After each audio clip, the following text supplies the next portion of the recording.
Crime and Punishment, Disc 9. He talked for 3/4 of an hour, being constantly interrupted by their questions, and succeeded in describing to them all the most important facts he knew of the last year of Raskolnikov's life, concluding with a circumstantial account of his illness. He omitted, however, many things which were better omitted, including the scene at the police station with all its consequences. They listened eagerly to his story, and when he thought he had finished and satisfied his listeners, he found that they considered he had hardly begun. Tell me, what do you think— Excuse me, I still don't know your name," Pulcheria Alexandrovna put in hastily. Dmitri Prokofitch. "I should like very, very much to know Dmitri Prokofitch, how he looks. On things in general, now, that is, how can I explain? What are his likes and dislikes? Is he always so irritable? Tell me, if you can, what are his hopes, and so to say his dreams? Under what influences is he now? In a word, I should like—" "Ah, mother, how can he answer all that at once?" observed Dunya. "Good heavens, I had not expected to find him in the least like this Dmitri Prokofitch." "Naturally," answered Razumikhin. "I have no mother, but my uncle comes every year, and almost every time he can scarcely recognize me, even in appearance, though he is a clever man. And your 3 years' separation means a great deal. What am I to tell you? I have known Rodion for 1.5 years. He is morose, gloomy, proud and haughty, and of late, and perhaps for a long time before, he has been suspicious and fanciful. He has a noble nature and a kind heart. He doesn't like showing his feelings, and would rather do a cruel thing than open his heart freely. Sometimes, though, he's not at all morbid, but simply cold and inhumanly callous. It's as though he were alternating between 2 characters. Sometimes he's fearfully reserved. He says he is so busy that everything is a hindrance, and yet he lies in bed doing nothing. He doesn't jeer at things, not because he hasn't the wit, but as though he hadn't time to waste on such trifles. He never listens to what is said to him.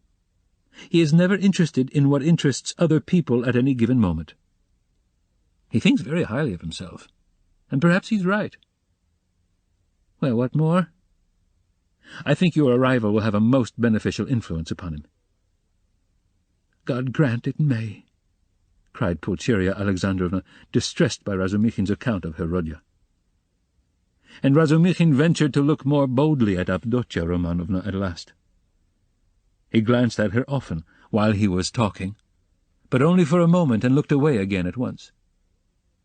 Avdotya Romanovna sat at the table, listening attentively, then got up again and began walking to and fro with her arms folded and her lips compressed, occasionally putting in a question, without stopping her walk. She had the same habit of not listening to what was said. She was wearing a dress of thin, dark stuff, and she had a white, transparent scarf round her neck. Razumikhin soon detected signs of extreme poverty in their belongings. Had Avdotya Romanovna been dressed like a queen, he felt that he would not be afraid of her. But perhaps just because she was poorly dressed, and that he noticed all the misery of her surroundings, his heart was filled with dread, and he began to be afraid of every word he uttered, every gesture he made, which was very trying for a man who already felt diffident. "You've told us a great deal that is interesting about my brother's character, and have told it impartially. I am glad. I thought that you were too uncritically devoted to him," observed Avdotya Romanovna with a smile.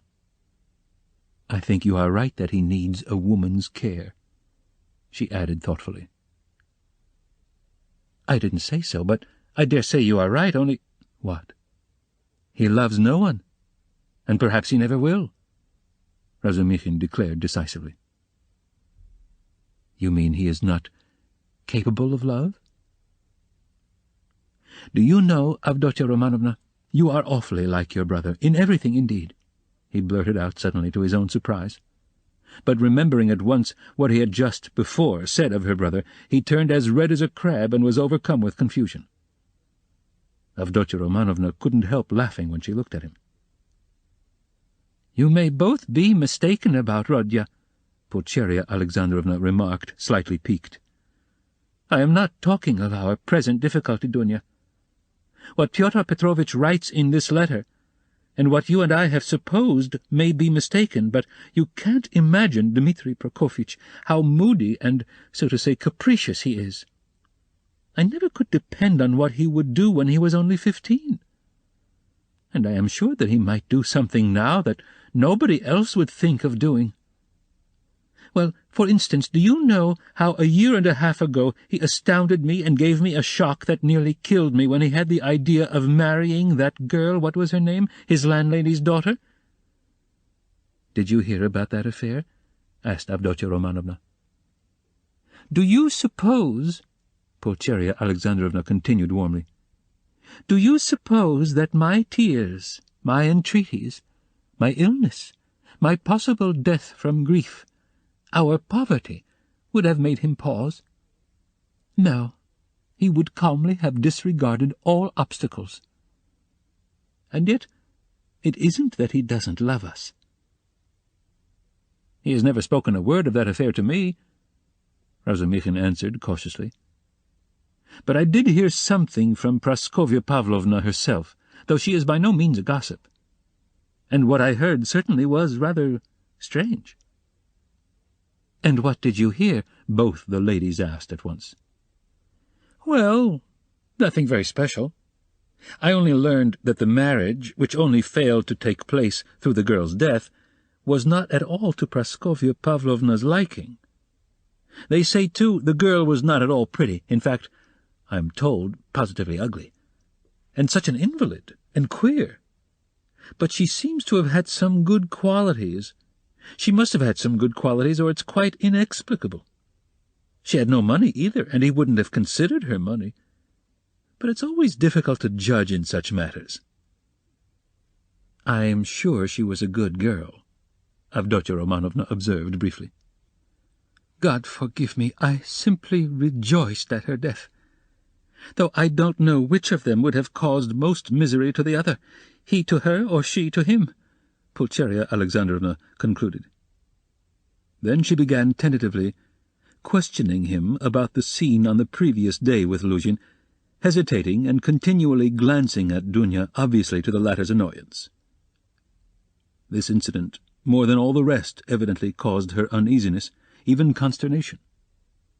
Razumikhin described it in detail again, but this time he added his own conclusions. He openly blamed Raskolnikov for intentionally insulting Pyotr Petrovitch, not seeking to excuse him on the score of his illness. "He had planned it before his illness," he added. "I think so too," Pulcheria Alexandrovna agreed with a dejected air. But she was very much surprised at hearing Razumikhin express himself so carefully and even with a certain respect about Pyotr Petrovitch. Avdotya Romanovna, too, was struck by it. "So, this is your opinion of Pyotr Petrovitch?" Pulcheria Alexandrovna could not resist asking. "I can have no other opinion of your daughter's future husband," Razumikhin answered firmly and with warmth. "And I don't say it simply from vulgar politeness, but simply because Avdotya Romanovna has of her own free will deigned to accept this man. If I spoke so rudely of him last night, it was because I was disgustingly drunk, and mad besides. Yes, mad, crazy. I lost my head completely. And this morning I am ashamed of it." He crimsoned and ceased speaking. Avdotya Romanovna flushed, but did not break the silence. She had not uttered a word from the moment they began to speak of Luzhin. Without her support, Pulcheria Alexandrovna obviously didn't know what to do. At last, faltering and continually glancing at her daughter, she confessed that she was exceedingly worried by one circumstance. "You see, Dmitri Prokofitch," she began. "I'll be perfectly open with Dmitri Prokofitch, Dunya?" "Of course, mother," said Avdotya Romanovna emphatically. "This is what it is." She began in haste, as though the permission to speak of her trouble lifted a weight off her mind. "Very early this morning we got a note from Pyotr Petrovitch in reply to our letter announcing our arrival. He promised to meet us at the station, you know. Instead of that, he sent a servant to bring us the address of these lodgings and to show us the way. And he sent a message that he would be here himself this morning. But this morning this note came from him.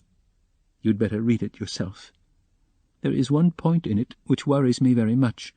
You will soon see what that is, and tell me your candid opinion, Dmitri Prokofitch.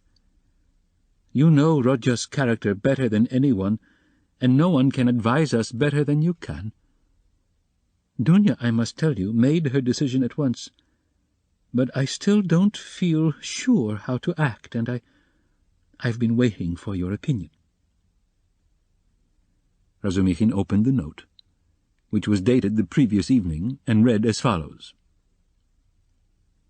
Dear Madam Pulcheria Alexandrovna, I have the honour to inform you that owing to unforeseen obstacles I was rendered unable to meet you at the railway station. I sent a very competent person with the same object in view.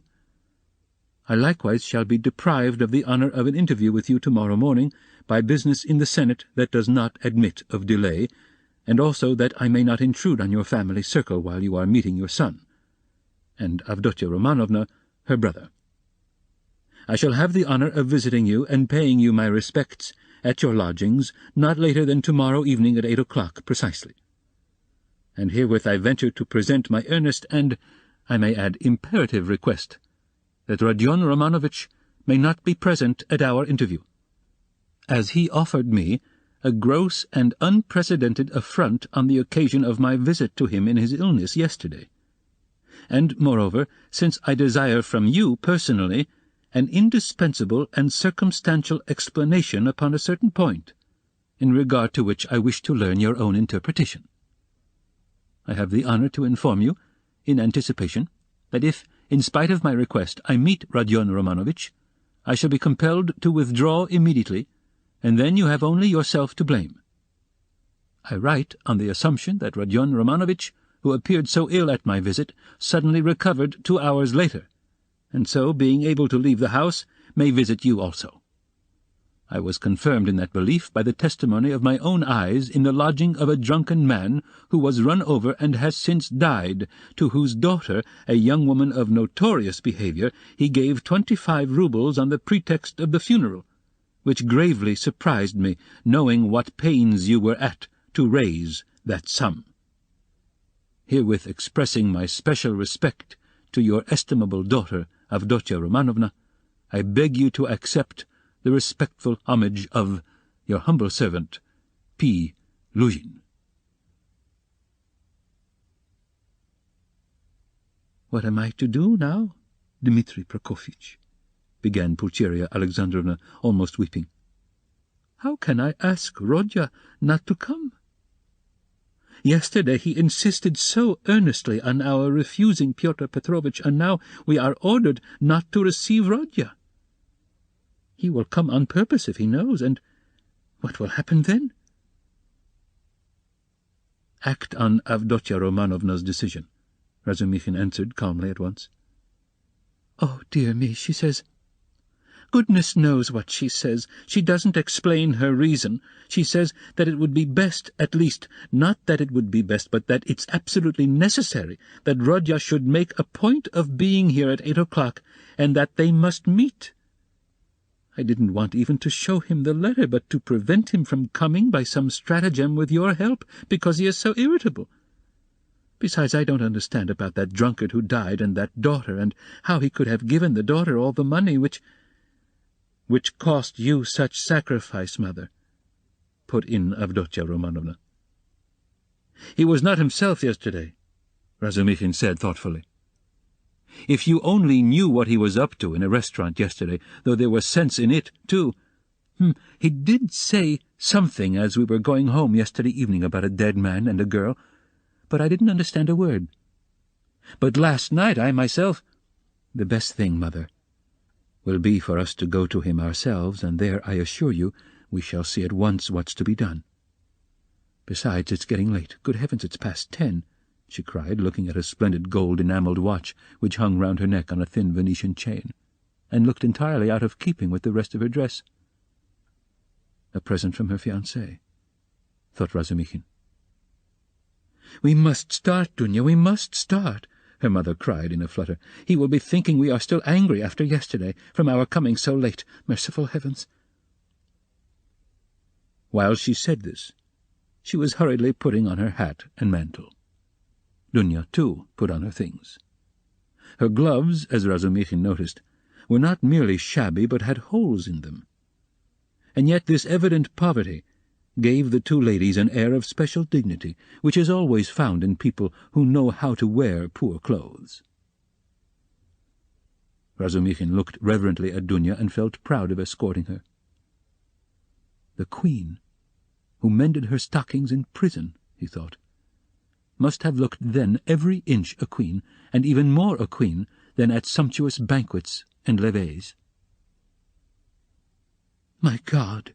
exclaimed Pulcheria Alexandrovna, "little did I think that I should ever fear seeing my son, my darling, darling Rodya. I am afraid, Dmitri Prokofitch," she added, glancing at him timidly. "Don't be afraid, Mother," said Dunya, kissing her. "Better have faith in him." "Oh, dear, I have faith in him, but I haven't slept all night," exclaimed the poor woman. They came out into the street. "Do you know, Dunya, when I dozed a little this morning, I dreamed of Marfa Petrovna. She was all in white. She came up to me, took my hand, and shook her head at me, but so sternly as though she were blaming me. Is that a good omen? Oh, dear me, you don't know, Dmitri Prokofitch, that Marfa Petrovna's dead." "No, I didn't know. Who is Marfa Petrovna?" "She died suddenly, and only fancy—" "Afterwards, Mamma," put in Dunya. "He doesn't know who Marfa Petrovna is." "Ah, you don't know? And I was thinking that you knew all about us. Forgive me, Dmitri Prokofitch. I don't know what I am thinking about these last few days. I look upon you really as a providence for us, and so I took it for granted that you knew all about us. I look on you as a relation. Don't be angry with me for saying so. Dear me, what's the matter with your right hand? Have you knocked it?" "Yes, I bruised it," muttered Razumikhin, overjoyed. "I sometimes speak too much from the heart, so that Dunya finds fault with me, but, dear me, what a cupboard he lives in. I wonder whether he is awake. Does this woman, his landlady, consider it a room? Listen, you say he doesn't like to show his feelings, so perhaps I shall annoy him with my weaknesses. Do advise me, Dmitri Prokofitch. How am I to treat him? I feel quite distracted, you know." "Don't question him too much about anything if you see him frown. Don't ask him too much about his health. He doesn't like that." "Ah, Dmitri Prokofitch, how hard it is to be a mother. But here are the stairs. What an awful staircase. Mother, you are quite pale. Don't distress yourself, darling," said Dunya, caressing her. Then, with flashing eyes, she added, "He ought to be happy at seeing you, and you are tormenting yourself so." "Wait, I'll peep in and see whether he is waked up." The ladies slowly followed Razumikhin, who went on before, and when they reached the landlady's door on the 4th story, they noticed that her door was a tiny crack open, and that two keen black eyes were watching them from the darkness within. When their eyes met, the door was suddenly shut, with such a slam that Pulcheria Alexandrovna almost cried out. Chapter 3. "He is well, quite well," Zosimov cried cheerfully as they entered. He had come in 10 minutes earlier, and was sitting in the same place as before on the sofa. Raskolnikov was sitting in the opposite corner, fully dressed, and carefully washed and combed, as he had not been for some time past. The room was immediately crowded, yet Nastasya managed to follow the visitors in and stayed to listen. Raskolnikov really was almost well, as compared with his condition the day before, but he was still pale, listless, and sombre. He looked like a wounded man, or one who has undergone some terrible physical suffering. His brows were knitted, his lips compressed, his eyes feverish. He spoke little and reluctantly, as though performing a duty, and there was a restlessness in his movements. All he lacked was a sling on his arm, or a bandage on his finger to complete the impression of a man with a painful abscess, or a broken arm. The pale, sombre face lighted up for a moment when his mother and sister entered, but this only gave it a look of more intense suffering in place of its listless dejection. The light soon died away, but the look of suffering remained, and Zosimov, watching and studying his patient with all the zest of a young doctor beginning to practice, noticed in him no joy at the arrival of his mother and sister, but a sort of bitter, hidden determination to bear another hour or two of inevitable torture. He saw later that almost every word of the following conversation seemed to touch on some sore place and irritate it. But at the same time, he marveled at the power of controlling himself and hiding his feelings, this in a patient who the previous day had, like a monomaniac, fallen into a frenzy at the slightest word. "Yes, I see myself now that I am almost well," said Raskolnikov, giving his mother and sister a kiss of welcome, which made Pulcheria Alexandrovna radiant at once. "And I don't say this as I did yesterday," he said, addressing Razumikhin with a friendly pressure of his hand. "Yes, indeed, I am quite surprised at him today," began Zosimov, much delighted at the lady's entrance, for he had not succeeded in keeping up a conversation with his patient for 10 minutes. "In another 3 or 4 days, if he goes on like this, he will be just as before, that is, as he was a month ago, or 2, or perhaps even 3. This has been coming on for a long while, eh? Confess now that it has been, perhaps, your own fault," he added with a tentative smile, as though still afraid of irritating him. "It is very possible," answered Raskolnikov coldly. "I should say, too," continued Zosimov with zest, "that your complete recovery depends solely on yourself.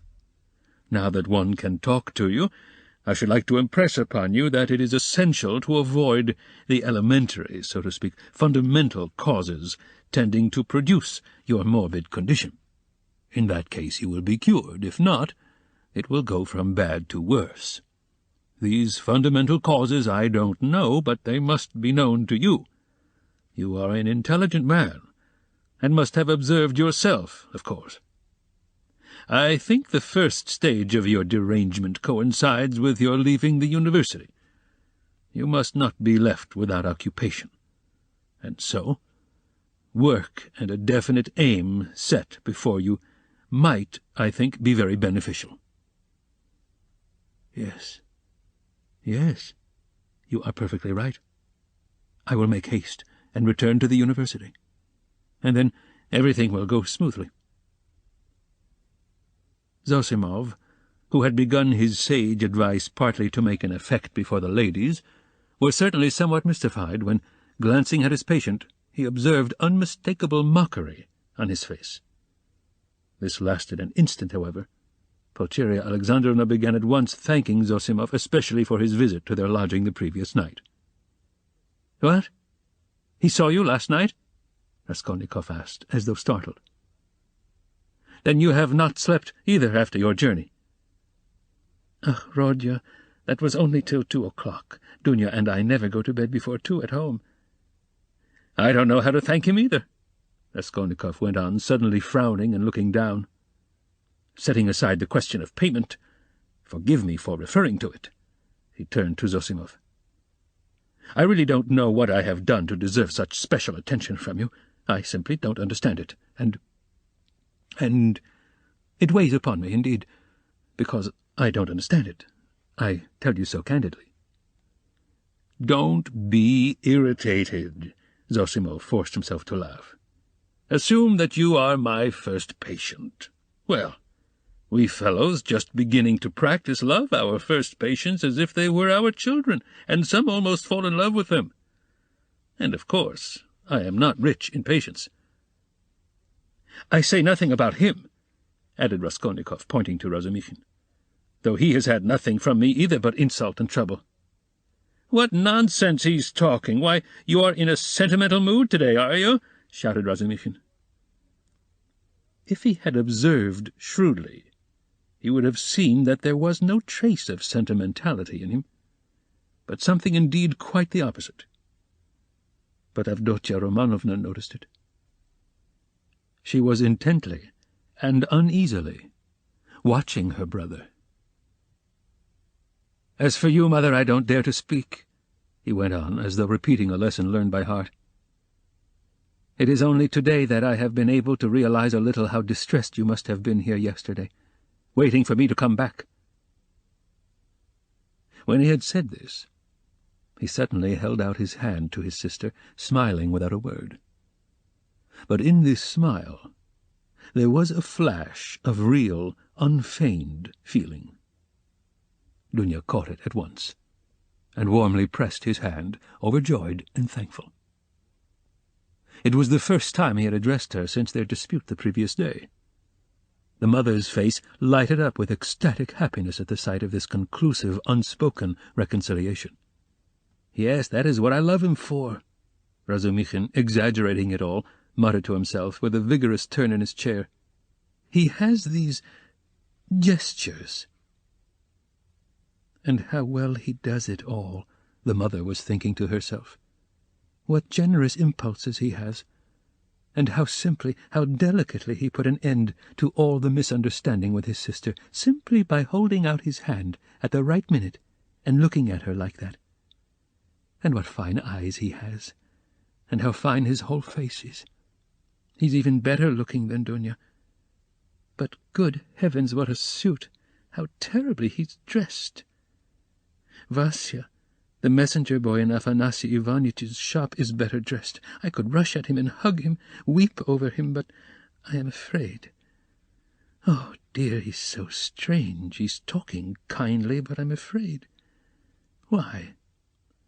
What am I afraid of? Oh, Rodya, you wouldn't believe, she began suddenly, in haste to answer his words to her, how unhappy Dunya and I were yesterday. Now that it's all over and done with, and we are quite happy again, I can tell you. Fancy, we ran here almost straight from the train to embrace you. And that woman, here she is. Good morning, Nastasya. She told us at once that you were lying in a high fever, and had just run away from the doctor in delirium, and they were looking for you in the streets. You can't imagine how we felt. I couldn't help thinking of the tragic end of Lieutenant Potanchikov, a friend of your father's, you can't remember him, Rodya, who ran out in the same way, in a high fever, and fell into the well in the courtyard, and they couldn't pull him out till next day. Of course, we exaggerated things.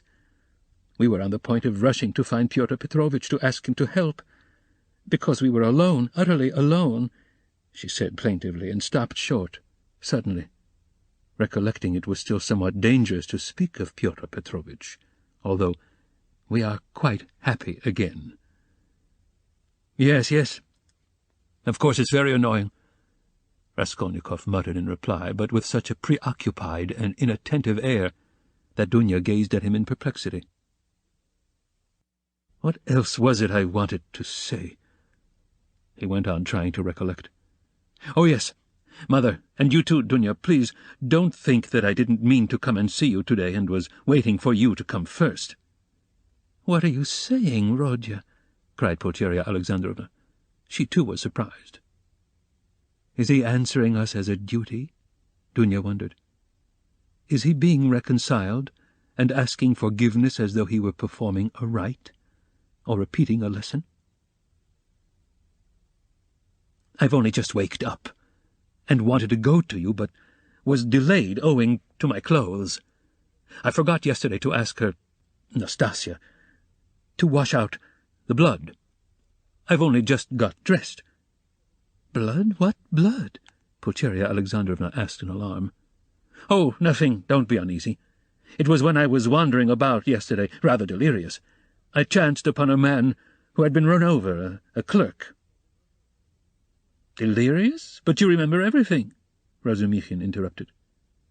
"That's true," Raskolnikov answered with special carefulness. "I remember everything, even to the slightest detail, and yet why I did that and went there and said that I can't clearly explain now." "A familiar phenomenon," interposed Zosimov. "Actions are sometimes performed in a masterly and most cunning way, while the direction of the actions is deranged and dependent on various morbid impressions. It's like a dream." "Perhaps it's a good thing, really, that he should think me almost a madman," thought Raskolnikov. "Why, people in perfect health act in the same way, too," observed Dunya, looking uneasily at Zosimov. "There is some truth in your observation," the latter replied. "In that sense we are certainly all not infrequently like madmen, but with the slight difference that the deranged are somewhat madder, for we must draw a line. A normal man, it is true, hardly exists. Among dozens, perhaps hundreds of thousands, hardly one is to be met with." At the word madman, carelessly dropped by Zosimov in his chatter on his favourite subject, everyone frowned.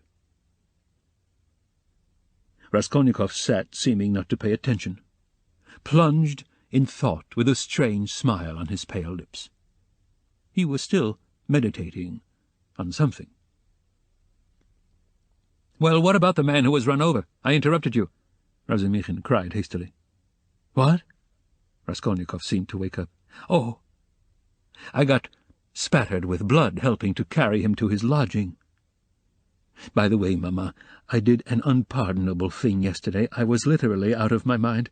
I gave away all the money you sent me, to his wife for the funeral. She's a widow now, in consumption, a poor creature, 3 little children, starving, nothing in the house. There's a daughter, too. Perhaps you'd have given it yourself if you'd seen them. But I had no right to do it, I admit, especially as I knew how you needed the money yourself. To help others, one must have the right to do it, or else crevez chien si vous n'êtes pas content." He laughed. "That's right, isn't it, Dunya?" "No, it's not," answered Dunya firmly. "Bah, you too have ideals," he muttered, looking at her almost with hatred and smiling sarcastically. "I ought to have considered that. Well, that's praiseworthy, and it's better for you. And if you reach a line you won't overstep, you will be unhappy. And if you overstep it, maybe you will be still unhappier. But all that's nonsense," he added irritably, vexed at being carried away. "I only meant to say that I beg your forgiveness, Mother," he concluded, shortly and abruptly. "That's enough, Rodya. I am sure that everything you do is very good," said his mother, delighted. "Don't be too sure," he answered, twisting his mouth into a smile. A silence followed. There was a certain constraint in all this conversation, and in the silence, and in the reconciliation, and in the forgiveness, and all were feeling it. "It is as though they were afraid of me," Raskolnikov was thinking to himself, looking askance at his mother and sister. Pulcheria Alexandrovna was indeed growing more timid the longer she kept silence. Yet in their absence I seemed to love them so much, flashed through his mind. "Do you know, Rodya, Marfa Petrovna is dead?" Pulcheria Alexandrovna suddenly blurted out. "What Marfa Petrovna?" "Oh, Messianas Marfa Petrovna Svidrigailov. I wrote you so much about her. Ah, yes, I remember. So, she's dead. Oh, really?" He roused himself suddenly, as if waking up. "What did she die of?" "Only imagine, quite suddenly," Pulcheria Alexandrovna answered hurriedly, encouraged by his curiosity. "On the very day I was sending you that letter, would you believe it, that awful man seems to have been the cause of her death. They say he beat her, dreadfully." "Why? Were they on such bad terms?" he asked, addressing his sister. "Not at all. Quite the contrary, indeed. With her he was always very patient, considerate even. In fact, all those 7 years of their married life he gave way to her. Too much so, indeed, in many cases. All of a sudden he seems to have lost patience." "Then he couldn't have been so awful if he controlled himself for 7 years. You seem to be defending him, Dunya." No, he's an awful man. I can imagine nothing more awful," Dunya answered, almost with a shudder, knitting her brows and sinking into thought. "That had happened in the morning," Pulcheria Alexandrovna went on hurriedly, "and directly afterwards she ordered the horses to be harnessed to drive to the town immediately after dinner. She always used to drive to the town in such cases. She ate a very good dinner, I am told." "After the beating?" "That was always her habit. And immediately after dinner, so as not to be late in starting, she went to the bath-house. You see, she was undergoing some treatment with baths. They have a cold spring there, and she used to bathe in it regularly every day. And no sooner had she got into the water when she suddenly had a stroke." "I should think so," said Zosimov. "And did he beat her badly?" "What does that matter?" put in Dunya. "But I don't know why you want to tell us such gossip, Mother," said Raskolnikov irritably, as it were in spite of himself. "Oh, my dear, I don't know what to talk about," broke from Pulcheria Alexandrovna. "Why? Are you all afraid of me?" he asked with a constrained smile. "That's certainly true," said Dunya, looking directly and sternly at her brother. "Mother was crossing herself with terror as she came up the stairs." His face worked, as though in convulsion. "Ach, what are you saying, Dunya? Don't be angry, please, Rodya. Why did you say that, Dunya?" Pulcheria Alexandrovna began, overwhelmed. "You see, coming here, I was dreaming all the way, in the train, how we should meet, how we should talk over everything together. And I was so happy I didn't notice the journey. But what am I saying? I am happy now. You should not, Dunya. I am happy now, simply in seeing you, Rodya." "Hush, Mother," he muttered in confusion, not looking at her, but pressing her hand. "We shall have time to speak freely of everything." As he said this, he was suddenly overwhelmed with confusion and turned pale. Again that awful sensation he had known of late passed with deadly chill over his soul. Again it became suddenly plain and perceptible to him that he had just told a fearful lie, that he would never now be able to speak freely of everything, that he would never again be able to speak of anything to anyone. The anguish of this thought was such that for a moment he almost forgot himself. He got up from his seat, and not looking at anyone, walked towards the door. "What are you doing?" cried Razumikhin, clutching him by the arm. He sat down again and began looking about him in silence. They were all looking at him in perplexity. "But what are you all so dull for?" he shouted suddenly and quite unexpectedly. "Do say something. What's the use of sitting like this? Come, do speak. Let us talk. We meet together and sit in silence. Come, anything." "Thank God. I was afraid the same thing as yesterday was beginning again," said Pulcheria Alexandrovna, crossing herself. "What is the matter, Rodya?" asked Avdotya Romanovna distrustfully. "Oh, nothing. I remembered something," he answered, and suddenly laughed. "Well, if you remembered something, "That's all right. I was beginning to think," muttered Zosimov, getting up from the sofa. "It's time for me to be off. I will look in again, perhaps, if I can." He made his bows and went out. "What an excellent man," observed Pulcheria Alexandrovna. "Yes, excellent, splendid, well-educated, intelligent." Raskolnikov began suddenly speaking with surprising rapidity, and a liveliness he had not shown till then. "I can't remember where I met him before my illness. I believe I have met him somewhere. And this is a good man, too." He nodded at Razumikhin. "Do you like him, Dunya?" he asked her, and suddenly, for some unknown reason, laughed. "Very much," answered Dunya. "Phew, what a pig you are!" Razumikhin protested, blushing in terrible confusion, and he got up from his chair. Pulcheria Alexandrovna smiled faintly, but Raskolnikov laughed aloud. "Where are you off to?" "I must go." "You need not at all. Stay. Zosimov is gone, so you must. Don't go." "What's the time? Is it 12 o'clock? What a pretty watch you have got, Dunya."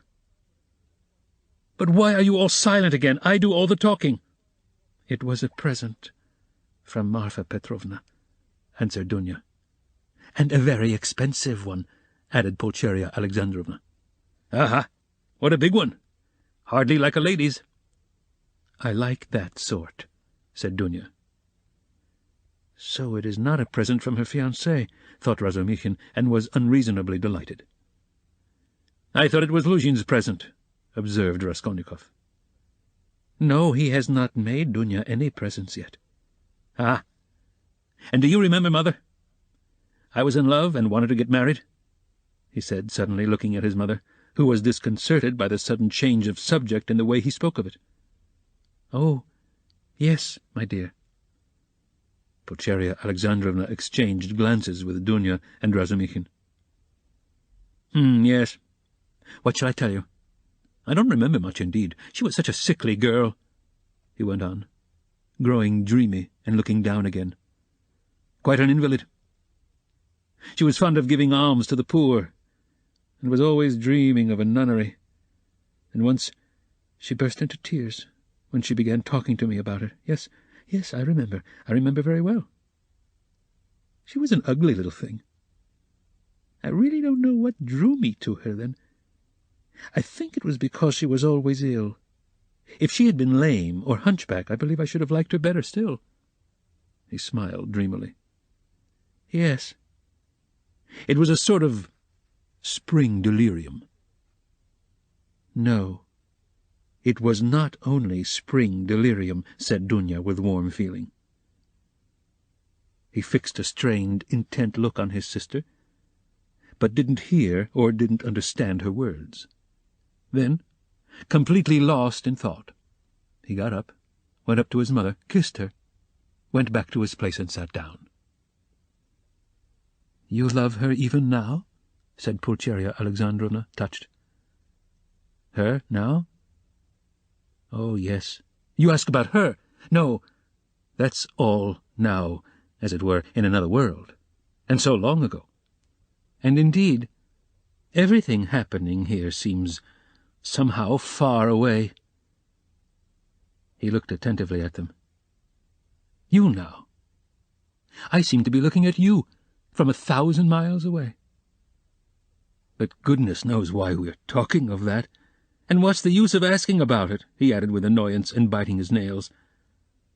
He fell into dreamy silence again.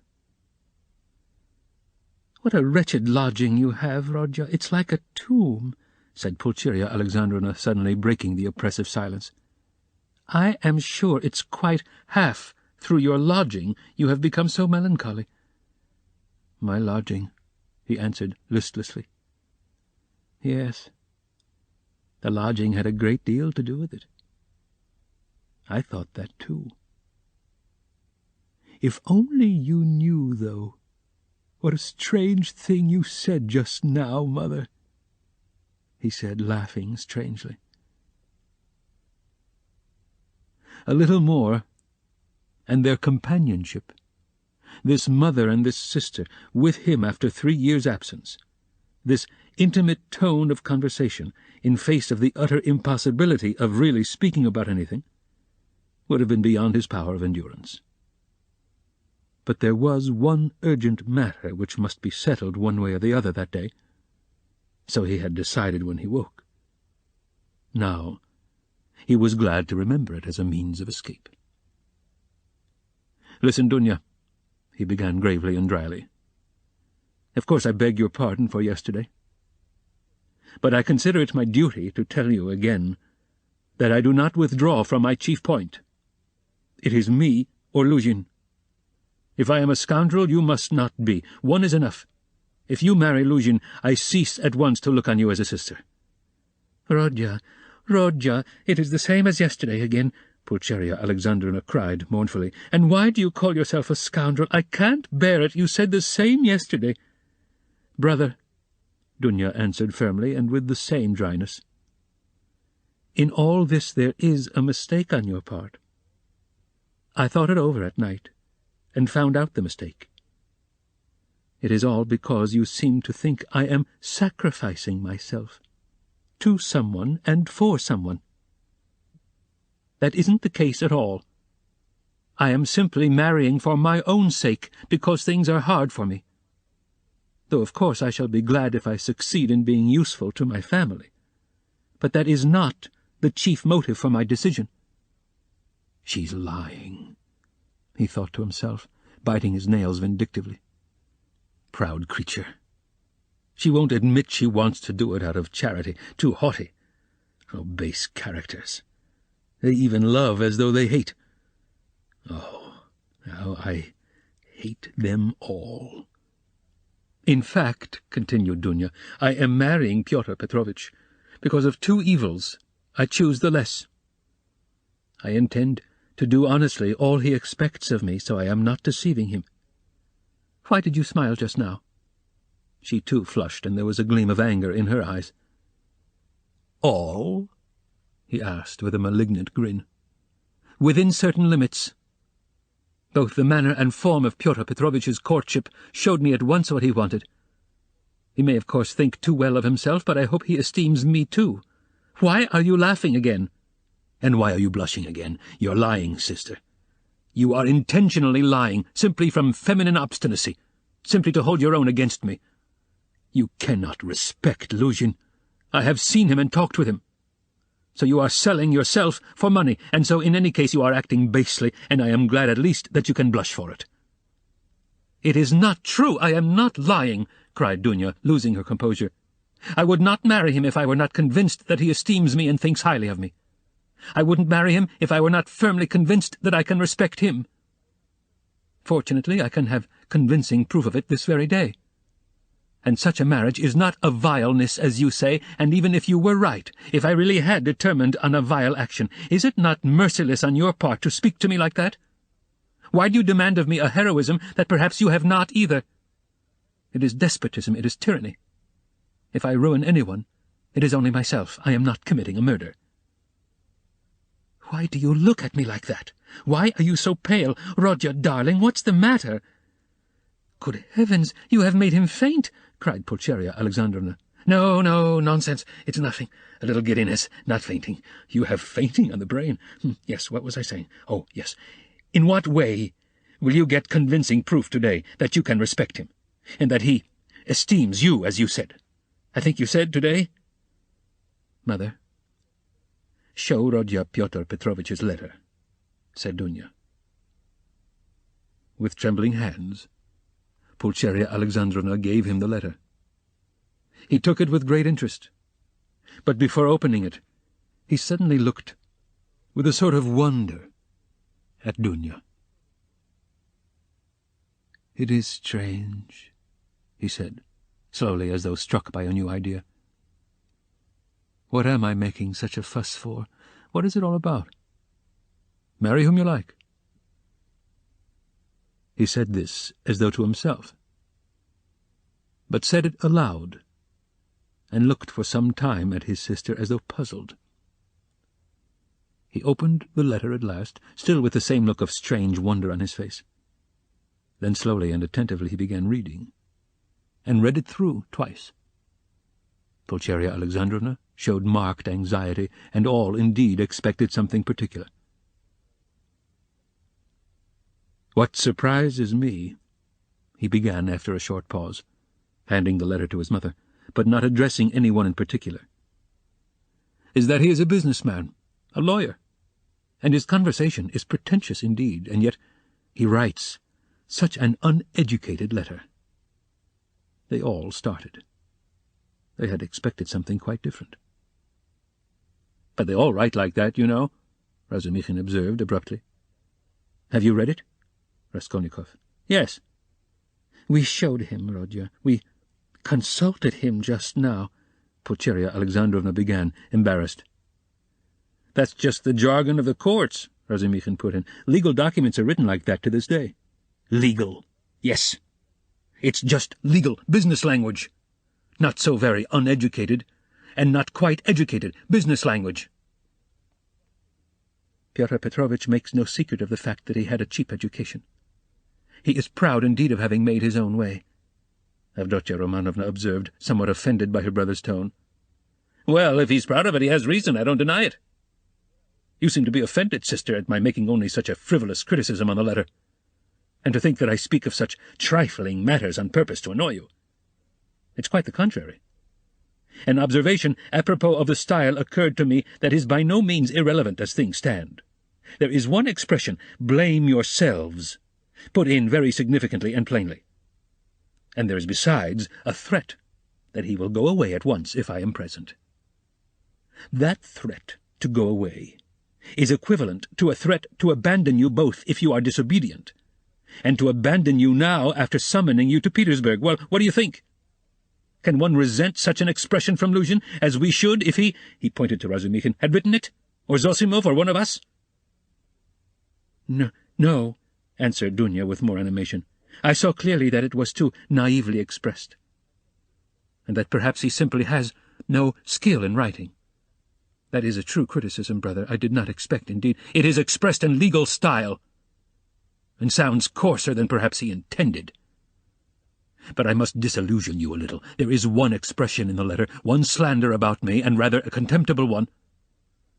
I gave the money last night to the widow, a woman in consumption, crushed with trouble, and not on the pretext of the funeral, but simply to pay for the funeral, and not to the daughter, a young woman, as he writes, of notorious behavior, whom I saw last night for the first time in my life, but to the widow. In all this I see a too hasty desire to slander me, and to raise dissension between us. It's expressed again in legal jargon, that is to say, with a too obvious display of the aim, and with a very naive eagerness. He is a man of intelligence, but to act sensibly, intelligence is not enough. It all shows the man, and I don't think he has a great esteem for you. I tell you this simply to warn you, because I sincerely wish for your good." Dunya did not reply. Her resolution had been taken. She was only awaiting the evening. "Then what is your decision, Rodya?" asked Pulcheria Alexandrovna, who was more uneasy than ever at the sudden, new business-like tone of his talk. "What decision?" "You see, Pyotr Petrovitch writes that you are not to be with us this evening, and that he will go away if you come, so will you come?" "That, of course, is not for me to decide, but for you first, if you are not offended by such a request. And secondly, by Dunya, if she too is not offended. I will do what you think best," he added dryly. "Dunya has already decided, and I fully agree with her," Pulcheria Alexandrovna hastened to declare. "I decided to ask you, Rodya, to urge you not to fail to be with us at this interview," said Dunya. "Will you come?" "Yes." "I will ask you, too, to be with us at 8 o'clock, she said, addressing Razumikhin. "Mother, I am inviting him, too." "Quite right, Dunya. Well, since you have decided," added Pulcheria Alexandrovna, "so be it. I shall feel easier myself. I don't like concealment and deception. Better let us have the whole truth. Pyotr Petrovitch may be angry or not now."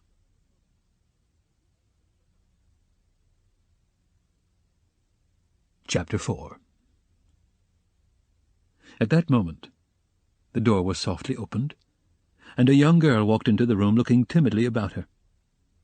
Everyone turned towards her with surprise and curiosity. At first sight, Raskolnikov did not recognize her. It was Sofya Semyonovna Marmeladov.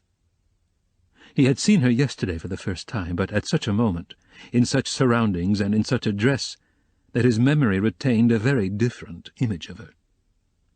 Now she was a modestly and poorly dressed young girl, very young indeed, almost like a child, with a modest and refined manner, with a candid but somewhat frightened-looking face. She was wearing a very plain indoor dress, and had on a shabby old-fashioned hat, but she still carried a parasol. Unexpectedly finding the room full of people, she was not so much embarrassed as completely overwhelmed with shyness, like a little child. She was even about to retreat. "Oh, it's you," said Raskolnikov, extremely astonished, and he too was confused. He at once recollected that his mother and sister knew through Luzhin's letter of some young woman of notorious behaviour. He had only just been protesting against Luzhin's calumny and declaring that he had seen the girl last night for the first time, and suddenly she had walked in. He remembered, too, that he had not protested against the expression of notorious behaviour. All this passed vaguely and fleetingly through his brain, but looking at her more intently, he saw that the humiliated creature was so humiliated that he felt suddenly sorry for her. When she made a movement to retreat in terror, it sent a pang to his heart. "I didn't expect you," he said hurriedly, with a look that made her stop. "Please sit down. You come, no doubt, from Katerina Ivanovna. Allow me, not there. Sit here." At Sonia's entrance, Razumikhin, who had been sitting on one of Raskolnikov's 3 chairs close to the door, got up to allow her to enter. Raskolnikov had at first shown her the place on the sofa where Zosimov had been sitting, but feeling that the sofa which served him as a bed was too familiar a place, he hurriedly motioned her to Razumikhin's chair. "You sit here," he said to Razumikhin, putting him on the sofa. Sonia sat down, almost shaking with terror, and looked timidly at the 2 ladies. It was evidently almost inconceivable to herself that she could sit down beside them. At the thought of it, she was so frightened that she hurriedly got up again and in utter confusion addressed Raskolnikov. I have come for 1 minute. Forgive me for disturbing you," she began falteringly. "I come from Katerina Ivanovna, and she had no one to send. Katerina Ivanovna told me to beg you to be at the service in the morning at the Mitrofanievsky, and then to her, to do her the honour. She told me to beg you." Sonia stammered and ceased speaking. "I will try, certainly, most certainly," answered Raskolnikov. He too stood up, and he too faltered, and could not finish his sentence. "Please, sit down," he said suddenly. "I want to talk to you. You are perhaps in a hurry, but please, be so kind. Spare me 2 minutes." And he drew up a chair for her.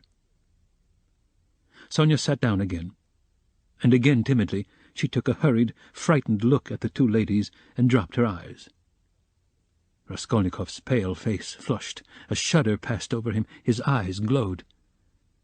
"Mother," he said firmly and insistently, "this is Sofya Semyonovna Marmeladov, the daughter of that unfortunate Mr. Marmeladov who was run over yesterday before my eyes, and of whom I was just telling you."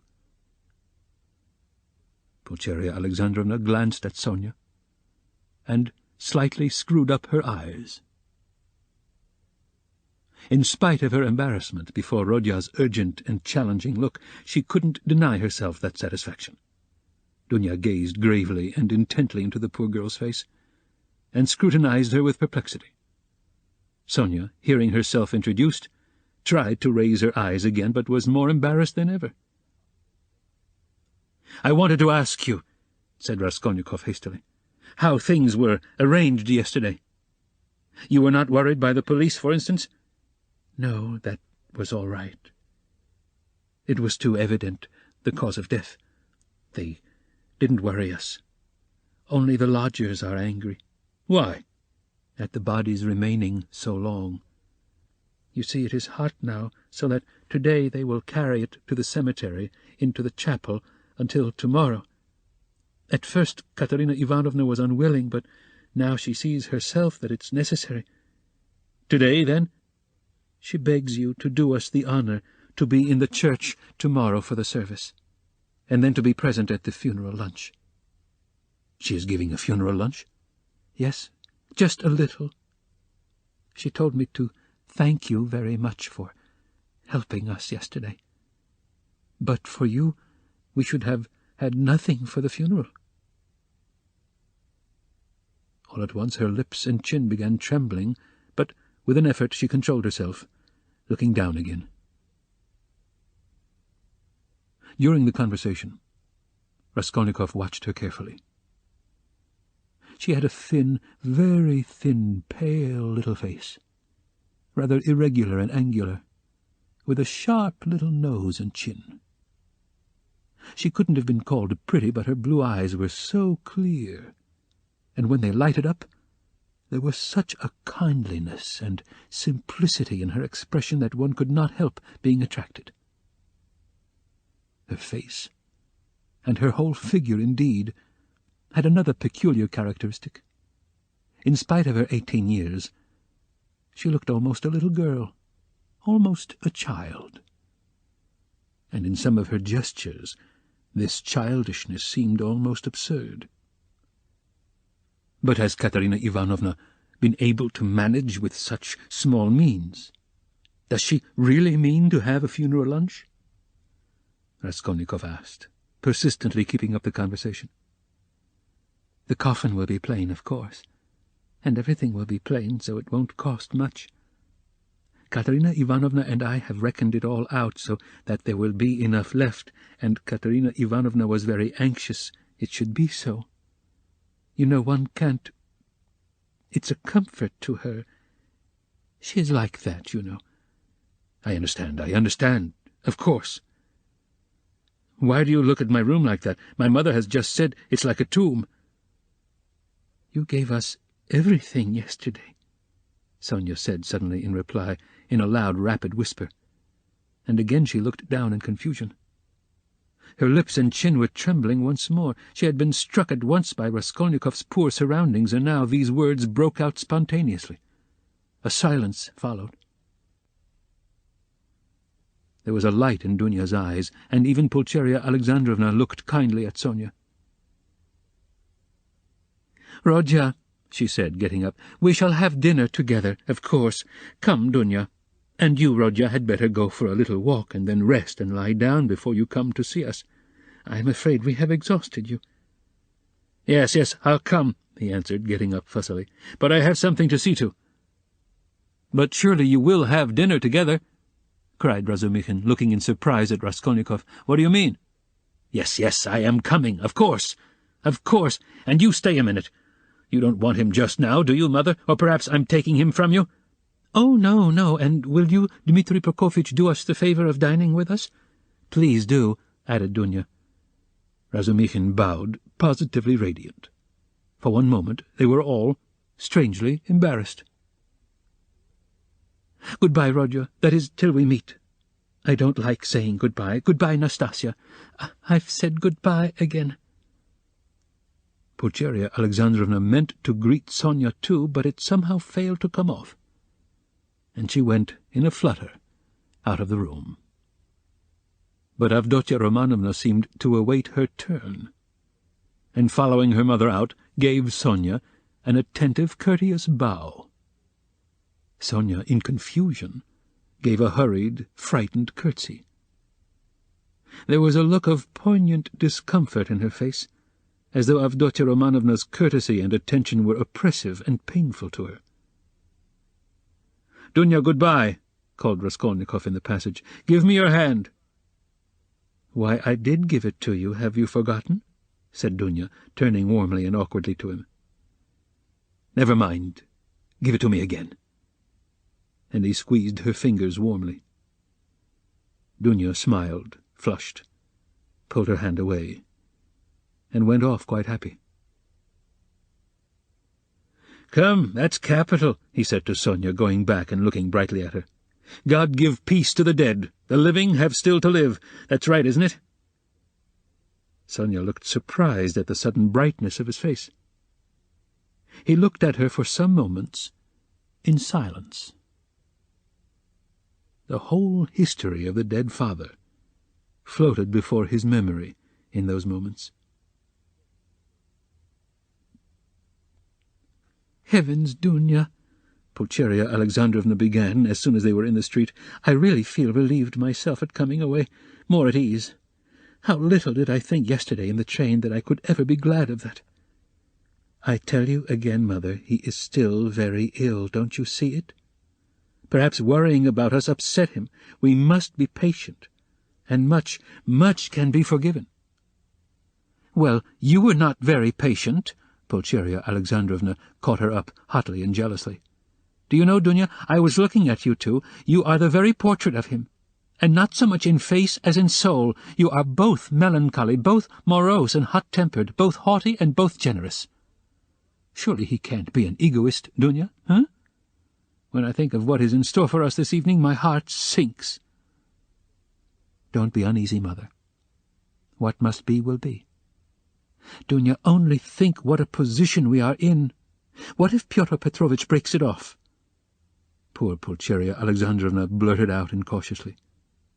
"He won't be worth much if he does," answered Dunya sharply and contemptuously. "We did well to come away," Pulcheria Alexandrovna hurriedly broke in. "He was in a hurry about some business or other. If he gets out and has a breath of air, it is fearfully close in his room. But where is one to get a breath of air here? The very streets here feel like shut-up rooms. Good heavens, what a town! Stay, this side. They will crush you carrying something. Why, it's a piano they've got, I declare. How they push! I'm very much afraid of that young woman, too." "What young woman, Mother?" "Why, that Sofya Semyonovna, who was there just now." "Why?" "I have a presentiment, Dunya. Well, you may believe it or not, but as soon as she came in that very minute, I felt that she was the chief cause of the trouble." "Nothing of the sort," cried Dunya in vexation. "What nonsense, with your presentiments, Mother! He only made her acquaintance the evening before, and he didn't know her when she came in." "Well, you will see. She worries me. But you'll see. You will see. I was so frightened. She was gazing at me with those eyes. I could scarcely sit still in my chair when he began introducing her. Do you remember? It seems so strange, but Pyotr Petrovitch writes like that about her, and he introduces her to us, to you. So he must think a great deal of her. People will write anything. We were talked about and written about, too, have you forgotten? I am sure that she is a good girl, and that it is all nonsense. God grant it may be. And Pyotr Petrovitch is a contemptible slanderer," Dunya snapped out suddenly. Pulcheria Alexandrovna was crushed. The conversation was not resumed. "I will tell you what I want with you," said Raskolnikov, drawing Razumikhin to the window. "Then I will tell Katerina Ivanovna that you are coming," Sonia said hurriedly, preparing to depart. "1 minute, Sofya Semyonovna. We have no secrets. You are not in our way. I want to have another word or two with you. Listen." He turned suddenly to Razumikhin again. "You know that, what's his name, Porfiri Petrovitch?" "I should think so. He's a relation. Why?" added the latter with interest. "Is not he managing that case? You know, about that murder. You were speaking about it yesterday." "Yes." "Well?" Razumikhin's eyes opened wide. "He was inquiring for people who had pawned things. And I have some pledges there, too. Trifles, a ring my sister gave me as a keepsake when I left home, and my father's silver watch. They're only worth 5 or 6 rubles altogether, but I value them, so what am I to do now? I don't want to lose the things, especially the watch.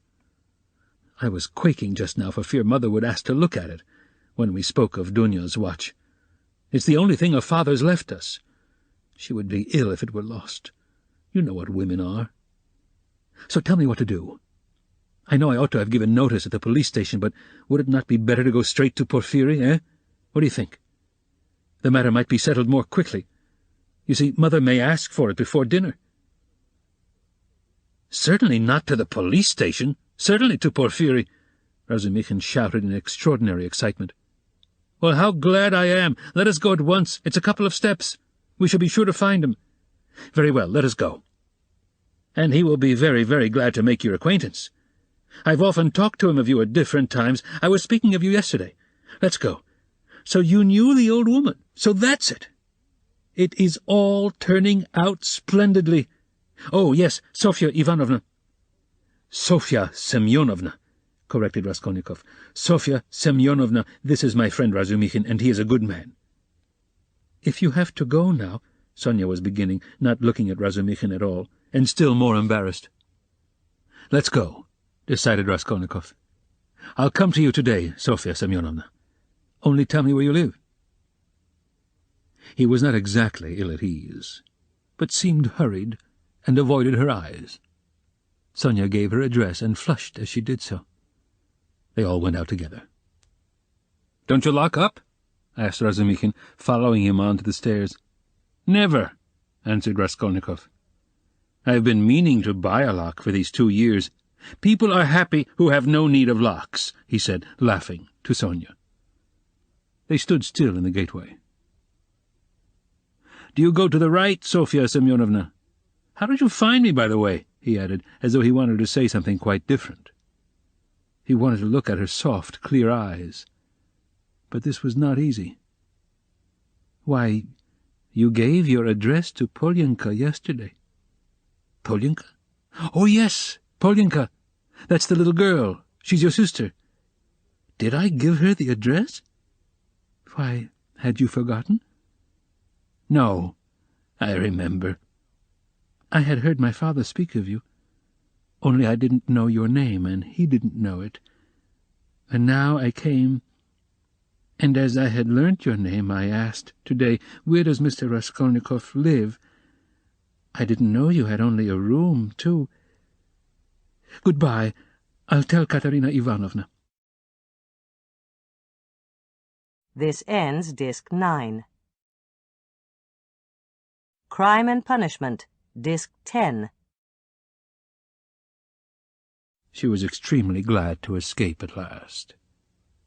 She went away, looking down, hurrying to get out of sight as soon as possible, to walk the 20 steps to the corner on the right, and to be at last alone, and then moving rapidly along, looking at no one, noticing nothing, to think, to remember, to meditate on every word, every detail.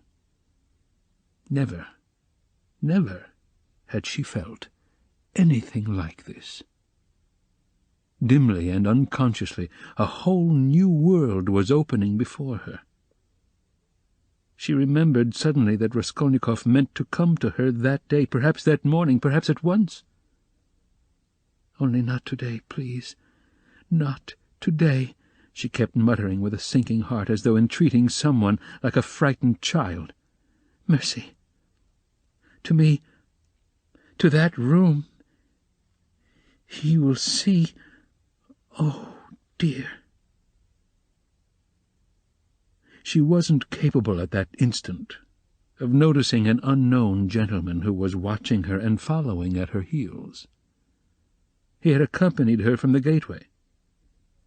At the moment when Razumikhin, Raskolnikov, and she stood still at parting on the pavement, this gentleman, who was just passing, started on hearing Sonia's words, "And I asked where Mr. Raskolnikov lived." He turned a rapid but attentive look upon all three, especially upon Raskolnikov, to whom Sonia was speaking. then looked back and noted the house. All this was done in an instant as he passed, and, trying not to betray his interest, he walked on more slowly as though waiting for something. He was waiting for Sonia. He saw that they were parting and that Sonia was going home. Home? Where? I've seen that face somewhere, he thought. I must find out. At the corner he crossed over, looked round, and saw Sonia coming the same way, noticing nothing. She turned the corner. He followed her on the other side. After about 50 paces he crossed over again, overtook her, and kept 2 or 3 yards behind her. He was a man about 50, rather tall and thickly set, with broad, high shoulders which made him look as though he stooped a little. He wore good and fashionable clothes, and looked like a gentleman of position. He carried a handsome cane, which he tapped on the pavement at each step. His gloves were spotless. He had a broad, rather pleasant face with high cheekbones, and a fresh colour not often seen in Petersburg. His flaxen hair was still abundant, and only touched here and there with grey, and his thick, square beard was even lighter than his hair. His eyes were blue, and had a cold and thoughtful look. His lips were crimson. He was a remarkably well-preserved man, and looked much younger than his years. When Sonia came out on the canal bank, they were the only 2 persons on the pavement. He observed her dreaminess and preoccupation. On reaching the house where she lodged, Sonia turned in at the gate. He followed her, seeming rather surprised. In the courtyard she turned to the right corner. "Bah!" muttered the unknown gentleman, and mounted the stairs behind her. Only then Sonia noticed him. She reached the 3rd story, turned down the passage, and rang at number 9. On the door was inscribed in chalk, "Kapernaumov, tailor." "Bah!" the stranger repeated again, wondering at the strange coincidence, and he rang next door at number 8. The doors were 2 or 3 yards apart. "You lodge at Kapernaumov's," he said, looking at Sonia and laughing. "He altered a waistcoat for me yesterday. I am staying close here at Madame Resflich's. How odd!" Sonia looked at him attentively. "We are neighbours," he went on gaily. "I only came to town the day before yesterday. Goodbye for the present." Sonia made no reply. The door opened, and she slipped in. She felt, for some reason, ashamed and uneasy. On the way to Porfiry's, Razumikhin was obviously excited. "That's capital, brother," he repeated several times, "and I am glad, I'm glad." "What are you glad about?" Raskolnikov thought to himself. "I didn't know that you pledged things at the old woman's, too. And was it long ago? I mean, was it long since you were there?" What a simple-hearted fool he is. When was it? Raskolnikov stopped still to recollect. 2 or 3 days before her death it must have been. "But I'm not going to redeem the things now," he put in with a sort of hurried and conspicuous solicitude about the things. "I've not more than a silver rouble left, after last night's accursed delirium." He laid special emphasis on the delirium. "Yes, yes," Razumikhin hastened to agree. With what was not clear. "Then that's why you were struck, partly. You know, in your delirium you were continually mentioning some rings or chains." Yes, yes, that's clear. It's all clear now." "Hello? How that idea must have got about among them. Here this man will go to the stake for me, and I find him delighted at having it cleared up why I spoke of rings in my delirium. What a hold the idea must have on all of them." "Shall we find him?" he asked suddenly. "Oh, yes," Razumikhin answered quickly. "He's a nice fellow, you'll see, brother. Rather clumsy, that's to say, he's a man of polished manners, but I mean clumsy in a different sense. He is an intelligent fellow, very much so indeed, but he has his own range of ideas. He's incredulous, skeptical, cynical. He likes to impose on people, or rather to make fun of them. His is the old circumstantial method. But he understands his work thoroughly. Last year he cleared up a case of murder in which the police had hardly a clue. He's very, very anxious to make your acquaintance." "On what grounds is he so anxious?" "Oh, it's not exactly... You see, since you've been ill, I happen to have mentioned you several times. So when he heard about your being a law student and not able to finish your studies, he said, 'What a pity,' and so I concluded, from everything together, not only that. Yesterday, Zamyetov, you know, Rodya, I talked some nonsense on the way home to you yesterday when I was drunk. I'm afraid, brother, of your exaggerating it, you see." "What? That they think I'm a madman?" "Maybe they are right," he said with a constrained smile. Yes, that is pooh. No. But all that I said, and there was something else too, it was all nonsense, drunken nonsense." "But why are you so apologizing?" "I am so sick of it all," Raskolnikov cried with exaggerated irritability. It was partly assumed, however. I know, I understand. Believe me, I understand. One's ashamed to speak of it." "If you are ashamed, then don't speak of it." Both were silent. Razumikhin was more than ecstatic, and Raskolnikov perceived it with repulsion. He was alarmed, too, by what Razumikhin had just said about Porfiry. "I shall have to pull a long face with him, too," he thought, with a beating heart, and he turned white. "And do it naturally, too. But the most natural thing would be to do nothing at all. Carefully do nothing at all. No, carefully would not be natural again. Oh, well, we shall see how it turns out. We shall see. Directly. Is it a good thing to go or not? The butterfly flies to the light. My heart is beating. That's what's bad." "In this grey house," said Razumikhin.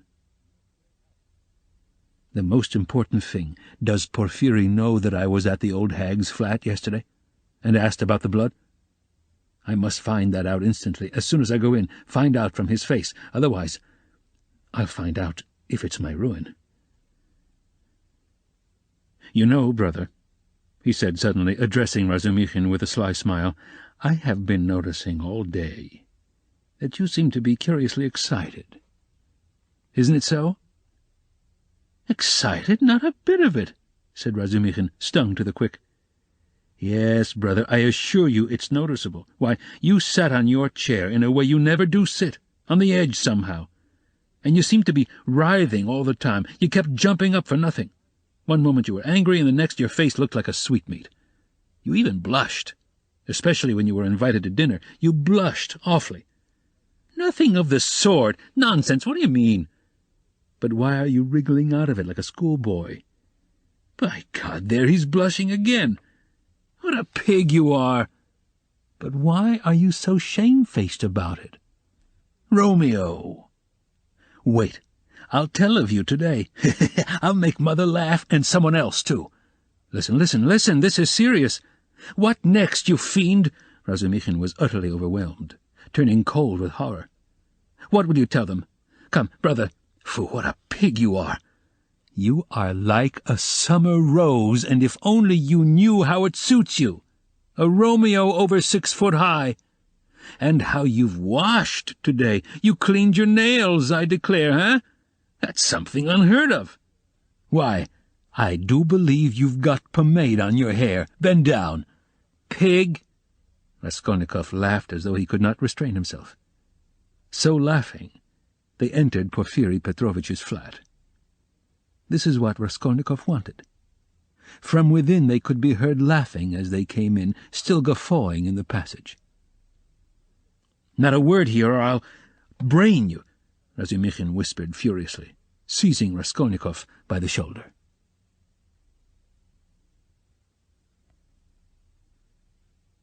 Chapter 5. Raskolnikov was already entering the room. He came in looking as though he had the utmost difficulty not to burst out laughing again. Behind him Razumikhin strode in gawky and awkward, shamefaced and red as a peony, with an utterly crestfallen and ferocious expression. His face and whole figure really were ridiculous at that moment, and amply justified Raskolnikov's laughter. Raskolnikov, not waiting for an introduction, bowed to Porfiri Petrovitch, who stood in the middle of the room looking inquiringly at them. He held out his hand and shook hands, still apparently making desperate efforts to subdue his mirth and utter a few words to introduce himself. But he had no sooner succeeded in assuming a serious air and muttering something when he suddenly glanced again as though accidentally at Razumikhin and could no longer control himself. His stifled laughter broke out the more irresistibly the more he tried to restrain it. The extraordinary ferocity with which Razumikhin received this spontaneous mirth gave the whole scene the appearance of most genuine fun and naturalness. Razumikhin strengthened this impression as though on purpose. "Fool! You fiend!" he roared, waving his arm, which at once struck a little round table with an empty tea-glass on it. Everything was sent flying and crashing. "But why break chairs, gentlemen?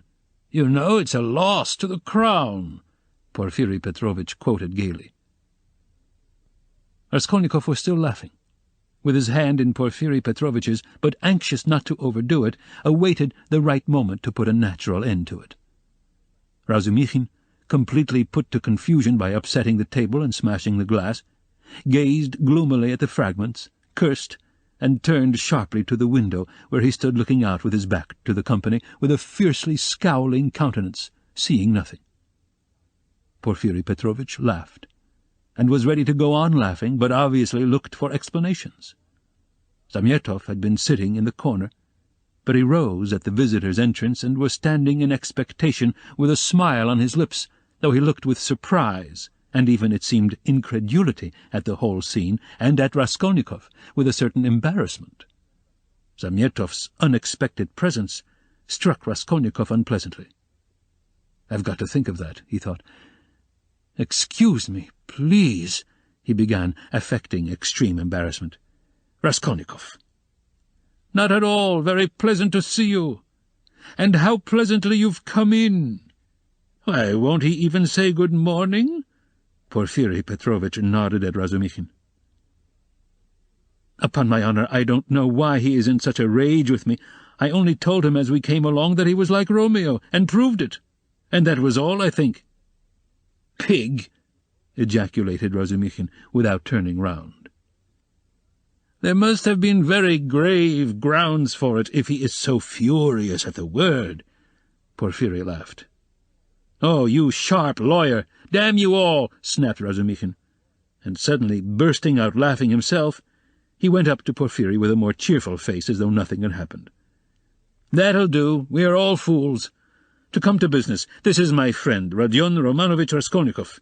In the first place, he has heard of you and wants to make your acquaintance, and secondly, he has a little matter of business with you." "Bah, Zamyetov, what brought you here? Have you met before? Have you known each other long?" "What does this mean?" thought Raskolnikov uneasily. Zamyetov seemed taken aback, but not very much so. "Why, it was at your rooms we met yesterday," he said easily. "Then I have been spared the trouble. All last week he was begging me to introduce him to you. Porfiri and you have sniffed each other out without me. Where is your tobacco?" Porfiri Petrovitch was wearing a dressing-gown, very clean linen, and trodden-down slippers. He was a man of about 35, short, stout even to corpulence, and clean-shaven. He wore his hair cut short and had a large, round head, particularly prominent at the back. His soft, round, rather snub-nosed face was of a sickly yellowish colour, but had a vigorous and rather ironical expression. It would have been good-natured except for a look in the eyes, which shone with a watery, mawkish light under almost white, blinking eyelashes. The expression of those eyes was strangely out of keeping with his somewhat womanish figure, and gave it something far more serious than could be guessed at first sight. As soon as Porfiri Petrovitch heard that his visitor had a little matter of business with him, he begged him to sit down on the sofa, and sat down himself on the other end, waiting for him to explain his business, with that careful and over-serious attention which is at once oppressive and embarrassing, especially to a stranger, and especially if what you are discussing is in your own opinion of far too little importance for such exceptional solemnity.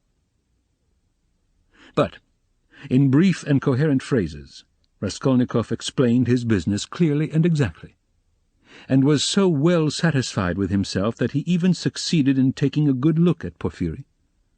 Porfiri Petrovitch did not once take his eyes off him. Razumikhin, sitting opposite at the same table, listened warmly and impatiently, looking from one to the other every moment with rather excessive interest. "Fool," Raskolnikov swore to himself. "You have to give information to the police," Porfiri replied, with a most businesslike air. "That having learned of this incident, that is, of the murder, you beg to inform the lawyer in charge of the case that such and such things belong to you, and that you desire to redeem them, but they will write to you. That's just the point, that at the present moment," Raskolnikov tried his utmost to feign embarrassment, "I am not quite in funds, and even this trifling sum is beyond me. I only wanted, you see, for the present to declare that the things are mine, and that when I have the money—" "That's no matter," answered Porfiri Petrovitch, receiving his explanation of his pecuniary position coldly.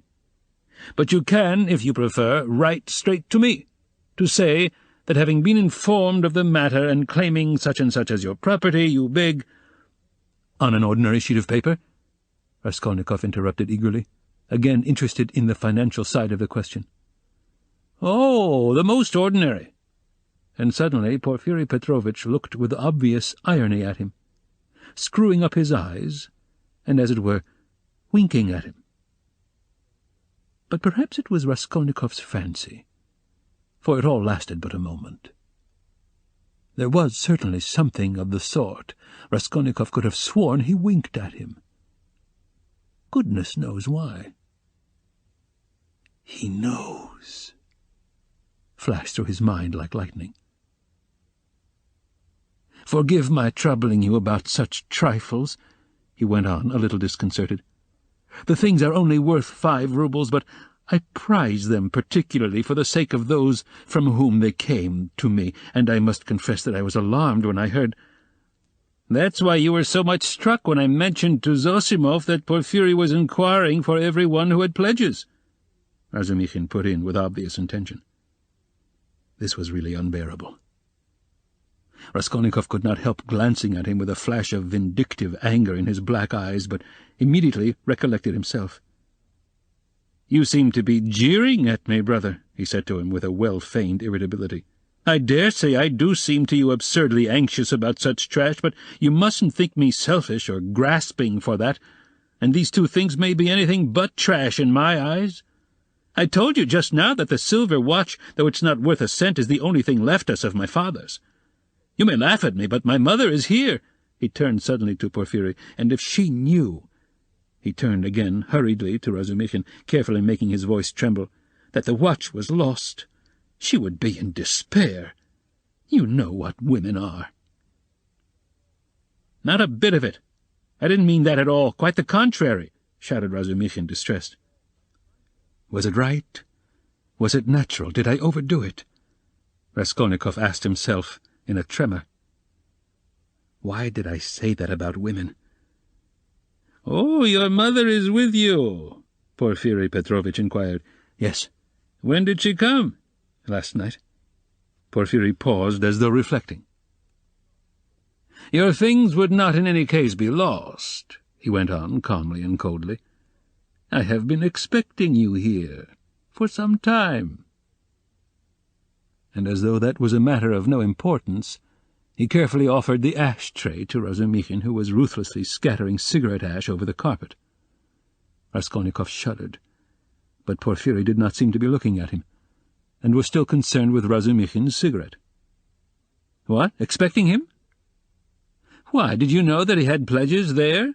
cried Razumikhin. Porfiri Petrovitch addressed himself to Raskolnikov. "Your things, the ring and the watch, were wrapped up together, and on the paper your name was legibly written in pencil, together with the date on which you left them with her." "How observant you are!" Raskolnikov smiled awkwardly, doing his very utmost to look him straight in the face. But he failed, and suddenly added, "I say that because I suppose there were a great many pledges, so that it must be difficult to remember them all, but you remember them all so clearly, and— Stupid, feeble, he thought. Why did I add that? But we know all who had pledges, and you are the only one who hasn't come forward," Porfiri answered with hardly perceptible irony. "I haven't been quite well." "I heard that too. I heard, indeed, that you were in great distress about something. You look pale still." "I'm not pale at all." "No, I'm quite well," Raskolnikov snapped out rudely and angrily, completely changing his tone. His anger was mounting. He couldn't repress it. "And in my anger I shall betray myself," flashed through his mind again. "Why are they torturing me?" "Not quite well," Razumikhin caught him up. "What next? He was unconscious and delirious till yesterday. Would you believe, Porfiri, as soon as our backs were turned, he dressed, though he could hardly stand, and gave us the slip and went off on a spree somewhere till midnight, delirious all the time. Would you believe it? Extraordinary." "Really delirious? You don't say so." Porfiri shook his head in a womanish way. "Nonsense! Don't you believe it?" "But you don't believe it anyway," Raskolnikov let slip in his anger. But Porfiri Petrovitch didn't seem to catch those strange words. "But how could you have gone out if you hadn't been delirious?" Razumikhin got hot suddenly. "What did you go out for? What was the object of it? And why on the sly? Were you in your senses when you did it? Now that all danger is over, I can speak plainly." "I was awfully sick of them yesterday." Raskolnikov addressed Porfiri suddenly with a smile of insolent defiance. "I ran away from them to take lodgings where they wouldn't find me, and took a lot of money with me. Mr. Zamyetov there saw it. Mr. Zamyetov, was I sensible or delirious yesterday? Settle our dispute." He could have strangled Zamyetov at that moment, so hateful were his expression and his silence to him. "In my opinion, you talked sensibly and even artfully, but you were extremely irritable," Zamyetov pronounced dryly. "And Nikodim Fomitch was telling me today," put in Porfiri Petrovitch, "that he met you very late last night in the lodging of a man who had been run over." "And there," said Razumikhin, "weren't you mad then? You gave your last penny to the widow for the funeral. If you wanted to help, give 15 or 20 even, but keep 3 rubles for yourself at least, but he flung away all the 25 at once. Maybe I found a treasure somewhere, and you know nothing of it. So that's why I was liberal yesterday. Mr. Zamyetov knows I found a treasure. Excuse us, please, for disturbing you for half an hour with such trivialities," he said, turning to Porfiri Petrovitch with trembling lips. "We are boring you, aren't we?" "Oh, no, quite the contrary, quite the contrary. If only you knew how you interest me. It's interesting to look on and listen, and I am really glad you have come forward at last." "But you might give us some tea. My throat's dry," cried Razumikhin. "Capital idea. Perhaps we will all keep you company. Wouldn't you like something more essential before tea? Get along with you." Porfiri Petrovitch went out to order tea. Raskolnikov's thoughts were in a whirl. He was in terrible exasperation. The worst of it is, they don't disguise it. They don't care to stand on ceremony. And how, if you didn't know me at all, did you come to talk to Nikodim Fomitch about me? So they didn't care to hide that they are tracking me like a pack of dogs. They simply spit in my face. He was shaking with rage. Come, strike me openly. Don't play with me like a cat with a mouse. It's hardly civil, Porfiri Petrovitch. But perhaps I won't allow it. I shall get up and throw the whole truth in your ugly faces, and you'll see how I despise you." He could hardly breathe. And what if it's only my fancy? What if I am mistaken, and through inexperience I get angry and don't keep up my nasty part? Perhaps it's all unintentional. All their phrases are the usual ones, but there is something about them. It all might be said, but there is something. Why did he say bluntly, "with her"? Why did Zamyetov add that I spoke artfully? Why do they speak in that tone? Yes, the tone. Razumikhin is sitting here. Why does he see nothing? That innocent blockhead never does see anything. Feverish again. Did Porfiri wink at me just now?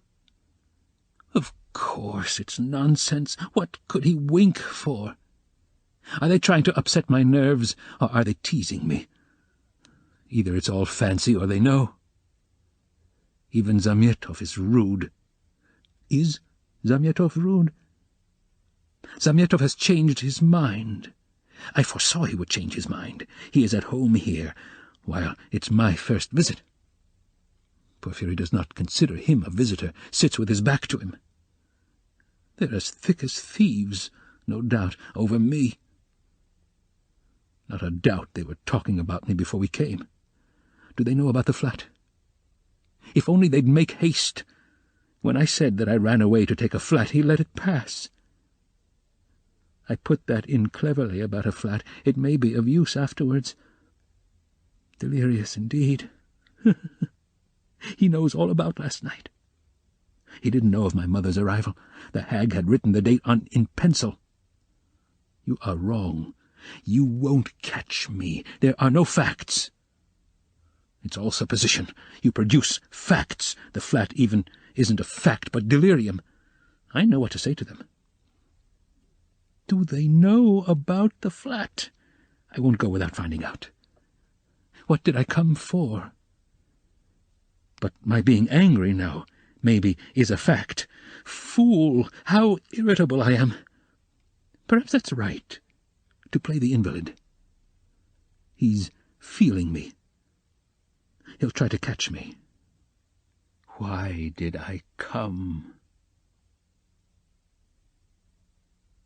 All this flashed like lightning through his mind.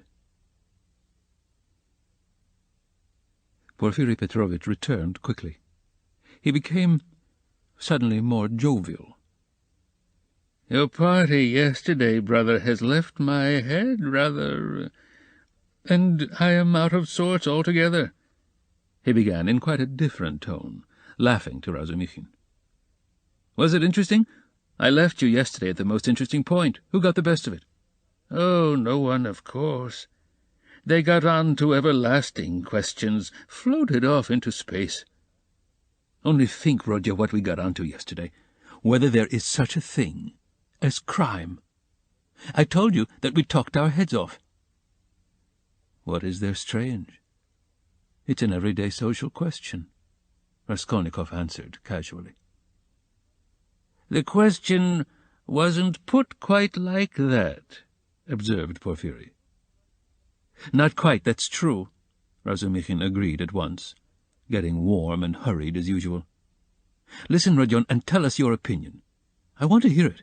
I was fighting tooth and nail with them and wanted you to help me. I told them you were coming.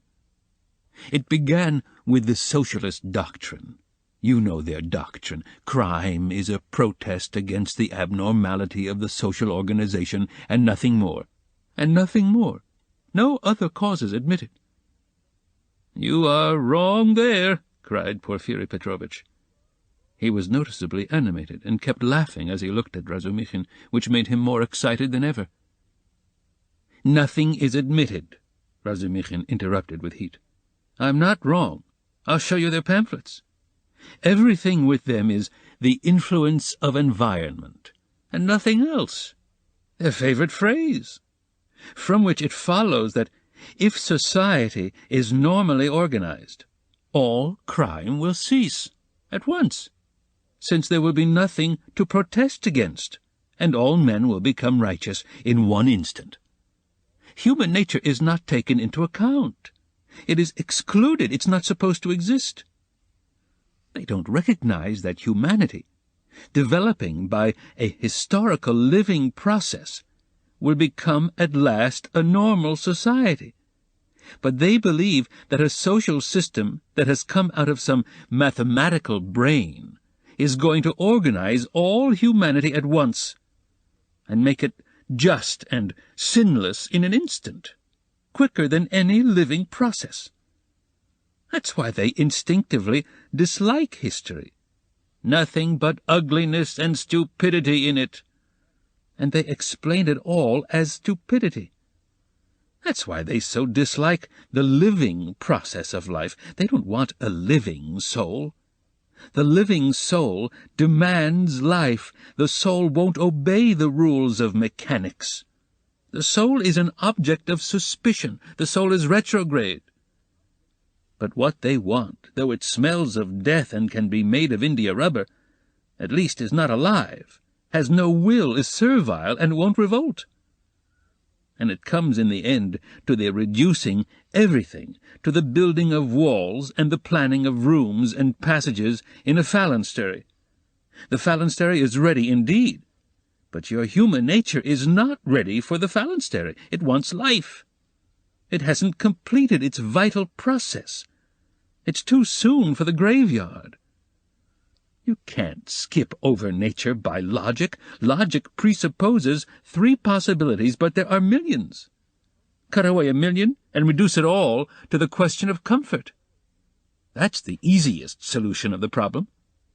It's seductively clear, and you mustn't think about it. That's the great thing. You mustn't think. The whole secret of life in 2 pages of print.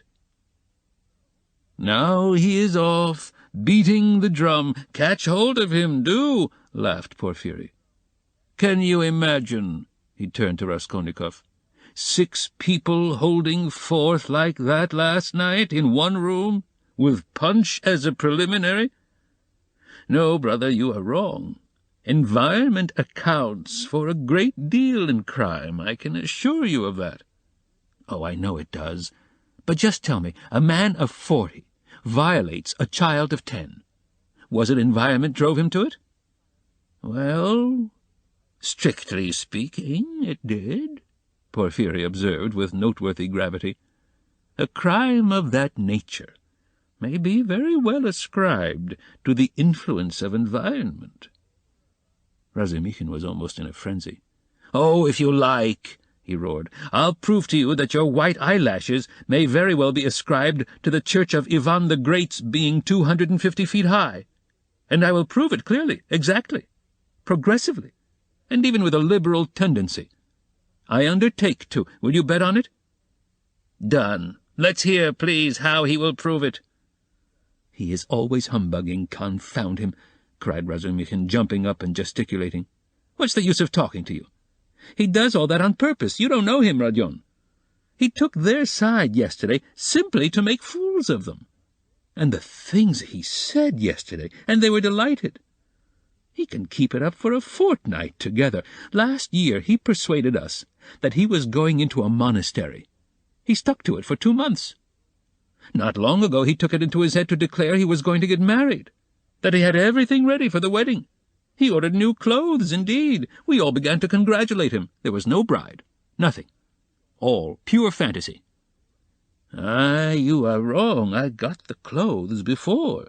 It was the new clothes, in fact, that made me think of taking you in. Are you such a good dissembler? Raskolnikov asked carelessly. You wouldn't have supposed it, eh? Wait a bit. I shall take you in, too. No, I'll tell you the truth.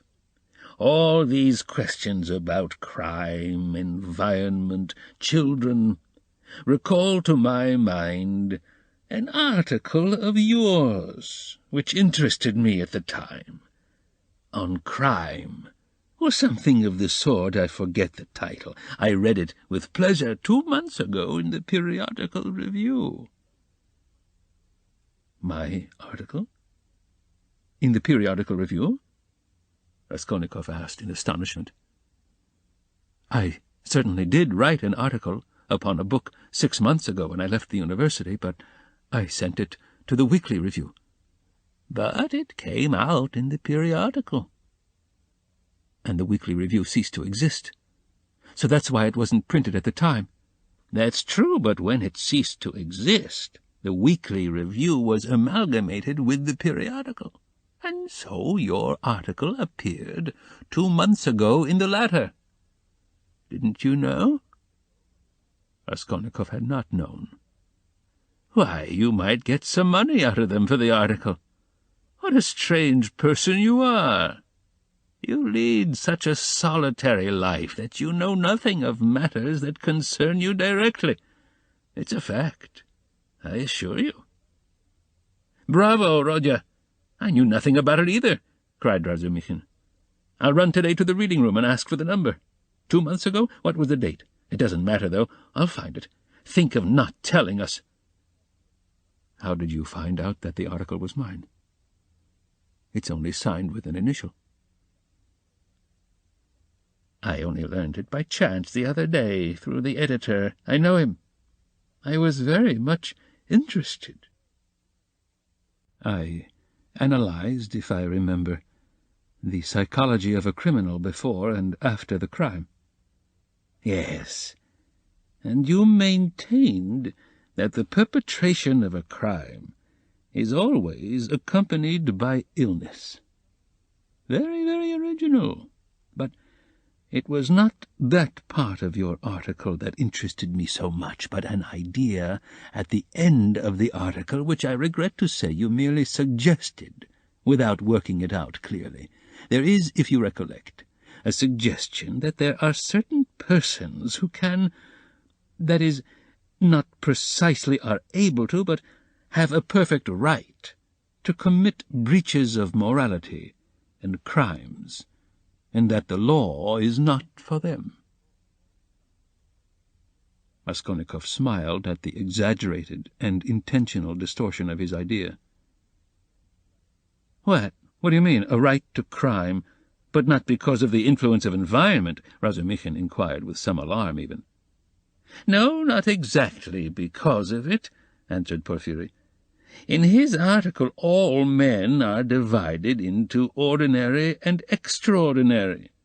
Ordinary men have to live in submission, have no right to transgress the law because, don't you see, they are ordinary.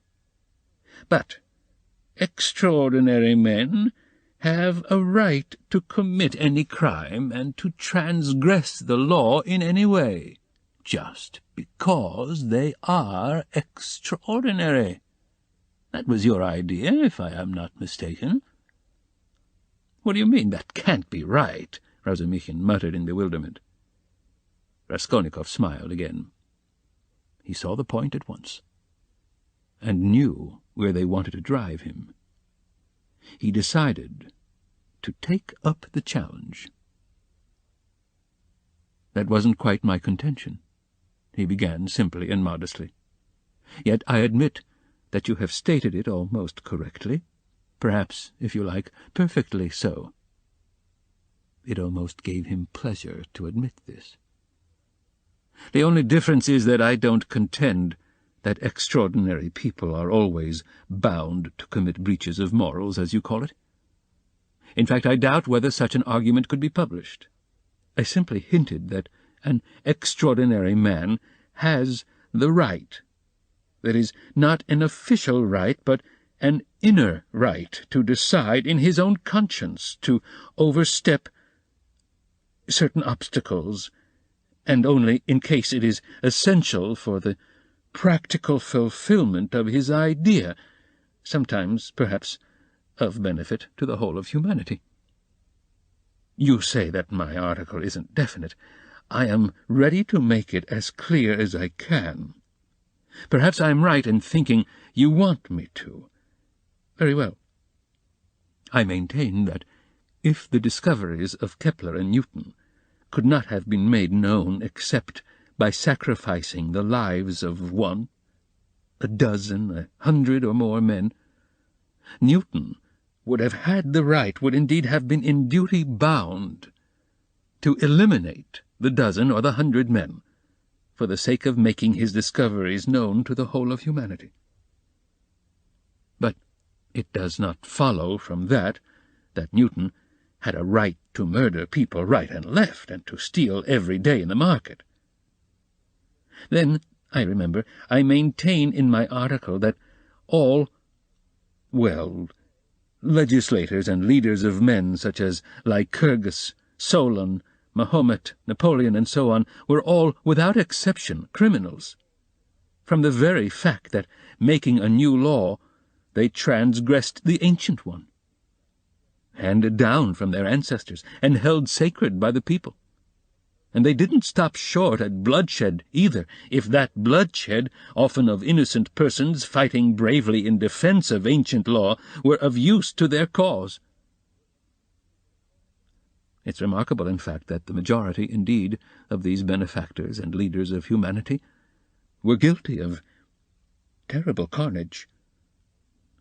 In short, I maintain that all great men, or even men a little out of the common, that is to say, capable of giving some new word, must, from their very nature, be criminals, more or less, of course.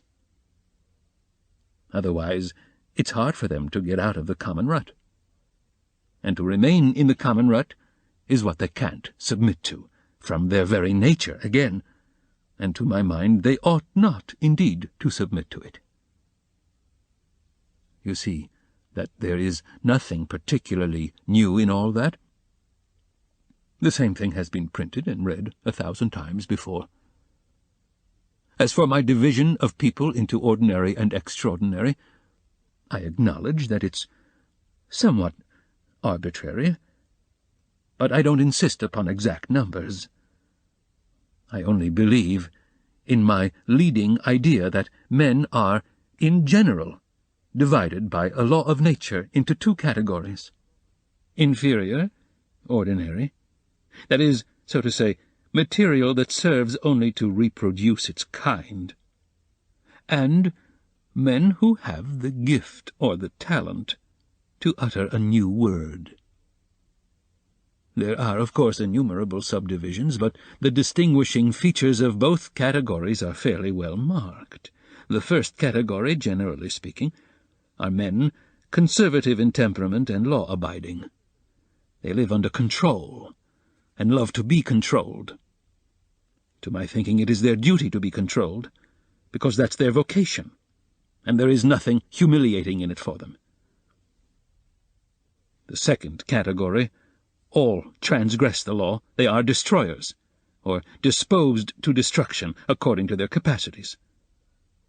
The crimes of these men are, of course, relative and varied. For the most part, they seek in very varied ways the destruction of the present for the sake of the better. But if such a one is forced, for the sake of his idea, to step over a corpse, or wade through blood, he can, I maintain, find within himself, in his conscience, a sanction for wading through blood. That depends on the idea and its dimensions. Note that. It's only in that sense I speak of their right to crime in my article. You remember it began with the legal question. There's no need for much anxiety, however. The masses will scarcely ever admit this right.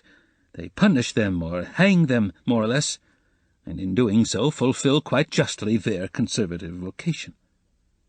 But the same masses set these criminals on a pedestal in the next generation, and worship them, more or less. The first category is always the man of the present, the second, the man of the future. The first preserve the world and people it. The second move the world and lead it to its goal. Each class has an equal right to exist. In fact, all have equal rights with me, and vive la guerre éternelle, till the New Jerusalem, of course. Then you believe in the New Jerusalem, do you? I do. Raskolnikov answered firmly. As he said these words, and during the whole preceding tirade, he kept his eyes on one spot on the carpet. And do you believe in God? Excuse my curiosity. I do, repeated Raskolnikov, raising his eyes to Porfiry. And do you believe in Lazarus rising from the dead? I do. Why do you ask all this? You believe it literally? Literally. You don't say so. I asked from curiosity. Excuse me. But let us go back to the question. They are not always executed. Some, on the contrary, triumph in their lifetime. Oh, yes. Some attain their ends in this life, and then they begin executing other people, if it's necessary. Indeed, for the most part they do. Your remark is very witty. Thank you. But tell me this. How do you distinguish those extraordinary people from the ordinary ones? Are there signs at their birth? I feel there ought to be more exactitude, more external definition. Excuse the natural anxiety of a practical, law-abiding citizen, but couldn't they adopt a special uniform, for instance?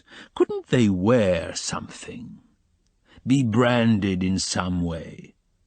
For you know, if confusion arises, and a member of one category imagines that he belongs to the other, begins to eliminate obstacles, as you so happily expressed it, then— Oh, that very often happens. That remark is wittier than the other. Thank you. No reason to. But take note that the mistake can only arise in the first category, that is, among the ordinary people, as I perhaps unfortunately called them. In spite of their predisposition to obedience, very many of them, through a playfulness of nature, sometimes vouchsafed even to the cow, like to imagine themselves advanced people, destroyers, and to push themselves into the new movement, and this quite sincerely. Meanwhile, the really new people are very often unobserved by them, or even despised as reactionaries of grovelling tendencies. But I don't think there is any considerable danger here, and you really need not be uneasy, for they never go very far. Of course, they might have a thrashing sometimes for letting their fancy run away with them, and to teach them their place, but no more. In fact, even this isn't necessary, as they castigate themselves, for they are very conscientious. Some perform this service for one another, and others chastise themselves with their own hands. They will impose various public acts of penitence upon themselves, with a beautiful and edifying effect. In fact, you've nothing to be uneasy about. It's a law of nature. Well, you have certainly set my mind more at rest on that score. But there's another thing worries me. Tell me, please, are there many people who have the right to kill others? These extraordinary people? I am ready to bow down to them, of course, but you must admit it's alarming if there are a great many of them. Oh, you needn't worry about that either, Raskolnikov went on in the same tone. People with new ideas, people with the faintest capacity for saying something new, are extremely few in number. extraordinarily so, in fact. One thing only is clear, that the appearance of all these grades and subdivisions of men must follow with unfailing regularity some law of nature. That law, of course, is unknown at present, but I am convinced that it exists, and one day may become known. The vast mass of mankind is mere material, and only exists in order by some great effort, by some mysterious process, by means of some crossing of races and stocks, to bring into the world at last perhaps one man out of 1,000, with a spark of independence. 1 in 10,000, perhaps, I speak roughly, approximately, is born with some independence, and with still greater independence 1 in 100,000. The man of genius is one of millions, and the great geniuses, the crown of humanity, appear on earth perhaps 1 in many thousand millions. In fact, I have not peeped into the retort in which all this takes place. But there certainly is and must be a definite law. It cannot be a matter of chance. "Why, are you both joking?" Razumikhin cried at last. "There you sit making fun of one another. Are you serious, Rodya?" Raskolnikov raised his pale and almost mournful face, and made no reply. And the unconcealed, persistent, nervous and discourteous sarcasm of Porfiry seemed strange to Razumikhin, beside that quiet and mournful face. "Well, brother, if you are really serious, you are right, of course, in saying that it's not new, that it's like what we've read and heard 1,000 times already. But what is really original in all this, and is exclusively your own to my horror, is that you sanction bloodshed in the name of conscience, and, excuse my saying so, with such fanaticism. That, I take it, is the point of your article. But that sanction of bloodshed by conscience is, to my mind, more terrible than the official, legal sanction of bloodshed." "You are quite right. It is more terrible," Porfiry agreed. "Yes, you must have exaggerated. There's some mistake. I shall read it. You can't think that. I shall read it." "All that is not in the article. There's only a hint of it," said Raskolnikov. Yes, Porfiry couldn't sit still. "Your attitude to crime is pretty clear to me now, but excuse me for my impertinence. I am really ashamed to be worrying you like this. You see, you've removed my anxiety as to the two grades getting mixed, but there are various practical possibilities that make me uneasy. What if some man, or youth, imagines that he is a Lycurgus or Mahomet, a future one, of course, and suppose he begins to remove all obstacles. He has some great enterprise before him and needs money for it, and tries to get it. Do you see?" Zamyatov gave a sudden guffaw in his corner. Raskolnikov did not even raise his eyes to him. "I must admit," he went on calmly, "that such cases certainly must arise. The vain and foolish are particularly apt to fall into that snare. Young people especially." "Yes, you see. Well, then?" "What then?" Raskolnikov smiled in reply. "That's not my fault.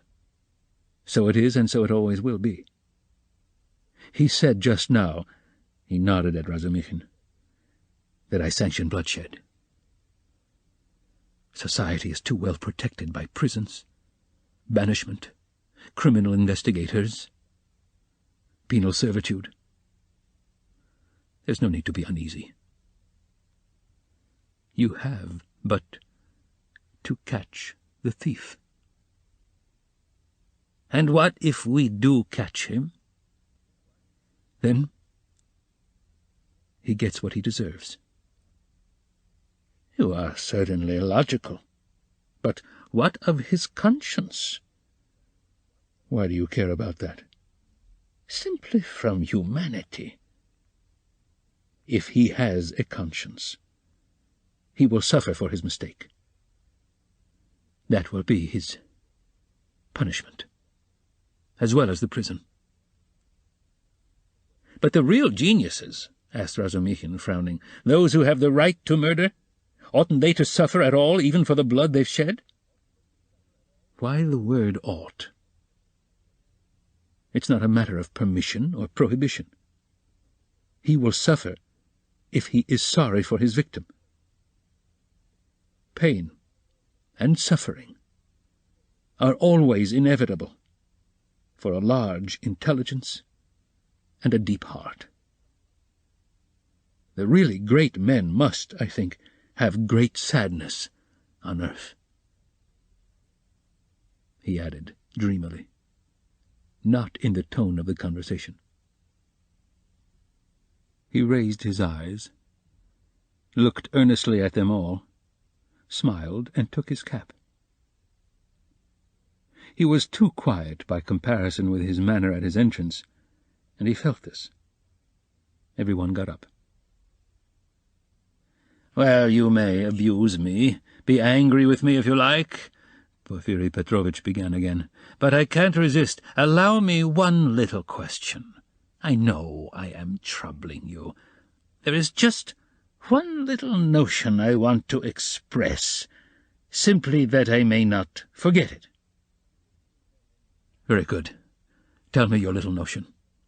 Raskolnikov stood, waiting, pale and grave, before him. "Well, you see, I really don't know how to express it properly. It's a playful, psychological idea. When you were writing your article, surely you couldn't have helped fancying yourself just a little an extraordinary man, uttering a new word in your sense. That's so, isn't it?" "Quite possibly," Raskolnikov answered contemptuously. Razumikhin made a movement. "And if so, could you bring yourself, in case of worldly difficulties and hardship or for some service to humanity, to overstep obstacles? For instance, to rob and murder?" And again he winked with his left eye and laughed noiselessly just as before. "If I did, I certainly should not tell you," Raskolnikov answered, with defiant and haughty contempt. "No, I was only interested on account of your article, from a literary point of view." How obvious and insolent that is, Raskolnikov thought with repulsion. "Allow me to observe," he answered dryly, "that I don't consider myself a Mahomet or a Napoleon, nor any personage of that kind. And not being one of them, I cannot tell you how I should act." "Oh, come, don't we all think ourselves Napoleons now in Russia?" Porfiri Petrovitch said with alarming familiarity. Something peculiar betrayed itself in the very intonation of his voice. "Perhaps it was one of these future Napoleons who killed Alyona Ivanovna last week," Zamyatov blurted out from the corner. Raskolnikov did not speak, but looked firmly and intently at Porfiri. Razumikhin was scowling gloomily. He seemed before this to be noticing something. He looked angrily around. There was a minute of gloomy silence. Raskolnikov turned to go. "Are you going already?" Porfiri said amiably, holding out his hand with excessive politeness. "Very, very glad of your acquaintance. As for your request, have no uneasiness. Write just as I told you, or, better still, come to me there yourself in a day or two. Tomorrow, indeed. I shall be there at 11 o'clock for certain. We'll arrange it all. We'll have a talk. As one of the last to be there, you might perhaps be able to tell us something," he added with a most good-natured expression. "You want to cross-examine me officially, in due form?" Raskolnikov asked sharply. "Oh, why? That's not necessary for the present. You misunderstand me. I lose no opportunity, you see, and I've talked with all who had pledges. I obtained evidence from some of them, and you are the last. Yes, by the way," he cried, seemingly suddenly delighted, "I just remember. What was I thinking of?" He turned to Razumikhin. "You were talking my ears off about that Nikolai. Of course, I know very well," he turned to Raskolnikov, "that the fellow is innocent. But what is one to do? We had to trouble Dmitri, too. This is the point. This is all. When you went up the stairs, it was past 7, wasn't it?" "Yes," answered Raskolnikov, with an unpleasant sensation at the very moment he spoke that he need not have said it. "Then, when you went upstairs between 7 and 8, didn't you see, in a flat that stood open on a second story, do you remember, 2 workmen, or at least one of them? They were painting there. Didn't you notice them? It's very, very important for them." "Painters?" "No, I didn't see them," Raskolnikov answered slowly, as though ransacking his memory, while at the same instant he was racking every nerve, almost swooning with anxiety, to conjecture as quickly as possible where the trap lay and not to overlook anything. "No, I didn't see them. And I don't think I noticed a flat like that open. But on the 4th story—" He had mastered the trap now and was triumphant. "I remember now that someone was moving out of the flat opposite Alyona Ivanovna's. I remember it clearly. Some porters were carrying out a sofa, and they squeezed me against the wall. But painters— No, I don't remember that there were any painters. And I don't think that there was a flat open anywhere. No, there wasn't." "What do you mean?" Razumikhin shouted suddenly, as though he had reflected and realized. "Why, it was on the day of the murder the painters were at work. And he was there 3 days before. What are you asking?" "Phew, I have muddled it." Porfiry slapped himself on the forehead. "Deuce take it! This business is turning my brain." He addressed Raskolnikov somewhat apologetically. "It would be such a great thing for us to find out whether anyone had seen them between 7 and 8 at the flat, so I fancied you could perhaps have told us something." "I quite muddled it." "Then you should be more careful," Razumikhin observed grimly. The last words were uttered in the passage. Porfiri Petrovitch saw them to the door with excessive politeness. They went out into the street, gloomy and sullen, and for some steps they did not say a word. Raskolnikov drew a deep breath.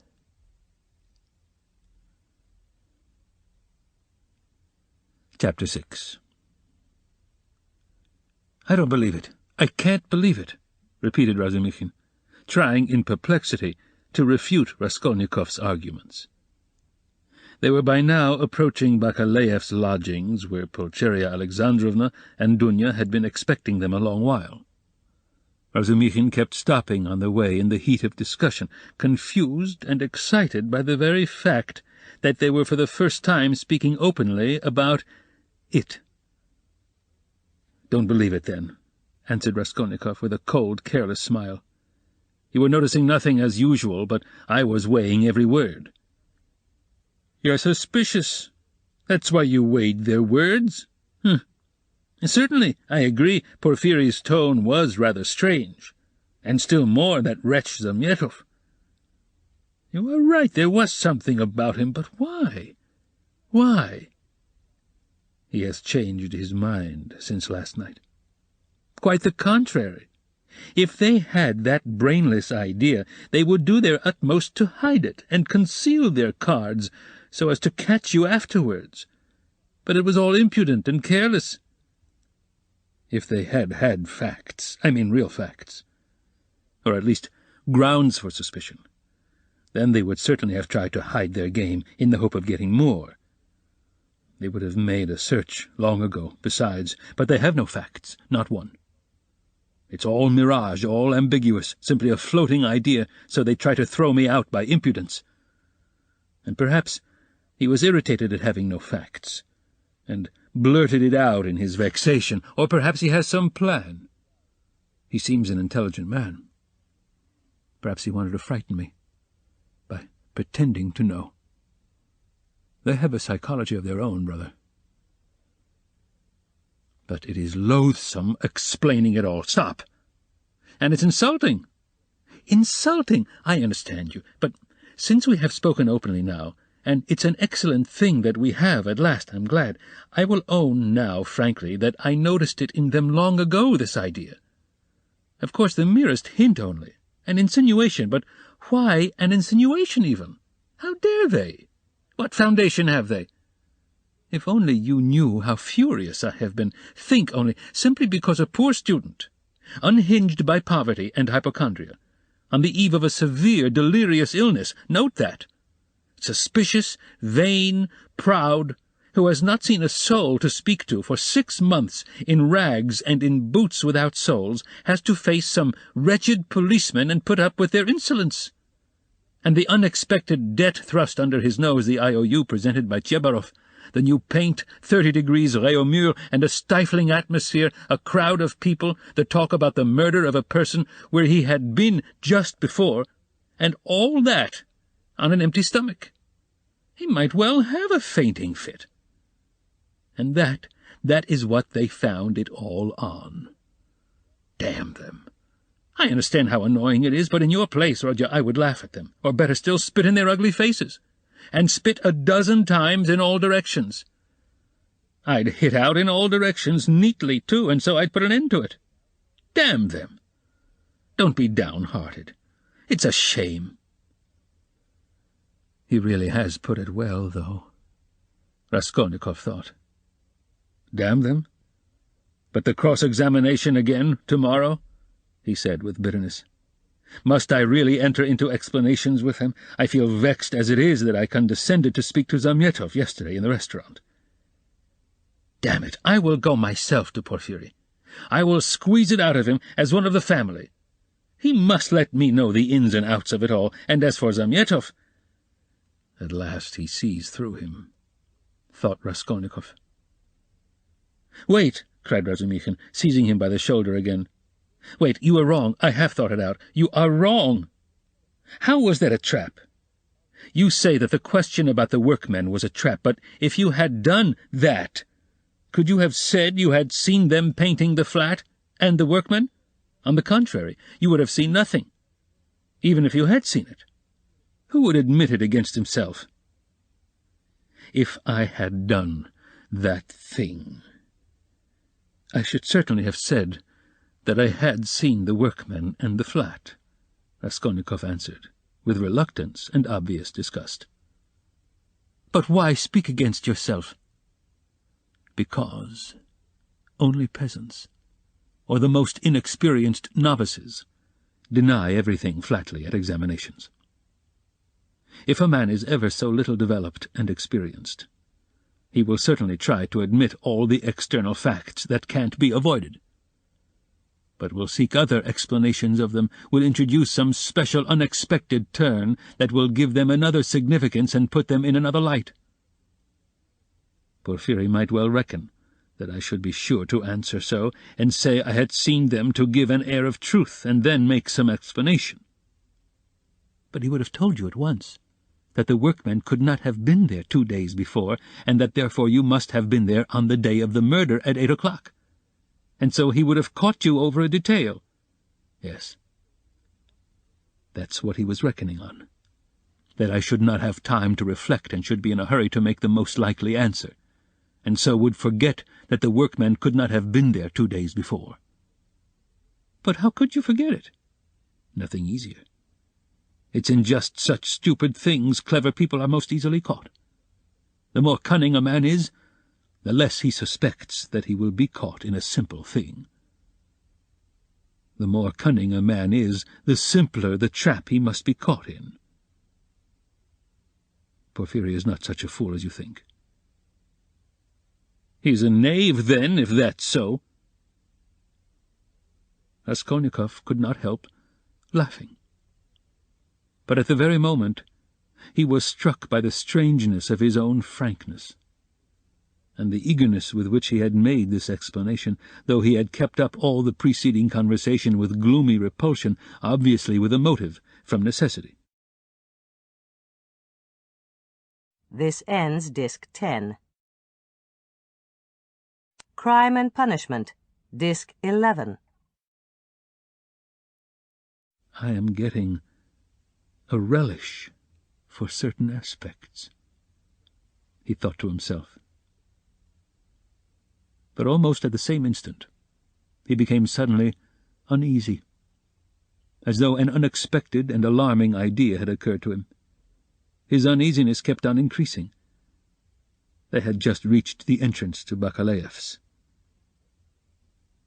"Go in alone," said Raskolnikov suddenly. "I'll be back directly."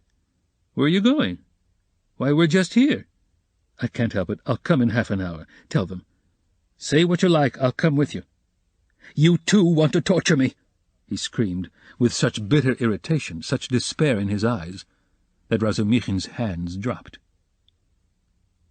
He stood for some time on the steps, looking gloomily at Raskolnikov, striding rapidly away in the direction of his lodging.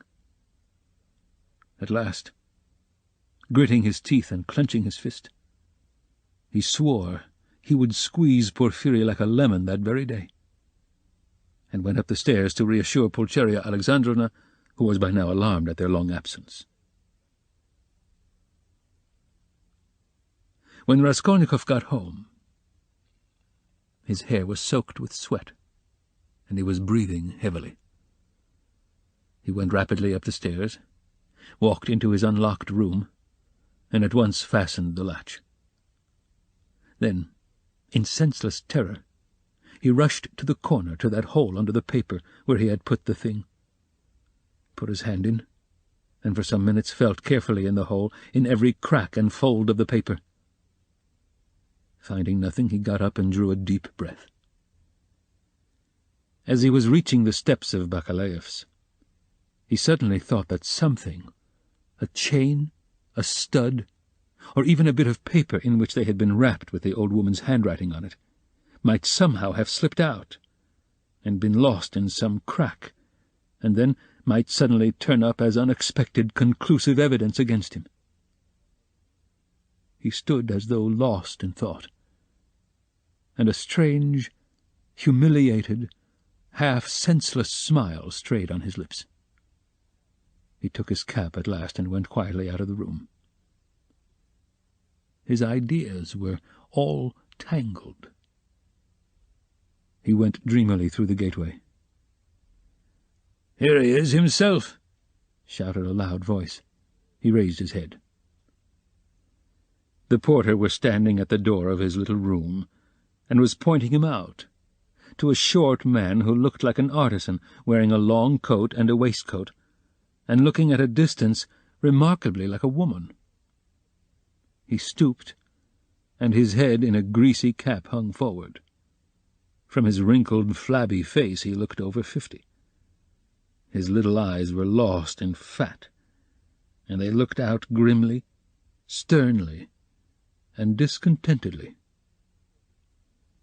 "What is it?" Raskolnikov asked, going up to the porter. The man stole a look at him from under his brows, and he looked at him attentively, deliberately. Then he turned slowly and went out of the gate into the street without saying a word. "What is it?" cried Raskolnikov. "Why, he there was asking whether a student lived here, mentioned your name, and whom you lodged with. I saw you coming and pointed you out, and he went away. It's funny." The porter, too, seemed rather puzzled, but not much so, and after wondering for a moment he turned and went back to his room. Raskolnikov ran after the stranger, and at once caught sight of him walking along the other side of the street with the same even, deliberate step, with his eyes fixed on the ground, as though in meditation. He soon overtook him, but for some time walked behind him. At last, moving on to a level with him, he looked at his face. The man noticed him at once, looked at him quickly, but dropped his eyes again. And so they walked for a minute side by side without uttering a word. "You were inquiring for me of the porter?" Raskolnikov said at last, but in a curiously quiet voice. The man made no answer. He didn't even look at him. Again they were both silent. "Why do you come and ask for me, and say nothing? What's the meaning of it?" Raskolnikov's voice broke, and he seemed unable to articulate the words clearly.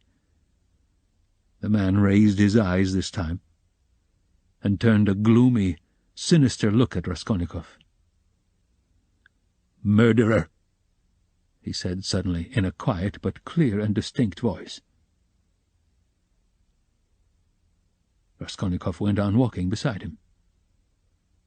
His legs felt suddenly weak. A cold shiver ran down his spine, and his heart seemed to stand still for a moment, then suddenly began throbbing as though it were set free. So they walked for about 100 paces, side by side in silence. The man did not look at him. "What do you mean? What is—" "Who is a murderer?" muttered Raskolnikov, hardly audibly. "You are a murderer," the man answered, still more articulately and emphatically, with a smile of triumphant hatred. And again he looked straight into Raskolnikov's pale face and stricken eyes. They had just reached the crossroads. The man turned to the left without looking behind him. Raskolnikov remained standing, gazing after him. He saw him turn round 50 paces away and look back at him, still standing there. Raskolnikov could not see clearly, but he fancied that he was again smiling, the same smile of cold hatred and triumph.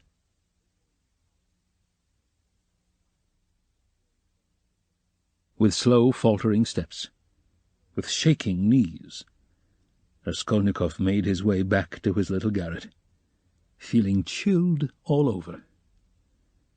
He took off his cap and put it on the table, and for 10 minutes he stood, without moving.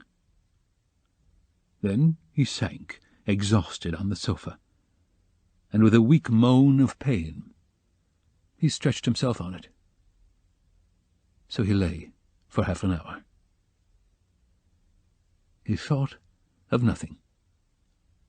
Some thoughts or fragments of thoughts, some images without order or coherence, floated before his mind. Faces of people he had seen in his childhood, or met somewhere once, whom he would never have recalled, the belfry of the church at V, the billiard table in a restaurant, and some officers playing billiards, the smell of cigars in some underground tobacco shop, a tavern room, a back staircase quite dark, all sloppy with dirty water and strewn with eggshells, and the Sunday bells floating in from somewhere. The images followed one another, whirling like a hurricane. Some of them he liked and tried to clutch at, but they faded, and all the while there was an oppression within him.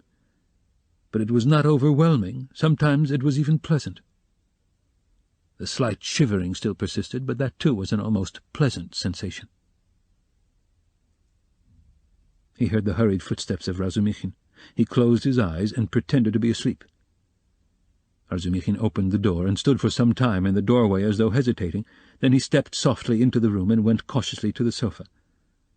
Raskolnikov heard Nastasia's whisper, "Don't disturb him. Let him sleep.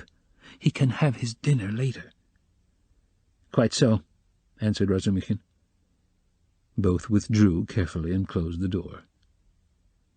Another half-hour passed. Raskolnikov opened his eyes, turned on his back again, clasping his hands behind his head. Who is he? Who is that man who sprang out of the earth? Where was he? What did he see? He's seen it all, that's clear. Where was he then? And from where did he see? Why has he only now sprung out of the earth? And how could he see? Is it possible? Continued Raskolnikov, turning cold and shivering. And the jewel case Nikolai found behind the door, was that possible? A clue? You miss an infinitesimal line, and you can build it into a pyramid of evidence. A fly flew by and saw it. Is it possible? He felt with sudden loathing how weak, how physically weak he had become. I ought to have known it, he thought with a bitter smile. And how dared I, knowing myself, knowing how I should be, take up an axe and shed blood? I ought to have known beforehand. But I did know, he whispered in despair. At times he came to a standstill at some thought. No, those men are not made so. The real master, to whom all is permitted, storms Toulon, makes a massacre in Paris, forgets an army in Egypt, wastes 500,000 men in the Moscow expedition, and gets off with a jest at Vilna. And altars are set up to him after his death. And so all is permitted. No, such people, it seems, are not of flesh, but of bronze. One sudden irrelevant idea almost made him laugh. Napoleon, the pyramids, Waterloo, and a wretched, skinny old woman, a pawnbroker with a red trunk under her bed. It's a nice hash for Porfiri Petrovitch to digest. How can I digest it? It's too inartistic. Would a Napoleon creep under an old woman's bed? Ugh, how loathsome. At moments he felt he was raving. He sank into a state of feverish excitement. The old woman is of no consequence, he thought, hotly and incoherently. The old woman was a mistake, perhaps, but she's not what matters. The old woman was only an illness. I was in a hurry to overstep. I didn't kill a human being, but a principle. I killed the principle, but I didn't overstep. I stopped on this side. I was only capable of killing. And it seems I wasn't even capable of that. Principle. Why was that fool Razumikhin abusing the socialists? They are industrious commercial people. The happiness of all is their case. No. Life is only given to me once, and I shall never have it again. I don't want to wait for the happiness of all. I want to live myself, or else better not live at all. I simply couldn't pass by my mother starving, keeping my rouble in my pocket while I waited for the happiness of all. I am putting my little brick into the happiness of all, and so my heart is at peace. Why have you let me slip? I only live once. I, too, want. I am an aesthetic louse and nothing more, he added suddenly, laughing like a madman. Yes, I am certainly a louse," he went on, clutching at the idea, gloating over it, and playing with it with vindictive pleasure.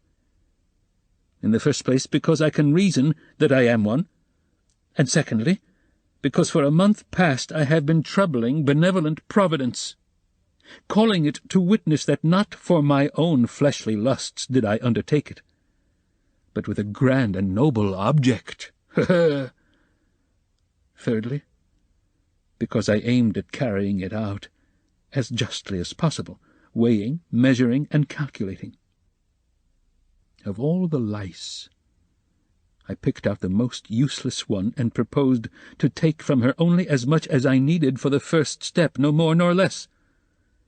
So the rest would have gone to a monastery according to her will. And what shows that I am utterly a louse," he added, grinding his teeth, "is that I am perhaps viler and more loathsome than the louse I killed. And I felt beforehand that I should tell myself so after killing her. Can anything be compared with the horror of that? The vulgarity, the abjectness. I understand the prophet with his sabre on his steed. Allah commands, and trembling creation must obey. The prophet is right. He is right when he sets a battery across the street and blows up the innocent and the guilty without deigning to explain. It's for you to obey, trembling creation, and not to have desires, for that's not for you. I shall never, never forgive the old woman." His hair was soaked with sweat, his quivering lips were parched, his eyes were fixed on the ceiling. "Mother, sister, how I love them! Why do I hate them now? Yes, I hate them. I feel a physical hatred for them. I can't bear them near me. I went up to my mother and kissed her, I remember, to embrace her and think if she only knew— Shall I tell her, then? That's just what I might do. She must be the same as I am," he added, straining himself to think, as it were struggling with delirium. "Oh, how I hate the old woman now! I feel I should kill her again if she came to life. Poor Lizaveta. Why did she come in? It's strange, though. Why is it I scarcely ever think of her as though I hadn't killed her? Lizaveta. Sonia. Poor gentle things with gentle eyes. Dear women. Why don't they weep? Why don't they moan? They give up everything. Their eyes are soft and gentle. Sonia. Sonia. Gentle Sonia. He lost consciousness. It seemed strange to him that he didn't remember how he got into the street. It was late evening. The twilight had fallen, and the full moon was shining more and more brightly. But there was a peculiar breathlessness in the air. There were crowds of people in the street. Workmen and business people were making their way home. Other people had come out for a walk. There was a smell of mortar, dust, and stagnant water. Raskolnikov walked along, mournful and anxious. He was distinctly aware of having come out with a purpose, of having to do something in a hurry, but what it was he had forgotten. Suddenly he stood still and saw a man standing on the other side of the street, beckoning to him. He crossed over to him, but at once the man turned and walked away with his head hanging as though he had made no sign to him. Wait, did he really beckon? Raskolnikov wondered, but he tried to overtake him. When he was within 10 paces, he recognized him and was frightened. It was the same man with stooping shoulders in the long coat. Raskolnikov followed him at a distance. His heart was beating. They went down a turning. The man still didn't look round. "Does he know I am following him?" thought Raskolnikov. The man went into the gateway of a big house. Raskolnikov hastened to the gate and looked in to see whether he would look round and sign to him. In the courtyard the man did turn round and again seemed to beckon him. Raskolnikov at once followed him into the yard, but the man was gone. He must have gone up the first staircase. Raskolnikov rushed after him. He heard slow, measured steps 2 flights above. The staircase seemed strangely familiar. He reached the window on the first floor. The moon shone through the panes with a melancholy and mysterious light. Then he reached the second floor. Bah! This is the flat where the painters were at work. But how was it he didn't recognize it at once? The steps of the man above had died away. So he must have stopped, or hidden somewhere. He reached the 3rd story. Should he go on? There was a stillness that was dreadful. But he went on. The sound of his own footsteps scared and frightened him. How dark it was! The man must be hiding in some corner here. Ah! The flat was standing wide open. He hesitated and went in. It was very dark and empty in the passage, as though everything had been removed. He crept on tiptoe into the parlour, which was flooded with moonlight. Everything there was as before: the chairs, the looking-glass, the yellow sofa, and the pictures in the frames. A huge, round, copper-red moon looked in at the window. "It's the moon that makes it so still, weaving some mystery," thought Raskolnikov. He stood and waited a long while, and the more silent the moonlight, the more violently his heart beat, till it was painful, and still the same hush. Suddenly he heard a momentary sharp crack, like the snapping of a splinter, and all was still again. A fly flew up suddenly and struck the window-pane with a plaintive buzz. At that moment he noticed in the corner, between the window and the little cupboard, something like a cloak hanging on the wall. "Why is that cloak here?" he thought. "It wasn't there before." He went up to it quietly, and felt that there was someone hiding behind it. He cautiously moved the cloak and saw, sitting on a chair in the corner, the old woman, bent double so that he couldn't see her face, but it was she. He stood over her. "She is afraid," he thought. He stealthily took the axe from the noose and struck her one blow, then another on the skull. But strange to say, she didn't stir, as though she were made of wood. He was frightened, bent down nearer and tried to look at her, but she too bent her head lower. He bent right down to the ground and peeped up into her face from below. He peeped and turned cold with horror. The old woman was sitting and laughing, shaking with noiseless laughter, doing her utmost that he shouldn't hear it. Suddenly he fancied that the door from the bedroom was opened a little, and that there was laughter and whispering within. He was overcome with frenzy, and he began hitting the old woman on the head with all his force.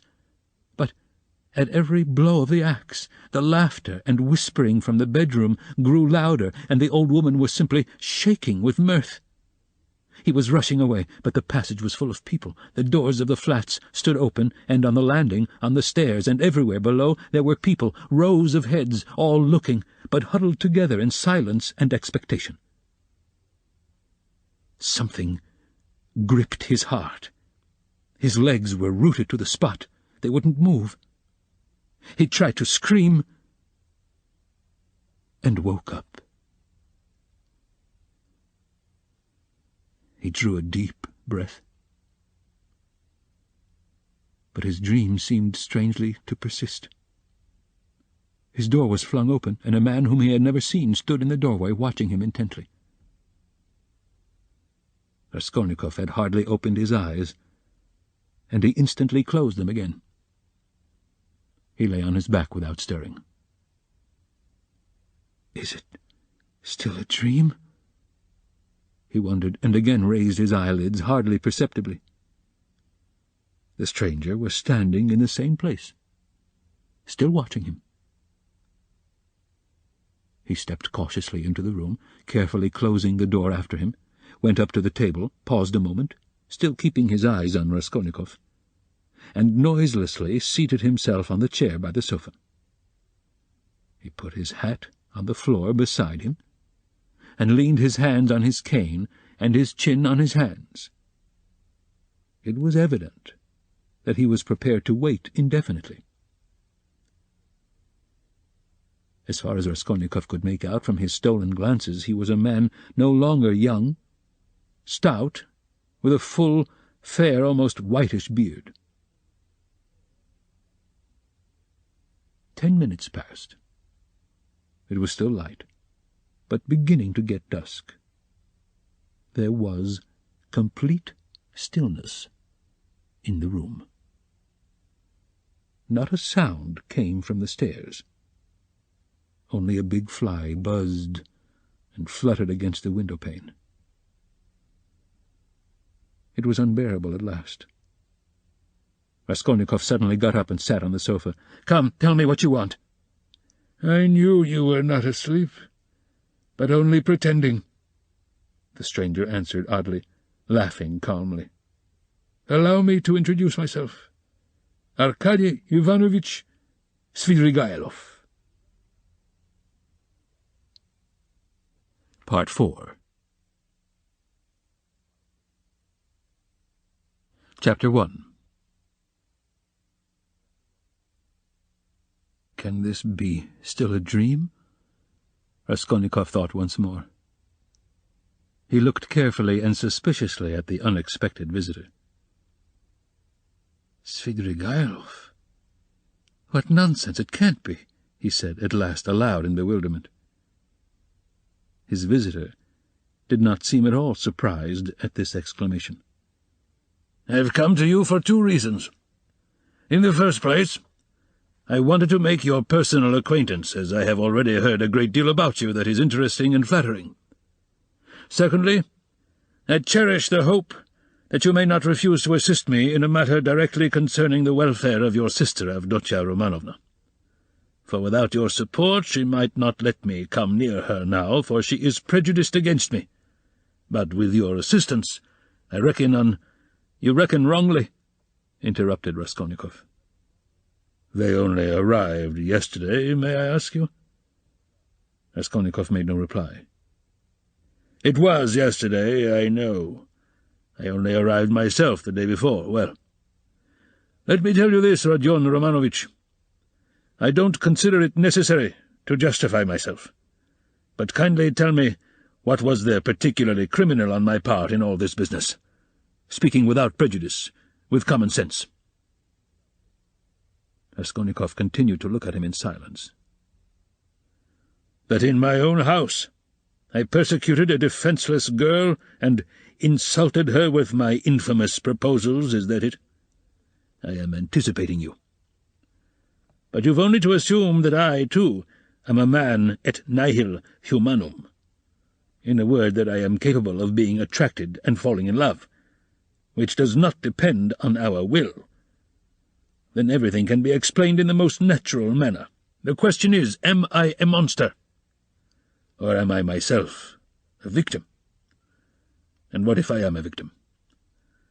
In proposing to the object of my passion to elope with me to America or Switzerland, I may have cherished the deepest respect for her, and may have thought that I was promoting our mutual happiness.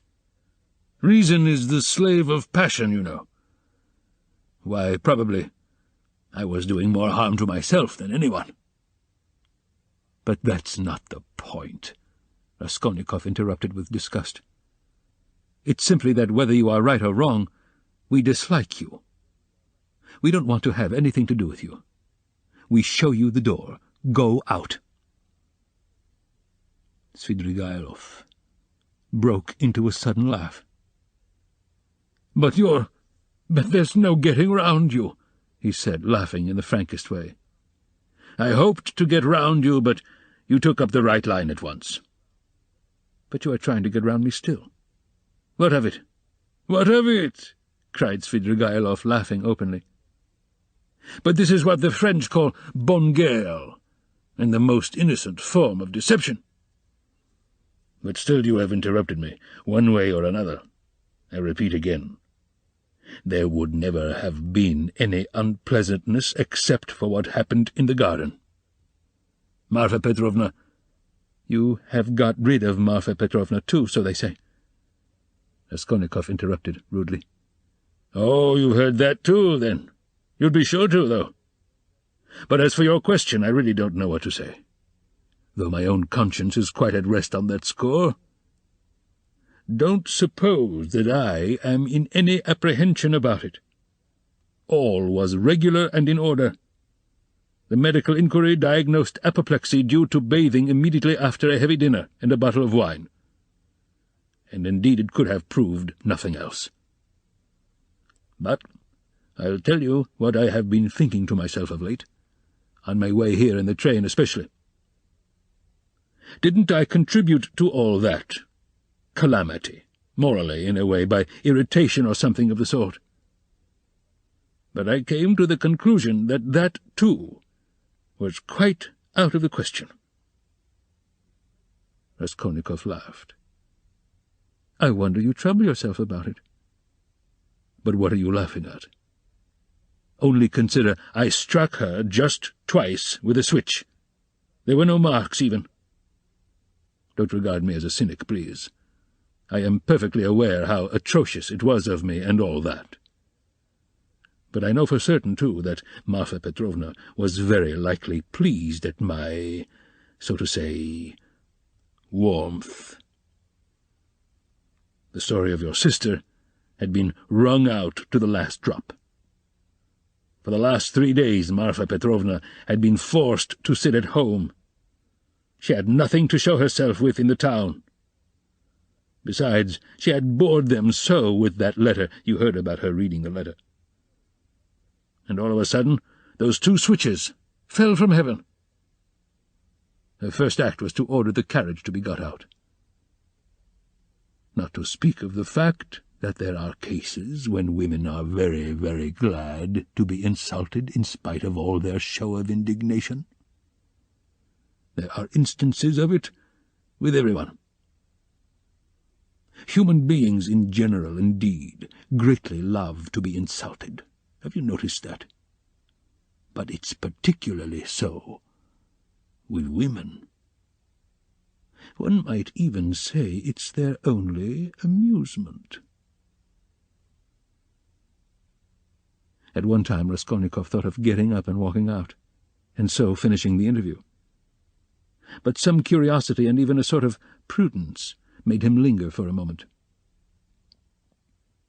"You are fond of fighting?" he asked carelessly. "No, not very," Svidrigailov answered calmly. "And Marfa Petrovna and I scarcely ever fought. We lived very harmoniously, and she was always pleased with me. I only used the whip twice in all our 7 years, not counting a third occasion of a very ambiguous character. The first time, 2 months after our marriage, immediately after we arrived in the country, and the last time was that of which we are speaking. Did you suppose I was such a monster, such a reactionary, such a slave-driver? Ha ha! By the way, do you remember, Rodion Romanovich, how a few years ago, in those days of beneficent publicity, a nobleman, I've forgotten his name, was put to shame everywhere in all the papers for having thrashed a German woman in the railway train? Remember? It was in those days, that very year, I believe, the disgraceful action of the age took place. You know, the Egyptian nights, that public reading, you remember? The dark eyes, you know, the golden days of our youth. Where are they? Well, as for the gentleman who thrashed the German, I feel no sympathy with him, because, after all, what need is there for sympathy? But I must say that there are sometimes such provoking Germans that I don't believe there is a progressive who could quite answer for himself. No one looked at the subject from that point of view then. But that's the truly humane point of view, I assure you.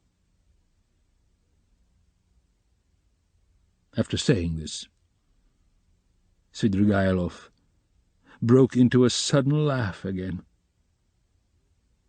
Raskolnikov saw clearly that this was a man with a firm purpose in his mind and able to keep it to himself. "I expect you've not talked to anyone for some days?" he asked. "Scarcely anyone. I suppose you are wondering at my being such an adaptable man." "No. I am only wondering at your being too adaptable a man." "Because I am not offended at the rudeness of your questions, is that it? But why take offence?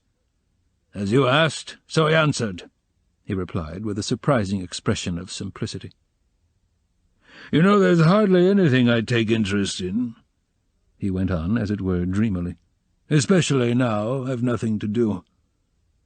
You are quite at liberty to imagine, though, that I am making up to you with a motive, particularly as I told you I want to see your sister about something.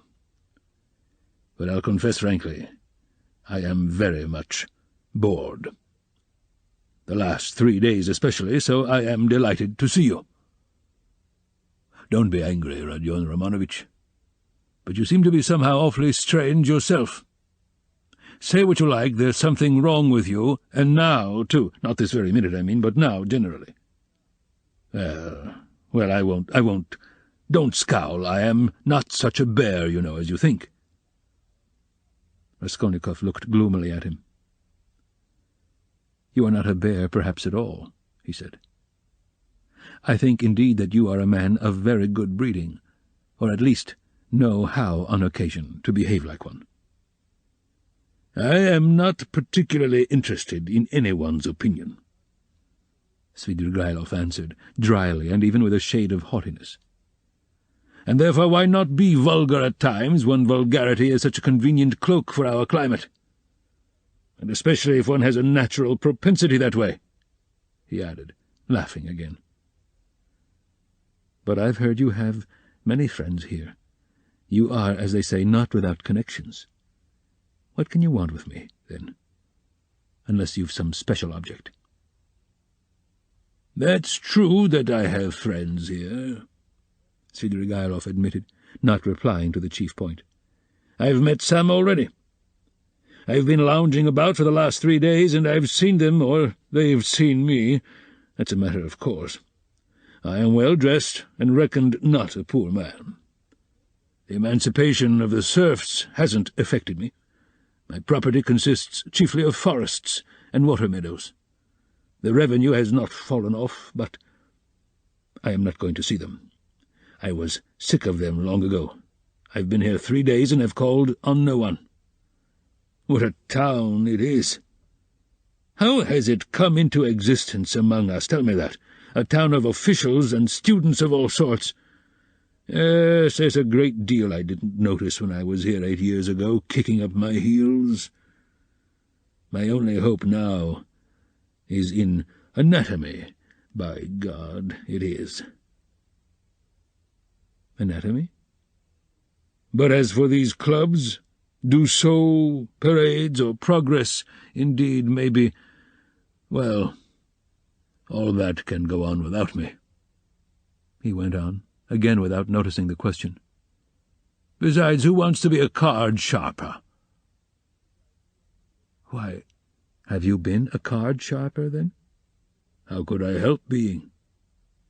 There was a regular set of us, men of the best society, 8 years ago. We had a fine time. And all men of breeding, you know, poets, men of property. And indeed, as a rule in our Russian society, the best manners are found among those who've been thrashed. Have you noticed that? I've deteriorated in the country. But I did get into prison for debt, through a low Greek who came from Nyezhin. Then Marfa Petrovna turned up. She bargained with him, and bought me off for 30,000 silver pieces. I owed 70,000. We were united in lawful wedlock, and she bore me off into the country like a treasure. You know, she was 5 years older than I. She was very fond of me. For 7 years I never left the country, and take note that all my life she held a document over me, the IOU for 30,000 rubles. So if I were to elect to be restive about anything, I should be trapped at once. And she would have done it. Women find nothing incompatible in that. If it hadn't been for that, would you have given her the slip? I don't know what to say. It was scarcely the document restrained me. I didn't want to go anywhere else. Marfa Petrovna herself invited me to go abroad, saying I was bored, but I've been abroad before, and always felt sick there. For no reason but the sunrise, the Bay of Naples, the sea. You look at them, and it makes you sad. What's most revolting is that one is really sad. No, it's better at home. Here at least one blames others for everything and excuses oneself. I should have gone, perhaps, on an expedition to the North Pole, because j'ai le vin mauvais, and hate drinking, and there's nothing left but wine. I have tried it. But I've been told Berg is going up in a great balloon next Sunday, from the Yusupov garden, and will take up passengers at a fee. Is it true? Why? Would you go up? No. Oh, no, muttered Svidrigailov, really seeming to be deep in thought. What does he mean? Is he in earnest? Raskolnikov wondered. No, the document didn't restrain me, Svidrigailov went on meditatively. It was my own doing, not leaving the country. And nearly a year ago Marfa Petrovna gave me back the document on my name day, and made me a present of a considerable sum of money, too. She had a fortune, you know. You see how I trust you, Arkady Ivanovitch. That was actually her expression. You don't believe she used it? But do you know, I managed the estate quite decently. They know me in the neighborhood. I ordered books, too. Marfa Petrovna at first approved, but afterwards she was afraid of my over-studying. You seem to be missing Marfa Petrovna very much. Missing her? Perhaps. Really, perhaps I am. And, by the way, do you believe in ghosts? What ghosts? Why, ordinary ghosts. Do you believe in them? Perhaps not. Pour vous plaire. I wouldn't say no, exactly. Do you see them, then? Svidrigailov looked at him rather oddly. Marfa Petrovna is pleased to visit me, he said, twisting his mouth into a strange smile. How do you mean, she is pleased to visit you? She has been 3 times. I saw her first on the very day of the funeral, an hour after she was buried. It was the day before I left to come here. The second time was the day before yesterday at daybreak, on the journey at the station of Malaya Vishera, and the third time was 2 hours ago, in the room where I am staying. I was alone. Were you awake? Quite awake. I was wide awake every time. She comes, speaks to me for a minute, and goes out at the door, always at the door. I can almost hear her. What made me think that something of the sort must be happening to you? Raskolnikov said, suddenly. At the same moment he was surprised at having said it. He was much excited. What? Did you think so? Svidrigailov asked in astonishment. Did you, really? Didn't I say that there was something in common between us, eh? You never said so, Raskolnikov cried sharply and with heat. Didn't I? No. I thought I did. When I came in and saw you lying with your eyes shut, pretending, I said to myself at once, here's the man. What do you mean by the man? What are you talking about? Cried Raskolnikov. What do I mean? I really don't know, Svidrigailov muttered ingenuously, as though he too were puzzled. For a minute they were silent. They stared in each other's faces. "That's all nonsense," Raskolnikov shouted with vexation. "What does she say when she comes to you?" She? Would you believe it, she talks of the silliest trifles, and man is a strange creature. It makes me angry. The first time she came in, I was tired, you know, the funeral service, the funeral ceremony, the lunch afterwards. At last I was left alone in my study. I lighted a cigar and began to think. She came in at the door. "You've been so busy today, Arkady Ivanovitch. You have forgotten to wind the dining-room clock," she said. "All those 7 years I've wound that clock every week. And if I forgot it, she would always remind me. The next day I set off on my way here. I got out at the station at daybreak. I'd been asleep, tired out, with my eyes half open. I was drinking some coffee. I looked up, and there was suddenly Marfa Petrovna, sitting beside me with a pack of cards in her hands. Shall I tell you your fortune for the journey, Arkady Ivanovitch?"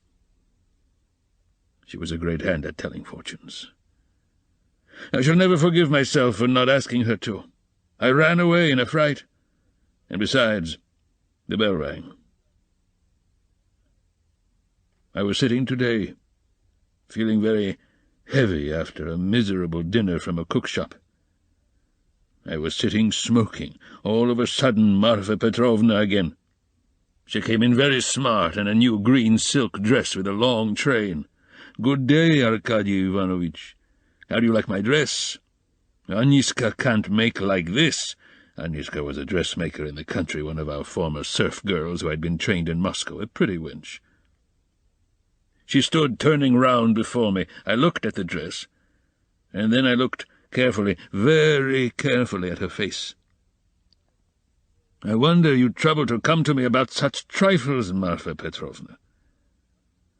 "Good gracious, you won't let one disturb you about anything."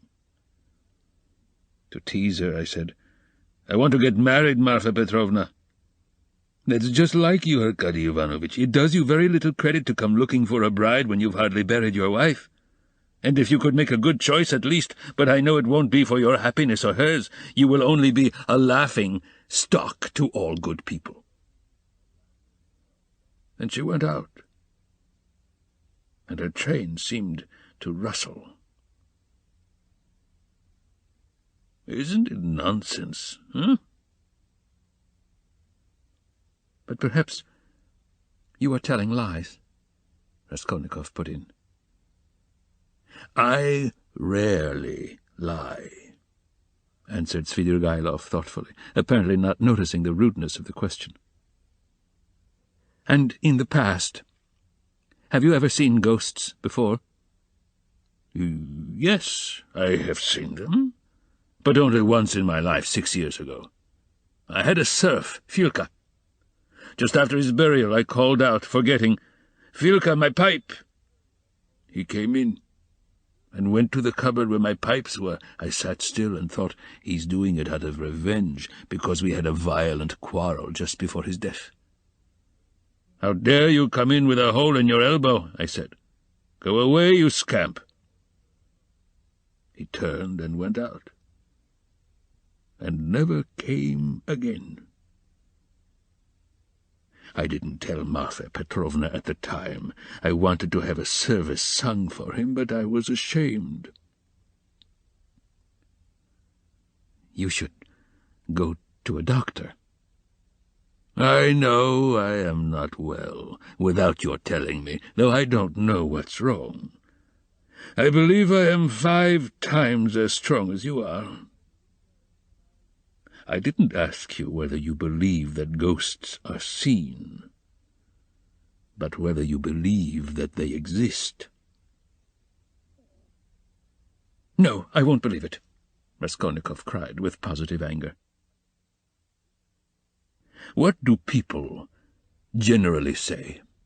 muttered Svidrigailov, as though speaking to himself, looking aside and bowing his head. "They say you are ill, so what appears to you is only unreal fantasy. But that's not strictly logical. I agree that ghosts only appear to the sick, but that only proves that they are unable to appear except to the sick, not that they don't exist." "Nothing of the sort," Raskolnikov insisted irritably. "No? You don't think so?" Svidrigailov went on, looking at him deliberately.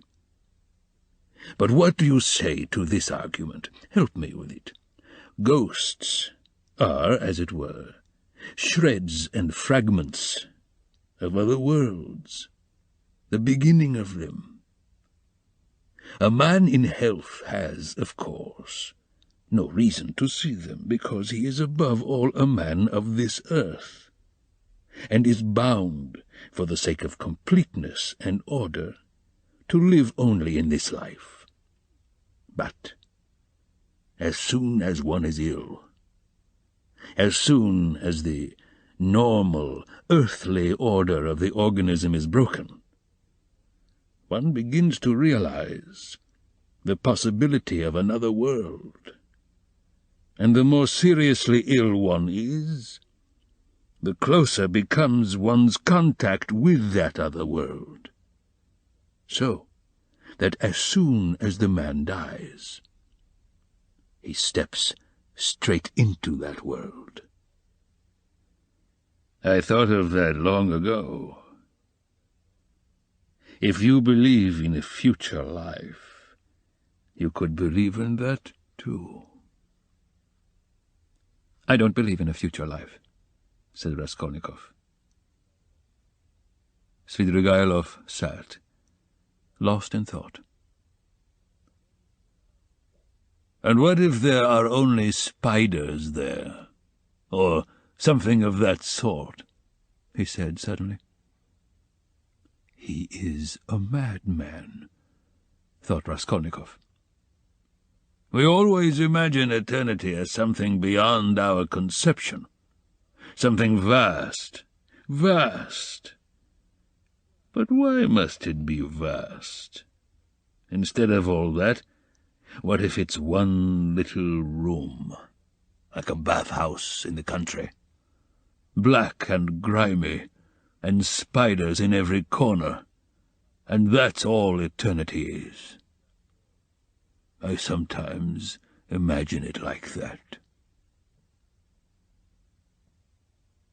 "Can it be you can imagine nothing more just and more comforting than that?" Raskolnikov cried with a feeling of anguish. "More just? And how can we tell? Perhaps that is just. And do you know, it's what I would certainly have made it," answered Svidrigailov with a vague smile. This horrible answer sent a cold chill through Raskolnikov. Svidrigailov raised his head, looked at him, and suddenly began laughing. "Only think," he cried. "Half an hour ago we had never seen each other. We regarded each other as enemies. There is a matter unsettled between us. We've thrown it aside, and away we've gone into the abstract. Wasn't I right in saying that we were birds of a feather?" "Kindly allow me," Raskolnikov went on irritably, "to ask you to explain why you have honoured me with your visit. And I am in a hurry. I have no time to waste. I want to go out." "By all means, by all means. Your sister, Avdotya Romanovna, is going to be married to Mr. Luzhin, Pyotr Petrovitch." "Can you refrain from any question about my sister and from mentioning her name? I can't understand how you dare utter her name in my presence, if you really are Svidrigailov." "Why, but I've come here to speak about her. How can I avoid mentioning her?" "Very good, speak, but make haste." "I am sure that you must have formed your own opinion of this Mr. Luzhin, who is a connection of mine through my wife. If you have only seen him for half an hour, or heard any facts about him, he is no match for Avdotya Romanovna. I believe Avdotya Romanovna is sacrificing herself generously and imprudently for the sake of her family. I imagined from all I had heard of you that you would be very glad if the match could be broken off without the sacrifice of worldly advantages. Now I know you personally. I am convinced of it." "All this is very naive. Excuse me, I should have said impudent on your part," said Raskolnikov. "You mean to say that I am seeking my own ends? Don't be uneasy, Rodion Romanovich. If I were working for my own advantage, I would not have spoken out so directly. I am not quite a fool. I will confess something psychologically curious about that. Just now, defending my love for Avdotya Romanovna, I said I was myself the victim. Well, let me tell you that I've no feeling of love now, not the slightest. So that I wonder myself indeed, for I really did feel something." "Through idleness and depravity," Raskolnikov put in. "I certainly am idle and depraved. But your sister has such qualities that even I could not help being impressed by them. But that's all nonsense, as I see myself now." "Have you seen that long?" "I began to be aware of it before, but was only perfectly sure of it the day before yesterday, almost at the moment I arrived in Petersburg. I still fancied in Moscow, though, that I was coming to try to get Avdotya Romanovna's hand and to cut out Mr. Luzhin." "Excuse me for interrupting you. Kindly be brief, and come to the object of your visit. I am in a hurry. I want to go out." "With the greatest pleasure. On arriving here, and determining on a certain journey, I would like to make some necessary preliminary arrangements. I left my children with an aunt. They are well provided for, and they have no need of me personally. And a nice father I would make, too. I have taken nothing but what Marfa Petrovna gave me a year ago. That's enough for me. Excuse me, I am just coming to the point. Before the journey, which may come off, I want to settle Mr. Luzhin, too. It's not that I detest him so much, but it was through him I quarrelled with Marfa Petrovna when I learned that she had dished up this marriage. I want now to see Avdotya Romanovna through your mediation, and if you like, in your presence, to explain to her that in the first place she will never gain anything but harm from Mr. Luzhin. Then, begging her pardon for all past unpleasantness, to make her a present of 10,000 rubles, and so assist the rupture with Mr. Luzhin. A rupture to which I believe she is herself not disinclined, if she could see the way to it. "You are certainly mad," cried Raskolnikov, not so much angered as astonished. "How dare you talk like that?" "I knew you would scream at me, but in the first place, though I am not rich, this 10,000 rubles is perfectly free. I have absolutely no need for it. If Avdotya Romanovna does not accept it, I shall waste it in some more foolish way. That's the first thing. Secondly, my conscience is perfectly easy. I make the offer with no ulterior motive. You may not believe it, but in the end Avdotya Romanovna and you will know. The point is that I did actually cause your sister, whom I greatly respect, some trouble and unpleasantness, and so, sincerely regretting it, I want not to compensate, not to repay her for the unpleasantness, but simply to do something to her advantage, to show that I am not, after all, privileged to do nothing but harm. If there were a millionth fraction of self-interest in my offer, I should not have made it so openly. And I should not have offered her 10,000 only, when 5 weeks ago I offered her more. Besides, I may, perhaps, very soon, marry a young lady, and that alone ought to prevent suspicion of any design on Avdotya Romanovna. In conclusion, let me say that in marrying Mr. Luzhin, she is taking money just the same, only from another man. Don't be angry, Rodion Romanovich. Think it over, coolly and quietly. Svidrigailov himself was exceedingly cool and quiet as he was saying this. "I beg you to say no more," said Raskolnikov. "In any case, this is unpardonable impertinence." "Not in the least. Then a man may do nothing but harm to his neighbour in this world, and is prevented from doing the tiniest bit of good by trivial conventional formalities. That's absurd. If I died, for instance, and left that sum to your sister in my will, surely she wouldn't refuse it?" "Very likely she would." "Oh, no, indeed. However, if you refuse it, so be it, though 10,000 rubles is a capital thing to have on occasion. In any case, I beg you to repeat what I have said to Avdotya Romanovna." "No, I won't." "In that case, Rodion Romanovich, I shall be obliged to try and see her myself, and worry her by doing so."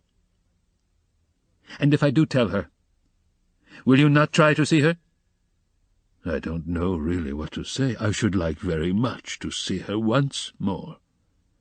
"Don't hope for it." "I'm sorry, but you don't know me. Perhaps we may become better friends." "You think we may become friends?" "And why not?" Svidrigailov said, smiling. He stood up and took his hat. "I didn't quite intend to disturb you, and I came here without reckoning on it, though I was very much struck by your face this morning." "Where did you see me this morning?" Raskolnikov asked uneasily. "I saw you by chance. I keep fancying there is something about you like me. But don't be uneasy. I am not intrusive. I used to get on all right with card choppers, and I never bored Prince Svirbey, a great personage who is a distant relation of mine. And I could write about Raphael's Madonna in Madame Prilyukov's album, and I never left Marfa Petrovna's side for 7 years. And I used to stay the night at Vyazemsky's house in the Haymarket in the old days, and I may go up in a balloon with Berg, perhaps. Oh, all right. Are you starting soon on your travels, may I ask? What travels? Why, on that journey. You spoke of it yourself. A journey? Oh, yes. I did speak of a journey.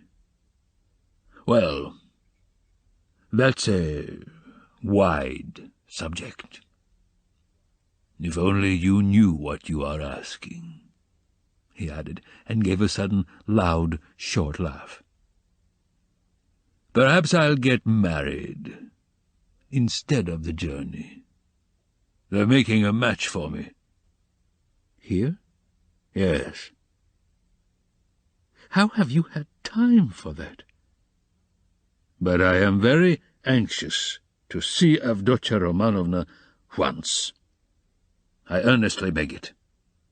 Well, goodbye for the present. Oh, yes, I have forgotten something. Tell your sister, Rodion Romanovich, that Marfa Petrovna remembered her in her will and left her 3,000 roubles. That's absolutely certain. Marfa Petrovna arranged it a week before her death, and it was done in my presence. Avdotya Romanovna will be able to receive the money in 2 or 3 weeks. Are you telling the truth? Yes. Tell her. Well, your servant. I am staying very near you. As he went out, Svidrigailov ran up against Razumikhin in the doorway.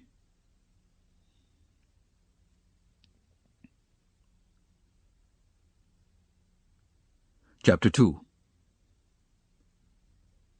It was nearly 8 o'clock. The 2 young men hurried to Bakalaev's, to arrive before Luzhin. "Why, who was that?" asked Razumikhin, as soon as they were in the street. "It was Svidrigailov, that landowner in whose house my sister was insulted, when she was their governess.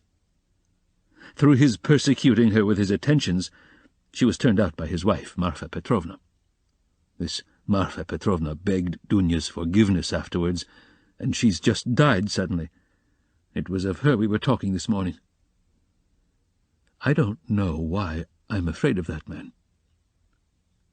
He came here at once after his wife's funeral. He is very strange, and is determined on doing something. We must guard Dunya from him. That's what I wanted to tell you, do you hear?" "Guard her? What can he do to harm Avdotya Romanovna? Thank you, Rodya, for speaking to me like that. We will. We will guard her. Where does he live?" "I don't know." "Why didn't you ask? What a pity. I'll find out, though." "Did you see him?" asked Raskolnikov after a pause. "Yes, I noticed him. I noticed him well." "You did really see him? You saw him clearly?" Raskolnikov insisted. "Yes, I remember him perfectly. I should know him in 1,000. I have a good memory for faces." They were silent again. "That's all right," muttered Raskolnikov. "Do you know, I keep thinking that it may have been an hallucination." "What do you mean? I don't understand you." "Well, you all say," Raskolnikov went on, twisting his mouth into a smile, "that I am mad. I thought just now that perhaps I really am mad, and have only seen a phantom." "What do you mean?" "Why, who can tell? Perhaps I am really mad. And perhaps everything that happened all these days may be only imagination. Ach, Rodya, you have been upset again. But what did he say? What did he come for?" Raskolnikov did not answer. Razumikhin thought a minute. "Now let me tell you my story," he began. "I came to you were asleep. Then we had dinner, and then I went to Porfiry's. Zamyetov was still with him. I tried to begin, but it was no use. I couldn't speak in the right way. They don't seem to understand, and can't understand, but are not a bit ashamed. I drew Porfiry to the window, and began talking to him. But it was still no use. He looked away, and I looked away. At last I shook my fist in his ugly face, and told him, as a cousin, I'd brain him. He merely looked at me. I cursed and came away. That was all. It was very stupid. To Zamyetov I didn't say a word. But, you see, I thought I'd made a mess of it, but as I went downstairs a brilliant idea struck me. Why should we trouble? Of course, if you were in any danger or anything, but why need you care? You needn't care a hang for them. We shall have a laugh at them afterwards, and if I were in your place I'd mystify them more than ever. How ashamed they'll be afterwards. Hang them. We can thrash them afterwards, but let's laugh at them now." "To be sure," answered Raskolnikov. "But what will you say tomorrow?"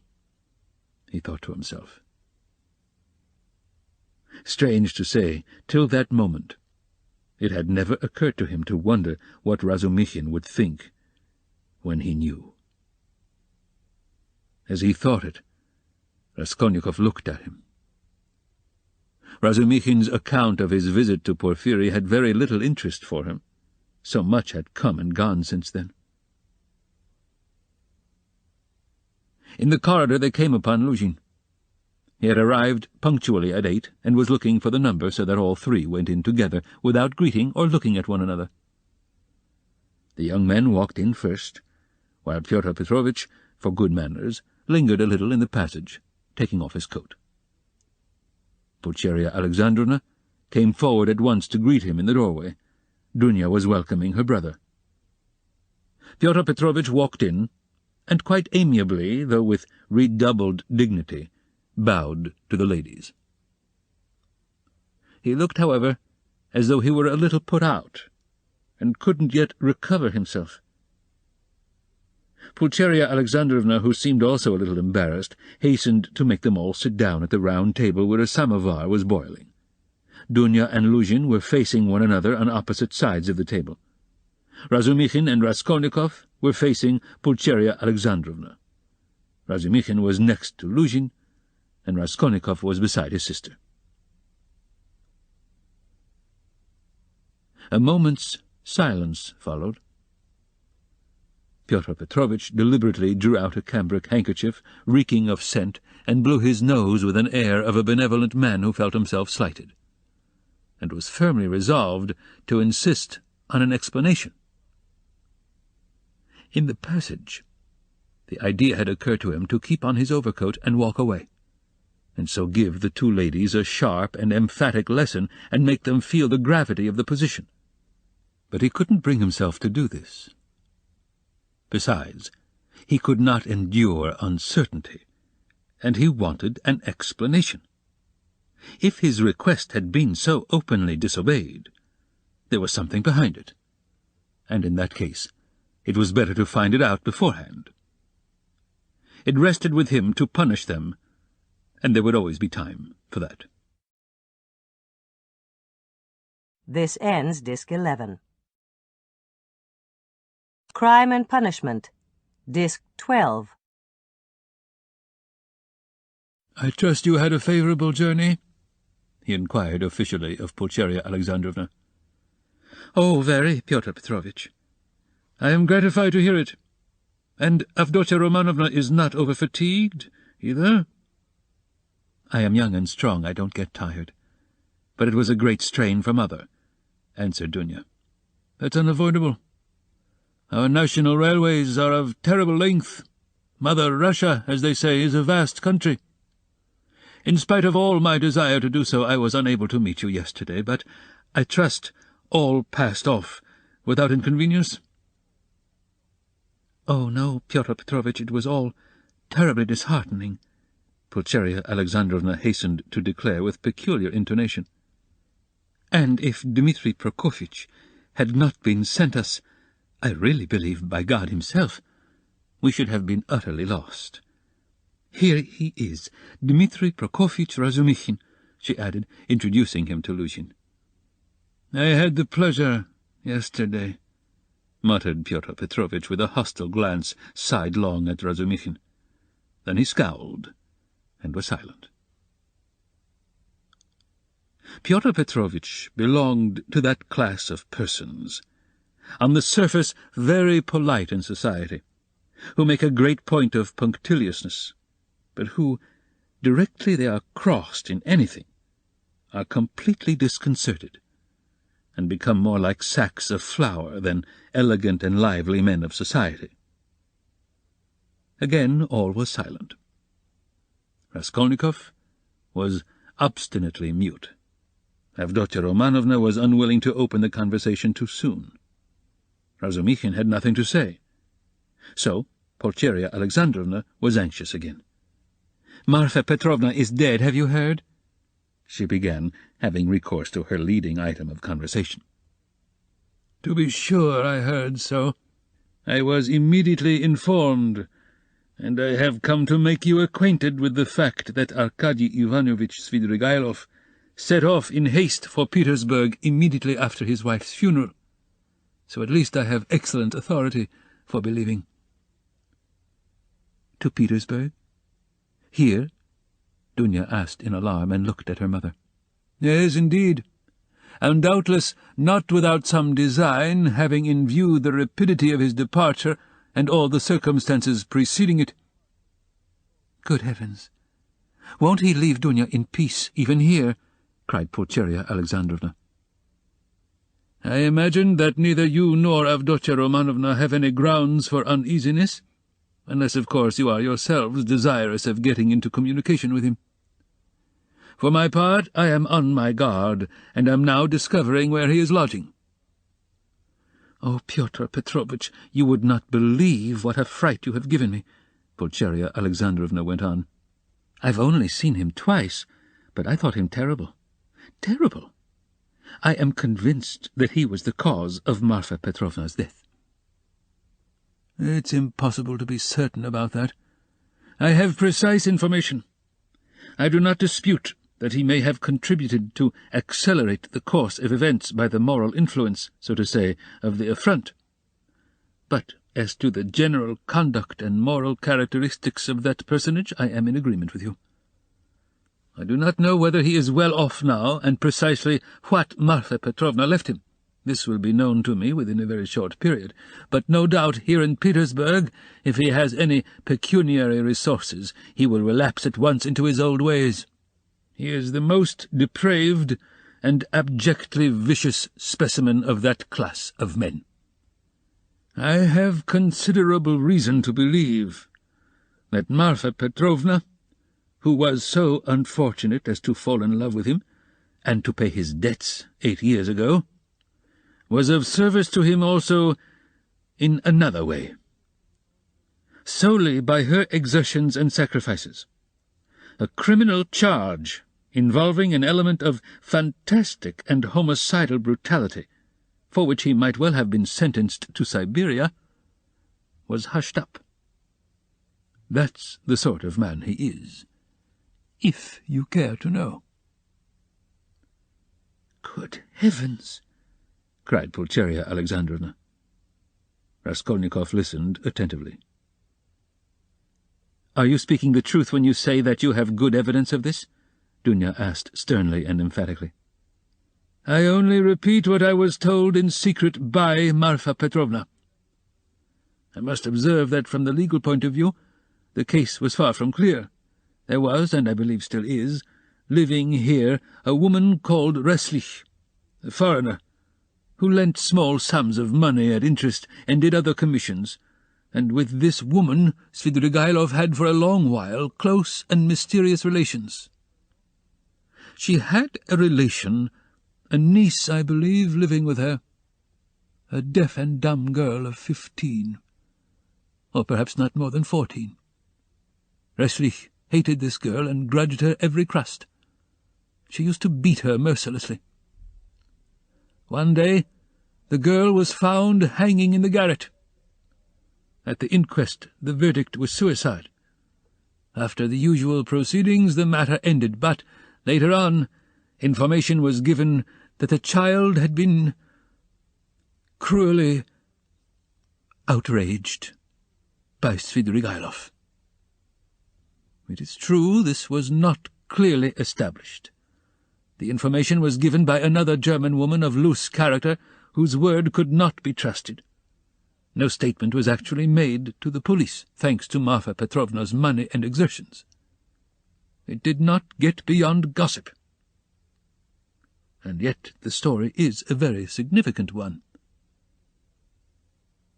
You heard, no doubt, Avdotya Romanovna, when you were with them, the story of the servant Philip, who died of ill treatment he received 6 years ago, before the abolition of serfdom. I heard, on the contrary, that this Philip hanged himself. Quite so, but what drove him, or rather perhaps disposed him to suicide, was the systematic persecution and severity of Mr. Svidrigailov. I don't know that, answered Dunya dryly. I only heard a queer story that Philip was a sort of hypochondriac, a sort of domestic philosopher. The servants used to say he read himself silly, and that he hanged himself partly on account of Mr. Svidrigailov's mockery of him and not his blows. When I was there he behaved well to the servants, and they were actually fond of him, though they certainly did blame him for Philip's death. I perceive, Avdotya Romanovna, that you seem disposed to undertake his defence all of a sudden, Luzhin observed, twisting his lips into an ambiguous smile.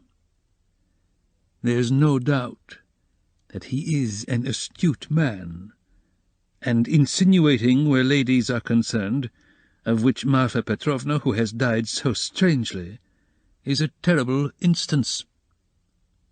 My only desire has been to be of service to you and your mother with my advice, in view of the renewed efforts which may certainly be anticipated from him. For my part, it's my firm conviction that he will end in a debtor's prison again. Marfa Petrovna had not the slightest intention of settling anything substantial on him, having regard for his children's interests, and if she left him anything, it would only be the merest sufficiency, something insignificant and ephemeral, which would not last a year for a man of his habits. Pyotr Petrovitch, I beg you, said Dunya, say no more of Mr. Svidrigailov. It makes me miserable. He has just been to see me, said Raskolnikov, breaking his silence for the first time. There were exclamations from all, and they all turned to him. Even Pyotr Petrovitch was roused. An hour and a half ago. He came in when I was asleep, waked me, and introduced himself, Raskolnikov continued. He was fairly cheerful and at ease, and quite hopes that we shall become friends. He is particularly anxious, by the way, Dunya, for an interview with you, at which he asked me to assist. He has a proposition to make to you, and he told me about it. He told me, too, that a week before her death, Marfa Petrovna left you 3,000 roubles in her will, Dunya, and that you can receive the money very shortly. Thank God, cried Pulcheria Alexandrovna, crossing herself. Pray for her soul, Dunya. It's a fact, broke from Luzhin. Tell us what more, Dunya urged Raskolnikov. Then he said that he wasn't rich, and all the estate was left to his children, who are now with an aunt. Then that he was staying somewhere not far from me, but where I don't know, I didn't ask. But what does he want to propose to Dunya? Cried Pulcheria Alexandrovna in a fright. Did he tell you? Yes. What was it? I'll tell you afterwards. Raskolnikov ceased speaking, and turned his attention to his tea. Pyotr Petrovitch looked at his watch. I am compelled to keep a business engagement, and so I shall not be in your way, he added with an air of some pique, and he began getting up. Don't go, Pyotr Petrovitch, said Dunya. You intended to spend the evening. Besides, you wrote yourself that you wanted to have an explanation with Mother. Precisely so, Avdotya Romanovna. Pyotr Petrovitch answered impressively, sitting down again, but still holding his hat. "I certainly desired an explanation with you and your honoured mother upon a very important point indeed. But as your brother cannot speak openly in my presence to some proposals of Mr. Svidrigailov, I too do not desire and am not able to speak openly in the presence of others, of certain matters of the greatest gravity. Moreover, my most weighty and urgent request has been disregarded." Assuming an aggrieved air, Luzhin relapsed into dignified silence. "Your request that my brother should not be present at our meeting was disregarded solely at my instance," said Dunya. "You wrote that you had been insulted by my brother. I think that this must be explained at once, and you must be reconciled. And if Rodya really has insulted you, then he should and will apologize." Pyotr Petrovitch took a stronger line.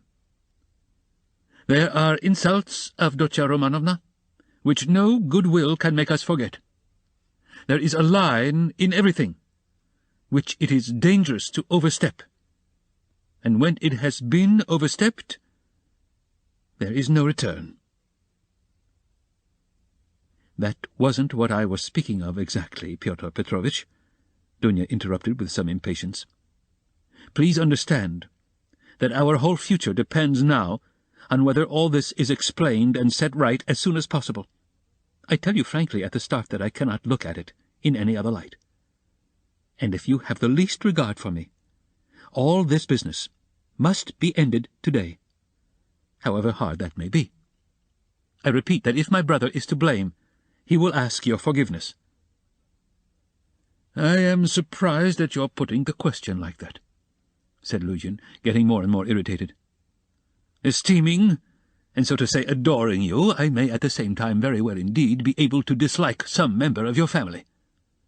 Though I lay claim to the happiness of your hand, I cannot accept duties incompatible with—" "Don't be so ready to take offence, Pyotr Petrovitch," Dunya interrupted with feeling. "And be the sensible and generous man I have always considered and wish to consider you to be. I've given you a great promise. I am your betrothed. Trust me in this matter, and believe me, I shall be capable of judging impartially. My assuming the part of judge is as much a surprise for my brother as for you. When I insisted on his coming to our interview today after your letter, I told him nothing of what I meant to do. Understand that, if you are not reconciled, I must choose between you. It must be either you or he. That is how the question rests on your side and on his. I don't want to be mistaken in my choice, and I must not be. For your sake, I must break off with my brother. For my brother's sake, I must break off with you. I can find out for certain now whether he is a brother to me, and I want to know it. And of you, whether I am dear to you, whether you esteem me, whether you are the husband for me." "Avdotya Romanovna," Luzhin declared huffily, "your words are of too much consequence to me. I will say more. They are offensive, in view of the position I have the honour to occupy in relation to you. To say nothing of your strange and offensive setting me on a level with an impertinent boy, you admit the possibility of breaking your promise to me. You say you or he, showing thereby of how little consequence I am in your eyes. I cannot let this pass, considering the relationship and the obligations existing between us." "What?" cried Dunya, flushing. "I set your interest beside all that has hitherto been most precious in my life, what has made up the whole of my life. And here you are, offended at my making too little account of you." Raskolnikov smiled sarcastically. Razumikhin fidgeted, but Pyotr Petrovitch did not accept the reproof. On the contrary, at every word he became more persistent and irritable, as though he relished it. "Love, for the future partner of your life, for your husband, ought to outweigh your love for your brother," he pronounced sententiously. "And in any case I cannot be put on the same level. Although I said so emphatically that I would not speak openly in your brother's presence, nevertheless I intend now to ask your honoured mother for a necessary explanation on a point of great importance closely affecting my dignity.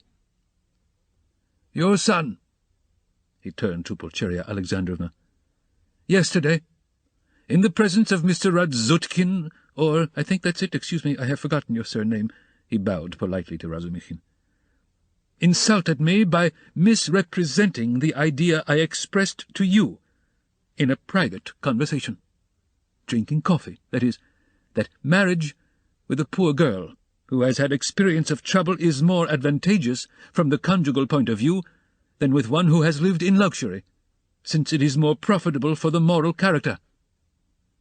Your son intentionally exaggerated the significance of my words and made them ridiculous, accusing me of malicious intentions, and, as far as I could see, relied upon your correspondence with him.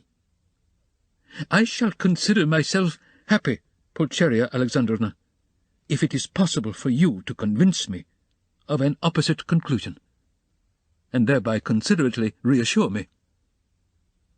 Kindly let me know in what terms precisely you repeated my words in your letter to Rodion Romanovich." "I don't remember," faltered Pulcheria Alexandrovna. "I repeated them as I understood them. I don't know how Rodya repeated them to you. Perhaps he exaggerated." "He could not have exaggerated them except at your instigation."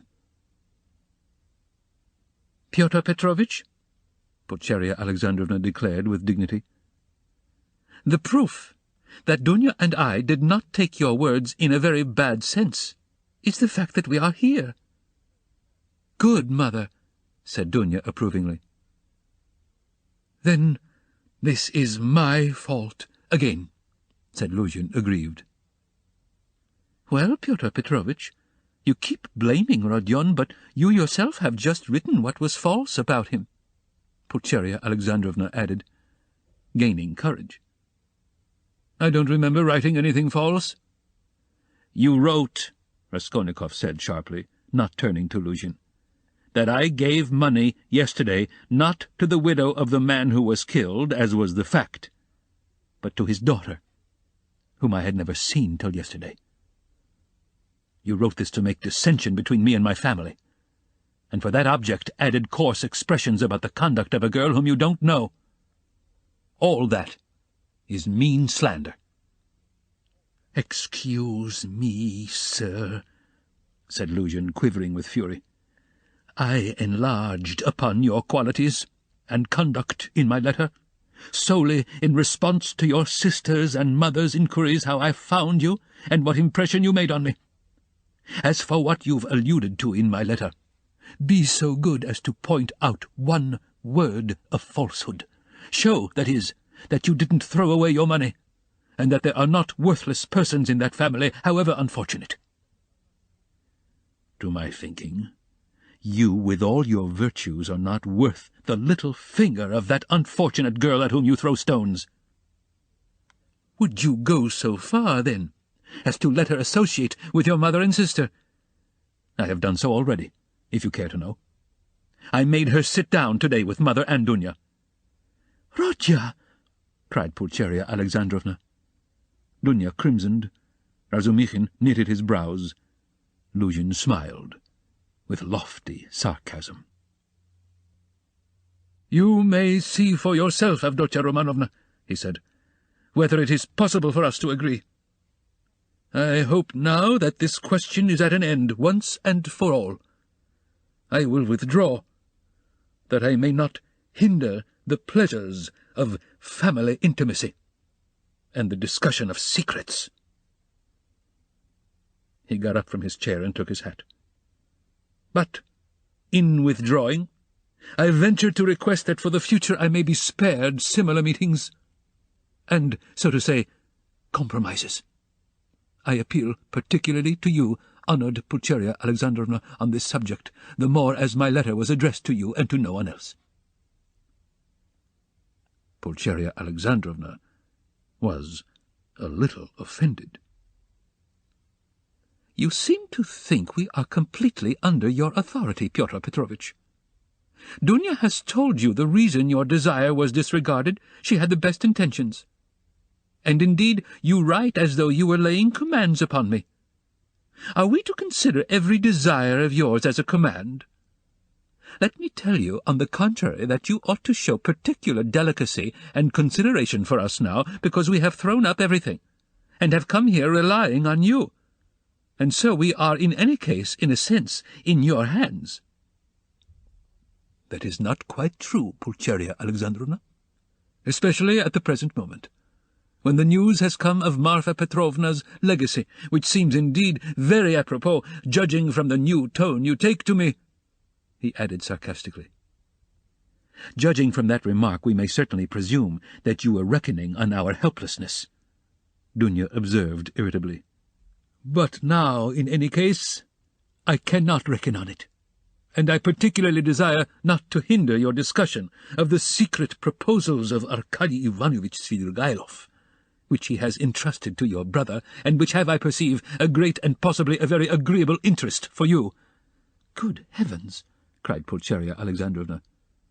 Razumikhin could not sit still in his chair. "Aren't you ashamed now, sister?" asked Raskolnikov. "I am ashamed, Rodya," said Dunya. "Pyotr Petrovitch, go away."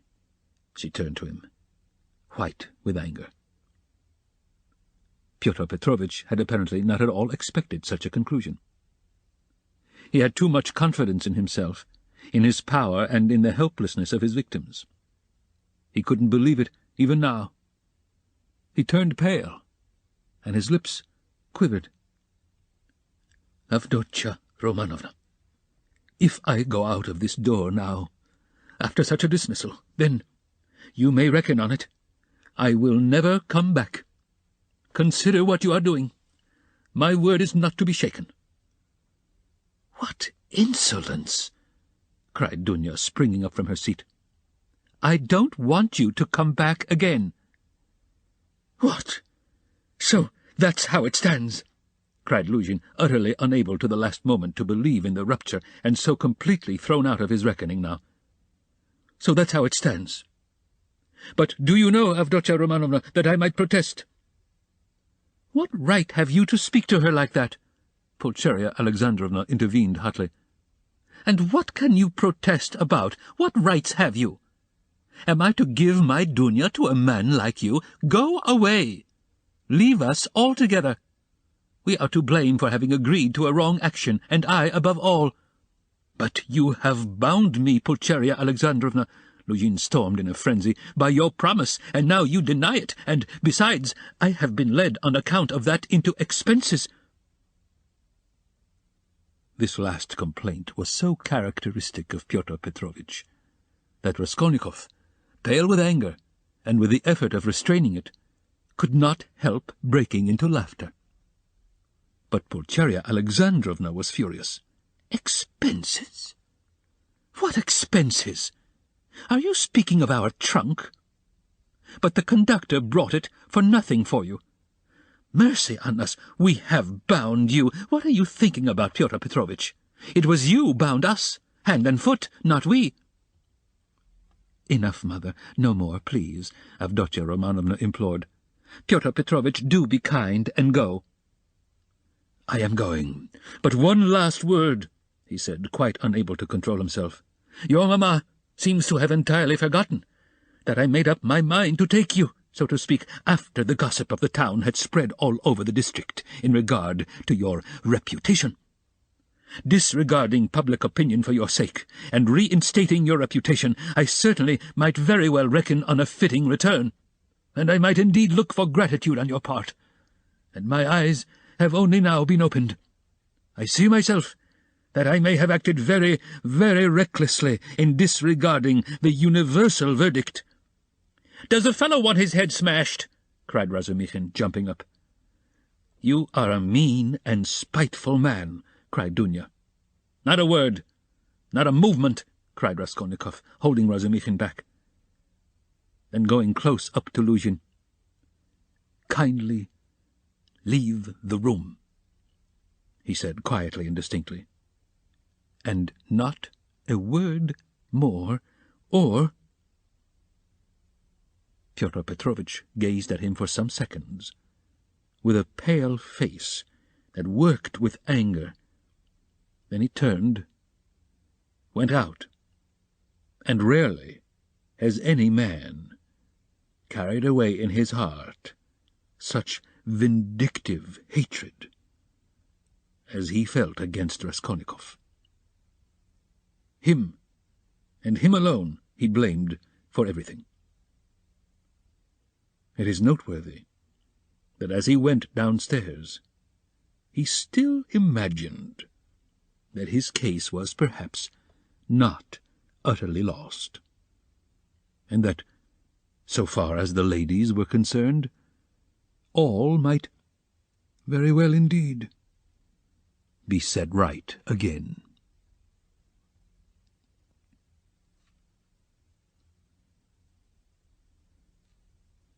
Chapter 3.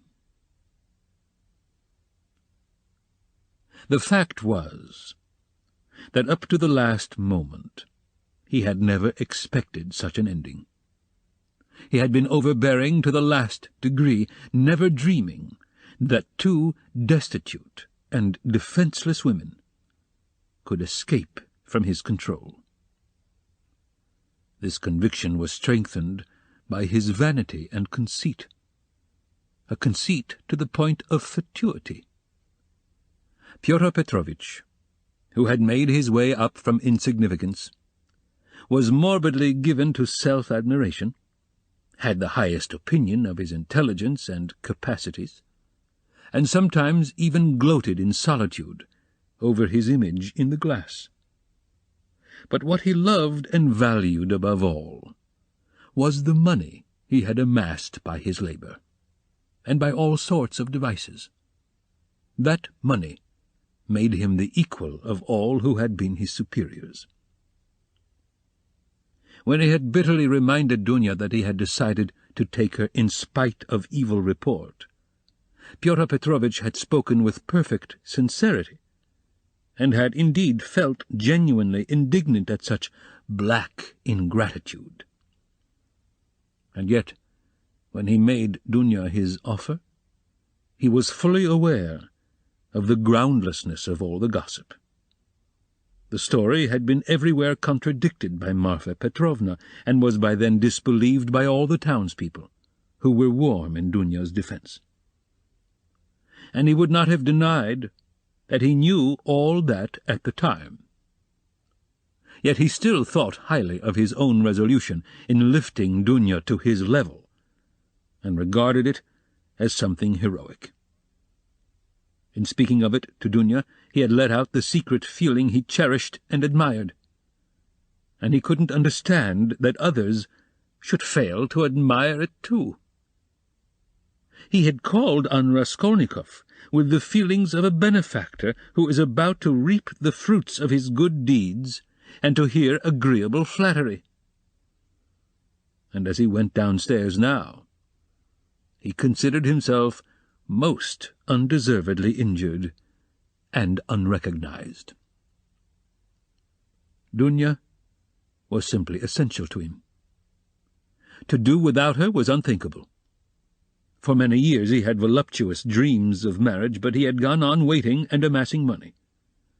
He brooded with relish, in profound secret, over the image of a girl, virtuous, poor, she must be poor, very young, very pretty, of good birth and education, very timid, one who had suffered much and was completely humbled before him, one who would all her life look on him as her saviour, worship him, admire him, and only him. How many scenes, how many amorous episodes he had imagined on this seductive and playful theme, when his work was over. And behold, the dream of so many years was all but realized. The beauty and education of Avdotya Romanovna had impressed him.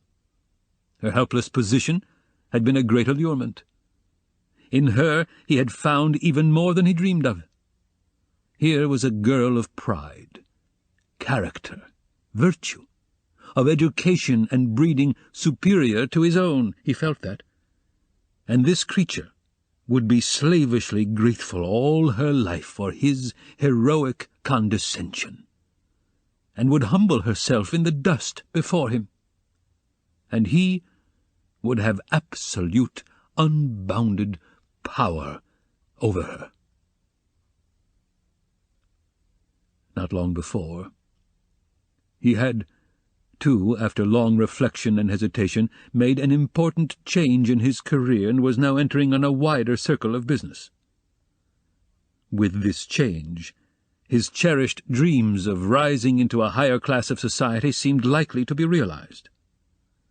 He was, in fact, determined to try his fortune in Petersburg. He knew that women could do a very great deal. The fascination of a charming, virtuous, highly educated woman might make his way easier, might do wonders in attracting people to him, throwing an aureole round him. And now everything was in ruins. This sudden, horrible rupture affected him like a clap of thunder. It was like a hideous joke and absurdity. He had only been a tiny bit masterful, had not even time to speak out, had simply made a joke, been carried away. And it had ended so seriously. And of course, too, he did love Dunya in his own way. He already possessed her in his dreams, and all at once. No. The next day, the very next day, it must all be set right, smoothed over, settled. Above all, he must crush that conceited milksop who was the cause of it all. With a sick feeling, he couldn't help recalling Razumikhin, too, but he soon reassured himself on that score, as though a fellow like that could be put on a level with him. The man he really dreaded in earnest was Svidrigaïlov. He had, in short, a great deal to attend to.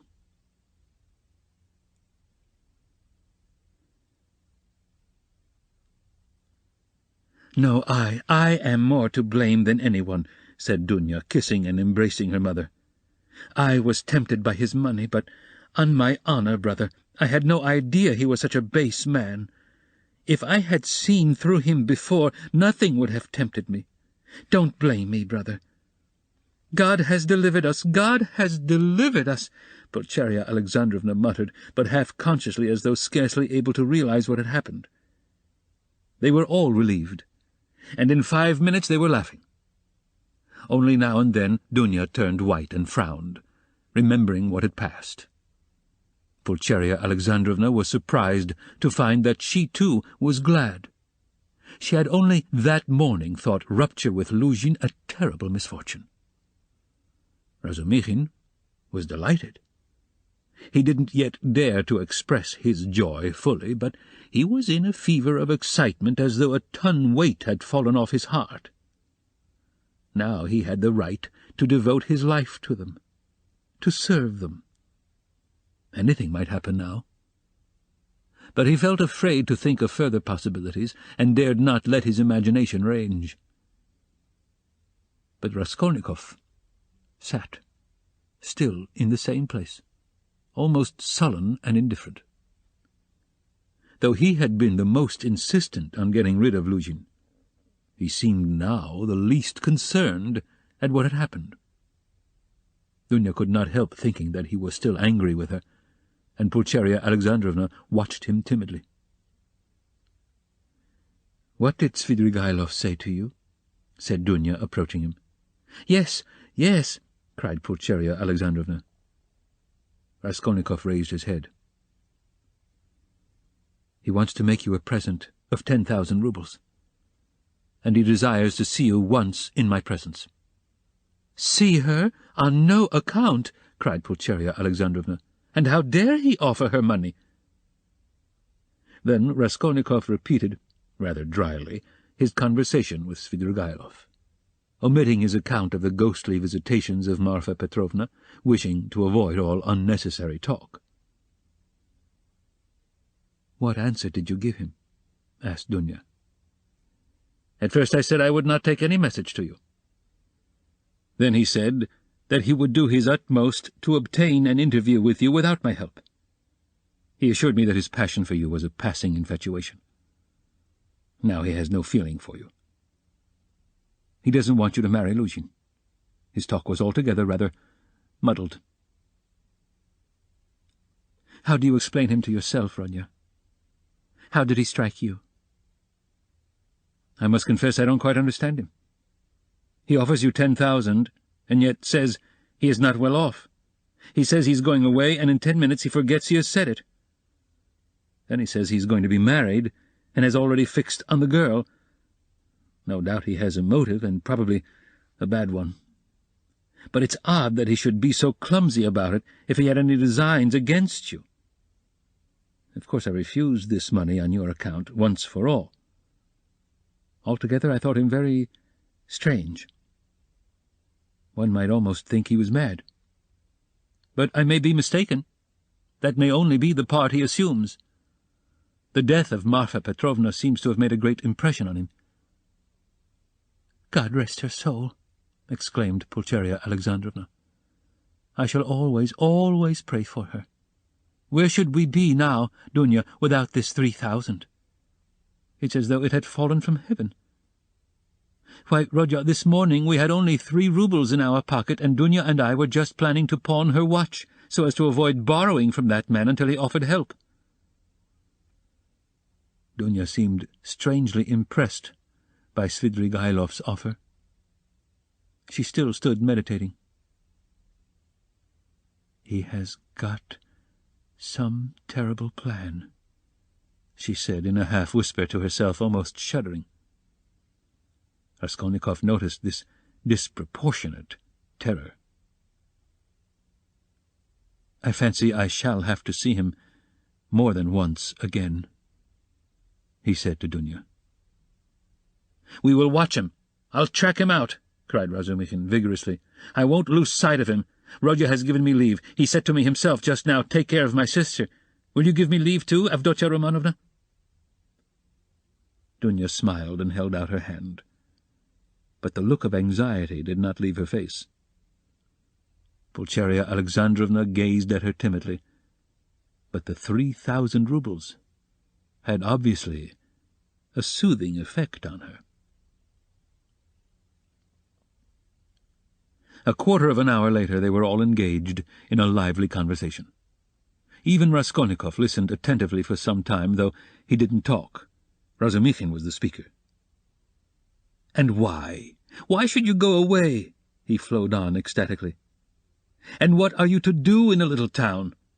The great thing is you are all here together, and you need one another. You do need one another, believe me. For a time, anyway. Take me into partnership, and I assure you we'll plan a capital enterprise. Listen, I'll explain it all in detail to you, the whole project. It all flashed into my head this morning before anything had happened. I tell you what, I have an uncle. I must introduce him to you, a most accommodating and respectable old man. This uncle has got a capital of 1,000 roubles, and he lives on his pension and has no need of that money. For the last 2 years he has been bothering me to borrow it from him and pay him 6% interest. I know what that means. He simply wants to help me. Last year I had no need of it, but this year I resolved to borrow it as soon as he arrived. Then you lend me another 1,000 of your 3, and we have enough for a start, so we'll go into partnership. And what are we going to do?"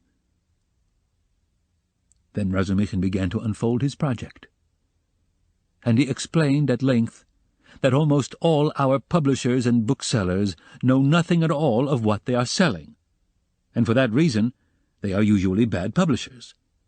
and that any decent publications pay as a rule and give a profit, sometimes a considerable one. Razumikhin had indeed been dreaming of setting up as a publisher. For the last 2 years he had been working in publishers' offices, and knew 3 European languages well, though he had told Raskolnikov 6 days before that he was schwach in German, with an object of persuading him to take half his translation and half the payment for it. He had told a lie then, and Raskolnikov knew he was lying. Why?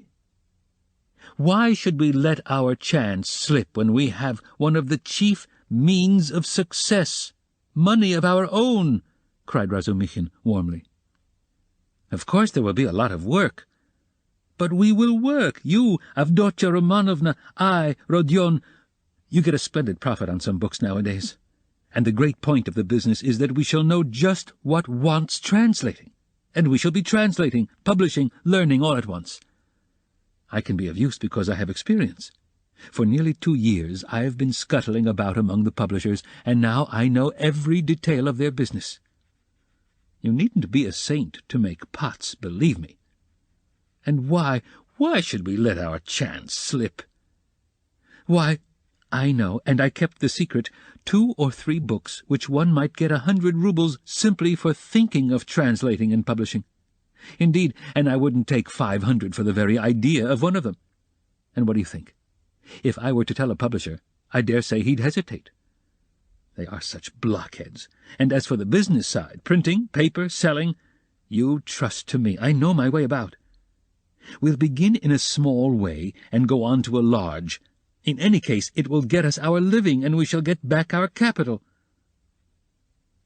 Dunya's eyes shone. I like what you are saying, Dmitri Prokofyevich, she said. I know nothing about it, of course, put in Pulcheria Alexandrovna. It may be a good idea, but again, God knows. It's new and untried. Of course we must remain here at least for a time. She looked at Rodya. What do you think, brother? Said Dunya. I think he's got a very good idea, he answered.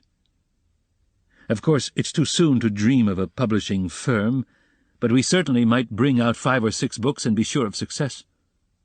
I know of one book myself which would be sure to go well. And as for his being able to manage it, there's no doubt about that either. He knows the business. But we can talk it over later. Hurrah! Cried Razumikhin. Now, wait, there's a flat here in this house belonging to the same owner. It's a special flat apart, not communicating with these lodgings. It's furnished. Rent moderate, 3 rooms. Suppose you take them to begin with. I'll pawn your watch tomorrow and bring you the money, and everything can be arranged then. You can all 3 live together, and Rodya will be with you. But where are you off to, Rodya? What, Rodya, you are going already? Pulcheria Alexandrovna asked in dismay. At such a minute? Cried Razumikhin. Dunya looked at her brother with incredulous wonder. He held his cap in his hand. He was preparing to leave them. One would think you were burying me or saying goodbye forever, he said somewhat oddly. He attempted to smile, but it didn't turn out a smile. But who knows, perhaps it is the last time we shall see each other, he let slip accidentally. It was what he was thinking, and it somehow was uttered aloud. "What is the matter with you?" cried his mother. "Where are you going, Rodya?" asked Dunya rather strangely. "Oh, I'm quite obliged to—" he answered vaguely, as though hesitating what he would say. But there was a look of sharp determination in his white face. "I meant to say, as I was coming here, I meant to tell you, Mother, and you, Dunya, that it would be better for us to part for a time. I feel ill. I'm not at peace. I'll come afterwards. I'll come of myself, when it's possible. I remember you and love you. Leave me alone. I decided this even before. I'm absolutely resolved on it, whatever may come to me, whether I come to ruin or not. I want to be alone. Forget me altogether. It's better. Don't inquire about me. When I can, I'll come of myself, or I'll send for you. Perhaps it will all come back, but now, if you love me, give me up. Else I shall begin to hate you. I feel it. Goodbye." "Good God!" cried Pulcheria Alexandrovna. Both his mother and his sister were terribly alarmed. Razumichin was also. "Rodya, Rodya, be reconciled with us. Let us be as before," cried his poor mother. He turned slowly to the door, and slowly went out of the room. Dunya overtook him. "Brother, what are you doing to Mother?" she whispered, her eyes flashing with indignation. He looked dully at her. "No matter, I shall come. I'll be back," he muttered in an undertone, as though not fully conscious of what he was saying, and he went out of the room. "Wicked, heartless egoist!" cried Dunya. "He is insane, but not heartless. He's mad, don't you see it? You're heartless after that," Razumichin whispered in her ear, squeezing her hand tightly. "I shall be back directly," he shouted to the horror-stricken mother, and he ran out of the room. Raskolnikov was waiting for him at the end of the passage. "I knew you would run after me," he said. "Go back to them. Be with them. Be with them tomorrow and always. Perhaps I shall come, if I can. Goodbye." And without holding out his hand, he walked away. "But where are you going? What are you doing? What's the matter with you? How can you go on like this?" Razumichin muttered, at his wit's end. Raskolnikov stopped once more. "Once for all, never ask me about anything. I have nothing to tell you. Don't come to see me. Maybe I'll come here. Leave me, but don't leave them. Do you understand me?" It was dark in the corridor. They were standing near the lamp. For a minute they were looking at one another in silence. Razumichin remembered that minute all his life. Raskolnikov's burning and intent eyes grew more penetrating every moment, piercing into his soul, into his consciousness. Suddenly, Razumichin started. Something strange, as it were, passed between them. Some idea, some hint, as it were, slipped. Something awful, hideous, and suddenly understood on both sides. Razumichin turned pale. "Do you understand now?" said Raskolnikov, his face twitching nervously. "Go back, go to them," he said suddenly, and turning quickly, he went out of the house. I will not attempt to describe how Razumichin went back to the ladies, how he soothed them, how he protested that Rodya needed rest in his illness, protested that Rodya was sure to come, that he would come every day, that he was very, very much upset, that he must not be irritated, that he, Razumichin, would watch over him, would get him a doctor, the best doctor, a consultation. In fact, from that evening, Razumichin took his place with them, as a son and a brother. Chapter 4. Raskolnikov went straight to the house on the canal bank, where Sonia lived. It was an old green house of 3 stories. He found the porter, and obtained from him vague directions as to the whereabouts of Kapernaumov, the tailor. Having found in the corner of the courtyard the entrance to the dark and narrow staircase, he mounted to the 2nd floor, and came out into a gallery that ran round the whole 2nd story over the yard.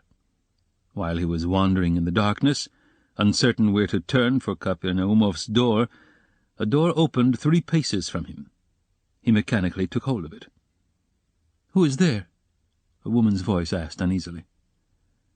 "It's I, come to see you," answered Raskolnikov.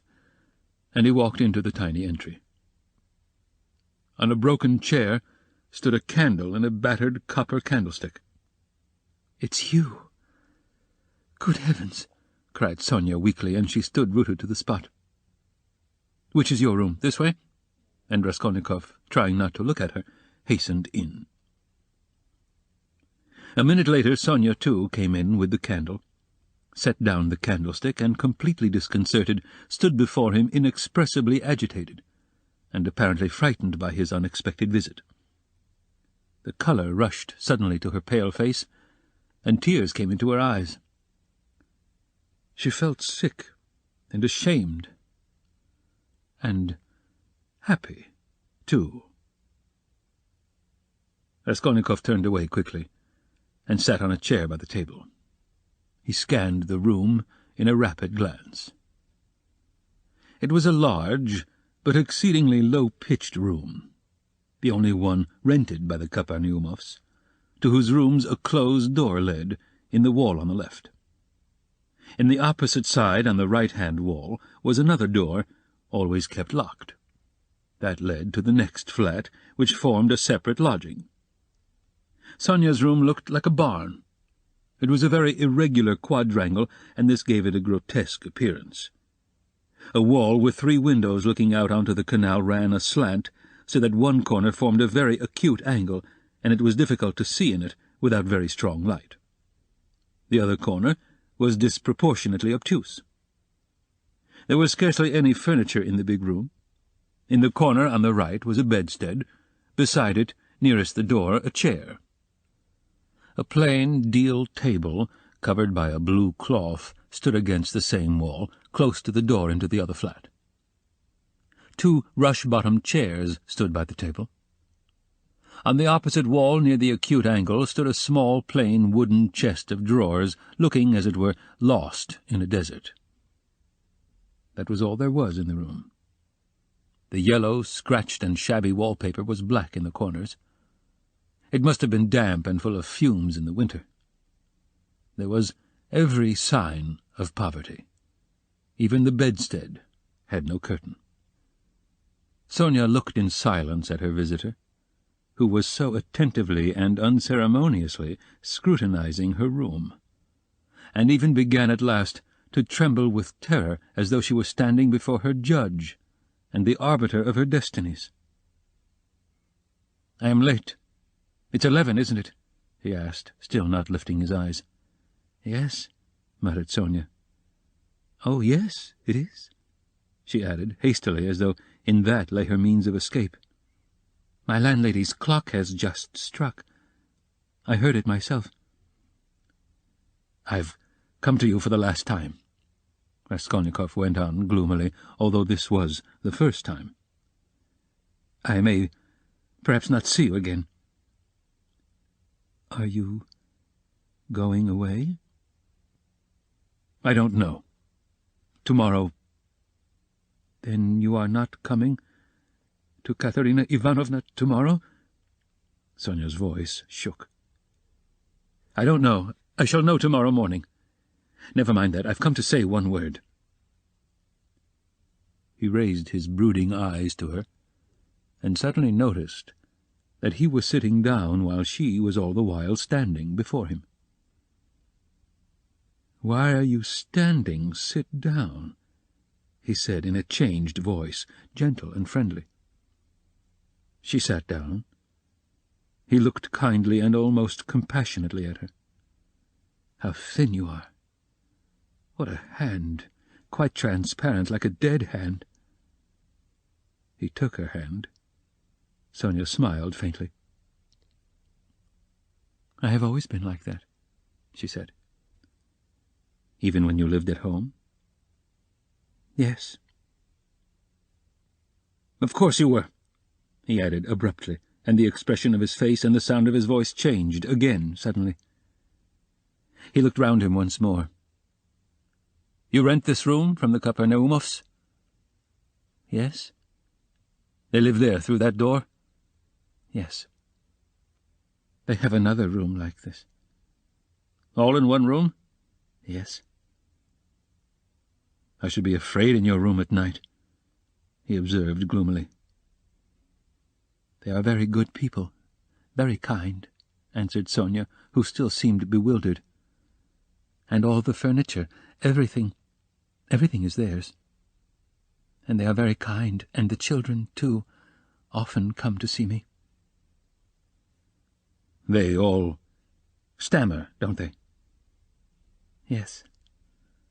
He stammers, and he's lame, and his wife, too. It's not exactly that she stammers, but she can't speak plainly. She's a very kind woman, and he used to be a house serf. And there are 7 children. And it's only the eldest one that stammers, and the others are simply ill. But they don't stammer." "But where did you hear about them?" she added with some surprise. "Your father told me then.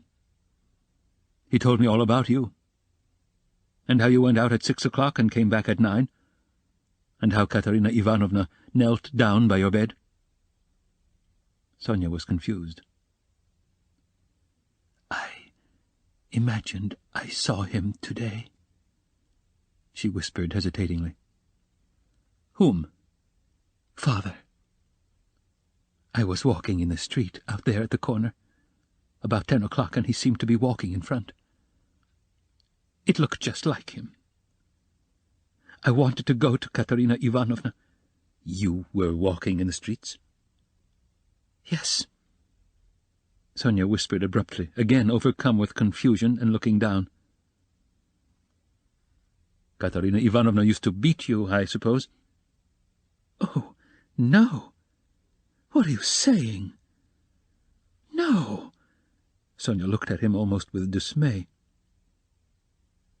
"You love her, then?" "Love her?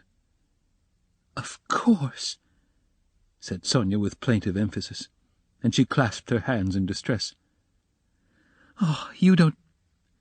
If you only knew. You see, she's quite like a child.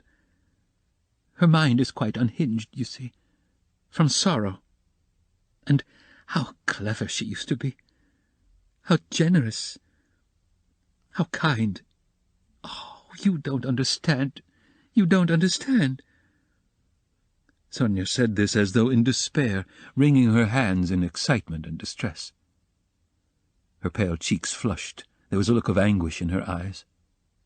It was clear that she was stirred to the very depths, that she was longing to speak, to champion, to express something. A sort of insatiable compassion, if one may so express it, was reflected in every feature of her face.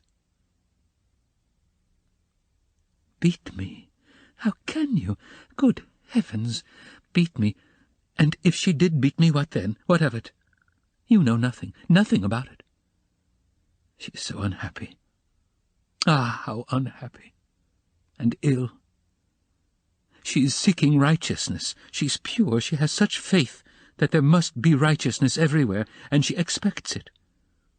And if you were to torture her, she wouldn't do wrong. She doesn't see that it's impossible for people to be righteous, and she is angry at it, like a child. Like a child. She is good." "And what will happen to you?" Sonia looked at him inquiringly. "They are left on your hands, you see. They were all on your hands before, though. And your father came to you to beg for drink. Well, how will it be now?" "I don't know," Sonia articulated mournfully. "Will they stay there?" "I don't know. They're in debt for the lodging, but the landlady, I hear, said today that she wanted to get rid of them, and Katerina Ivanovna says that she won't stay another minute." "How is it she is so bold? She relies upon you?" "Oh, no, don't talk like that. We are one. We live like one." Sonia was agitated again, and even angry, as though a canary or some other little bird were to be angry. "And what could she do? What could she do?" she persisted, getting hot and excited. "And how she cried today. Her mind is unhinged, haven't you noticed it? At one minute she is worrying like a child that everything should be right tomorrow, the lunch and all that. Then she is wringing her hands, spitting blood, weeping, and all at once she will begin knocking her head against the wall in despair. Then she will be comforted again. She builds all her hopes on you.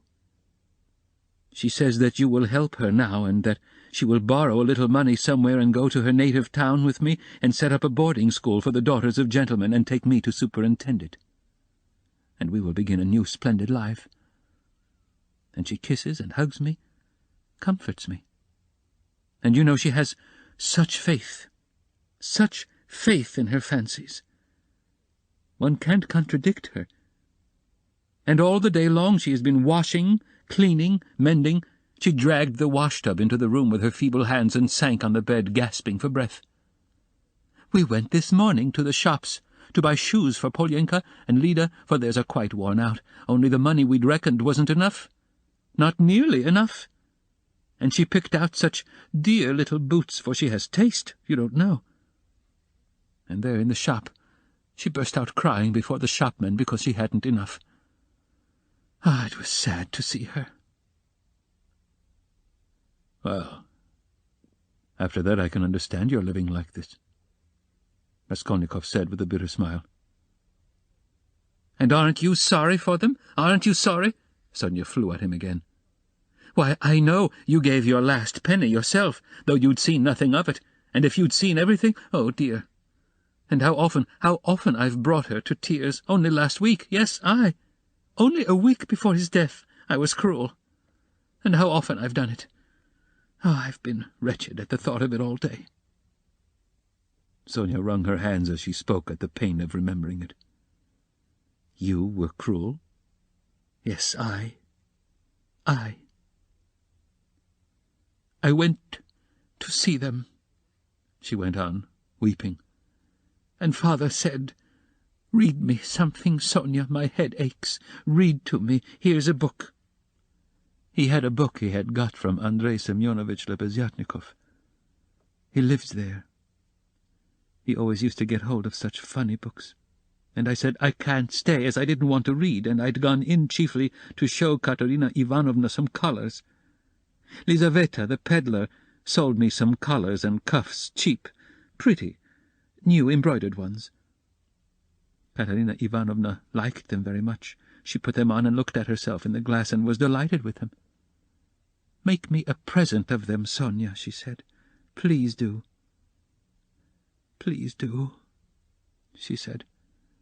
She wanted them so much. And when could she wear them?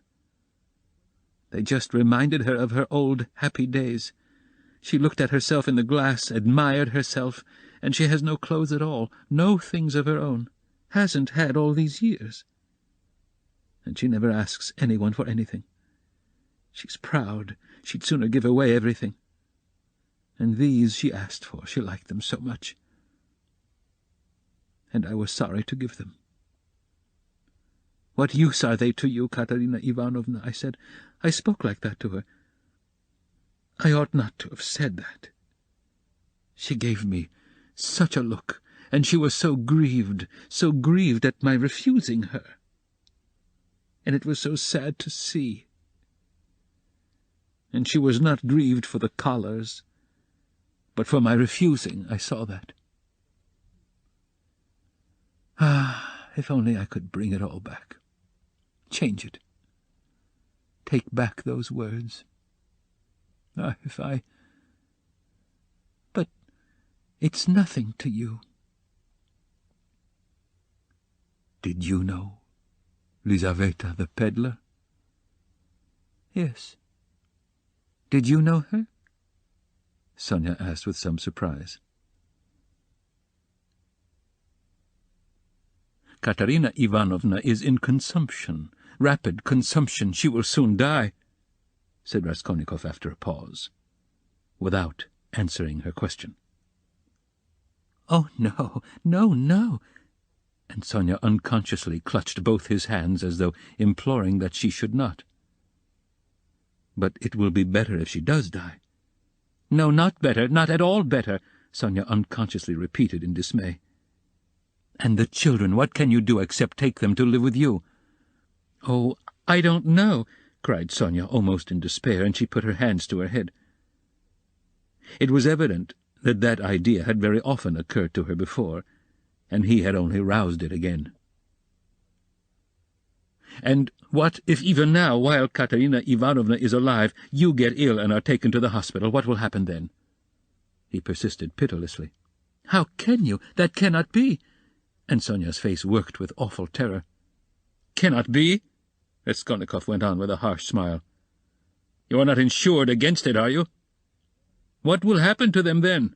They'll be in the street, all of them. She will cough and beg and knock her head against some wall, as she did today, and the children will cry. Then she will fall down, be taken to the police station, to the hospital. She will die. And the children—" "Oh, no! God will not let it be!" broke at last from Sonia's overburdened bosom. She listened, looking imploringly at him, clasping her hands in dumb entreaty as though it all depended upon him. Raskolnikov got up and began to walk about the room. A minute passed. Sonia was standing with her hands and her head hanging in terrible dejection. "And can't you save? Put by for a rainy day?" he asked, stopping suddenly before her. "No," whispered Sonia. "Of course not. Have you tried?" he added almost ironically. "Yes." "And it didn't come off?" "Of course not. No need to ask." And again he paced the room. Another minute passed. "You don't get money every day?" Sonia was more confused than ever, and colour rushed into her face again. "No," she whispered with a painful effort. "It will be the same with Polyanka, no doubt," he said suddenly. "No, no, it can't be. No!" Sonia cried aloud in desperation, as though she had been stabbed. "God would not allow anything so awful. He lets others come to it." "No, no, God will protect her. God," she repeated beside herself. "But perhaps there is no God at all," Raskolnikov answered with a sort of malignance, laughed and looked at her. Sonia's face suddenly changed. A tremor passed over it. She looked at him with unutterable reproach, tried to say something, but could not speak, and broke into bitter, bitter sobs, hiding her face in her hands. "You say Katerina Ivanovna's mind is unhinged. Your own mind is unhinged," he said after a brief silence. 5 minutes passed. He still paced up and down the room in silence, not looking at her. At last he went up to her. His eyes glittered. He put his 2 hands on her shoulders and looked straight into her tearful face. His eyes were hard, feverish and piercing. His lips were twitching. All at once he bent down quickly, and dropping to the ground, kissed her foot. Sonia drew back from him as from a madman, and certainly he looked like a madman. "What are you doing to me?" she muttered, turning pale, and a sudden anguish clutched at her heart. He stood up at once. "I didn't bow down to you. I bowed down to all the suffering of humanity," he said wildly, and walked away to the window. "Listen," he added, turning to her a minute later. "I said just now to an insolent man that he was not worth your little finger, and that I did my sister honor making her sit beside you." "Ach, you said that to them? And in her presence?" cried Sonia, frightened. "Sit down with me, and honor? Why, I'm dishonorable." "Why did you say that?" "It was not because of your dishonor and your sin I said that of you, but because of your great suffering. But you are a great sinner, that's true," he added almost solemnly, "and your worst sin is that you have destroyed and betrayed yourself for nothing." Isn't that awful? Isn't it awful that you are living in this filth which you loathe so, and at the same time you know yourself, you've only to open your eyes, that you are not helping anyone by it, not saving anyone from anything? Tell me," he went on almost in a frenzy, "how this shame and degradation can exist in you side by side with other opposite holy feelings. It would be better, 1,000 times better and wiser, to leap into the water and end it all." "But what would become of them?" Sonia asked faintly, gazing at him with eyes of anguish, but not seeming surprised at his suggestion. Raskolnikov looked strangely at her. He read it all in her face. So she must have had that thought already, perhaps many times. And earnestly she had thought out in her despair how to end it, and so earnestly that now she scarcely wondered at his suggestion. She had not even noticed the cruelty of his words. The significance of his reproaches and his peculiar attitude to her shame she had, of course, not noticed either, and that too was clear to him. But he saw how monstrously the thought of her disgraceful, shameful position was torturing her, and had long tortured her. What, he thought, could hitherto have hindered her from putting an end to it? Only then he realized what those poor little orphan children and that pitiful half-crazy Katerina Ivanovna, knocking her head against the wall in her consumption, meant for Sonia. But nevertheless, it was clear to him again that with her character and the amount of education she had, after all, received, she could not in any case remain so. He was still confronted by the question, how could she have remained so long in that position without going out of her mind, since she couldn't bring herself to jump into the water?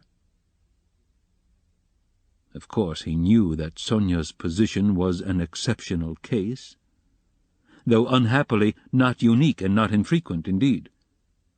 But that very exceptionalness, her tinge of education, her previous life might, one would have thought, have killed her at the first step on that revolting path. What held her up? Surely not depravity. All that infamy had obviously only touched her mechanically. Not one drop of real depravity had penetrated to her heart. He saw that. He saw through her as she stood before him.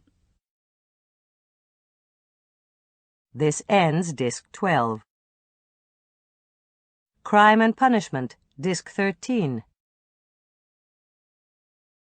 There are 3 ways before her, he thought. The canal, the madhouse, or, at last, to sink into depravity which obscures the mind and turns the heart to stone. The last idea was the most revolting, but he was a skeptic. He was young, abstract, and therefore cruel, and so he couldn't help believing that the last end was the most likely. "But can that be true?" he cried to himself. "Can that creature, who has still preserved the purity of her spirit, be consciously drawn at last into that sink of filth and iniquity? Can the process already have begun? Can it be that she has only been able to bear it till now because vice has begun to be less loathsome to her? No, no, that cannot be," he cried, as Sonia had just before. "No, what has kept her from the canal till now is the idea of sin. And they, the children, and if she has not gone out of her mind— But who says she has not gone out of her mind? Is she in her senses? Can one talk, can one reason as she does? How can she sit on the edge of the abyss of loathsomeness into which she is slipping and refuse to listen when she is told of danger? Does she expect a miracle? No doubt she does. Doesn't that all mean madness?" He stayed obstinately at that thought. He liked that explanation indeed better than any other. He began looking more intently at her. "So, you pray to God a great deal, Sonia?" he asked her. Sonia did not speak. He stood beside her, waiting for an answer. "What should I be without God?" she whispered rapidly, forcibly, glancing at him with suddenly flashing eyes and squeezing his hand. "Ah, so that's it," he thought. "And what does God do for you?" he asked, probing her further. Sonia was silent a long while, as though she couldn't answer. Her weak chest kept heaving with emotion. "Be silent! Don't ask! You don't deserve an answer!" she cried suddenly, looking sternly and wrathfully at him. "That's it! That's it!" he repeated to himself. "He does everything," she whispered quickly, looking down again. "That's the way out! That's the explanation!" he decided, scrutinizing her with eager curiosity, with a new, strange, almost morbid feeling.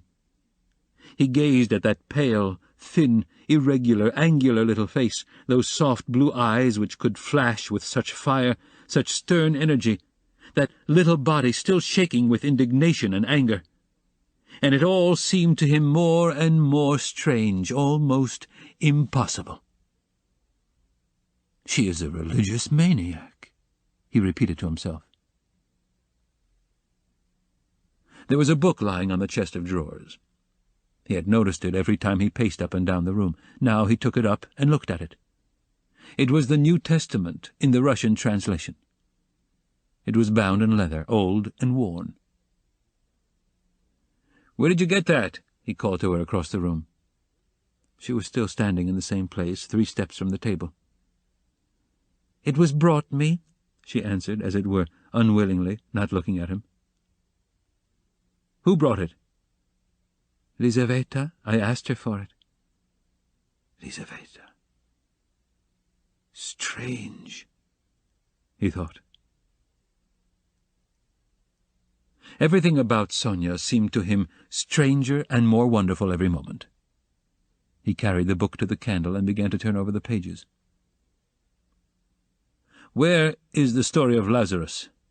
he asked suddenly. Sonia looked obstinately at the ground and would not answer. She was standing sideways to the table. "Where is the raising of Lazarus? Find it for me, Sonia." She stole a glance at him. "You are not looking in the right place. It's in the 4th Gospel," she whispered sternly, without looking at him. "Find it and read it to me," he said. He sat down with his elbow on the table, leaned his head on his hand, and looked away sullenly, prepared to listen. "In 3 weeks' time they'll welcome me in the madhouse. I shall be there if I'm not in a worse place," he muttered to himself. Sonia heard Raskolnikov's request distrustfully, and moved hesitatingly to the table. She took the book, however. "Haven't you read it?" she asked, looking up at him across the table. Her voice became sterner and sterner. "Long ago, when I was at school." "Read." "And haven't you heard it in church?" "I haven't been. Do you often go?" No," whispered Sonia. Raskolnikov smiled. "I understand. And you won't go to your father's funeral tomorrow?" "Yes, I shall. I was at church last week, too. I had a requiem service." "For whom?" "For Lizaveta. She was killed with an axe." His nerves were more and more strained. His head began to go round. "Were you friends with Lizaveta?" "Yes. She was good. She used to come. Not often. She couldn't. We used to read together and talk."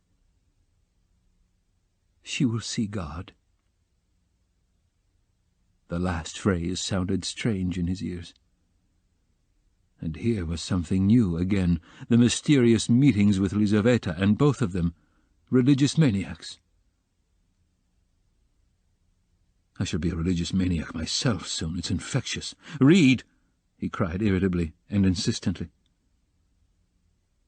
Sonia still hesitated. Her heart was throbbing. She hardly dared to read to him.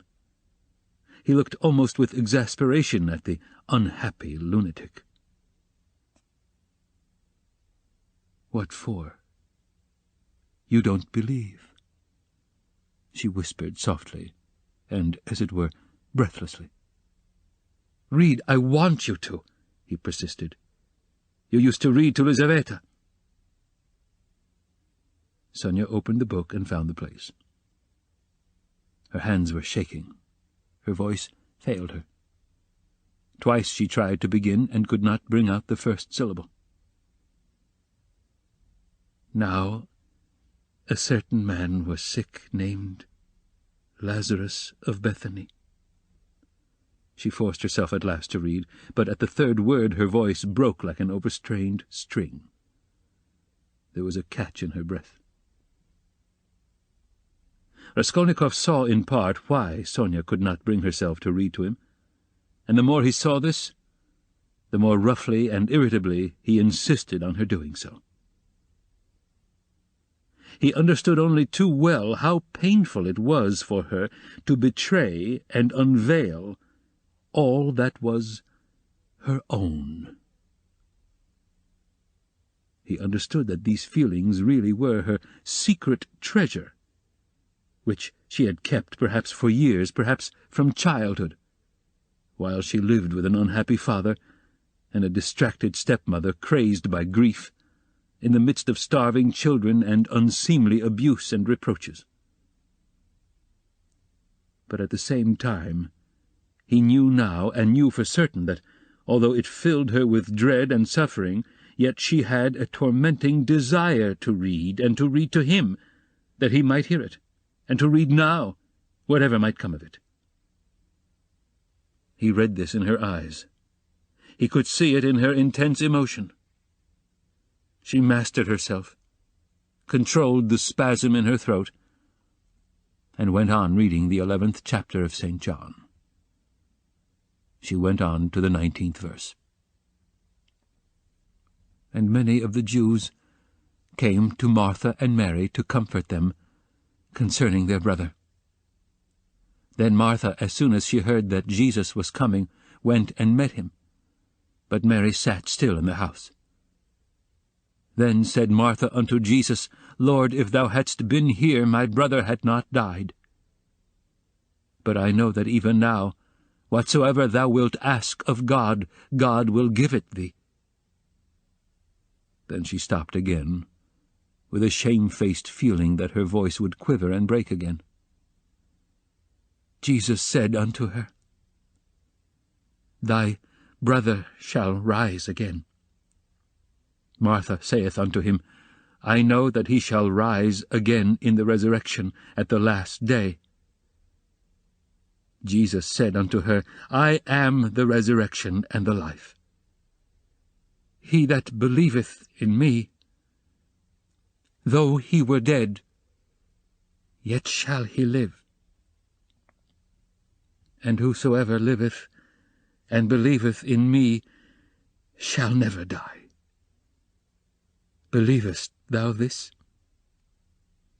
She saith unto him. And drawing a painful breath, Sonia read distinctly and forcibly as though she were making a public confession of faith. Yea, Lord, I believe that thou art the Christ, the Son of God, which should come into the world. She stopped and looked up quickly at him, but controlling herself, went on reading. Raskolnikov sat without moving, his elbows on the table and his eyes turned away. She read to the 32nd verse.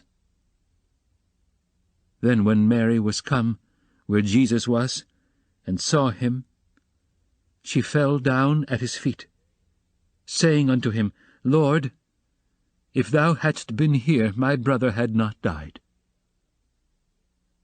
When Jesus therefore saw her weeping, and the Jews also weeping which came with her, he groaned in the spirit, and was troubled, and said, Where have ye laid him? They said unto him, Lord, come and see. Jesus wept. Then said the Jews, Behold how he loved him. And some of them said, Could not this man, which opened the eyes of the blind, have caused that even this man should not have died? Raskolnikov turned and looked at her with emotion. Yes, he had known it. She was trembling in a real physical fever. He had expected it. She was getting near the story of the greatest miracle, and a feeling of immense triumph came over her. Her voice rang out like a bell. Triumph and joy gave it power. The lines danced before her eyes, but she knew what she was reading by heart. At the last verse, Could not this man which opened the eyes of the blind? Dropping her voice, she passionately reproduced the doubt, the reproach and censure of the blind, disbelieving Jews, who in another moment would fall at his feet as though struck by thunder, sobbing and believing. And he too is blinded and unbelieving. He too will hear, he too will believe. Yes, yes, at once now, was what she was dreaming, and she was quivering with happy anticipation. Jesus, therefore, again, groaning in himself, cometh to the grave. It was a cave, and a stone lay upon it. Jesus said, Take ye away the stone. Martha, the sister of him that was dead, saith unto him, Lord, by this time he stinketh, for he hath been dead 4 days. She laid emphasis on the word 4. Jesus saith unto her, Said I not unto thee that if thou wouldst believe, thou shouldst see the glory of God? Then they took away the stone from the place where the dead was laid. And Jesus lifted up his eyes and said, Father, I thank thee that thou hast heard me.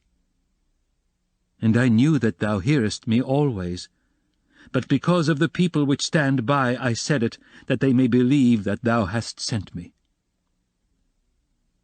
And when he thus had spoken, he cried with a loud voice, Lazarus, come forth. And he that was dead came forth. She read loudly, cold and trembling with ecstasy, as though she was seeing it before her eyes. Bound hand and foot with grave clothes, and his face was bound about with a napkin. Jesus saith unto them, Loose him, and let him go. Then many of the Jews which came to Mary, and had seen the things which Jesus did, believed on him.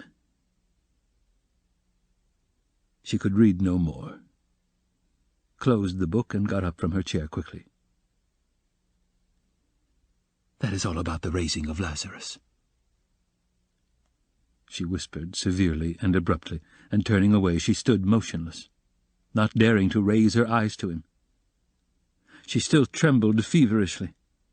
The candle end was flickering out in the battered candlestick, dimly lighting up in the poverty-stricken room the murderer and the harlot, who had so strangely been reading together the eternal book. 5 minutes or more passed. I came to speak of something, Raskolnikov said aloud, frowning. He got up and went to Sonia. She lifted her eyes to him in silence. His face was particularly stern, and there was a sort of savage determination in it. "I have abandoned my family today," he said. "My mother and sister. I'm not going to see them. I've broken with them completely." "What for?" asked Sonia, amazed. Her recent meeting with his mother and sister had left a great impression which she could not analyze.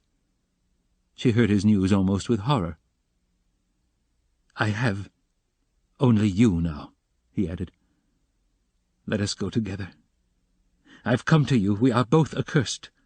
Let us go our way together." His eyes glittered as though he were mad, Sonia thought in her turn. "Go where?" she asked in alarm, and she involuntarily stepped back. "How do I know?" "I only know it's the same road. I know that and nothing more. It's the same goal." She looked at him and understood nothing. She knew only that he was terribly, infinitely unhappy.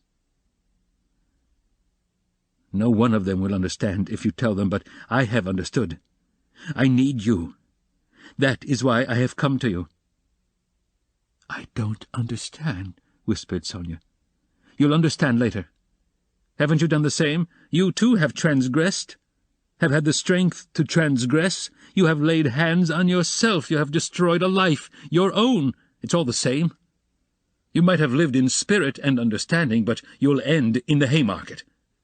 But you won't be able to stand it, and if you remain alone, you'll go out of your mind like me. You're like a mad creature already. So we must go together on the same road. Let's go." "What for? What's all this for?" said Sonia, strangely and violently agitated by his words. "What for? Because you can't remain like this, that's why. You must look things straight in the face at last, and not weep like a child and cry that God won't allow it. What will happen if you should really be taken to the hospital tomorrow? She's mad and in consumption. She'll soon die, and the children. Do you mean to tell me Polyenka won't come to grief? Haven't you seen children here at the street corners sent out by their mothers to beg? I've found out where those mothers live, and in what surroundings. Children can't remain children there. At 7 the child is vicious and a thief. Yet children, you know, are the image of Christ. Theirs is the kingdom of heaven. He bade us honor and love them. They are the humanity of the future. What's to be done? What's to be done? Repeated Sonia, weeping hysterically and wringing her hands. What's to be done? Break what must be broken, once for all, that's all, and take the suffering on oneself. What, you don't understand? You'll understand later. Freedom and power, and above all, power. Over all trembling creation and all the ant-heap. That's the goal, remember that. That's my farewell message. Perhaps it's the last time I shall speak to you. If I don't come tomorrow, you'll hear of it all, and then remember these words, and some day later on, in years to come, you'll understand perhaps what they meant. If I come tomorrow, I'll tell you who killed Lizaveta. Goodbye. Sonia started with terror. Why? Do you know who killed her? She asked, chilled with horror, looking wildly at him. I know and will tell you. Only you. I have chosen you out. I'm not coming to you to ask forgiveness, but simply to tell you.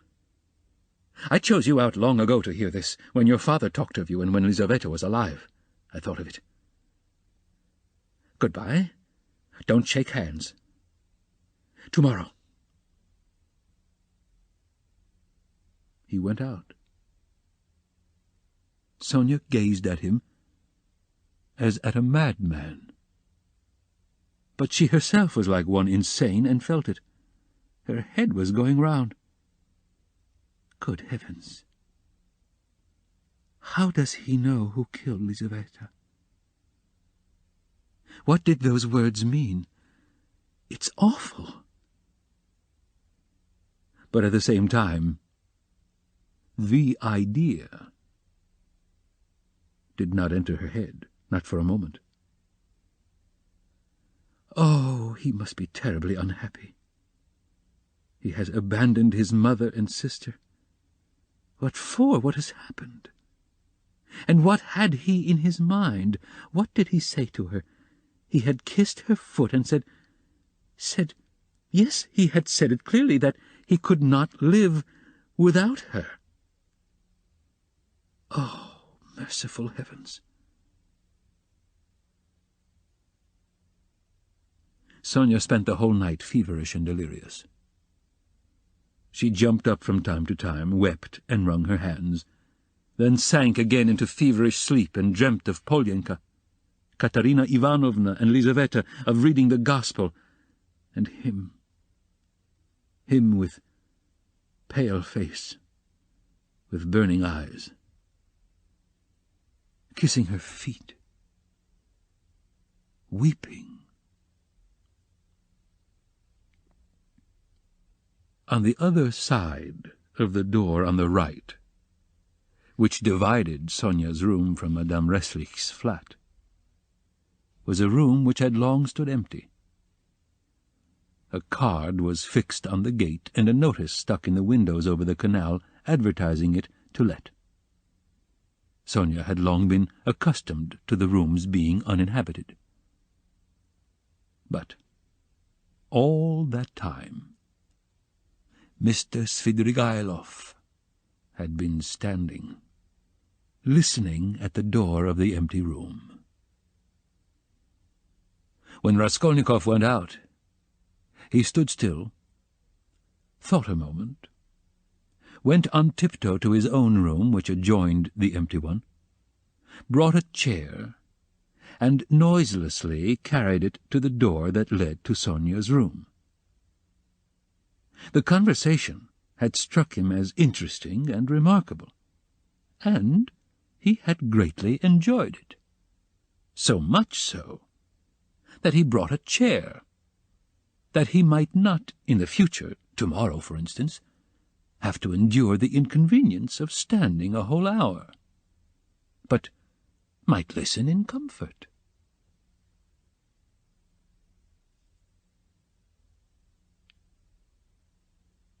Chapter 5. When next morning, at 11 o'clock punctually, Raskolnikov went into the department of the investigation of criminal causes and sent his name in to Porfiri Petrovitch, he was surprised at being kept waiting so long. It was at least 10 minutes before he was summoned. He had expected that they would pounce upon him. But he stood in the waiting-room, and people who apparently had nothing to do with him were continually passing to and fro before him. In the next room, which looked like an office, several clerks were sitting, writing, and obviously they had no notion who or what Raskolnikov might be. He looked uneasily and suspiciously about him, to see whether there was not some guard, some mysterious watch being kept on him to prevent his escape. But there was nothing of the sort. He saw only the faces of clerks absorbed in petty details, then other people. No one seemed to have any concern with him. He might go where he liked for them. The conviction grew stronger in him that if that enigmatic man of yesterday, that phantom sprung out of the earth, had seen everything, they would not have let him stand and wait like that. And would they have waited till he elected to appear at 11? Either the man had not yet given information, or simply he knew nothing, had seen nothing. And how could he have seen anything? And so all that had happened to him the day before was again a phantom exaggerated by his sick and overstrained imagination. This conjecture had begun to grow strong the day before in the midst of all his alarm and despair. Thinking it all over now and preparing for a fresh conflict, he was suddenly aware that he was trembling, and he felt a rush of indignation at the thought that he was trembling with fear at facing that hateful Porfiri Petrovitch.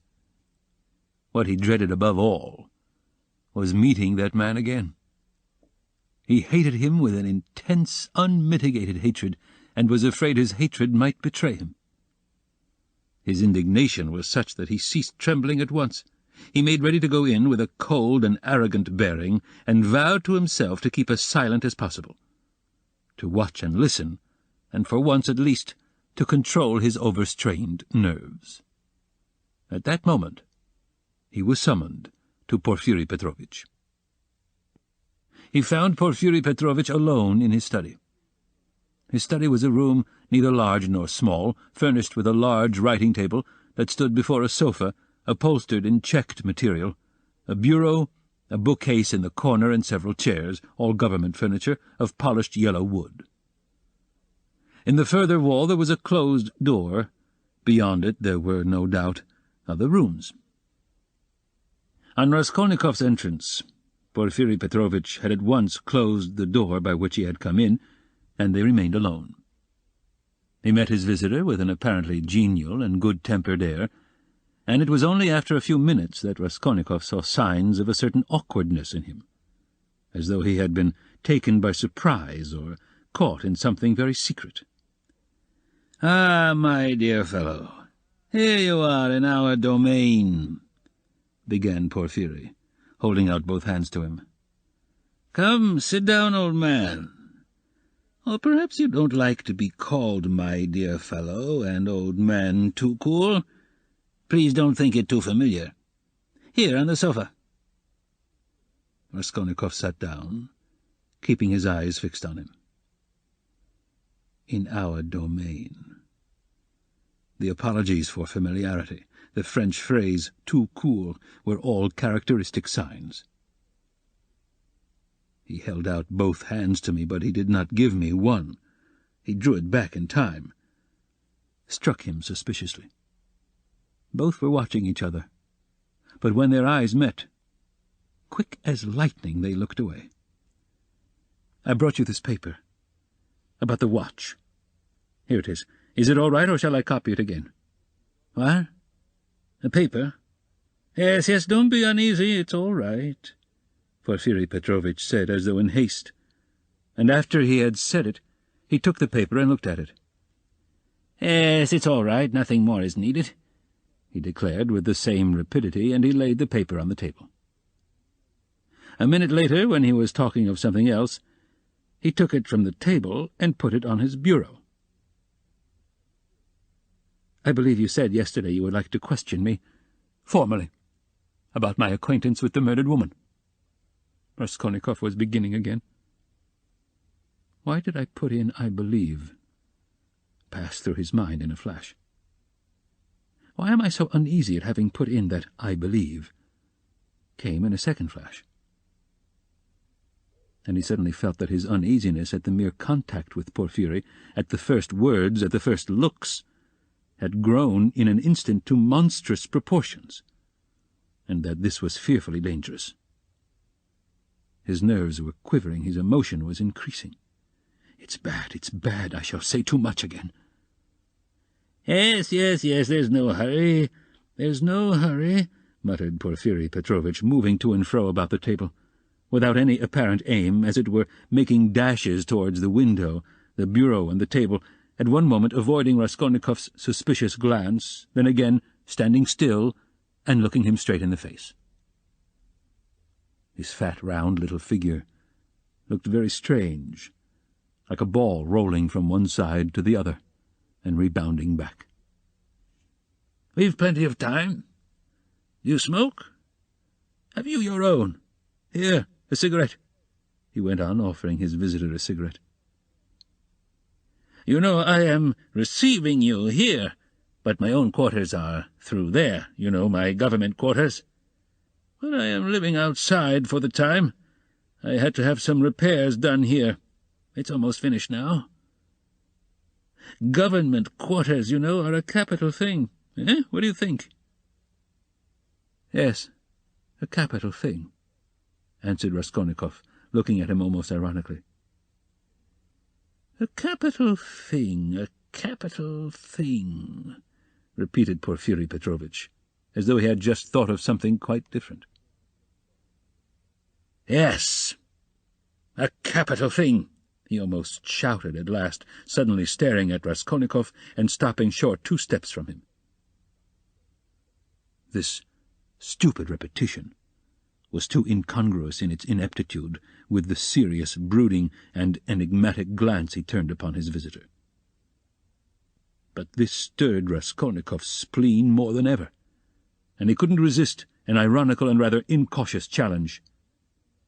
"Tell me, please," he asked suddenly, looking almost insolently at him and taking a kind of pleasure in his own insolence. "I believe it's a sort of legal rule, a sort of legal tradition for all investigating lawyers to begin their attack from afar, with a trivial or at least an irrelevant subject, so as to encourage, or rather to divert, the man they are cross-examining, to disarm his caution, and then, all at once, to give him an unexpected knock-down blow with some fatal question. Isn't that so?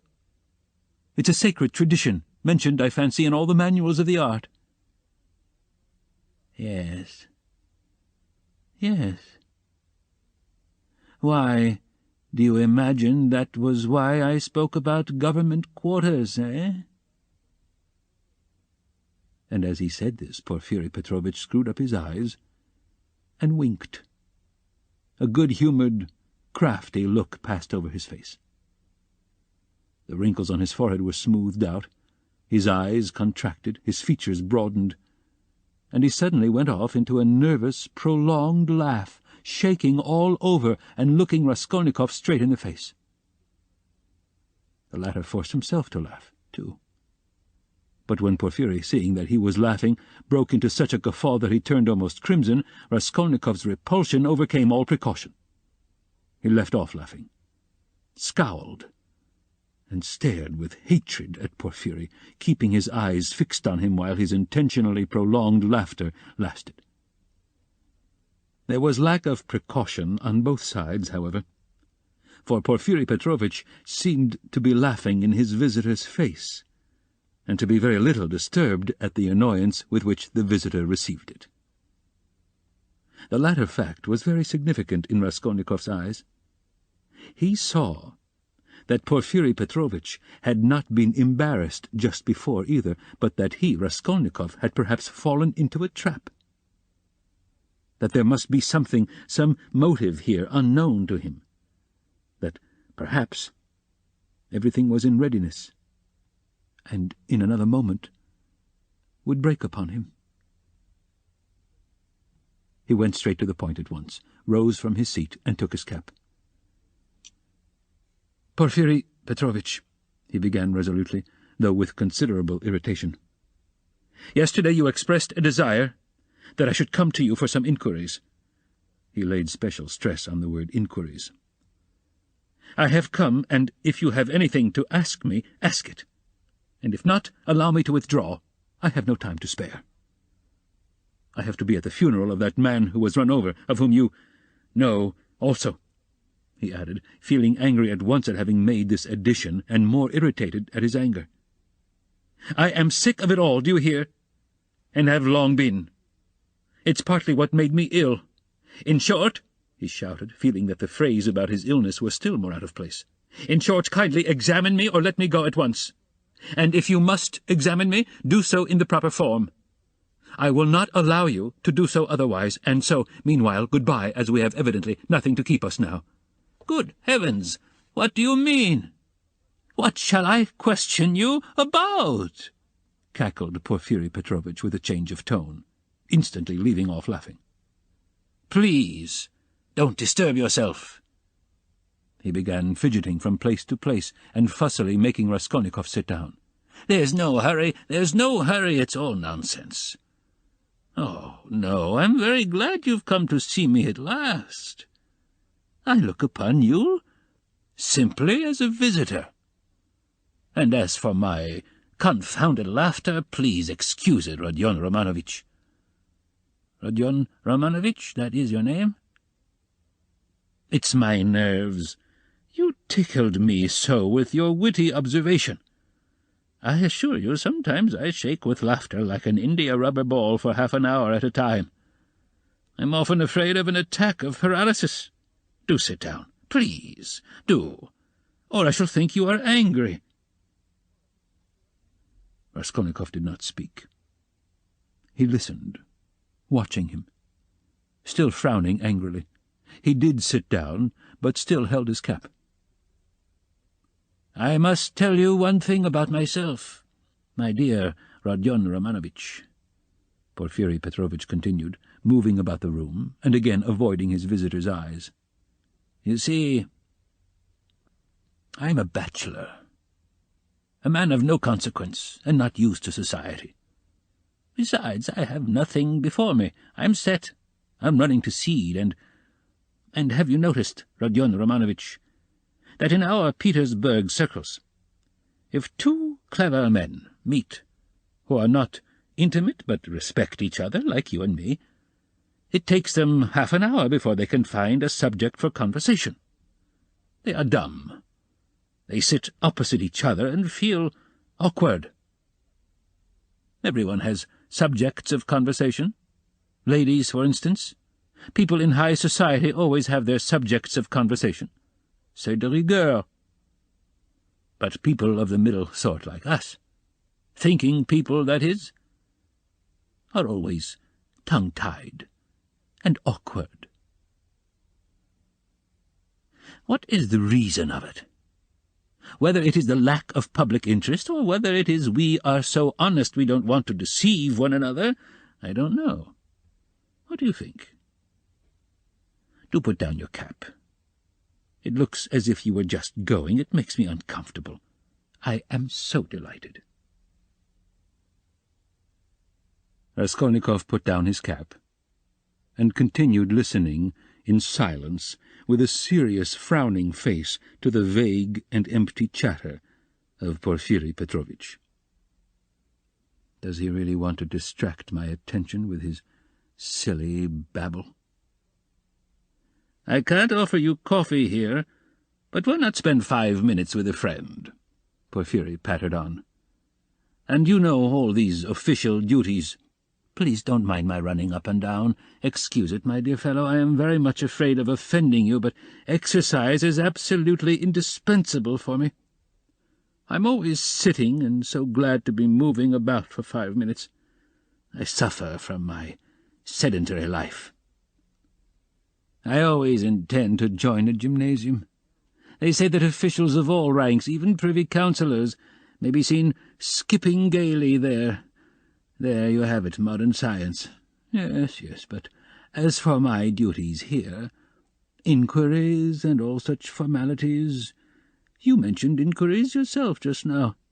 I assure you these interrogations are sometimes more embarrassing for the interrogator than for the interrogated. You made the observation yourself just now, very aptly and wittily." Raskolnikov had made no observation of the kind. "One gets into a muddle, a regular muddle. One keeps harping on the same note like a drum. There is to be a reform, and we shall be called by a different name at least.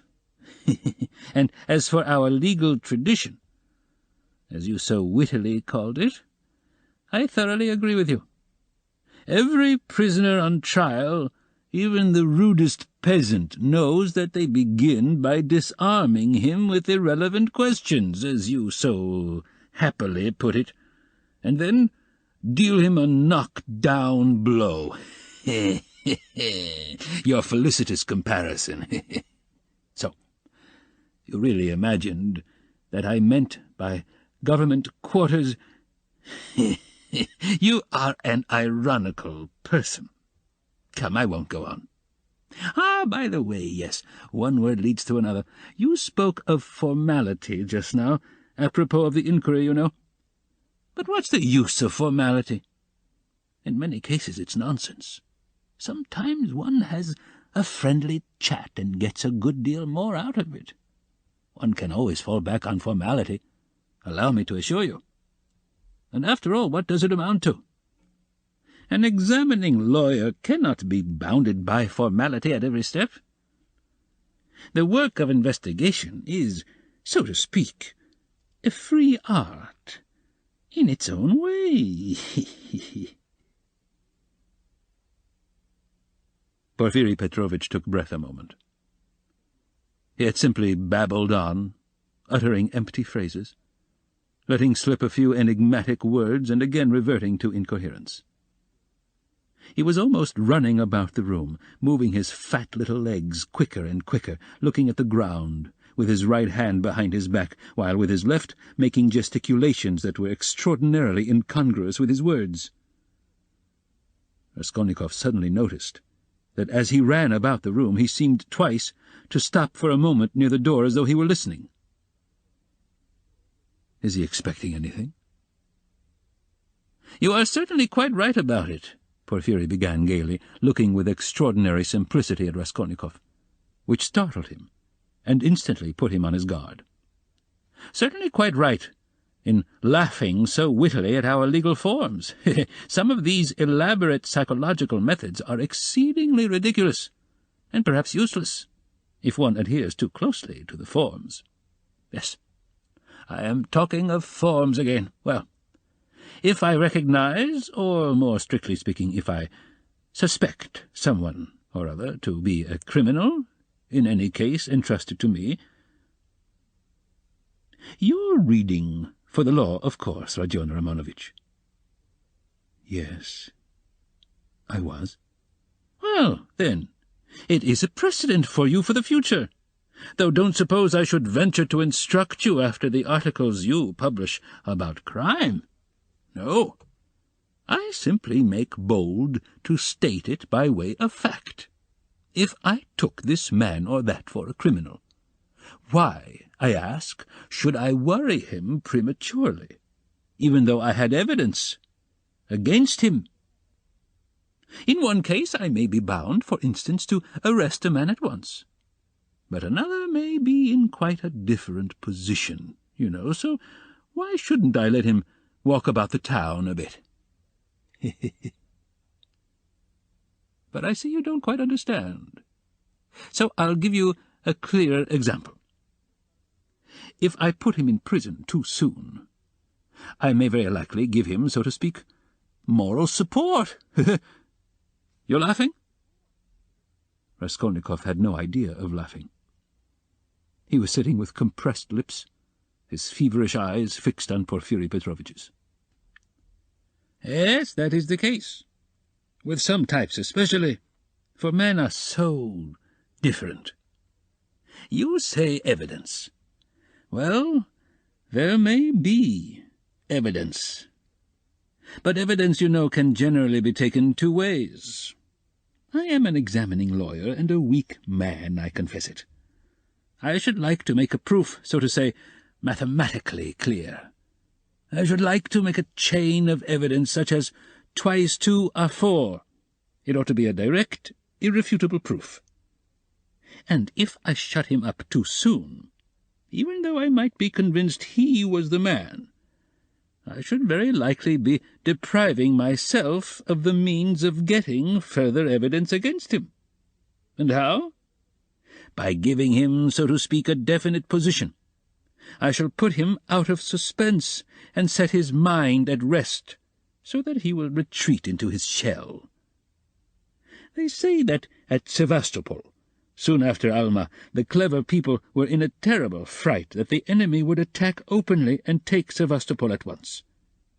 But when they saw that the enemy preferred a regular siege, they were delighted, I am told, and reassured, for the thing would drag on for 2 months at least.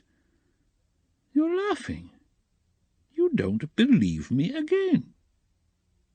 Of course, you're right, too. You're right. You're right. These are all special cases, I admit. But you must observe this, my dear Rodion Romanovich. The general case, the case for which all legal forms and rules are intended, for which they are calculated and laid down in books, does not exist at all.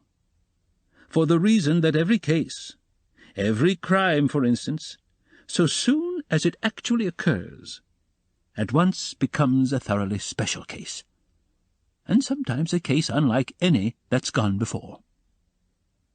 Very comic cases of that sort sometimes occur. If I leave one man quite alone, if I don't touch him and don't worry him, but let him know, or at least suspect every moment, that I know all about it, and am watching him day and night. And if he is in continual suspicion and terror, he'll be bound to lose his head. He'll come of himself, or maybe do something which will make it as plain as 2 × 2 are 4. It's delightful. It may be so with a simple peasant, but with one of our sort, an intelligent man, cultivated on a certain side, it's a dead certainty. For, my dear fellow, it's a very important matter to know on what side a man is cultivated. And then there are nerves. There are nerves. You have overlooked them. Why, they are all sick, nervous, and irritable. And then how they all suffer from spleen. That, I assure you, is a regular gold mine for us. And it's no anxiety to me, his running about the town free. Let him walk about for a bit. I know well enough that I've caught him, and that he won't escape me. Where could he escape to? Abroad, perhaps? A Pole will escape abroad, but not here, especially as I am watching, and have taken measures. Will he escape into the depths of the country, perhaps? But you know, peasants live there, real, rude Russian peasants. A modern, cultivated man would prefer prison to living with such strangers as our peasants. But that's all nonsense, and on the surface. It's not merely that he has nowhere to run to. He is psychologically unable to escape me. What an expression! Through a law of nature, he can't escape me if he had anywhere to go. Have you seen a butterfly round a candle? That's how he will keep circling and circling round me. Freedom will lose its attractions. He'll begin to brood. He'll weave a tangle round himself. He'll worry himself to death. What's more, he will provide me with a mathematical proof, if I only give him long enough interval. And he'll keep circling round me, getting nearer and nearer, and then flop! He'll fly straight into my mouth, and I'll swallow him. And that will be very amusing. You don't believe me? Raskolnikov made no reply. He sat, pale and motionless, still gazing with the same intensity into Porfiry's face. It's a lesson, he thought, turning cold. This is beyond the cat playing with a mouse, like yesterday. He can't be showing off his power with no motive, prompting me. He's far too clever for that. He must have another object.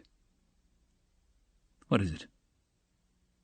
It's all nonsense, my friend. You are pretending to scare me. You've no proofs, and the man I saw had no real existence.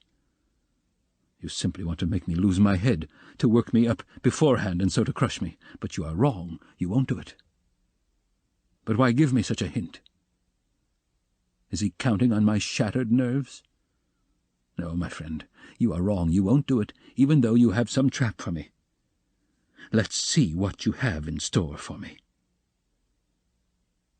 And he braced himself to face a terrible and unknown ordeal. At times he longed to fall on Porfiry and strangle him. This anger was what he dreaded from the beginning. He felt that his parched lips were flecked with foam, his heart was throbbing. But he was still determined not to speak till the right moment. He realized that this was the best policy in his position, because instead of saying too much, he would be irritating his enemy by his silence and provoking him into speaking too freely. Anyhow, this was what he hoped for.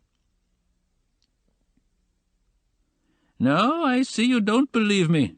You think I am playing a harmless joke on you," Porphyry began again, getting more and more lively, chuckling at every instant, and again pacing round the room. "And to be sure you're right. God has given me a figure that can awaken none but comic ideas in other people. A buffoon. But let me tell you, and I repeat it, excuse an old man, my dear Rodion Romanovich. You are a man still young, so to say, in your first youth, and so you put intellect above everything, like all young people.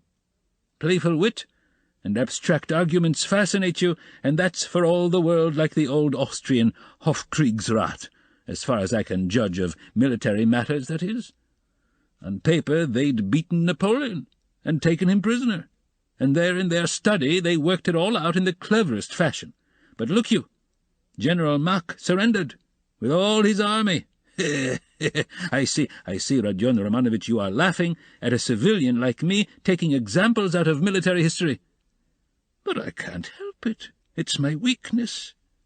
I am fond of military science, and I am ever so fond of reading all military histories. I've certainly missed my proper career. I ought to have been in the army. Upon my word, I ought. I shouldn't have been a Napoleon, but I might have been a major. Well, I'll tell you the whole truth, my dear fellow, about this special case. I mean, actual fact, and a man's temperament, my dear sir, are weighty matters, and it's astonishing how they sometimes deceive the sharpest calculation. Listen to an old man. Am speaking seriously, Rodion Romanovich." As he said this, Porphyry Petrovitch, who was scarcely 35, actually seemed to have grown old. Even his voice changed, and he seemed to shrink together. "Moreover, I'm a candid man. Am I a candid man or not? What do you say?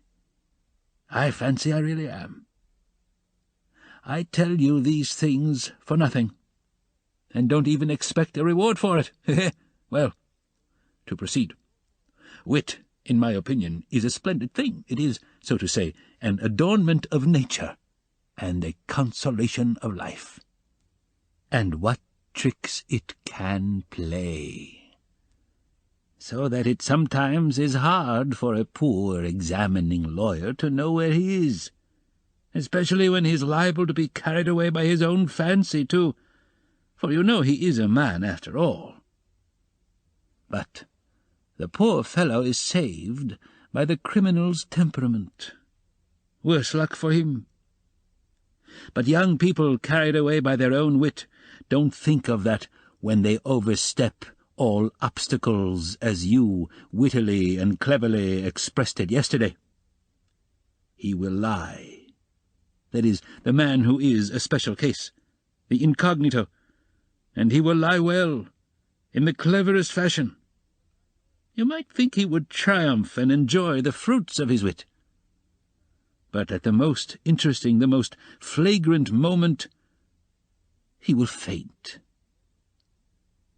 Of course, there may be illness and a stuffy room as well, but anyway, he's given us the idea. He lied incomparably, but he didn't reckon on his temperament. That's what betrays him. Another time he will be carried away by his playful wit into making fun of the man who suspects him. He will turn pale, as it were, on purpose to mislead. But his paleness will be too natural, too much like the real thing. Again, he has given us an idea. Though his questioner may be deceived at first, he will think differently next day if he is not a fool, and of course it is like that at every step. He puts himself forward where he is not wanted, speaks continually when he ought to keep silent, brings in all sorts of allegorical allusions, comes and asks, why didn't you take me long ago? And that can happen, you know, with the cleverest man, the psychologist, the literary man. The temperament reflects everything like a mirror. Gaze into it, and admire what you see. But why are you so pale, Rodion Romanovich? Is the room stuffy? Shall I open the window? "No, don't trouble, please," cried Raskolnikov, and he suddenly broke into a laugh. "Please, don't trouble." Porfiry stood facing him, paused a moment, and suddenly he, too, laughed. Raskolnikov got up from the sofa, abruptly checking his hysterical laughter. "Porfiry Petrovitch," he began, speaking loudly and distinctly, though his legs trembled and he could scarcely stand. "I see clearly at last that you actually suspect me of murdering that old woman and her sister Lizaveta. Let me tell you for my part that I am sick of this. If you find that you have a right to prosecute me legally, to arrest me, then prosecute me, arrest me. But I will not let myself be jeered at to my face and worried." His lips trembled, his eyes glowed with fury, and he could not restrain his voice. "I won't allow it," he shouted, bringing his fist down on the table. "Do you hear that, Porfiry Petrovitch? I won't allow it." "Good heavens! What does it mean?" cried Porfiry Petrovitch, apparently quite frightened. "Rodion Romanovich, my dear fellow, what is the matter with you?" "I won't allow it," Raskolnikov shouted again. "Hush, my dear man. They'll hear and come in. Just think, what could we say to them?" Porfiry Petrovitch whispered in horror, bringing his face close to Raskolnikov's. "I won't allow it, I won't allow it," Raskolnikov repeated mechanically, but he too spoke in a sudden whisper. Porfiry turned quickly and ran to open the window. "Some fresh air. And you must have some water, my dear fellow. You're ill." And he was running to the door to call for some, when he found a decanter of water in the corner. "Come, drink a little," he whispered, rushing up to him with the decanter. "It will be sure to do you good." Porfiry Petrovitch's alarm and sympathy were so natural that Raskolnikov was silent and began looking at him with wild curiosity. He didn't take the water, however. "Rodion Romanovich, my dear fellow, you'll drive yourself out of your mind, I assure you. Have some water. Do drink a little." He forced him to take the glass. Raskolnikov raised it mechanically to his lips, but set it on the table again with disgust. "Yes, you've had a little attack. You'll bring back your illness again, my dear fellow." Porfiry Petrovitch cackled with friendly sympathy, though he still looked rather disconcerted. "Good heavens, you must take more care of yourself. Dmitri Prokofitch was here, came to see me yesterday. I know, I've a nasty, ironical temper. But what they made of it! Good heavens, he came yesterday after you'd been. We dined, and he talked and talked away, and I could only throw up my hands in despair. Did he come from you? But do sit down, for mercy's sake, sit down." "No, not from me. But I knew he went to you, and why he went," Raskolnikov answered sharply. "You knew?" "I knew. What of it?" "Why, this, Rodion Romanovich, that I know more than that about you. I know about everything. I know how you went to take a flat at night when it was dark, and how you rang the bell and asked about the blood, so that the workmen and the porter did not know what to make of it. Yes, I understand your state of mind at that time.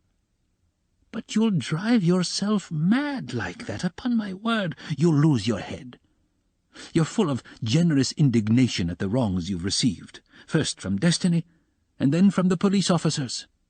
And so You rush from one thing to another to force them to speak out and make an end of it all because you are sick of all this suspicion and foolishness.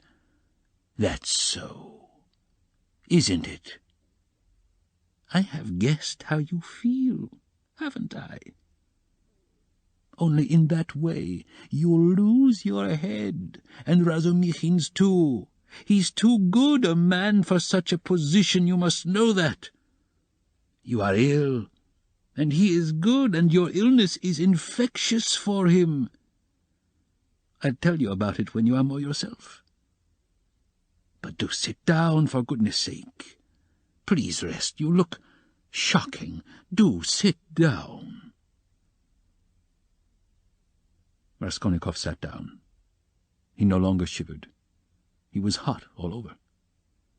In amazement he listened with strained attention to Porfiri Petrovitch, who still seemed frightened as he looked after him with friendly solicitude. But he didn't believe a word he said, though he felt a strange inclination to believe.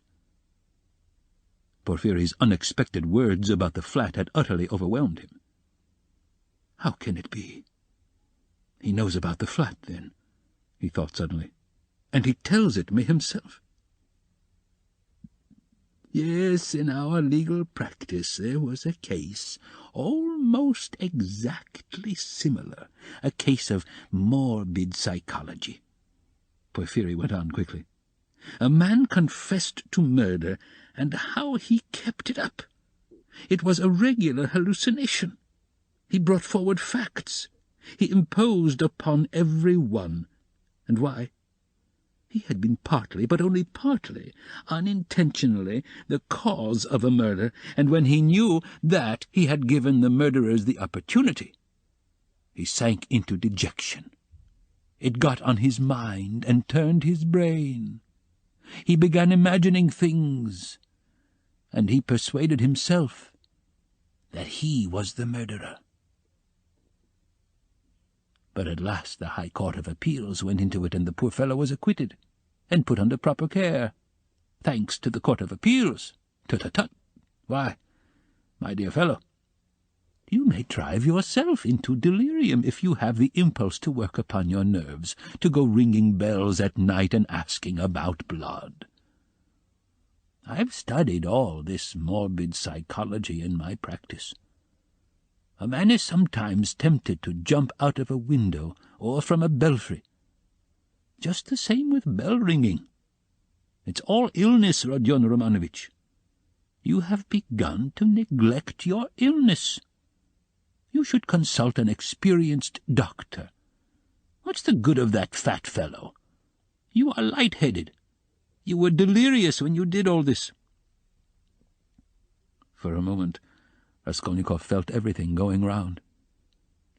Is it possible? Is it possible, flashed through his mind, that he is still lying? He can't be. He can't be. He rejected that idea, feeling to what a degree of fury it might drive him, feeling that that fury might drive him mad. I was not delirious. I knew what I was doing, he cried, straining every faculty to penetrate Porfiri's game. I was quite myself, do you hear? Yes, I hear and understand. You said yesterday you were not delirious. You were particularly emphatic about it. I understand all you can tell me. Listen, Rodion Romanovich, my dear fellow. If you were actually a criminal, or were somehow mixed up in this damnable business, would you insist that you were not delirious, but in full possession of your faculties? And so emphatically and persistently? Would it be possible? Quite impossible to my thinking.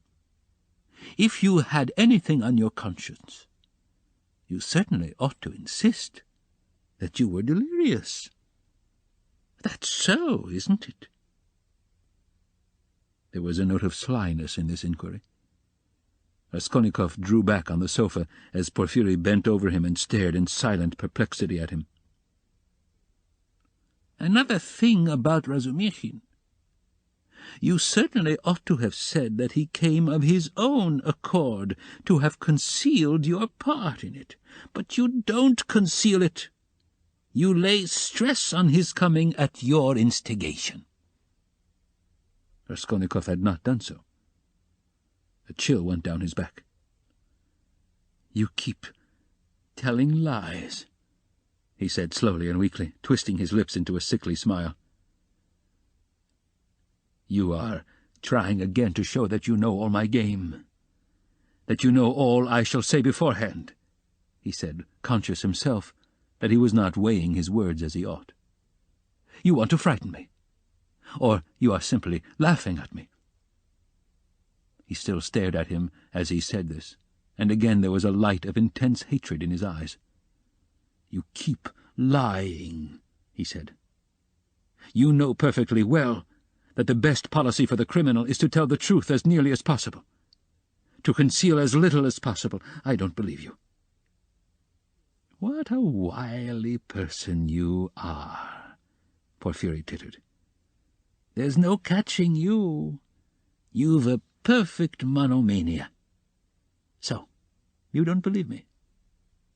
But still you do believe me. You believe a quarter. I'll soon make you believe the whole, because I have a sincere liking for you, and generally wish you good." Raskolnikov's lips trembled. "Yes, I do," went on Porfiry, touching Raskolnikov's arm genially. "You must take care of your illness. Besides, your mother and sister are here now. You must think of them. You must soothe and comfort them, and you do nothing but frighten them." "What has that to do with you? How do you know it? What concern is it of yours? You are keeping a watch on me, and want to let me know it." "Good heavens! Why, I learned it all from you yourself. You don't notice that in your excitement you tell me and others everything.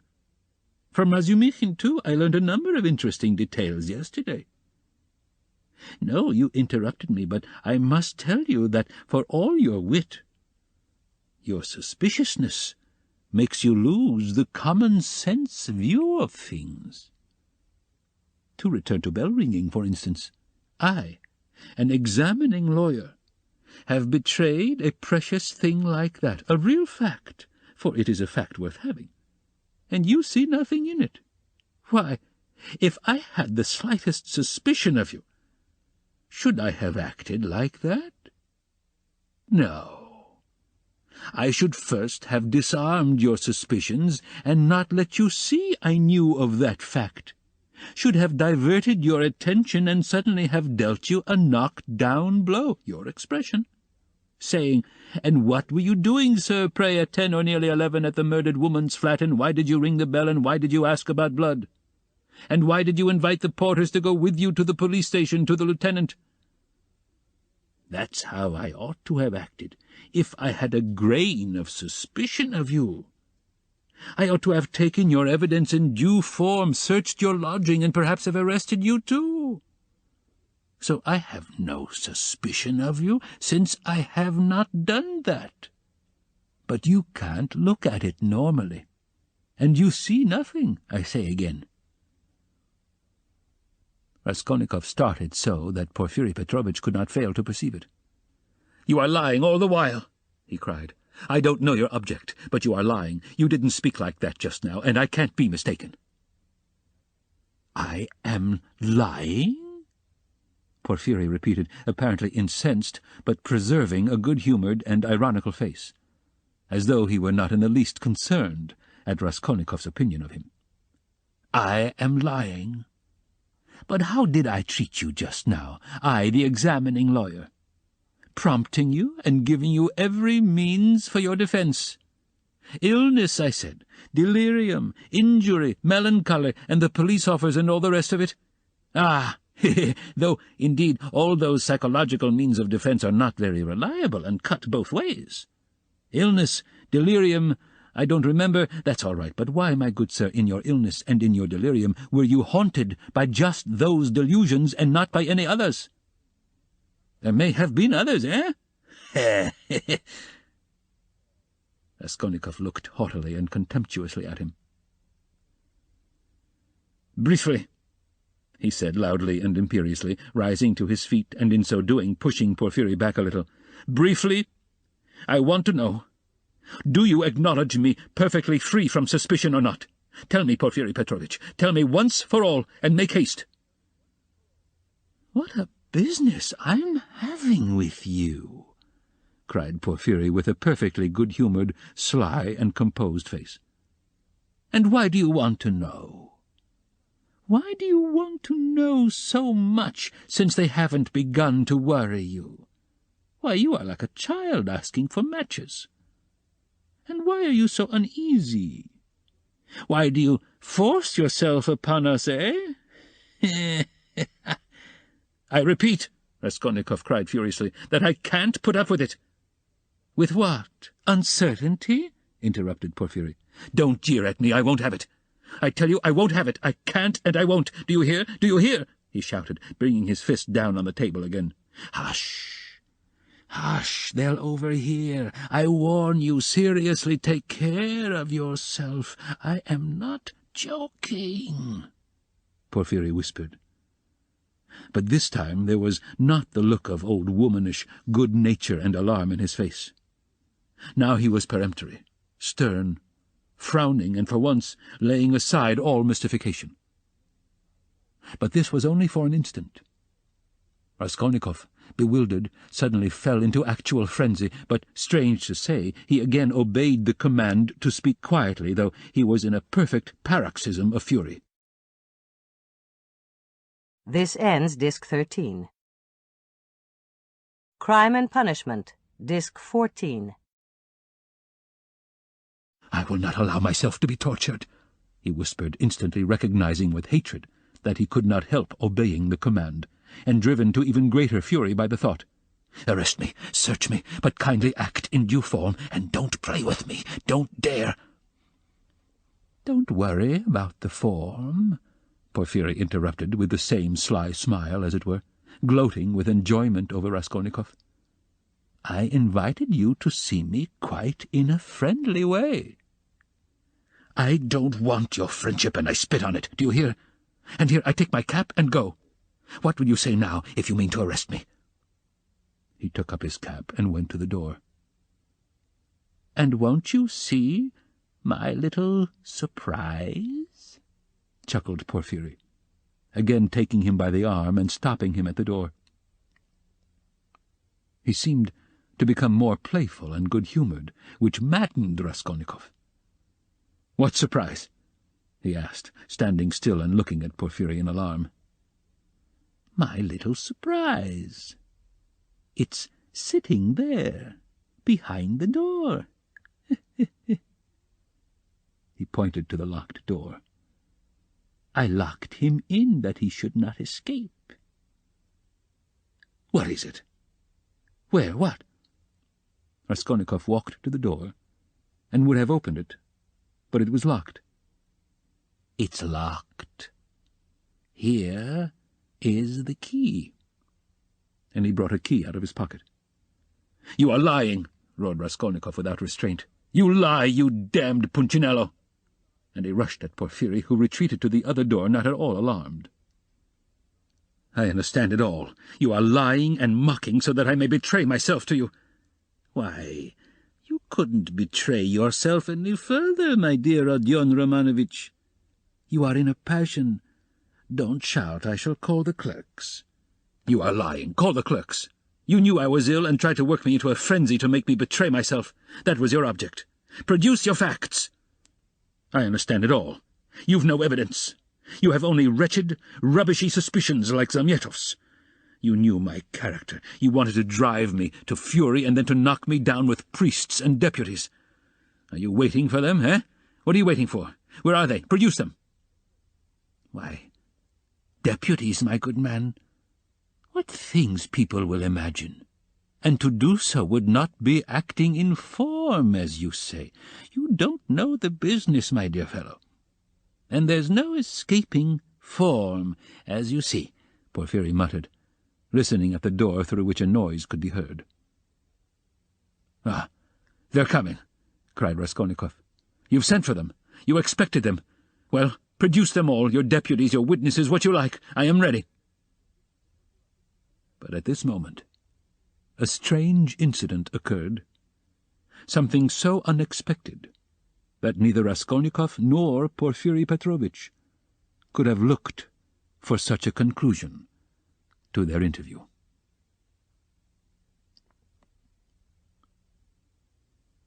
Chapter 6. When he remembered the scene afterwards, this is how Raskolnikov saw it. The noise behind the door increased, and suddenly the door was opened a little. "What is it?" cried Porfiri Petrovitch, annoyed. "Why, I gave orders—" For an instant there was no answer, but it was evident that there were several persons at the door, and that they were apparently pushing somebody back. "What is it?" Porfiri Petrovitch repeated uneasily. "The prisoner Nikolai has been brought," someone answered. "He is not wanted. Take him away. Let him wait. What's he doing here? How irregular!" cried Porfiri, rushing to the door. "But he—" began the same voice, and suddenly ceased.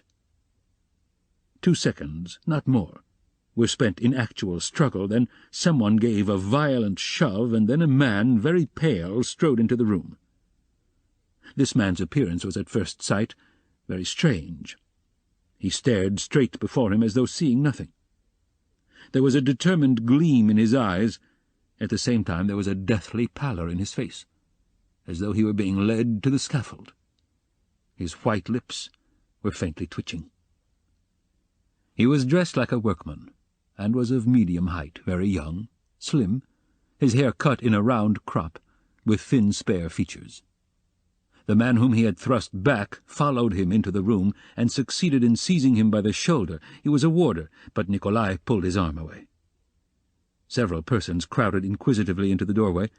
Some of them tried to get in. All this took place almost instantaneously. "Go away, it's too soon. Wait till you are sent for. Why have you brought him so soon?" Porfiri Petrovitch muttered, extremely annoyed, and, as it were, thrown off guard. But Nikolai suddenly knelt down. "What's the matter?" cried Porfiri, surprised. "I am guilty. Mine is the sin. I am the murderer," Nikolai articulated suddenly, rather breathless, but speaking fairly loudly. For 10 seconds there was silence, as though all had been struck dumb. Even the warder stepped back, mechanically retreated to the door, and stood immovable. "What is it?" cried Porfiri Petrovitch, recovering from his momentary stupefaction. "I am the murderer," repeated Nikolai after a brief pause. "What? You? What? Whom did you kill?" Porfiri Petrovitch was obviously bewildered. Nikolai again was silent for a moment.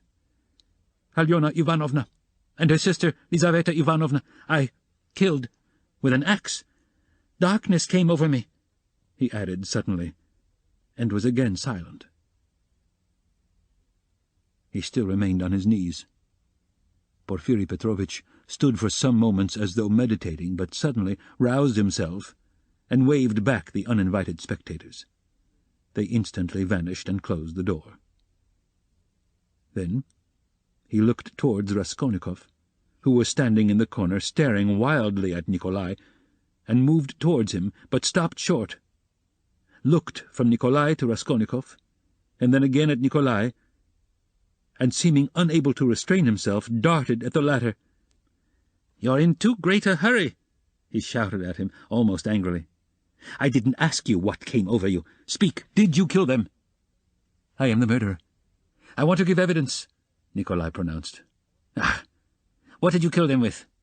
"An axe. I had it ready." "Ah, he is in a hurry. Alone?" Nikolai did not understand the question. "Did you do it alone?" "Yes, alone. And Mitka is not guilty and had no share in it." "Don't be in a hurry about Mitka. Ah, how was it you ran downstairs like that at the time? The porters met you both." "It was to put them off the scent. I ran after Mitka," Nikolai replied hurriedly, as though he had prepared the answer. "I knew it," cried Porfiri with vexation. It's not his own tale he is telling," he muttered as though to himself, and suddenly his eyes rested on Raskolnikov again. He was apparently so taken up with Nikolai that for a moment he had forgotten Raskolnikov. He was a little taken aback. "My dear Rodion Romanovich, excuse me." He flew up to him. "This won't do. I'm afraid you must go. It's no good your staying. I will... You see, what a surprise! Goodbye." And taking him by the arm, he showed him to the door. "I suppose you didn't expect it," said Raskolnikov, who, though he had not yet fully grasped the situation, had regained his courage. "You did not expect it either, my friend. See how your hand is trembling. You're trembling too, Porfiri Petrovitch." "Yes, I am. I didn't expect it." They were already at the door. Porfiri was impatient for Raskolnikov to be gone. "And your little surprise, aren't you going to show it to me?" Raskolnikov said sarcastically. "Why, his teeth are chattering as he asks. You are an ironical person. Come, till we meet." "I believe we can say goodbye." "That's in God's hands," muttered Porfiri, with an unnatural smile. As he walked through the office, Raskolnikov noticed that many people were looking at him. Among them he saw the two porters from that house, whom he had invited that night to the police station. They stood there waiting. But he was no sooner on the stairs than he heard the voice of Porfiri Petrovitch behind him. Turning round, he saw the latter running after him out of breath. "One word, Rodion Romanovich. As to all the rest, it's in God's hands, but as a matter of form, there are some questions I shall have to ask you. So we shall meet again, shan't we?" And Porfiri stood still, facing him with a smile. "Shan't we?" he added again. He seemed to want to say something more, but could not speak out. "You must forgive me, Porfiri Petrovitch, for what has just passed. I lost my temper," began Raskolnikov, who had so far regained his courage that he felt irresistibly inclined to display his coolness. "Don't mention it, Porfiri replied almost gleefully. "I myself, too, I have a wicked temper, I admit it. But we shall meet again. If it's God's will, we may see a great deal of one another." "And we'll get to know each other, through and through?" added Raskolnikov. "Yes, know each other, through and through," assented Porfiri Petrovitch, and he screwed up his eyes, looking earnestly at Raskolnikov. "Now you're going to a birthday party?" "To a funeral." "Of course, the funeral. Take care of yourself. And get well." "I don't know what to wish you," said Raskolnikov, who had begun to descend the stairs, but looked back again. "I should like to wish you success, but your office is such a comical one." "Why comical?" Porfiri Petrovitch had turned to go, but he seemed to prick up his ears at this. "Why, how you must have been torturing and harassing that poor Nikolai psychologically, after your fashion, till he confessed. You must have been at him day and night, proving to him that he was the murderer. And now that he has confessed, you'll begin vivisecting him again. You are lying, you'll say. You are not the murderer. You can't be. It's not your own tale you are telling. You must admit it's a comical business." "You noticed, then, that I said to Nikolai just now that it was not his own tale he was telling?" "How could I help noticing it?" "You are quick-witted. You notice everything. You've really a playful mind, and you always fasten on the comic side. They say that was the marked characteristic of Gogol among the writers." "Yes, of Gogol." "Yes, of Gogol. I shall look forward to meeting you." "So shall I." Raskolnikov walked straight home. He was so muddled and bewildered that on getting home he sat for a quarter of an hour on the sofa, trying to collect his thoughts. He didn't attempt to think about Nikolai. He was stupefied. He felt that his confession was something inexplicable, amazing, something beyond his understanding. But Nikolai's confession was an actual fact. The consequences of this fact were clear to him at once. Its falsehood could not fail to be discovered. And then they would be after him again. Till then, at least, he was free and must do something for himself, for the danger was imminent. But how imminent? His position gradually became clear to him.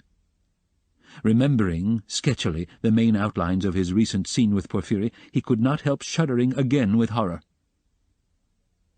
Of course, he didn't yet know all Porphyry's aims. He couldn't see into all his calculations, but he had already partly shown his hand.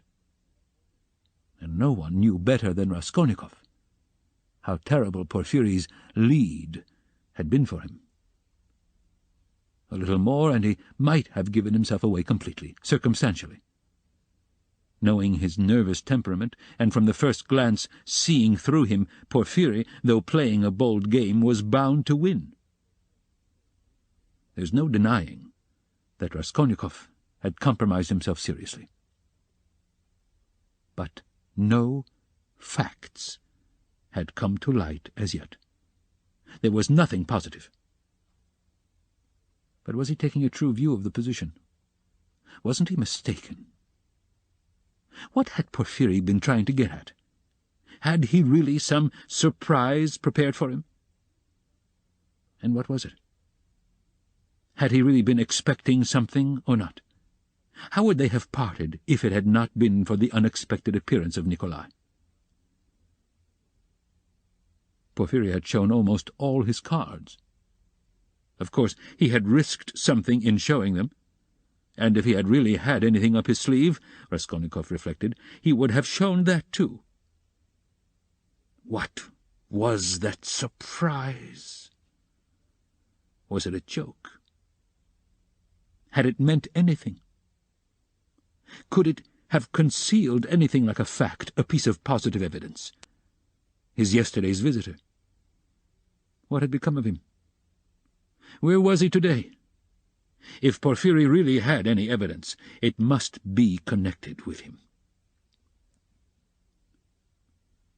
He sat on the sofa with his elbows on his knees and his face hidden in his hands. He was still shivering nervously. At last he got up, took his cap, thought a minute, and went to the door. He had a sort of presentiment that, for today at least, he might consider himself out of danger. He had a sudden sense almost of joy. He wanted to make haste to Katerina Ivanovna's. He would be too late for the funeral, of course, but he would be in time for the memorial dinner, and there at once he would see Sonia.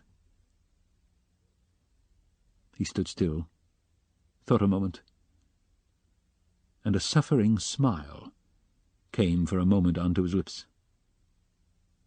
Today, he repeated to himself. Yes, today. So it must be. But as he was about to open the door, it began opening of itself. He started and moved back. The door opened gently and slowly, and there, suddenly, appeared a figure, yesterday's visitor, from underground. The man stood in the doorway, looked at Raskolnikov without speaking, and took a step forward into the room. He was exactly the same as yesterday, the same figure, the same dress. But there was a great change in his face. He looked dejected, and sighed deeply. If he had only put his hand up to his cheek and leaned his head on one side, he would have looked exactly like a peasant woman. "What do you want?" asked Raskolnikov, numb with terror. The man was still silent, but suddenly he bowed down almost to the ground, touching it with his finger. "What is it?" cried Raskolnikov. "I have sinned," the man articulated softly. "How?" "By evil thoughts." They looked at one another. "I was vexed. When you came, perhaps in drink, and bade the porters go to the police station and asked about the blood. I was vexed that they let you go and took you for drunken. I was so vexed that I lost my sleep. And remembering the address, we came here yesterday and asked for you." "Who came?" Raskolnikov interrupted, instantly beginning to recollect. "I did. I wronged you." "Then you came from that house?" "I was standing at the gate with them. Don't you remember? We have carried on our trade in that house for years past. We cure and prepare hides. We take work home. Most of all, I was vexed." And the whole scene of the day before yesterday in the gateway came clearly before Raskolnikov's mind. He recollected that there had been several people there besides the porters, women among them. He remembered one voice had suggested taking him straight to the police station. He couldn't recall the face of the speaker, and even now he didn't recognize it, but he remembered that he had turned round and made him some answer. So this was the solution of yesterday's horror. The most awful thought was that he had been actually almost lost, had almost done for himself on account of such a trivial circumstance. So this man could tell nothing except his asking about the flat and the bloodstains. So Porfiry, too, had nothing but that delirium, no facts but this psychology which cuts both ways, nothing positive. So if no more facts come to light, and they must not, then what can they do to him? How can they convict him, even if they arrest him? And Porfiry, then, had only just heard about the flat and had not known about it before. "Was it you who told Porfiry that I'd been there?" he cried, struck by a sudden idea. "What Porfiry?" "The head of the detective department." "Yes. The porters did not go there, but I went." "Today?" "I got there 2 minutes before you. And I heard it all, how he worried you." "Where? What? When?" "Why, in the next room. I was sitting there all the time." "What? Why, then, you were the surprise. But how could it happen? Upon my word!" "I saw that the porters did not want to do what I said," began the man. "For it's too late," said they, "and maybe he'll be angry that we did not come at the time. I was vexed, and I lost my sleep, and I began making inquiries. And finding out yesterday where to go, I went today. The first time I went, he wasn't there. When I came an hour later, he couldn't see me. I went the third time, and they showed me in. I informed him of everything just as it happened, and he began skipping about the room and punching himself on the chest. What do you scoundrels mean by it? If I'd known about it, I should have arrested him. Then he ran out, called somebody, and began talking to him in the corner. Then he turned to me, scolding and questioning me. He scolded me a great deal, and I told him everything. And I told him that you didn't dare to say a word in answer to me yesterday, and that you didn't recognize me. And he fell to running about again, and kept hitting himself on the chest and getting angry and running about, and when you were announced, he told me to go into the next room. Sit there a bit, he said. Don't move, whatever you may hear. And he set a chair there for me and locked me in. Perhaps, he said, I may call you. And when Nikolai'd been brought, he let me out as soon as you were gone. I shall send for you again and question you, he said. And did he question Nikolai while you were there? He got rid of me as he did of you before he spoke to Nikolai. The man stood still, and again suddenly bowed down, touching the ground with his finger. Forgive me for my evil thoughts and my slander. May God forgive you, answered Raskolnikov. and as he said this, the man bowed down again, but not to the ground, turned slowly and went out of the room. It all cuts both ways. Now it all cuts both ways, repeated Raskolnikov, and he went out more confident than ever. "Now we'll make a fight for it," he said with a malicious smile as he went down the stairs. His malice was aimed at himself. With shame and contempt, he recollected his cowardice. Part 5. Chapter 1. The morning that followed the fateful interview with Dunya and her mother brought sobering influences to bear on Pyotr Petrovitch. Intensely unpleasant as it was, he was forced little by little to accept as a fact beyond recall what had seemed to him only the day before fantastic and incredible. The black snake of wounded vanity had been gnawing at his heart all night. When he got out of bed, Pyotr Petrovitch immediately looked in the looking-glass. He was afraid that he had jaundice.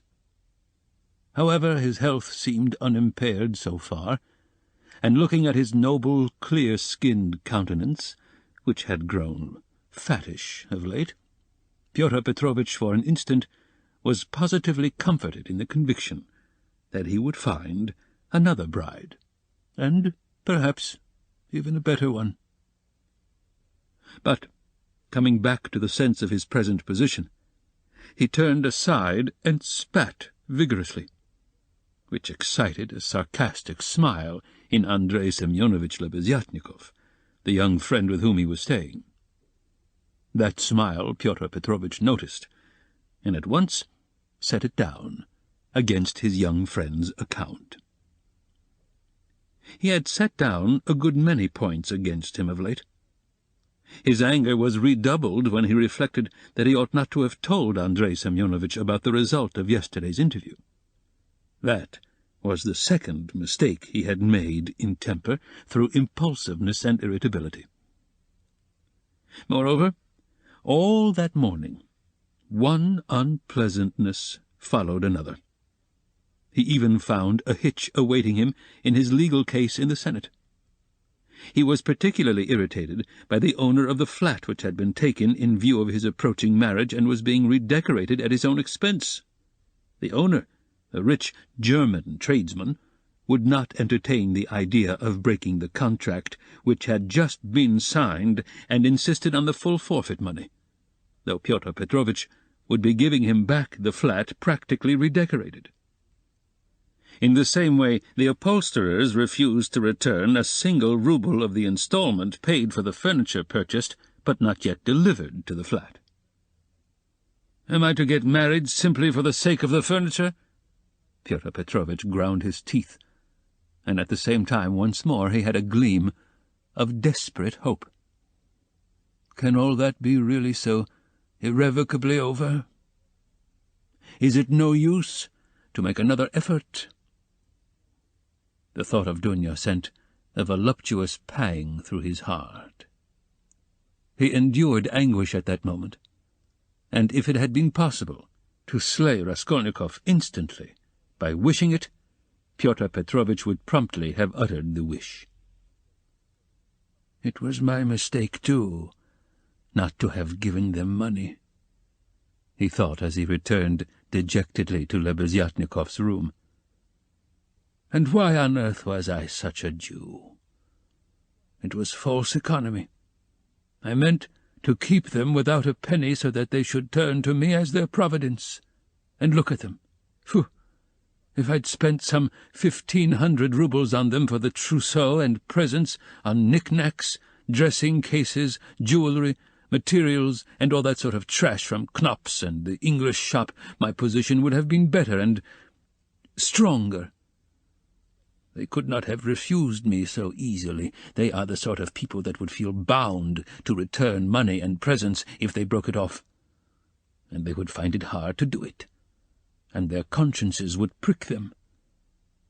How can we dismiss a man who has hitherto been so generous and delicate? I have made a blunder.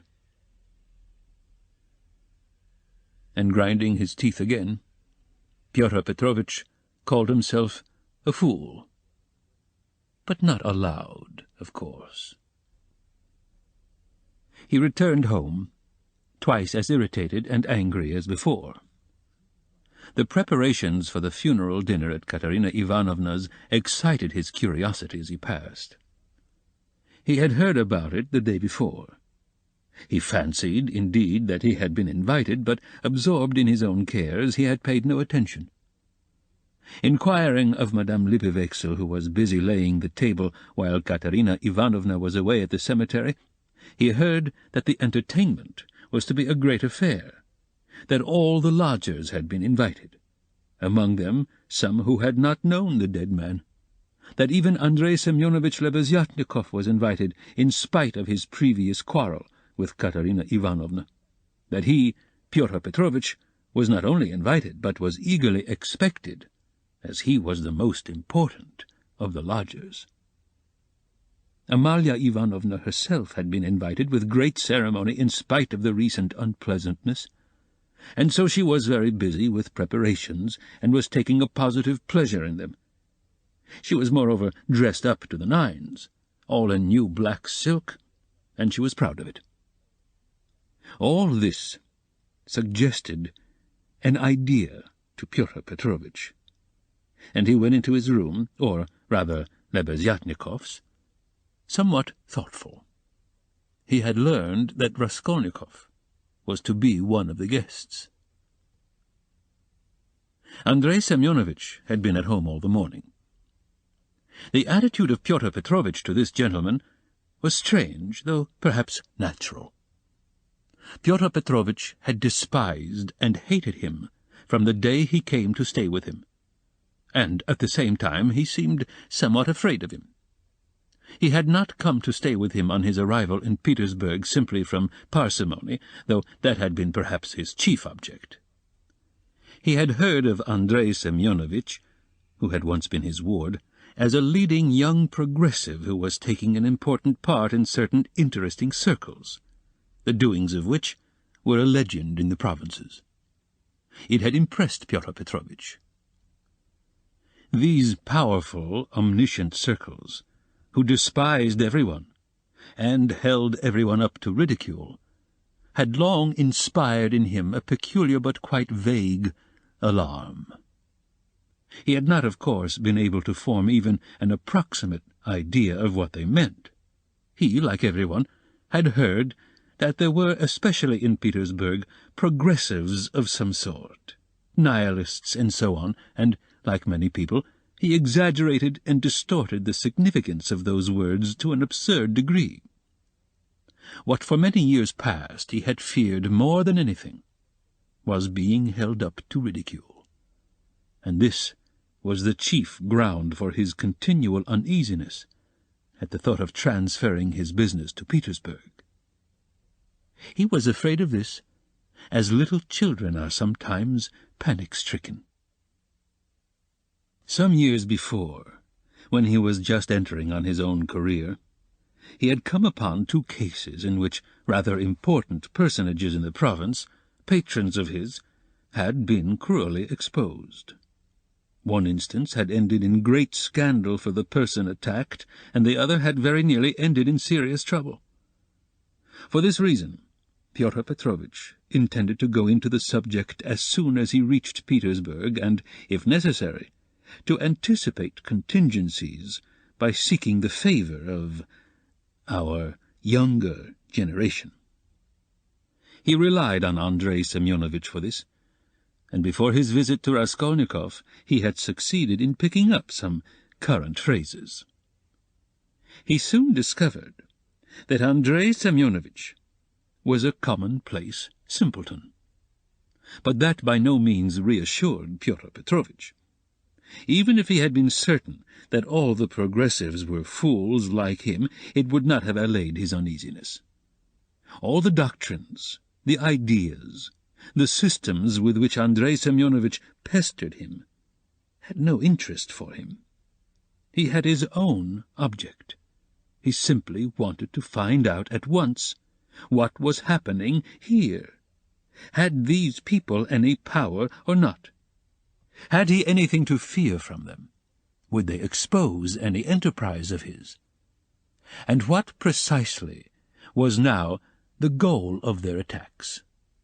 Could he somehow make up to them and get round them if they really were powerful?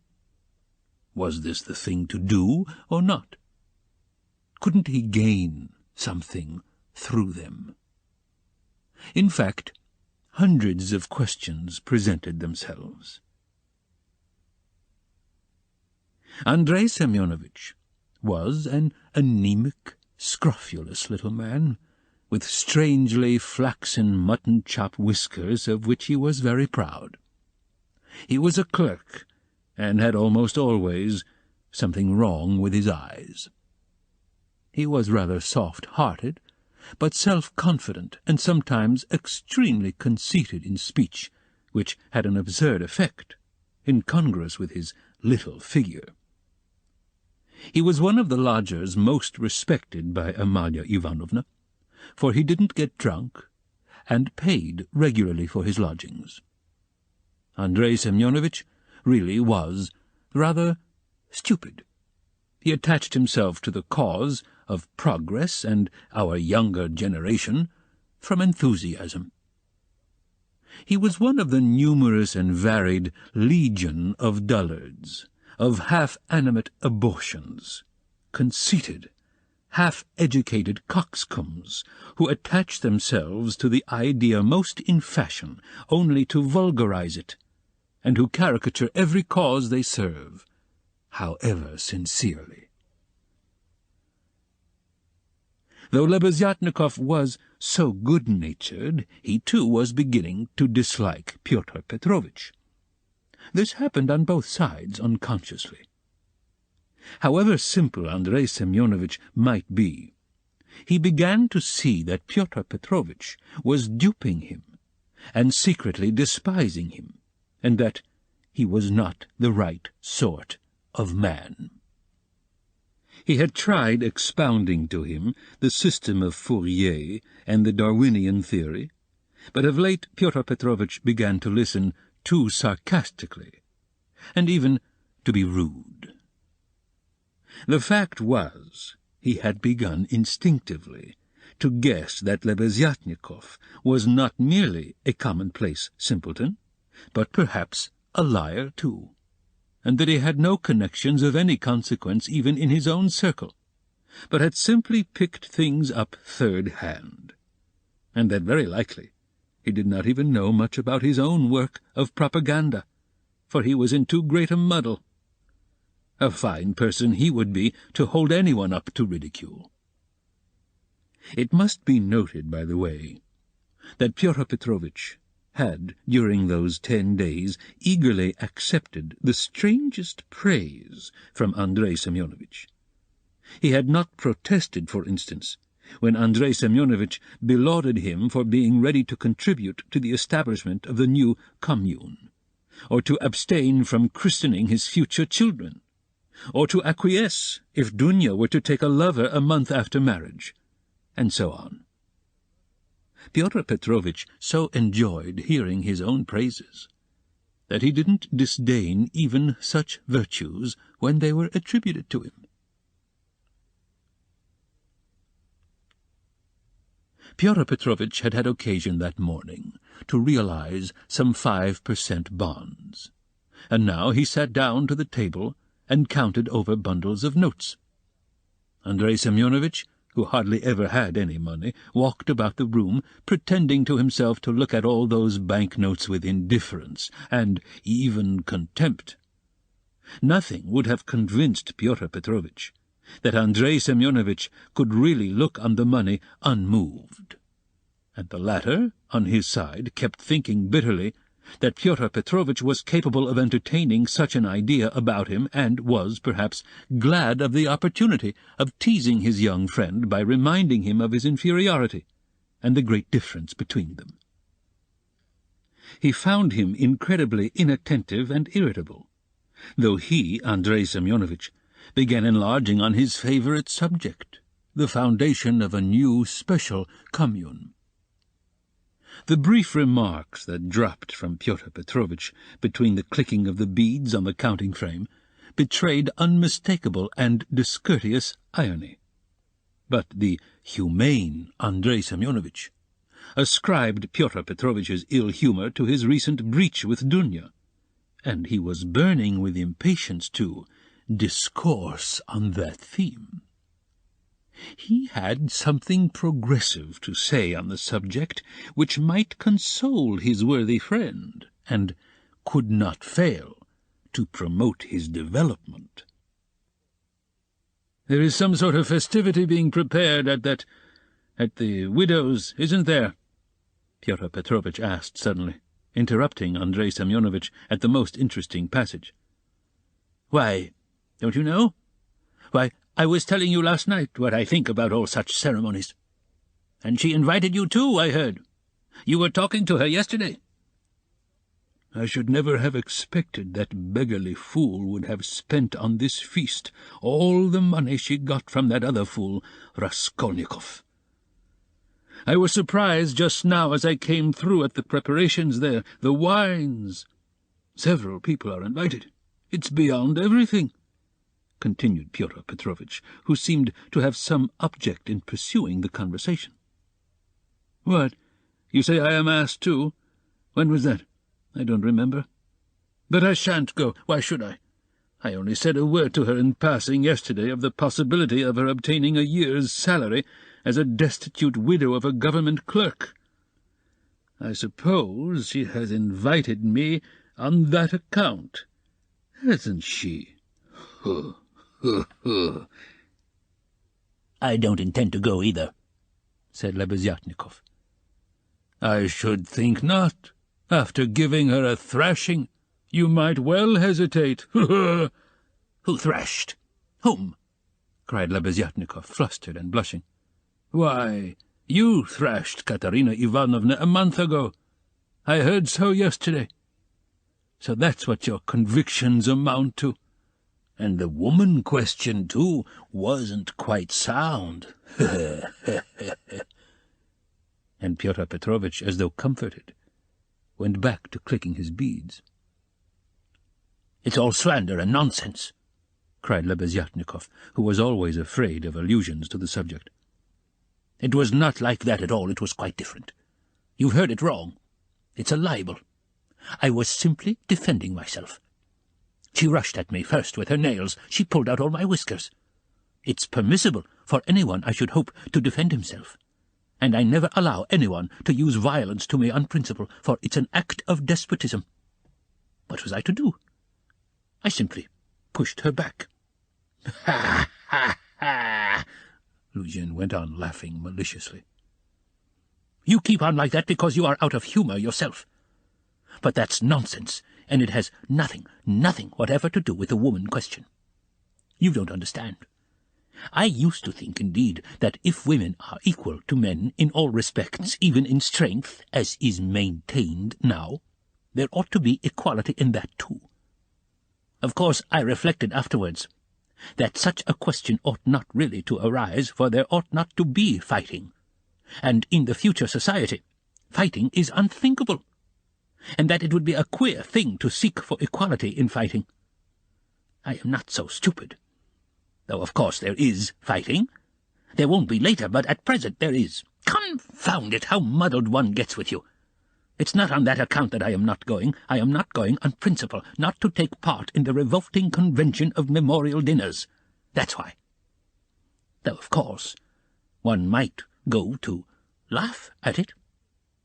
I am sorry there won't be any priests at it. I should certainly go if there were." "Then you would sit down at another man's table and insult it and those who invited you, eh?" "Certainly not insult, but protest. I should do it with a good cause, I might indirectly assist the cause of enlightenment and propaganda. It's a duty of every man to work for enlightenment and propaganda, and the more harshly, perhaps, the better. I might drop a seed, an idea, and something might grow up from that seed. How should I be insulting them? They might be offended at first, but afterwards they'd see I'd done them a service. You know, Terebyeva, who is in the community now, was blamed because when she left her family and gave herself, she wrote to her father and mother that she wouldn't go on living conventionally and was entering on a free marriage, and it was said that that was too harsh, that she might have spared them and have written more kindly. I think that's all nonsense, and there's no need of softness. On the contrary, what's wanted is protest. Varyents had been married 7 years. She abandoned her 2 children. She told her husband straight out in a letter, "I have realized that I cannot be happy with you. I can never forgive you that you have deceived me by concealing from me that there is another organization of society by means of the communities. I have only lately learned it from a great-hearted man to whom I have given myself, and with whom I am establishing a community. I speak plainly because I consider it dishonest to deceive you. Do as you think best. Do not hope to get me back. You are too late. I hope you will be happy." That's how letters like that ought to be written. Is that Terebyeva the one you said had made a 3rd free marriage? No, it's only the 2nd, really. But what if it were the 4th? What if it were the 15th? That's all nonsense. And if ever I regretted the death of my father and mother, it is now, and I sometimes think, if my parents were living, what a protest I would have aimed at them. I would have done something on purpose. I would have shown them. I would have astonished them. I am really sorry there is no one. To surprise. Well, be that as you will, Pyotr Petrovitch interrupted. But tell me this. Do you know the dead man's daughter, the delicate-looking little thing? It's true what they say about her, isn't it? What of it? I think that it is my own personal conviction that this is the normal condition of women. Why not? I mean, distinguons. In our present society it is not altogether normal because it is compulsory, but in the future society it will be perfectly normal because it will be voluntary. Even as it is, she was quite right. She was suffering, and that was her asset, so to speak, her capital, which she had a perfect right to dispose of. Of course, in the future society there will be no need of assets. But her part will have another significance, rational and in harmony with her environment. As to Sofya Semyonovna, personally, I regard her action as a vigorous protest against the organization of society, and I respect her deeply for it. I rejoice, indeed, when I look at her. I was told that you got her turned out of these lodgings. Lebeziatnikov was enraged. "That's another slander," he yelled. "It was not so at all. That was all Katerina Ivanovna's invention, for she did not understand. And I never made love to Sofya Semyonovna. I was simply developing her, entirely disinterestedly, trying to rouse her to protest. All I wanted was her protest, and Sofya Semyonovna could not have remained here anyway." Have you asked her to join your community? You keep on laughing, and very inappropriately. Allow me to tell you. You don't understand. There is no such role in a community. The community is established that there should be no such roles. In a community, such a role is essentially transformed, and what is stupid here is sensible there. What, under present conditions, is unnatural becomes perfectly natural in the community. It all depends on the environment. It's all the environment, and man himself is nothing. And I am on good terms with Sofya Semyonovna to this day, which is a proof that she never regarded me as having wronged her. I am trying now to attract her to the community, but on quite a different footing. What are you laughing at? We are trying to establish a community of our own, a special one, on a broader basis. We have gone further in our convictions. We reject more. And meanwhile I'm still developing Sofya Semyonovna. She has a beautiful, beautiful character. And you take advantage of her fine character, eh? Ha ha! No, no, oh no, on the contrary. Oh, on the contrary. A queer thing to say. Believe me, why should I disguise it? In fact, I feel it strange myself how timid, chaste, and modest she is with me. And you, of course, are developing her, trying to prove to her that all that modesty is nonsense? Not at all, not at all. How coarsely, how stupidly, excuse me saying so, you misunderstand the word development. Good heavens, how crude you still are. We are striving for the freedom of women, and you have only one idea in your head. Setting aside the general question of chastity and feminine modesty as useless in themselves and indeed prejudices. I fully accept her chastity with me, because that's for her to decide. Of course, if she were to tell me herself that she wanted me, I should think myself very lucky, because I like the girl very much. But as it is, no one has ever treated her more courteously than I, with more respect for her dignity. I wait in hopes. That's all. You had much better make her a present of something. I bet you never thought of that. You don't understand, as I've told you already. Of course she is in such a position, but it's another question, quite another question. You simply despise her. Seeing a fact which you mistakenly consider deserving of contempt, you refuse to take a humane view of a fellow creature. You don't know what a character she is. I am only sorry that of late she has quite given up reading and borrowing books. I used to lend them to her. I am sorry, too, that with all the energy and resolution in protesting, which she has already shown once, she has little self-reliance, little, so to say, independence, so as to break free from certain prejudices and certain foolish ideas. Yet she thoroughly understands some questions. For instance, about kissing of hands, that is, that it's an insult to a woman for a man to kiss her hand, because it's a sign of inequality. We had a debate about it, and I described it to her. She listened attentively to an account of the workmen's associations in France, too. Now I am explaining the question of coming into the room in the future society. And what's that, pray? We had a debate lately on the question, has a member of the community the right to enter another member's room, whether man or woman, at any time? And we decided that he has. It might be at an inconvenient moment. Lebeziatnikov was really angry. You are always thinking of something unpleasant, he cried with aversion. Phew! How vexed I am that when I was expounding our system I referred prematurely to the question of personal privacy. It's always a stumbling block to people like you. They turn it into ridicule before they understand it. And how proud they are of it, too. Phew!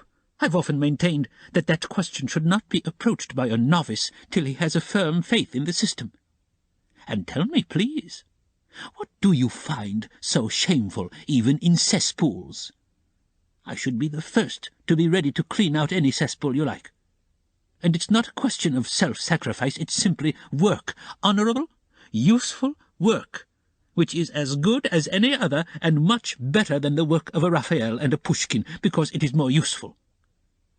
And more honourable. More honourable. What do you mean by more honourable? I don't understand such expressions to describe human activity. More honourable, nobler, all those are old-fashioned prejudices which I reject. Everything which is of use to mankind is honourable. I only understand one word, useful. You can snigger as much as you like, but that's so. Pyotr Petrovitch laughed heartily. He had finished counting the money and was putting it away. But some of the notes he left on the table. The cesspool question had already been a subject of dispute between them. What was absurd was that it made Lebeziatnikov really angry, while it amused Luzhin, and at that moment he particularly wanted to anger his young friend.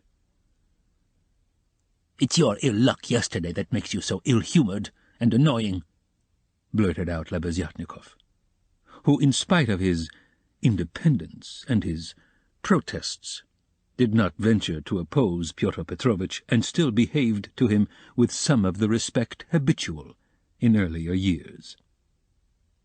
"You'd better tell me this," Pyotr Petrovitch interrupted with haughty displeasure. "Can you, or rather are you really friendly enough with that young person to ask her to step in here for a minute? I think they've all come back from the cemetery. I hear the sound of steps. I want to see her, that young person." "What for?" Lebeziatnikov asked with surprise. "Oh, I want to. I am leaving here today or tomorrow, and therefore I wanted to speak to her about... However, you may be present during the interview. It's better you should be, indeed, for there's no knowing what you might imagine." "I shan't imagine anything. I only asked, and if you've anything to say to her, nothing is easier than to call her in. I'll go directly, and you may be sure I won't be in your way." 5 minutes later, Lebeziatnikov came in with Sonia. She came in very much surprised and overcome with shyness as usual. She was always shy in such circumstances, and was always afraid of new people. She had been as a child, and was even more so now. Pyotr Petrovitch met her politely and affably, but with a certain shade of bantering familiarity which, in his opinion, was suitable for a man of his respectability and weight in dealing with a creature so young and so interesting as she. He hastened to reassure her, and made her sit down facing him at the table. Sonia sat down, looked about her, at Lebeziatnikov, at the notes lying on the table, and then again at Pyotr Petrovitch, and her eyes remained riveted on him. Lebeziatnikov was moving to the door. Pyotr Petrovitch signed to Sonia to remain seated, and stopped Lebeziatnikov. "Is Raskolnikov in there? Has he come?" he asked him in a whisper. "Raskolnikov? Yes." "Why? Yes, he is there. I saw him just come in. Why?" "Well, I particularly beg you to remain here with us, and not to leave me alone with this young woman. I only want a few words with her, but God knows what they may make of it. I shouldn't like Raskolnikov to repeat anything. You understand what I mean?" "I understand." Lebeziatnikov saw the point. "Yes, you are right. Of course, I am convinced personally that you have no reason to be uneasy, but still you are right. Certainly I'll stay. I'll stand here at the window and not be in your way. I think you are right." Pyotr Petrovitch returned to the sofa, sat down opposite Sonia, looked attentively at her, and assumed an extremely dignified, even severe expression, as much as to say, "Don't you make any mistake, madam." Sonia was overwhelmed with embarrassment. In the first place, Sofya Semyonovna, will you make my excuses to your respected mamma? That's right, isn't it? Katerina Ivanovna stands in the place of a mother to you. Pyotr Petrovitch began with great dignity, though affably. It was evident that his intentions were friendly. Quite so, yes. The place of a mother, Sonia answered timidly and hurriedly. Then will you make my apologies to her? Through inevitable circumstances I am forced to be absent and shall not be at the dinner in spite of your mamma's kind invitation. Yes. I'll tell her. At once. And Sonia hastily jumped up from her seat. Wait, that's not all. Pyotr Petrovitch detained her, smiling at her simplicity and ignorance of good manners. And you know me little, my dear Sofya Semyonovna, if you suppose I would have ventured to trouble a person like you for a matter of so little consequence, affecting myself only. I have another object. Sonia sat down hurriedly. Her eyes rested again for an instant on the grey and rainbow-coloured notes that remained on the table, but she quickly looked away and fixed her eyes on Pyotr Petrovitch. She felt it horribly indecorous, especially for her, to look at another person's money. She stared at the gold eyeglass which Pyotr Petrovitch held in his left hand, and at the massive and extremely handsome ring with a yellow stone on his middle finger. But suddenly she looked away, and, not knowing where to turn, ended by staring Pyotr Petrovitch again straight in the face. After a pause of still greater dignity, he continued, I chanced yesterday in passing to exchange a couple of words with Katerina Ivanovna, poor woman.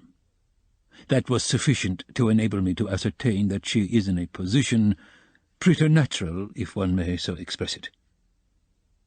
Yes, preternatural, Sonia hurriedly assented.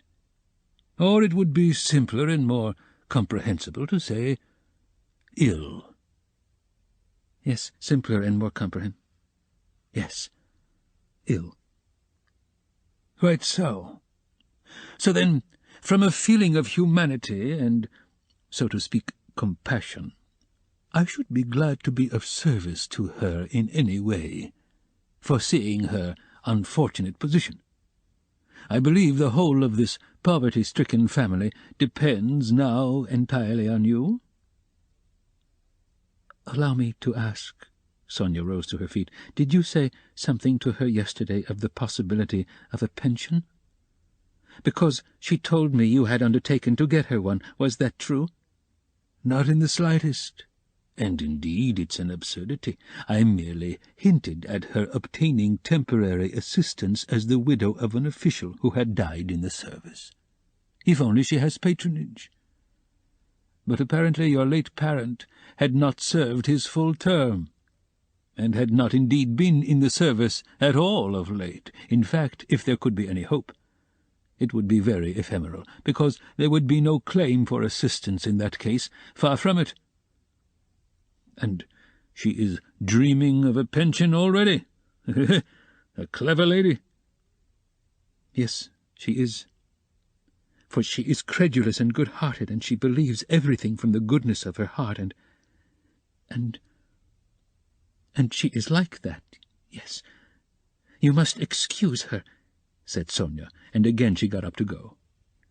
But you haven't heard what I have to say. No, I haven't heard, muttered Sonia. Then sit down. She was terribly confused. She sat down again a third time. Seeing her position with her unfortunate little ones, I should be glad, as I have said before, so far as lies in my power, to be of service, that is, so far as is in my power, not more. One might, for instance, get up a subscription for her, or a lottery, something of the sort, such as is always arranged in such cases by friends or even outsiders desirous of assisting people. It was of that I intended to speak to you. It might be done."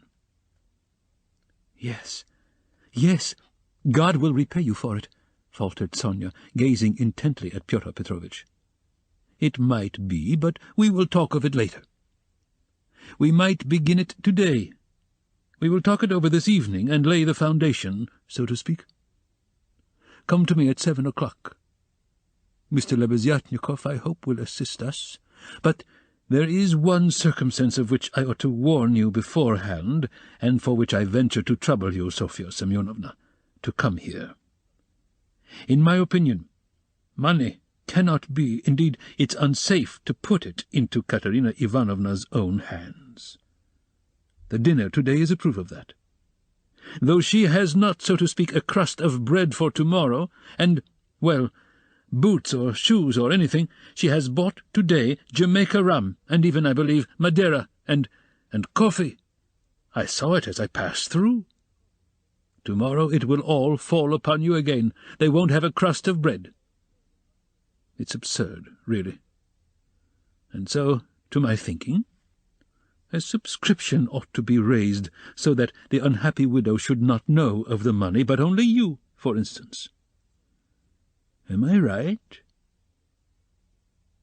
"I don't know. This is only today. Once in her life she was so anxious to do honor, to celebrate the memory. And she is very sensible, but just as you think, and I shall be very, very... They will all be, and God will reward, and the orphans." Sonia burst into tears. "Very well, then, keep it in mind. And now, will you accept, for the benefit of your relation, the small sum that I am able to spare from me personally? I am very anxious that my name should not be mentioned in connection with it here. Having, so to speak, anxieties of my own, I cannot do more." And Pyotr Petrovitch held out to Sonia a 10-ruble note, carefully unfolded. Sonia took it, flushed crimson, jumped up, muttered something, and began taking leave. Pyotr Petrovitch accompanied her ceremoniously to the door. She got out of the room at last, agitated and distressed, and returned to Katerina Ivanovna overwhelmed with confusion. All this time Lebeziatnikov had stood at the window or walked about the room, anxious not to interrupt the conversation. When Sonia had gone, he walked up to Pyotr Petrovitch and solemnly held out his hand. "I heard and saw everything," he said, laying stress on the last verb. "That is honorable, I mean to say. It's humane. You wanted to avoid gratitude, I saw. And although I cannot, I confess, in principle, sympathize with private charity, for it not only fails to eradicate the evil, but even promotes it, yet I must admit that I saw your action with pleasure. Yes, yes, I like it." "It's all nonsense," muttered Pyotr Petrovitch, somewhat disconcerted, looking carefully at Lebeziatnikov. "No, it's not nonsense. A man who has suffered distress and annoyance as you did yesterday, and who yet can sympathize with the misery of others, such a man, even though he is making a social mistake, is still deserving of respect. I did not expect it, indeed, of you, Pyotr Petrovitch, especially as according to your ideas. Ah, what a drawback your ideas are to you! How distressed you are, for instance, by your ill luck yesterday!" cried the simple-hearted Lebeziatnikov, who felt a return of affection for Pyotr Petrovitch. "And what do you want with marriage, with legal marriage, my dear, noble Pyotr Petrovitch? Why do you cling to this legality of marriage? Well, you may beat me if you like, but I am glad, positively glad it hasn't come off, that you are free, that you are not quite lost for humanity. You see, I've spoken my mind.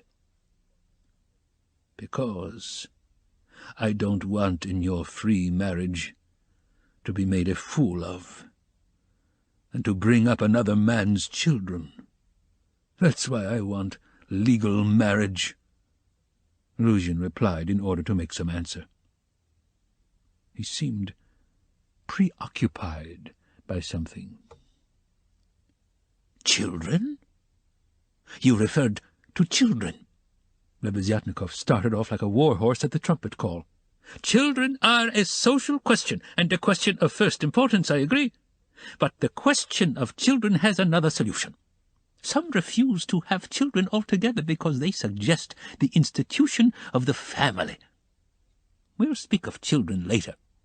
But now, as to the question of honor, I confess that's my weak point. That horrid military Pushkin expression is unthinkable in the dictionary of the future. What does it mean, indeed? It's nonsense. There will be no deception in a free marriage. That is only the natural consequence of a legal marriage. So to say, it's corrective, a protest, so that indeed it's not humiliating. And if I ever to suppose an absurdity were to be legally married, I should be positively glad of it. I should say to my wife, "My dear, hitherto I have loved you. Now I respect you, for you've shown you can protest. You laugh. That's because you are incapable of getting away from prejudices. Confound it all! I understand now where the unpleasantness is of being deceived in a legal marriage, but it's simply a despicable consequence of a despicable position in which both are humiliated. When the deception is open, as in a free marriage, then it does not exist. It's unthinkable. Your wife will only prove how she respects you by considering you incapable of opposing her happiness and avenging yourself on her for her new husband. Damn it all! I sometimes dream, if I were to be married, if I were to marry, legally or not, it's just the same. I should present my wife with a lover if she had not found one for herself. My dear, I should say, I love you. But even more than that, I desire you to respect me. See? Am I not right? Pyotr Petrovitch sniggered as he listened, but without much merriment. He hardly heard it, indeed. He was preoccupied with something else, and even Lebeziatnikov at last noticed it. Pyotr Petrovitch seemed excited, and rubbed his hands. Lebeziatnikov remembered all this, and reflected upon it afterwards.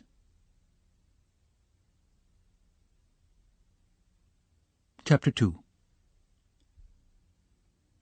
It would be difficult to explain exactly what could have originated the idea of that senseless dinner in Katerina Ivanovna's disordered brain. Nearly 10 of the 20 roubles given by Raskolnikov for Marmeladov's funeral were wasted upon it.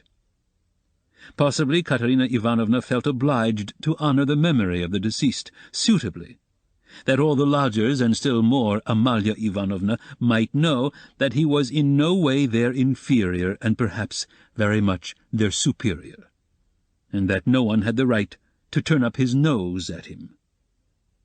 Perhaps the chief element was that peculiar poor man's pride, which compels many poor people to spend their last savings on some traditional social ceremony simply in order to do like other people, and not to be looked down upon.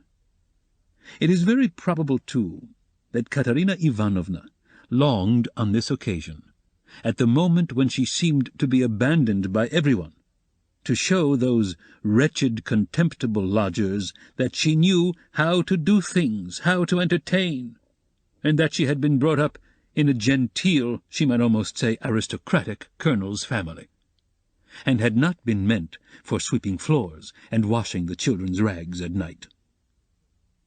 Even the poorest and most broken-spirited people are sometimes liable to these paroxysms of pride and vanity which take the form of an irresistible nervous craving. And Katerina Ivanovna was not broken-spirited. She might have been killed by circumstance, but her spirit could not have been broken. That is, she could not have been intimidated. Her will could not be crushed. Moreover, Sonia had said with good reason that her mind was unhinged. She could not be said to be insane, but for a year past she had been so harassed that her mind might well be overstrained. The later stages of consumption are apt, doctors tell us, to affect the intellect. This ends Disc 14. Crime and Punishment, Disc 15. There was no great variety of wines, nor was there Madeira, but wine there was. There was vodka, rum, and Lisbon wine, all of the poorest quality, but in sufficient quantity. Besides the traditional rice and honey, there were 3 or 4 dishes, one of which consisted of pancakes, all prepared in Amalia Ivanovna's kitchen. 2 samovars were boiling, that tea and punch might be offered after dinner.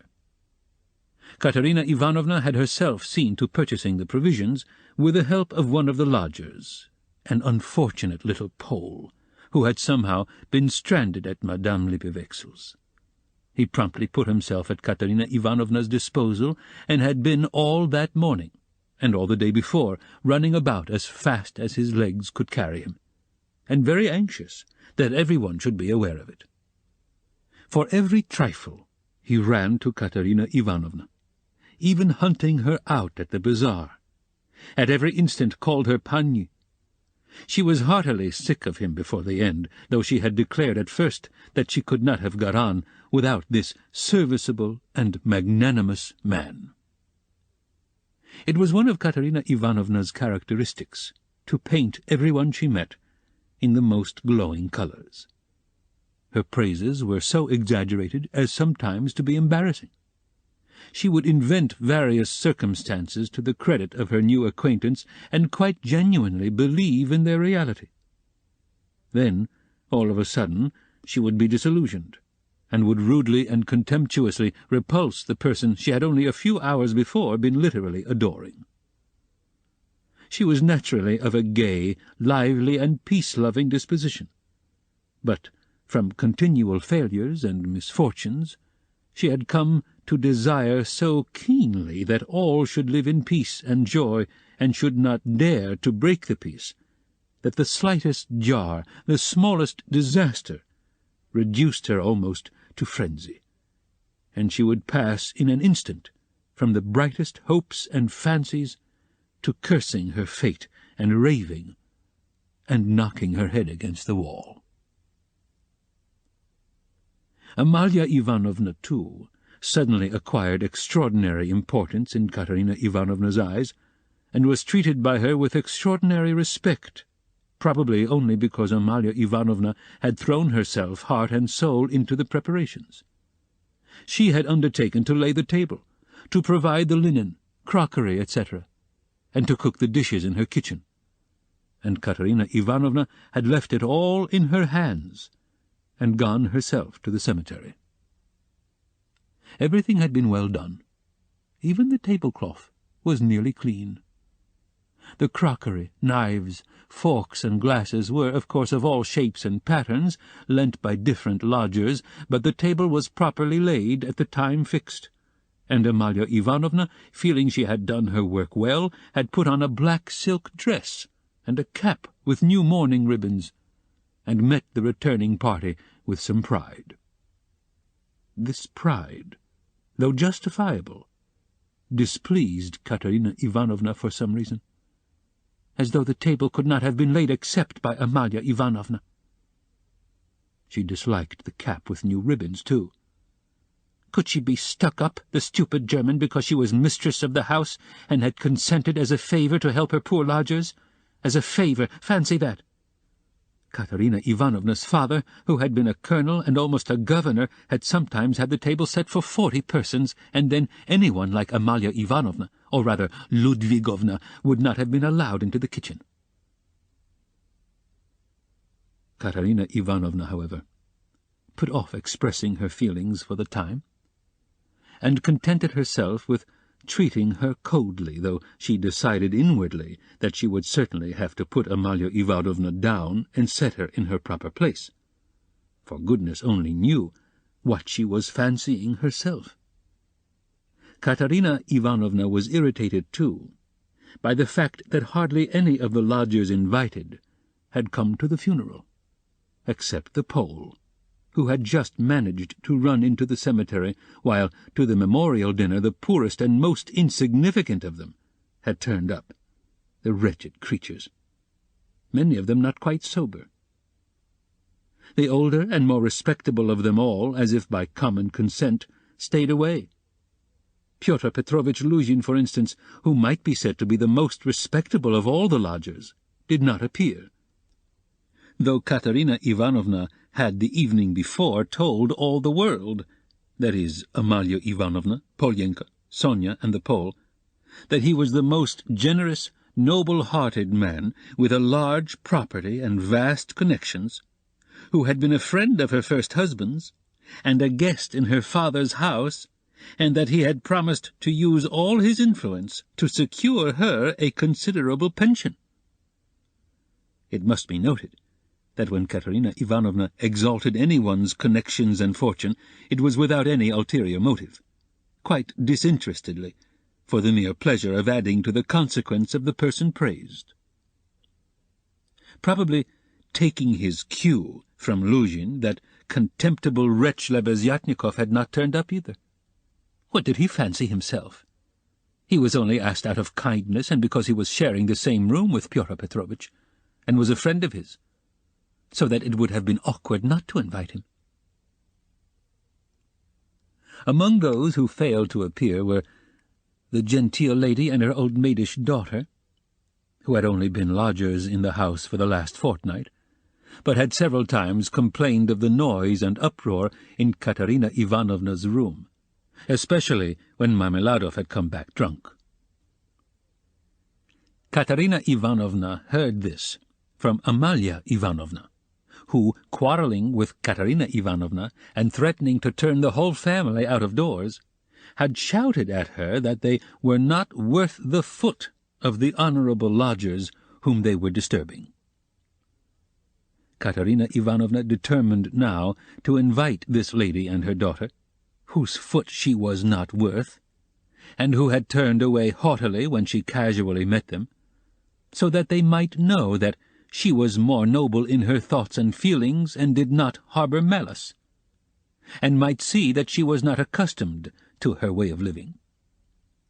She had proposed to make this clear to them at dinner with allusions to her late father's governorship, and also at the same time to hint that it was exceedingly stupid of them to turn away on meeting her.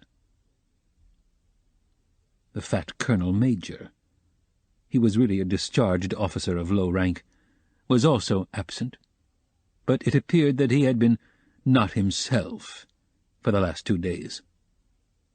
The party consisted of the Pole, a wretched-looking clerk with a spotty face and a greasy coat, who had not a word to say for himself, and smelt abominably, a deaf and almost blind old man who had once been in the post-office, and who had been from immemorial ages maintained by someone at Amalia Ivanovna's. A retired clerk of the commissariat department came, too. He was drunk, had a loud and most unseemly laugh, and only fancy was without a waistcoat. One of the visitors sat straight down to the table without even greeting Katerina Ivanovna. Finally, one person, having no suit, appeared in his dressing-gown, but this was too much, and the efforts of Amalia Ivanovna and the Pole succeeded in removing him. The Pole brought with him, however, 2 other Poles, who did not live at Amalia Ivanovna's and whom no one had seen here before. All this irritated Katerina Ivanovna intensely.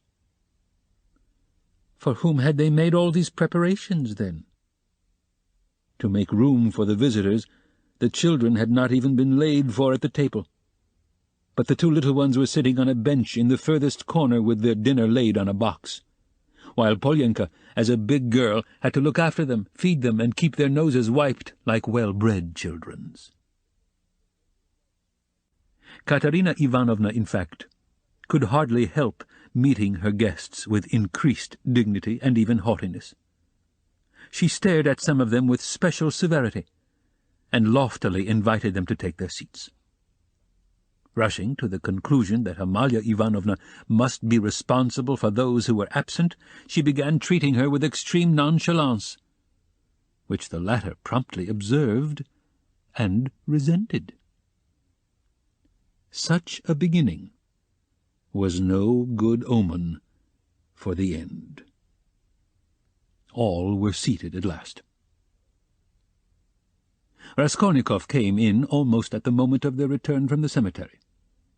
Katerina Ivanovna was greatly delighted to see him, in the first place because he was the one educated visitor, and, as everyone knew, was in 2 years to take a professorship in the university, and secondly because he immediately and respectfully apologized for having been unable to be at the funeral. She positively pounced upon him and made him sit on her left hand. Amalia Ivanovna was on her right. In spite of her continual anxiety that the dishes should be passed round correctly, and that everyone should taste them, in spite of the agonizing cough which interrupted her every minute and seemed to have grown worse during the last few days, she hastened to pour out in a half-whisper to Raskolnikov all her suppressed feelings and her just indignation at the failure of the dinner, interspersing her remarks with lively and uncontrollable laughter at the expense of her visitors, and especially of her landlady. "It's all that cuckoo's fault. You know whom I mean? Her. Her!" Katerina Ivanovna nodded towards the landlady. "Look at her. She's making round eyes. She feels that we are talking about her, and can't understand. Phew, the owl! And what does she put on that cap for? Have you noticed that she wants everyone to consider that she is patronizing me and doing me an honor by being here? I asked her like a sensible woman to invite people, especially those who knew my late husband. And look at the set of fools she has brought. The sweeps. Look at that one with the spotty face. And those wretched Poles. Not one of them has ever poked his nose in here. I've never set eyes on them. What have they come here for, I ask you? There they sit in a row. Hey, Pan! She cried suddenly to one of them. Have you tasted the pancakes? Take some more, have some beer. Won't you have some vodka? Look, he's jumped up and is making his bows. They must be quite starved, poor things. Never mind, let them eat. They don't make a noise anyway, though I'm really afraid for our landlady's silver spoons. Amalia Ivanovna, she addressed her suddenly, almost aloud. If your spoons should happen to be stolen, I won't be responsible, I warn you. She laughed, turning to Raskolnikov, and again nodding towards the landlady in high glee at her sally. She didn't understand again. Look how she sits with her mouth open. An owl, a real owl, an owl in new ribbons. Here her laugh turned again to an insufferable fit of coughing that lasted 5 minutes. Drops of perspiration stood out on her forehead, and her handkerchief was stained with blood. She showed Raskolnikov the blood in silence, and as soon as she could get her breath, began whispering to him again with extreme animation and a hectic flush on her cheeks. Do you know, I gave her the most delicate instructions, so to speak, for inviting that lady and her daughter, you understand of whom I am speaking. It needed the utmost delicacy, the greatest nicety. But she has managed things so that fool, that conceited baggage, that provincial nonentity, simply because she is the widow of a major and has come to try and get a pension and to fray out her skirts in the government offices, because at 50 she paints her face, everybody knows it. A creature like that did not think fit to come, and has not even answered the invitation, which the most ordinary good manners required. I can't understand why Pyotr Petrovitch has not come. But where's Sonia? Where has she gone? Ah, there she is at last. What is it? Sonia, where have you been? It's odd that even at your father's funeral you should be so unpunctual. Rodion Romanovich, make room for her beside you. That's your place, Sonia. Take what you like. Have some of the cold entree with jelly, that's the best. They'll bring the pancakes directly. Have they given the children some? Polyenka, have you got everything? That's all right. Be a good girl, Lida. And Kolya, don't fidget with your feet. Sit like a little gentleman. What are you saying, Sonia? Sonia hastened to give her Pyotr Petrovitch's apologies, trying to speak loud enough for everyone to hear, and carefully choosing the most respectful phrases, which she attributed to Pyotr Petrovitch. She added that Pyotr Petrovitch had particularly told her to say that, as soon as he possibly could, he would come immediately to discuss business alone with her, and to consider what could be done for her, etc., etc. Sonia knew that this would comfort Katerina Ivanovna, would flatter her, and gratify her pride. She sat down beside Raskolnikov. She made him a hurried bow, glancing curiously at him. But for the rest of the time she seemed to avoid looking at him or speaking to him. She seemed absent-minded, though she kept looking at Katerina Ivanovna, trying to please her. Neither she nor Katerina Ivanovna had been able to get mourning. Sonia was wearing dark brown, and Katerina Ivanovna had on her only dress, a dark, striped cotton one. The message from Pyotr Petrovitch was very successful. Listening to Sonia with dignity, Katerina Ivanovna inquired with equal dignity how Pyotr Petrovitch was, then at once whispered almost aloud to Raskolnikov that it certainly would have been strange for a man of Pyotr Petrovitch's position and standing to find himself in such extraordinary company, in spite of his devotion to her family and his old friendship with her father. That's why I am so grateful to you, Rodion Romanovich, that you have not disdained my hospitality, even in such surroundings, she added, almost aloud. But I am sure that it was only your special affection for my poor husband that has made you keep your promise.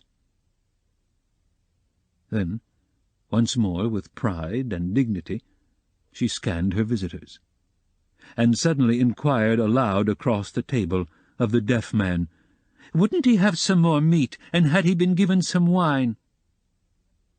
The old man made no answer, and for a long while could not understand what he was asked, though his neighbours amused themselves by poking and shaking him.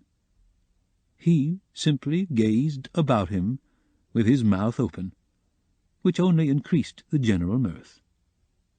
What an imbecile! Look, look! Why was he brought? But as to Pyotr Petrovitch, I always had confidence in him, Katerina Ivanovna continued. And of course he is not like— With an extremely stern face she addressed Amalia Ivanovna so sharply and loudly that the latter was quite disconcerted. "Not like your dressed-up draggle-tails, whom my father would not have taken as cooks into his kitchen, and my late husband would have done them honour if he had invited them in the goodness of his heart." "Yes, he was fond of drink, he was fond of it, he did drink," cried the commissariat clerk, gulping down his 12th glass of vodka.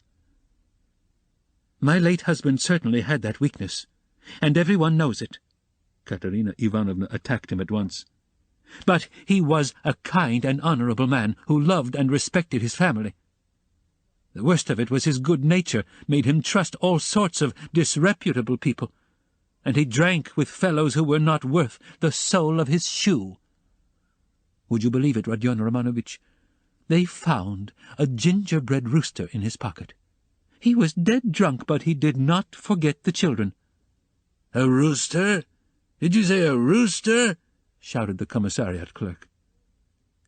Katerina Ivanovna did not vouchsafe a reply. She sighed, lost in thought. "No doubt you think, like everyone, that I was too severe with him," she went on, addressing Raskolnikov. "But that's not so. He respected me. He respected me very much. He was a kind-hearted man. And how sorry I was for him sometimes. He would sit in a corner and look at me. I used to feel so sorry for him. I used to want to be kind to him, and then would think to myself, be kind to him, and he will drink again. It was only by severity that you could keep him within bounds." "Yes, he used to get his hair pulled pretty often," roared the commissariat clerk again, swallowing another glass of vodka. "Some fools would be the better for a good drubbing, as well as having their hair pulled. I am not talking of my late husband now," Katerina Ivanovna snapped at him. The flush on her cheeks grew more and more marked. Her chest heaved. In another minute she would have been ready to make a scene. Many of the visitors were sniggering, evidently delighted.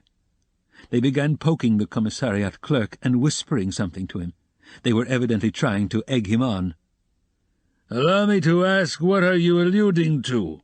began the clerk. "That is to say, about whom did you say just now? But I don't care. That's nonsense. Widow, I forgive you. Pass." And he took another drink of vodka. Raskolnikov sat in silence, listening with disgust. He only ate from politeness, just tasting the food that Katerina Ivanovna was continually putting on his plate, to avoid hurting her feelings. He watched Sonia intently. But Sonia became more and more anxious and distressed. She too foresaw that the dinner would not end peaceably, and saw with terror Katerina Ivanovna's growing irritation. She knew that she, Sonia, was the chief reason for the genteel lady's contemptuous treatment of Katerina Ivanovna's invitation. She had heard from Amalia Ivanovna that the mother was positively offended at the invitation, and had asked the question, how could she let her daughter sit down beside that young person? Sonia had a feeling that Katerina Ivanovna had already heard this, and an insult to Sonia meant more to Katerina Ivanovna than an insult to herself, her children, or her father. Sonia knew that Katerina Ivanovna would not be satisfied now till she had shown those draggle-tails that they were both. To make matters worse, someone passed Sonia, from the other end of the table, a plate with 2 hearts pierced with an arrow, cut out of black bread. Katerina Ivanovna flushed crimson, and at once said aloud across the table that the man who sent it was a drunken ass. Amalia Ivanovna was foreseeing something amiss, and at the same time deeply wounded by Katerina Ivanovna's haughtiness, and to restore the good humour of the company and raise herself in their esteem, she began, apropos of nothing, telling a story about an acquaintance of hers, Karl from the chemist's, who was driving one night in a cab, and that the cabman wanted him to kill, and Karl very much begged him not to kill, and wept and clasped hands, and frightened and from fear pierced his heart. Though Katerina Ivanovna smiled, she observed at once that Amalia Ivanovna ought not to tell anecdotes in Russian. The latter was still more offended, and she retorted that her Vater aus Berlin was a very important man, and always went with his hands in pockets. Katerina Ivanovna could not restrain herself, and laughed so much that Amalia Ivanovna lost patience and could scarcely control herself. "Listen to the owl," Katerina Ivanovna whispered at once, her good humour almost restored. She meant to say he kept his hands in his pockets, but she said he put his hands in people's pockets. And have you noticed, Rodion Romanovich, that all these Petersburg foreigners, the Germans especially, are all stupider than we? Can you fancy any one of us telling how Karl from the chemist's pierced his heart from fear, and that the idiot, instead of punishing the cabman, clasped his hands and wept, and much begged? Ah, the fool! And you know, she fancies it's very touching, and does not suspect how stupid she is.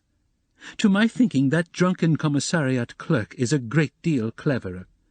Anyway, one can see that he has addled his brains with drink, but, you know, these foreigners are always so well behaved and serious. Look how she sits, glaring. She is angry.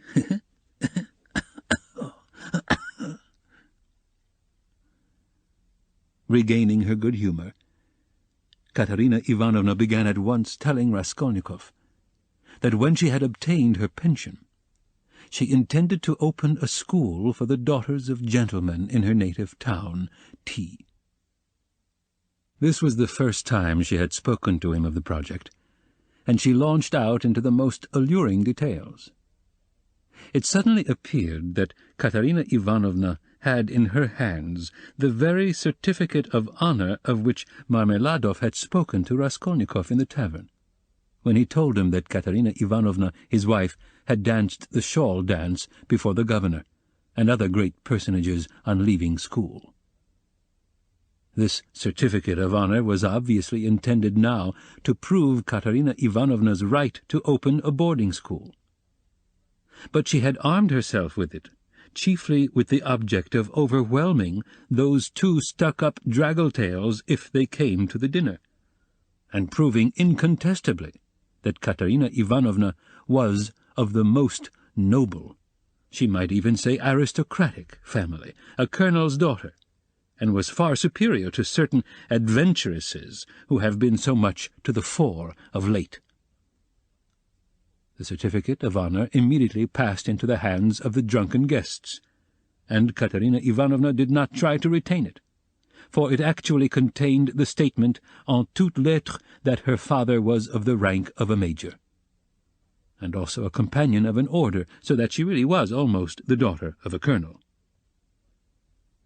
Warming up, Katerina Ivanovna proceeded to enlarge on the peaceful and happy life they would lead in T, on the gymnasium teachers whom she would engage to give lessons in her boarding school, one a most respectable old Frenchman, one Mongo, who had taught Katerina Ivanovna herself in old days, and was still living in T, and would no doubt teach in her school on moderate terms. Next she spoke of Sonia, who would go with her to T and help her in all her plans. At this, someone at the further end of the table gave a sudden guffaw. Though Katerina Ivanovna tried to appear to be disdainfully unaware of it, she raised her voice and began at once speaking with conviction of Sonia's undoubted ability to assist her, of her gentleness, patience, devotion, generosity, and good education, tapping Sonia on the cheek and kissing her warmly twice. Sonia flushed crimson, and Katerina Ivanovna suddenly burst into tears, immediately observing that she was nervous and silly, that she was too much upset, that it was time to finish, and as the dinner was over, it was time to hand round the tea.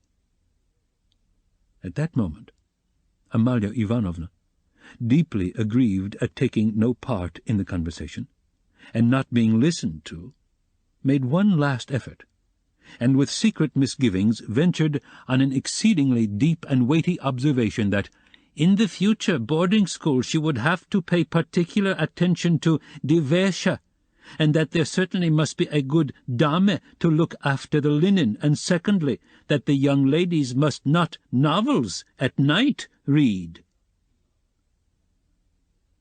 Katerina Ivanovna, who certainly was upset, and very tired, as well as heartily sick of the dinner, at once cut short Amalia Ivanovna, saying she knew nothing about it and was talking nonsense, that it was the business of the laundry-maid and not of the directress of a high-class boarding school to look after die Wäsche, and as for novel-reading, that was simply rudeness, and she begged her to be silent. Amalia Ivanovna, fired up and getting angry, observed that she only meant her good, and that she had meant her very good, and that it was long since she had paid her gold for the lodgings. Katerina Ivanovna at once set her down, saying that it was a lie to say she wished her good, because only yesterday, when her dead husband was lying on the table, she had worried her about the lodgings. To this Amalia Ivanovna very appropriately observed that she had invited those ladies, but those ladies had not come, because those ladies are ladies, and cannot come to a lady who is not a lady. Katerina Ivanovna at once pointed out to her that as she was a slut, she could not judge what made one really a lady. Amalia Ivanovna at once declared that her Vater aus Berlin was a very, very important man, and both hands in pockets went, and always used to say, "Poof, poof," and she leaped up from the table to represent her father, sticking her hands in her pockets, puffing her cheeks, and uttering vague sounds resembling "poof, poof," amid loud laughter from all the lodgers, who purposely encouraged Amalia Ivanovna, hoping for a fight. But this was too much for Katerina Ivanovna, and she at once declared, so that all could hear, that Amalia Ivanovna probably never had a father, but was simply a drunken Petersburg Finn, and had certainly once been a cook, and probably something worse. Amalia Ivanovna turned as red as a lobster, and squealed that perhaps Katerina Ivanovna never had a father, but she had a Vater aus Berlin, and that he wore a long coat and always said, "Poof, poof, poof." Katerina Ivanovna observed contemptuously that all knew what her family was, and that on that very certificate of honor it was stated in print that her father was a colonel, while Amalia Ivanovna's father, if she really had one, was probably some Finnish milkman, but that probably she never had a father at all, since it was still uncertain whether her name was Amalia Ivanovna or Amalia Ludvigovna. At this, Amalia Ivanovna lashed to fury, struck the table with her fist, and shrieked that she was Amalia Ivanovna, and not Ludvigovna, that her Vater was named Johann, and that he was a Burgomeister, and that Katerina Ivanovna's Vater was quite never a Burgomeister. Katerina Ivanovna rose from her chair, and with a stern and apparently calm voice, though she was pale and her chest was heaving, observed that if she dared for one moment to set her contemptible wretch of a father on a level with her papa, she, Katerina Ivanovna, would tear her cap off her head and trample it underfoot. Amalia Ivanovna ran about the room, shouting at the top of her voice that she was mistress of the house, and that Katerina Ivanovna should leave the lodgings that minute. Then she rushed for some reason to collect the silver spoons from the table. There was a great outcry and uproar. The children began crying. Sonia ran to restrain Katerina Ivanovna, but when Amalia Ivanovna shouted something about the yellow ticket, Katerina Ivanovna pushed Sonia away and rushed at the landlady to carry out her threat.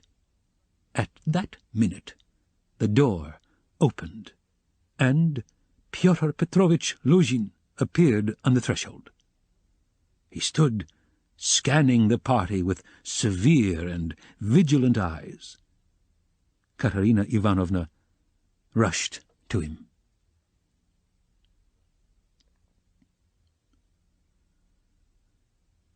Chapter 3.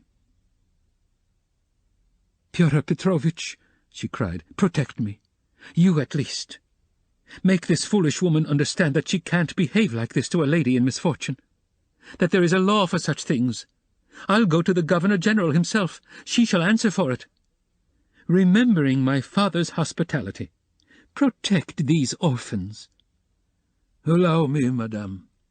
Allow me." Fyodor Petrovitch waved her off. "Your papa, as you are well aware, I had not the honour of knowing." Someone laughed aloud. "And I do not intend to take part in your everlasting squabbles with Amalia Ivanovna. I have come here to speak of my own affairs. And I want to have a word with your stepdaughter, Sofia Ivanovna, I think it is. Allow me to pass." Fyodor Petrovitch, edging by her, went to the opposite corner where Sonia was. Katerina Ivanovna remained standing where she was, as though thunderstruck. She couldn't understand how Pyotr Petrovitch could deny having enjoyed her father's hospitality. Though she had invented it herself, she believed in it firmly by this time. She was struck, too, by the businesslike, dry, and even contemptuously menacing tone of Pyotr Petrovitch. All the clamour gradually died away at his entrance. Not only was this serious businessman strikingly incongruous with the rest of the party, but it was evident, too, that he had come upon some matter of consequence, that some exceptional cause must have brought him, and that, therefore, something was going to happen. Raskolnikov, standing beside Sonia, moved aside to let him pass. Pyotr Petrovitch didn't seem to notice him. A minute later Lebeziatnikov, too, appeared in the doorway. He didn't come in, but stood still, listening, with marked interest, almost wonder, and seemed for a time perplexed. "Excuse me for possibly interrupting you, but it's a matter of some importance," Pyotr Petrovitch observed, addressing the company generally. "I am glad indeed to find other persons present. Amalia Ivanovna, I humbly beg you, as mistress of the house, to pay careful attention to what I have to say to Sofia Ivanovna. Sofia Ivanovna," he went on, addressing Sonia, who was very much surprised and already alarmed, "immediately after your visit, I found that 100-ruble note was missing from my table, in the room of my friend, Mr. Lebeziatnikov. If in any way whatever you know, and will tell us where it is now, I assure you on my word of honour, and call all present to witness, that the matter shall end there. In the opposite case, I shall be compelled to have recourse to very serious measures, and then you must blame yourself." Complete silence reigned in the room. Even the crying children were still. Sonia stood deadly pale, staring at Luzhin and unable to say a word. She seemed not to understand. Some seconds passed. "Well, how is it to be, then?" asked Luzhin, looking intently at her. "I don't know. I know nothing about it," Sonia articulated faintly at last. "No? You know nothing?" Luzhin repeated, and again he paused for some seconds. "Think a moment, mademoiselle," he began severely, but still, as it were, admonishing her. "Reflect. I am prepared to give you time for consideration. Kindly observe this.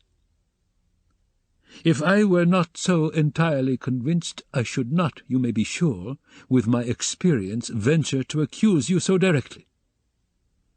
Seeing that for such direct accusation before witnesses, if false or even mistaken, I should myself in a certain sense be made responsible, I am aware of that.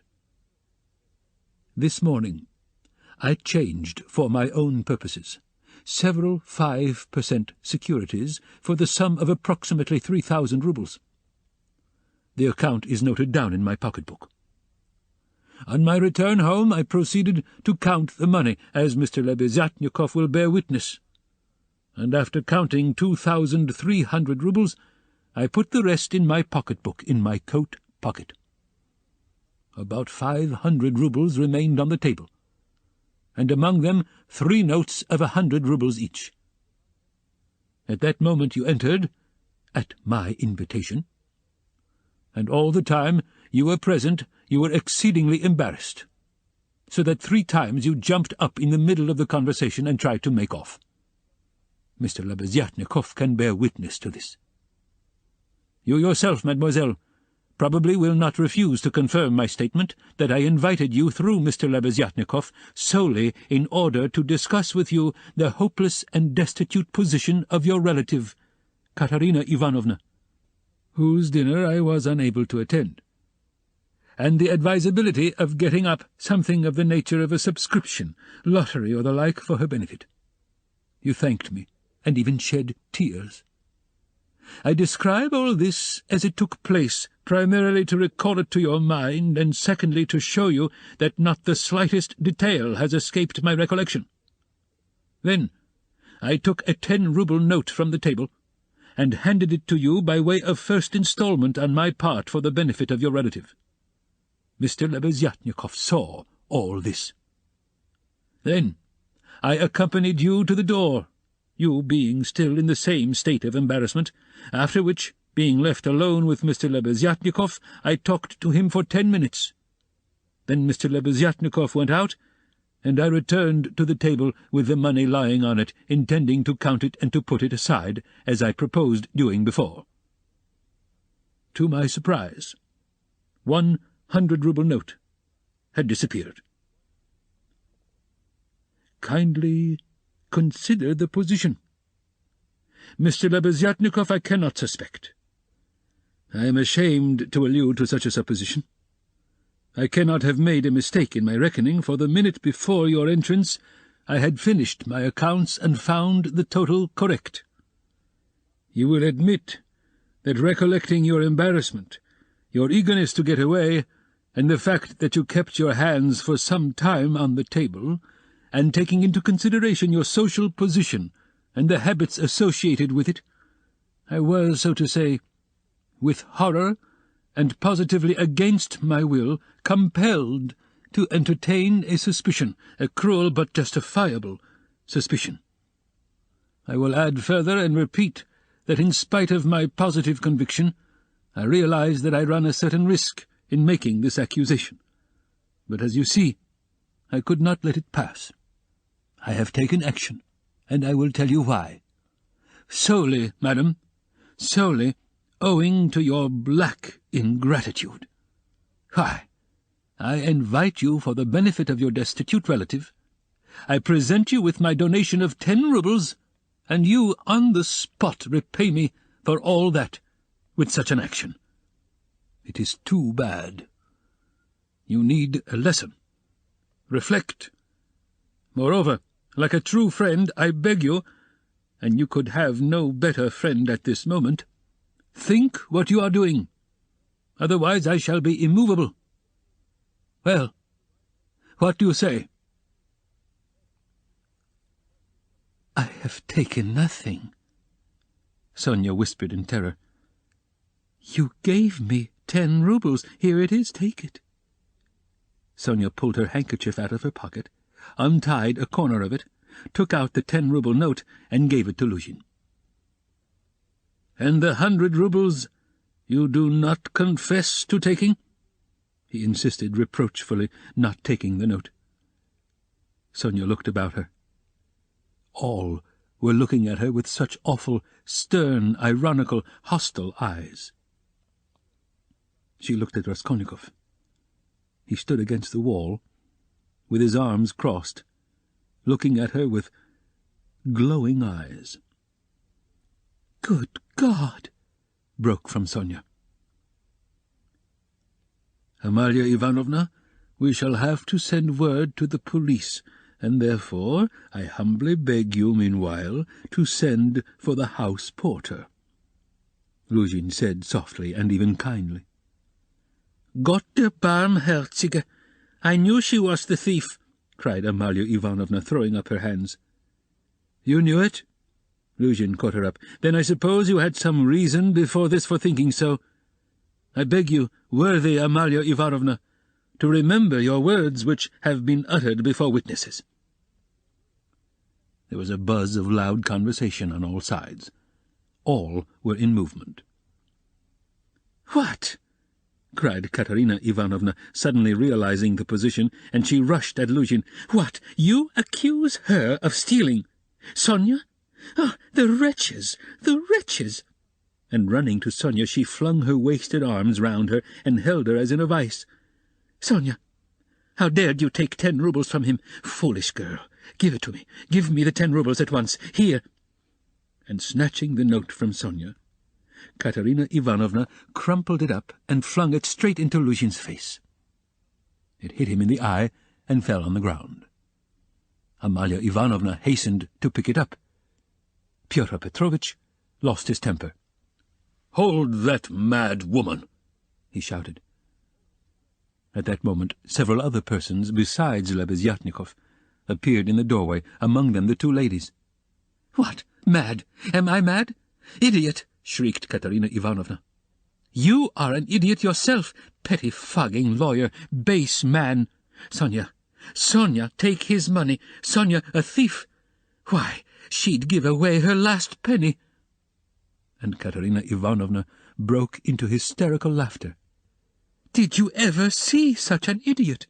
She turned from side to side. "And you too," she suddenly saw the landlady. "And you too, sausage-eater. You declare that she is a thief. You trashy Prussian hen's leg in a crinoline. She hasn't been out of this room. She came straight from you, you wretch, and sat down beside me. Everyone saw her. She sat here by Rodion Romanovitch. Search her. Since she's not left the room, the money would have to be on her. Search her, search her. But if you don't find it, then excuse me, my dear fellow, you'll answer for it. I'll go to our sovereign, to our gracious Tsar himself, and throw myself at his feet today, this minute. I am alone in the world. They would let me in. Do you think they wouldn't? You're wrong. I will get in. I will get in. You counted on her meekness. You relied upon that. But I am not so submissive, let me tell you. You've gone too far yourself. Search her, search her." And Katerina Ivanovna, in a frenzy, shook Luzhin and dragged him towards Sonia. "I am ready. I'll be responsible. But calm yourself, madam, calm yourself. I see that you are not so submissive. Well, but as to that," Luzhin muttered, "that ought to be before the police. Though indeed there are witnesses enough as it is. I am ready, but in any case it's difficult for a man, on account of her sex. But with the help of Amalia Ivanovna, though of course it's not the way to do things. How is it to be done?" "As you will. Let anyone who likes search her," cried Katerina Ivanovna. "Sonia, turn out your pockets. See. Look, monster, the pocket is empty. Here was her handkerchief. Here is the other pocket. Look, do you see? Do you see?" And Katerina Ivanovna turned, or rather snatched, both pockets, inside out. But from the right pocket a piece of paper flew out, and describing a parabola in the air, fell at Luzhin's feet. Everyone saw it. Several cried out. Pyotr Petrovitch stooped down, picked up the paper in 2 fingers, lifted it where all could see it, and opened it. It was a 100-ruble note, folded in 8. Pyotr Petrovitch held up the note, showing it to everyone. "Thief! Out of my lodging! Police! Police!" yelled Amalia Ivanovna. "They must to Siberia be sent. Away! Exclamations arose on all sides. Raskolnikov was silent, keeping his eyes fixed on Sonia, except for an occasional, rapid glance at Luzhin. Sonia stood still as though unconscious. She was hardly able to feel surprise. Suddenly, the colour rushed to her cheeks. She uttered a cry and hid her face in her hands. "No, it wasn't. I didn't take it. I know nothing about it," she cried with a heart-rending wail, and she ran to Katerina Ivanovna, who clasped her tightly in her arms, as though she would shelter her from all the world. "Sonia, Sonia, I don't believe it. You see, I don't believe it," she cried in the face of the obvious fact, swaying her to and fro in her arms like a baby, kissing her face continually, then snatching at her hands and kissing them too. "You took it. How stupid these people are! Oh, dear, you are fools! Fools!" she cried, addressing the whole room. "You don't know what a heart she has, what a girl she is. She'd take it. She'd sell her last rag. She'd go barefoot to help you if you needed it. That's what she is. She has the yellow passport because my children were starving. She sold herself for us. Oh, husband, do you see what a memorial dinner for you? Merciful heavens! Defend her! Why are you all standing still? Rodion Romanovitch, why don't you stand up for her? Do you believe it too?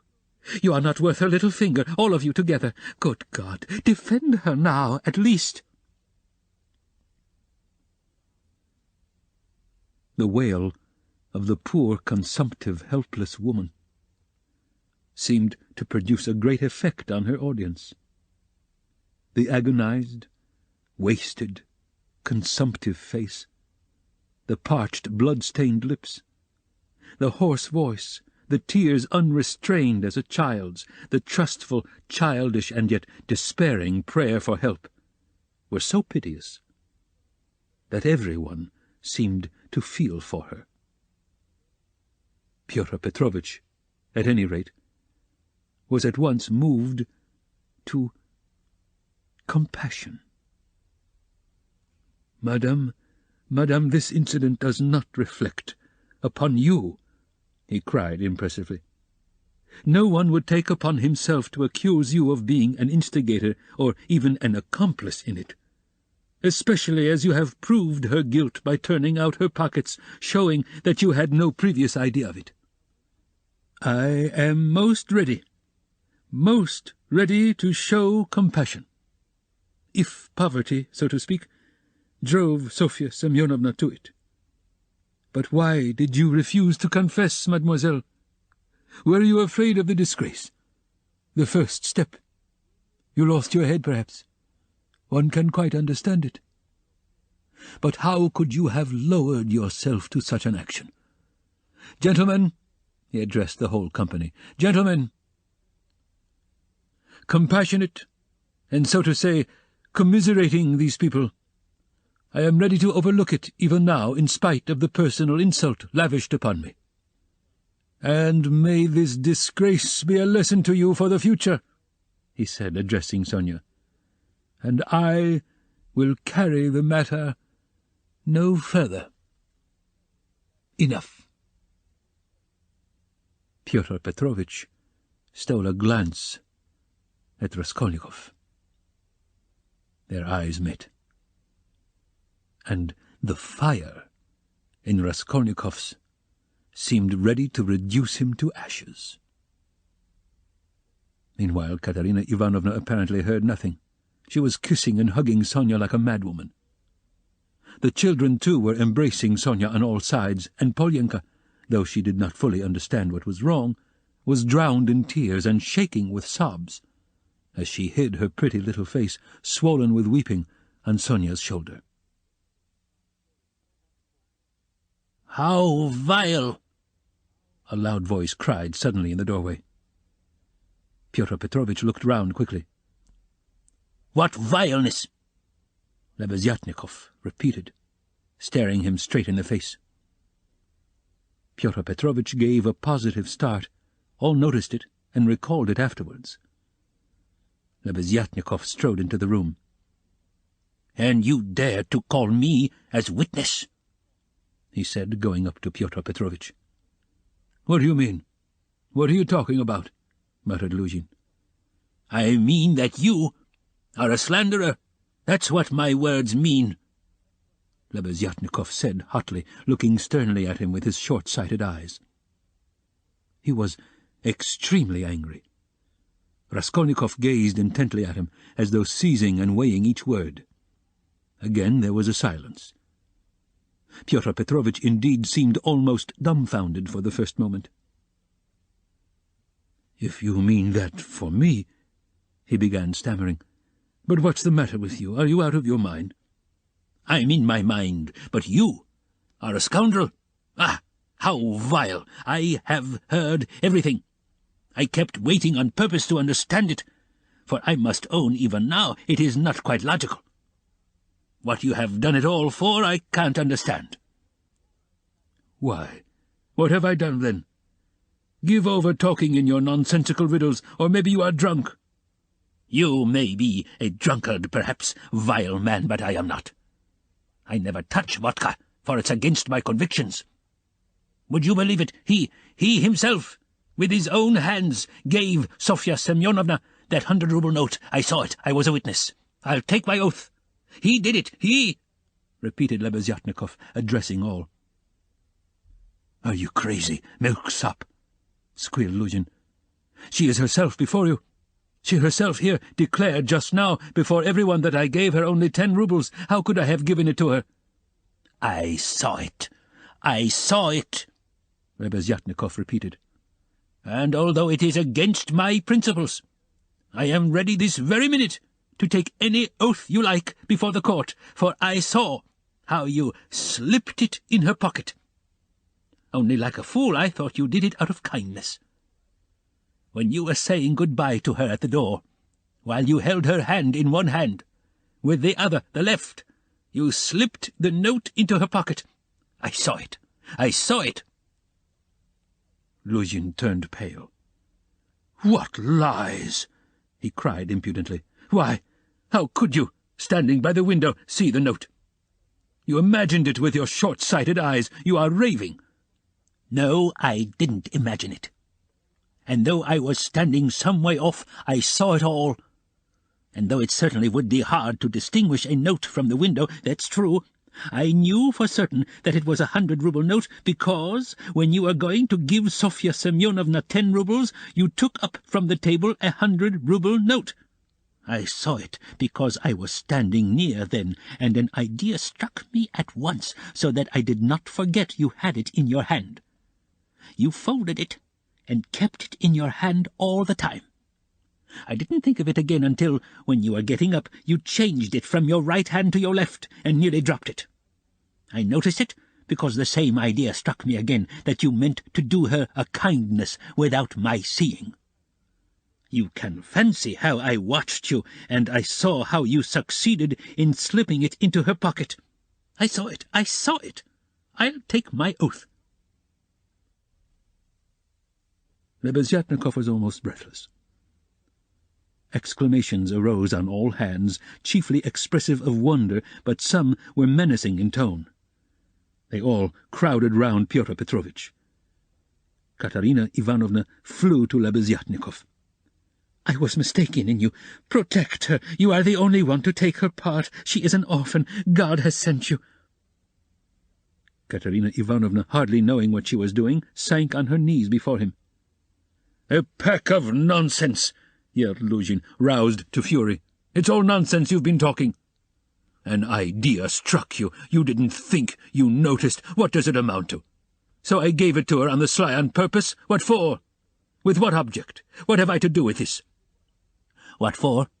That's what I can't understand. But that what I am telling you is the fact. That's certain.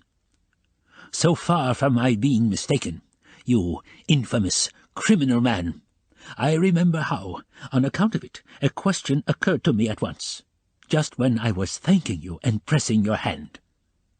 What made you put it secretly in her pocket? Why you did it secretly, I mean.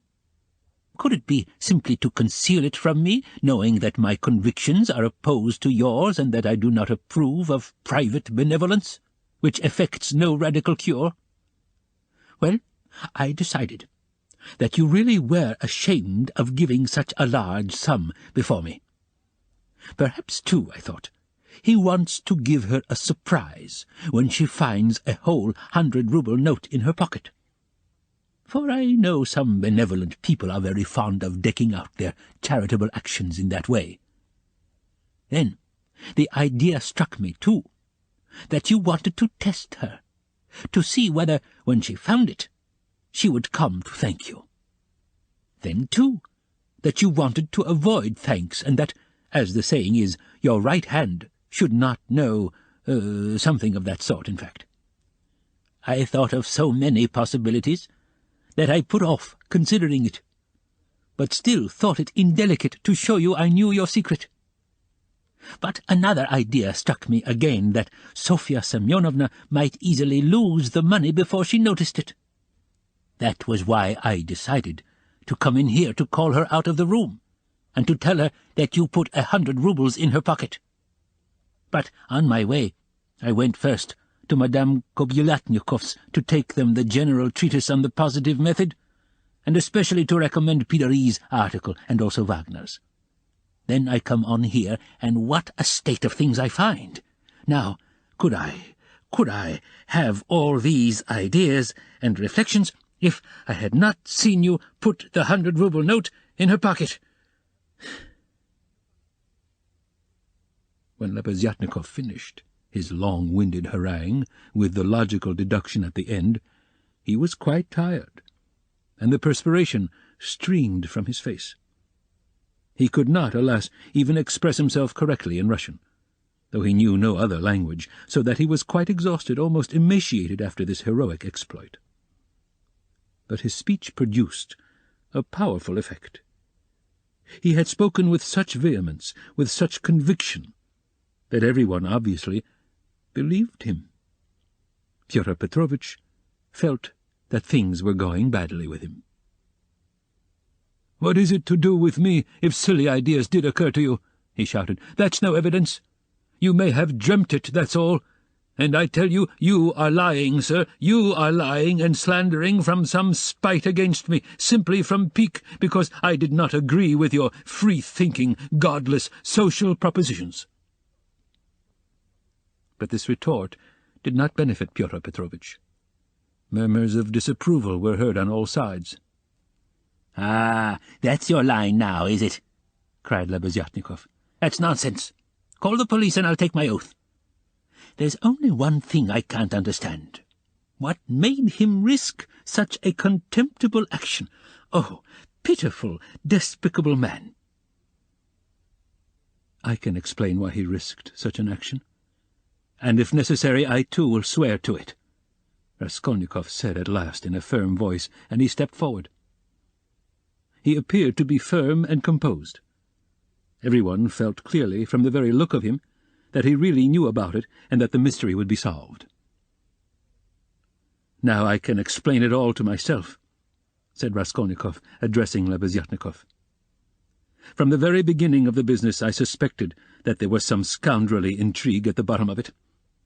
I began to suspect it from some special circumstances known to me only, which I will explain at once to everyone. They account for everything. Your valuable evidence has finally made everything clear to me. I beg all to listen. This gentleman," he pointed to Luzhin, "was recently engaged to be married to a young lady, my sister, Avdotya Romanovna Raskolnikov. But coming to Petersburg he quarrelled with me the day before yesterday at our first meeting, and I drove him out of my room. I have 2 witnesses to prove it. He is a very spiteful man. The day before yesterday I didn't know that he was staying here, in your room, and that consequently on the very day we quarrelled, the day before yesterday, he saw me give Katerina Ivanovna some money for the funeral, as a friend of the late Mr. Marmeladov. He at once wrote a note to my mother, and informed her that I had given away all my money not to Katerina Ivanovna, but to Sofya Semyonovna, and referred in a most contemptible way to the character of Sofya Semyonovna, that is, hinted at the character of my attitude to Sofya Semyonovna. All this, you understand, was with the object of dividing me from my mother and sister, by insinuating that I was squandering on unworthy objects the money which they had sent me and which was all they had. Yesterday evening, before my mother and sister and in his presence, I declared that I had given the money to Katerina Ivanovna for the funeral and not to Sofya Semyonovna, and that I had no acquaintance with Sofya Semyonovna and had never seen her before, indeed. At the same time I added that he, Pyotr Petrovitch Luzhin, with all his virtues, was not worth Sofya Semyonovna's little finger, though he spoke so ill of her. To his question, would I let Sofya Semyonovna sit down beside my sister, I answered that I had already done so that day. Irritated that my mother and sister were unwilling to quarrel with me at his insinuations, he gradually began being unpardonably rude to them. A final rupture took place, and he was turned out of the house. All this happened yesterday evening. Now I beg your special attention. Consider. If he had now succeeded in proving that Sofya Semyonovna was a thief, he would have shown to my mother and sister that he was almost right in his suspicions, that he had reason to be angry at my putting my sister on a level with Sofya Semyonovna, that, in attacking me, he was protecting and preserving the honor of my sister, his betrothed. In fact, he might even, through all this, have been able to estrange me from my family, and no doubt he hoped to be restored to favor with them. To say nothing of revenging himself on me personally, for he has grounds for supposing that the honor and happiness of Sofya Semyonovna are very precious to me. That was what he was working for. That's how I understand it. That's the whole reason for it, and there can be no other. It was like this, or somewhat like this, that Raskolnikov wound up his speech, which was followed very attentively, though often interrupted by exclamations from his audience. But in spite of interruptions, he spoke clearly, calmly, exactly, firmly. His decisive voice, his tone of conviction, and his stern face made a great impression on everyone. "Yes, yes, that's it," Lebeziatnikov assented gleefully. "That must be it, for he asked me, as soon as Sofya Semyonovna came into our room, whether you were here, whether I had seen you among Katerina Ivanovna's guests. He called me aside to the window and asked me in secret. It was essential for him that you should be here. That's it, that's it." Luzhin smiled contemptuously and did not speak. But he was very pale. He seemed to be deliberating on some means of escape. Perhaps he would have been glad to give up everything and get away, but at the moment this was scarcely possible. It would have implied admitting the truth of the accusations brought against him. Moreover, the company, which had already been excited by drink, was now too much stirred to allow it. The commissariat clerk, though indeed he had not grasped the whole position, was shouting louder than anyone, and was making some suggestions very unpleasant to Luzhin. But not all those present were drunk. Lodgers came in from all the rooms. The three Poles were tremendously excited, and were continually shouting at him, "The pan is a lajak," and muttering threats in Polish. Sonia had been listening with strained attention, though she too seemed unable to grasp it all. She seemed as though she had just returned to consciousness. She didn't take her eyes off Raskolnikov, feeling that all her safety lay in him. Katerina Ivanovna breathed hard and painfully, and seemed fearfully exhausted. Amalia Ivanovna stood looking more stupid than anyone, with her mouth wide open, unable to make out what had happened. She only saw that Pyotr Petrovitch had somehow come to grief. Raskolnikov was attempting to speak again, but they did not let him. Everyone was crowding round Luzhin with threats and shouts of abuse. But Pyotr Petrovitch was not intimidated. Seeing that his accusation of Sonia had completely failed, he had recourse to insolence. "Allow me, gentlemen, allow me! Don't squeeze, let me pass," he said, making his way through the crowd. "And no threats, if you please. I assure you it will be useless. You will gain nothing by it. On the contrary, you'll have to answer, gentlemen, for violently obstructing the course of justice. The thief has been more than unmasked, and I shall prosecute. Our judges are not so blind and not so drunk, and will not believe the testimony of two notorious infidels, agitators, and atheists, who accuse me from motives of personal revenge which they are foolish enough to admit. Yes, allow me to pass." "Don't let me find a trace of you in my room. Kindly leave at once, and everything is at an end between us. When I think of the trouble I've been taking, the way I've been expounding, all this fortnight—" "I told you myself today that I was going when you tried to keep me. Now I will simply add that you are a fool. I advise you to see a doctor for your brains and your short sight. Let me pass, gentlemen." He forced his way through. But the commissariat clerk was unwilling to let him off so easily. He picked up a glass from the table, brandished it in the air, and flung it at Pyotr Petrovitch, but the glass flew straight at Amalia Ivanovna. She screamed, and the clerk, overbalancing, fell heavily under the table. Pyotr Petrovitch made his way to his room, and half an hour later had left the house. Sonia, timid by nature, had felt before that day that she could be ill-treated more easily than anyone, and that she could be wronged with impunity. Yet till that moment she had fancied that she might escape misfortune by care, gentleness, and submissiveness before everyone. Her disappointment was too great. She could, of course, bear with patience and almost without murmur anything, even this. But for the first minute she felt it too bitter. In spite of her triumph and her justification, when her first terror and stupefaction had passed and she could understand it all clearly, the feeling of her helplessness and of the wrong done to her made her heart throb with anguish, and she was overcome with hysterical weeping. At last, unable to bear any more, she rushed out of the room and ran home, almost immediately after Luzhin's departure. When amidst loud laughter the glass flew at Amalia Ivanovna, it was more than the landlady could endure. With a shriek she rushed like a fury at Katerina Ivanovna, considering her to blame for everything. "Out of my lodgings at once! Quick march!" And with these words she began snatching up everything she could lay her hands on that belonged to Katerina Ivanovna, and throwing it on the floor.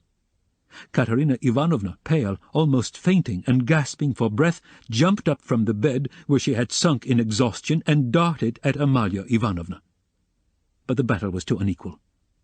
The landlady waved her away like a feather. "What? As though that godless calumny was not enough. This vile creature attacks me. What? On the day of my husband's funeral I am turned out of my lodgings. After eating my bread and salt, she turns me into the street with my orphans. Where am I to go?" wailed the poor woman, sobbing and gasping. "Good God!" she cried with flashing eyes. "Is there no justice upon earth? Whom should you protect if not us orphans? We shall see. There is law and justice on earth. There is. I will find it. Wait a bit, godless creature. Polyenka, stay with the children. I'll come back. Wait for me, if you have to wait in the street. We will see whether there is justice on earth." And throwing over her head that green shawl which Marmeladov had mentioned to Raskolnikov, Katerina Ivanovna squeezed her way through the disorderly and drunken crowd of lodgers who still filled the room, and, wailing and tearful, she ran into the street, with a vague intention of going at once somewhere to find justice. This ends Disc 15. Crime and Punishment, Disc 16. Polyenka, with the two little ones in her arms, crouched, terrified, on the trunk in the corner of the room where she waited trembling for her mother to come back. Amalia Ivanovna raged about the room, shrieking, lamenting, and throwing everything she came across on the floor. The lodgers talked incoherently. Some commented to the best of their ability on what had happened, others quarrelled and swore at one another, while others struck up a song. "Now it's time for me to go," thought Raskolnikov. "Well, Sofya Semyonovna, we shall see what you'll say now." And he set off in the direction of Sonia's lodgings. Chapter 4. Raskolnikov had been a vigorous and active champion of Sonia against Luzhin, although he had such a load of horror and anguish in his own heart.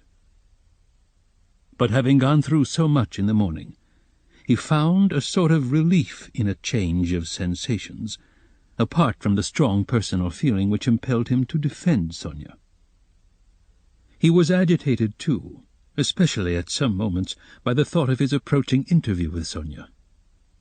He had to tell her who had killed Lizaveta. He knew the terrible suffering it would be to him and, as it were, brushed away the thought of it. So when he cried as he left Katerina Ivanovna's, "Well, Sofya Semyonovna, we shall see what you'll say now," he was still superficially excited, still vigorous and defiant from his triumph over Luzhin. But strange to say, by the time he reached Sonia's lodging, he felt a sudden impotence and fear. He stood still in hesitation at the door, asking himself the strange question, "Must I tell her who killed Lizaveta?" It was a strange question, because he felt at the very time not only that he could not help telling her, but also that he could not put off the telling. He didn't yet know why it must be so, he only felt it, and the agonizing sense of his impotence before the inevitable almost crushed him. To cut short his hesitation and suffering, he quickly opened the door and looked at Sonia from the doorway. She was sitting with her elbows on the table and her face in her hands, but seeing Raskolnikov she got up at once and came to meet him, as though she were expecting him. "What would have become of me but for you?" she said quickly, meeting him in the middle of the room. Evidently she was in haste to say this to him. It was what she had been waiting for. Raskolnikov went to the table and sat down on the chair from which she had only just risen. She stood facing him, 2 steps away, just as she had done the day before. "Well, Sonia," he said, and felt that his voice was trembling. "It was all due to your social position and the habits associated with it. Did you understand that just now?" Her face showed her distress. "Only don't talk to me as you did yesterday," she interrupted him. "Please don't begin it. There is misery enough without that." She made haste to smile, afraid that he might not like the reproach. "I was silly to come away from there. What is happening there now? I wanted to go back directly, but I kept thinking that you would come." He told her that Amalia Ivanovna was turning them out of their lodging, and that Katerina Ivanovna had run off somewhere to seek justice. "My God!" cried Sonia. "Let's go at once!" And she snatched up her cape. "It's everlastingly the same thing," said Raskolnikov irritably. "You've no thought except for them. Stay a little with me." "But Katerina Ivanovna—" "You won't lose Katerina Ivanovna, you may be sure. She'll come to you herself since she has run out," he added peevishly. "If she doesn't find you here, you'll be blamed for it. Sonia sat down in painful suspense. Raskolnikov was silent, gazing at the floor and deliberating. "This time, Luzhin did not want to prosecute you," he began, not looking at Sonia. "But if he had wanted to, if it had suited his plans, he would have sent you to prison if it had not been for Lebeziatnikov and me, eh?" "Yes," she assented in a faint voice. "Yes," she repeated, preoccupied and distressed. "But I might easily not have been there. And it was quite an accident, Lebeziatnikov's turning up." Sonia was silent. "And if you'd gone to prison, what then? Do you remember what I said yesterday?" Again she did not answer. He waited. "I thought you would cry out again. Don't speak of it. Leave off." Raskolnikov gave a laugh, but rather a forced one. "What, silence again?" he asked a minute later. "We must talk about something, you know. It would be interesting for me to know how you would decide a certain problem, as Lebeziatnikov would say." He was beginning to lose the thread. "No, really, I am serious. Imagine, Sonia, that you had known all Luzhin's intentions beforehand, known, that is, for a fact, that they would be the ruin of Katerina Ivanovna and the children, and yourself thrown in, since you don't count yourself for anything, Polyenka too, for she'll go the same way. Well, if suddenly it all depended on your decision whether he or they should go on living, that is, whether Luzhin should go on living and doing wicked things, or Katerina Ivanovna should die, how would you decide which of them was to die, I ask you?" Sonia looked uneasily at him.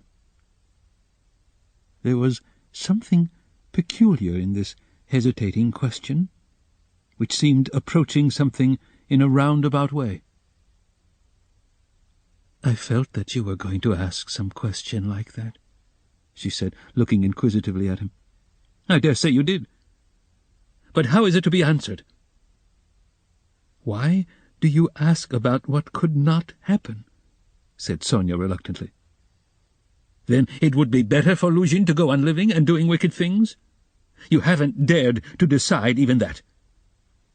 "But I can't know the divine providence."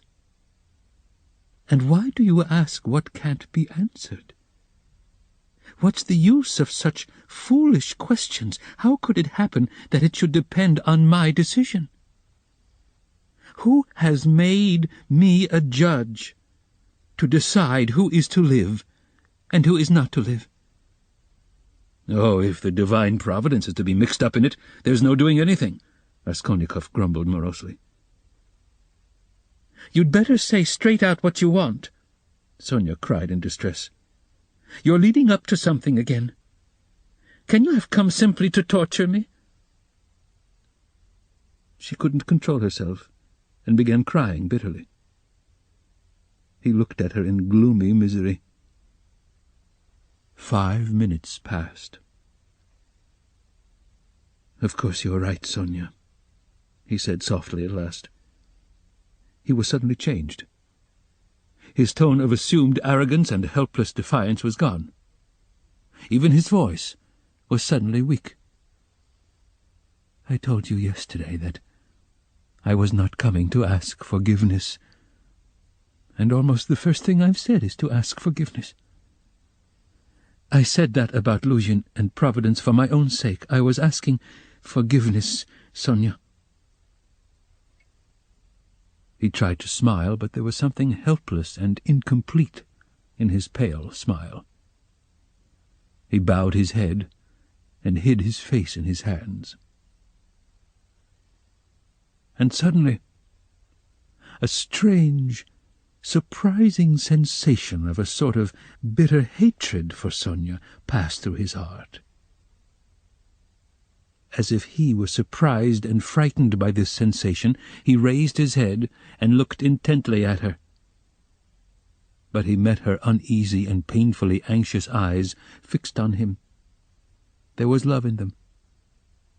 His hatred vanished like a phantom.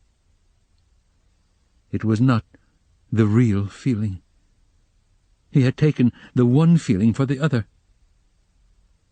It only meant that the time had come. He hid his face in his hands again and bowed his head. Suddenly he turned pale, got up from his chair, looked at Sonia, and without uttering a word, sat down mechanically on her bed. His sensations that moment were terribly like the moment when he had stood over the old woman with the axe in his hand and felt that he must not lose another minute. "What's the matter?" asked Sonia, dreadfully frightened. He couldn't utter a word. This was not at all the way he had intended to tell, and he didn't understand what was happening to him now. She went up to him softly, sat down on the bed beside him, and waited, not taking her eyes off him. Her heart throbbed and sank. It was unendurable. He turned his deadly pale face to her. His lips worked, helplessly struggling to utter something. A pang of terror passed through Sonia's heart. "What's the matter?" she repeated, drawing a little away from him. "Nothing, Sonia, don't be frightened. It's nonsense. It really is nonsense, if you think of it," he muttered, like a man in delirium. "Why have I come to torture you?" he added suddenly, looking at her. "Why, really? I keep asking myself that question, Sonia." He had perhaps been asking himself that question a quarter of an hour before, but now he spoke helplessly, hardly knowing what he said, and feeling a continual tremor all over. "Oh, how you are suffering!" she muttered in distress, looking intently at him. "It's all nonsense. Listen, Sonia." He suddenly smiled, a pale, helpless smile for 2 seconds. "You remember what I meant to tell you yesterday?" Sonia waited uneasily. "I said as I went away that perhaps I was saying goodbye forever, but that if I came today I would tell you who killed Lizaveta." She began trembling all over. "Well, here I've come to tell you." "Then you really meant it yesterday?" she whispered with difficulty. "How do you know?" she asked quickly, as though suddenly regaining her reason. Sonia's face grew paler and paler, and she breathed painfully. "I know." She paused a minute. "Have they found him?" she asked timidly. "No." "Then how do you know about it?" she asked again, hardly audibly, and again after a minute's pause. He turned to her and looked very intently at her. "Guess," he said, with the same distorted, helpless smile. A shudder passed over her. "But why do you frighten me like this?" she said, smiling like a child. "I must be a great friend of his, since I know," Raskolnikov went on, still gazing into her face, as though he couldn't turn his eyes away. "He did not mean to kill that Lizaveta. He killed her accidentally. He meant to kill the old woman when she was alone, and he went there. And then Lizaveta came in. He killed her too." Another awful moment passed. Both still gazed at one another. "You can't guess, then?" he asked suddenly, feeling as though he were flinging himself down from a steeple. "No," whispered Sonia. "Take a good look." As soon as he had said this again, the same familiar sensation froze his heart. He looked at her, and all at once seemed to see in her face the face of Lizaveta. He remembered clearly the expression in Lizaveta's face when he approached her with the axe, and she stepped back to the wall, putting out her hand with childish terror in her face, looking as little children do when they begin to be frightened of something, looking intently and uneasily at what frightens them, shrinking back and holding out their little hands on the point of crying. Almost the same thing happened now to Sonia. With the same helplessness and the same terror, she looked at him for a while, and, suddenly putting out her left hand, pressed her fingers faintly against his breast, and slowly began to get up from the bed, moving further from him, and keeping her eyes fixed even more immovably on him. Her terror infected him.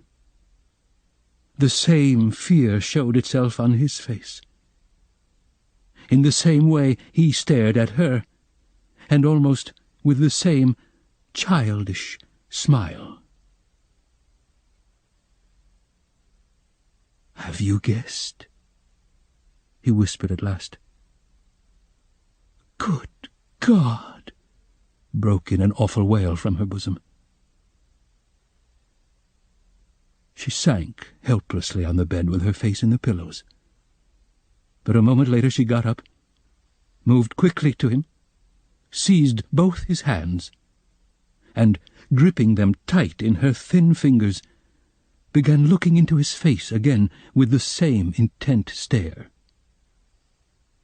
In this last desperate look, she tried to look into him and catch some last hope.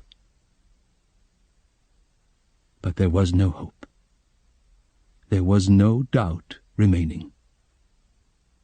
It was all true. Later on, indeed, when she recalled that moment, she thought it strange and wondered why she had seen at once that there was no doubt. She couldn't have said, for instance, that she had foreseen something of the sort. And yet now, as soon as he told her, she suddenly fancied that she had really foreseen this very thing. "Stop, Sonia, enough, don't torture me," he begged her miserably. It was not at all like this he had thought of telling her. But this is how it happened. She jumped up, seeming not to know what she was doing, and, wringing her hands, walked into the middle of the room, but quickly went back and sat down again beside him, her shoulder almost touching his. All of a sudden she started as though she had been stabbed, uttered a cry, and fell on her knees before him, she didn't know why. "What have you done? What have you done to yourself?" she said in despair, and jumping up, she flung herself on his neck, threw her arms round him, and held him tight. Raskolnikov drew back and looked at her with a mournful smile. "You are a strange girl, Sonia. You kiss me and hug me when I tell you about that. You don't think what you are doing. There is no one in the whole world now so unhappy as you," she cried, in a frenzy, not hearing what he said, and she suddenly broke into violent, hysterical weeping. A feeling long unfamiliar to him flooded his heart and softened it at once. He didn't struggle against it. 2 tears started into his eyes and hung on his eyelashes. "Then you won't leave me, Sonia?" he said, looking at her almost with hope. "No, no, never, nowhere," cried Sonia. "I will follow you everywhere. Oh, my God, oh, how miserable I am! Why didn't I know you before? Why didn't you come before? Oh, dear!" "Here I have come." "Yes, now. What's to be done now?" "Together, together," she repeated, as it were, unconsciously, and she hugged him again. "I'll follow you to Siberia." He recoiled at this, and the same hostile, almost haughty smile came to his lips. "Perhaps I don't want to go to Siberia yet, Sonia," he said. Sonia looked at him quickly. Again, after her first passionate, agonizing sympathy for the unhappy man, the terrible idea of the murder overwhelmed her. In his changed tone, she seemed to hear the murderer speaking. She looked at him bewildered. She knew nothing as yet, why, how, with what object it had been. Now all these questions rushed at once into her mind, and again she could not believe it. He is a murderer. Could it be true? "What's the meaning of it? Where am I?" she said in complete bewilderment, as though still unable to recover herself. "How could you, a man like you, how could you bring yourself to it? What does it mean?" "Oh, well, to plunder." "Let me be, Sonia," he answered wearily, almost with vexation. Sonia stood as though struck dumb, but suddenly she cried, "You were hungry. It was to help your mother, yes?" "No, Sonia, no," he muttered, turning away and hanging his head. "I was not so hungry. I certainly did want to help my mother, but that's not the real thing either. Don't torture me, Sonia." Sonia clasped her hands. Could it all be true? Good God, what a truth! Who could believe it? And how could you give away your last farthing and yet rob and murder? Ah!" she cried suddenly, "that money you gave Katerina Ivanovna! That money! Can that money—" "No, Sonia," he broke in hurriedly. "That money was not it. Don't worry yourself. That money my mother sent me, and it came when I was ill, the day I gave it to you. Razumikhin saw it. He received it for me. That money was mine, my own." Sonia listened to him in bewilderment, and did her utmost to comprehend. "And that money, I don't even know, really, whether there was any money," he added softly, as though reflecting. "I took a purse off her neck, made of chamois leather, a purse stuffed full of something. But I didn't look in it. I suppose I hadn't time. And the things, chains and trinkets, I buried under a stone with the purse next morning in a yard off the V Prospect. They're all there now." Sonia strained every nerve to listen. "Then why, you said you did it to rob, but you took nothing?" she asked quickly, catching at a straw. "I don't know. I haven't yet decided whether to take that money or not," he said, musing again, and seeming to wake up with a start, he gave a brief, ironical smile. "Ah, what silly stuff I'm talking, huh?" The thought flashed through Sonia's mind. Wasn't he mad? But she dismissed it at once. No, it was something else. She could make nothing of it, nothing. Do you know, Sonia," he said suddenly with conviction, "let me tell you, if I'd simply killed because I was hungry," laying stress on every word and looking enigmatically but sincerely at her, "I should be happy now. You must believe that. What would it matter to you," he cried a moment later with a sort of despair, "what would it matter to you if I were to confess that I did wrong? What do you gain by such a stupid triumph over me? Ah, Sonia, was it for that I've come to you today?" Again Sonia tried to say something, but didn't speak. "I asked you to go with me yesterday because you are all I have left."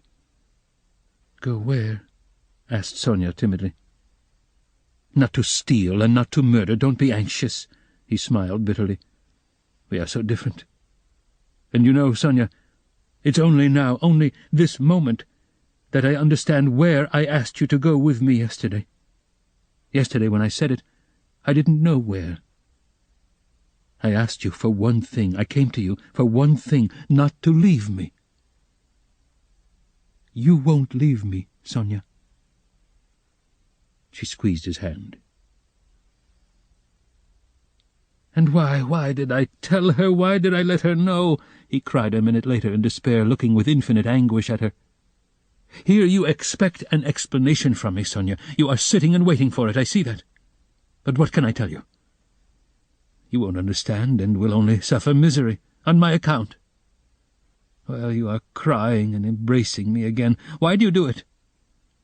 Because I couldn't bear my burden and have come to throw it on another. You suffer too, and I shall feel better. And can you love such a mean wretch?" "But aren't you suffering too?" cried Sonia. Again a wave of the same feeling surged into his heart, and again for an instant softened it. "Sonia, I have a bad heart. Take note of that. It may explain a great deal. I have come because I am bad. There are men who wouldn't have come, but I am a coward, and a mean wretch. But never mind, that's not the point. I must speak now, but I don't know how to begin." He paused and sank into thought. "Ugh, we are so different," he cried again. "We are not alike. And why did I come? I shall never forgive myself that." No, it was a good thing you came," cried Sonia. "It's better I should know, far better." He looked at her with anguish. "What if it were really that?" he said, as though reaching a conclusion. "Yes, that's what it was. I wanted to become a Napoleon. That is why I killed her. Do you understand now?" "No," Sonia whispered naively and timidly. "Only speak, speak. I shall understand. I shall understand in myself." She kept begging him. "You'll understand? Very well. We shall see." He paused, and was for some time lost in meditation. "It was like this. I asked myself one day this question. What if Napoleon, for instance, had happened to be in my place, and if he had not had Toulon, nor Egypt, nor the passage of Mont Blanc to begin his career with, but instead of all those picturesque and monumental things there had simply been some ridiculous old hag, a pawnbroker, who had to be murdered too to get money from her trunk, for his career, you understand. Well, would he have brought himself to that, if there had been no other means? Wouldn't he have felt a pang at its being so far from monumental and sinful too? Well, I must tell you that I worried myself fearfully over that question, so that I was awfully ashamed when I guessed at last, all of a sudden somehow, that it would not have given him the least pang, that it would not even have struck him that it was not monumental, that he would not have seen that there was anything in it to pause over, and that, if he had had no other way, he would have strangled her in a minute without thinking about it.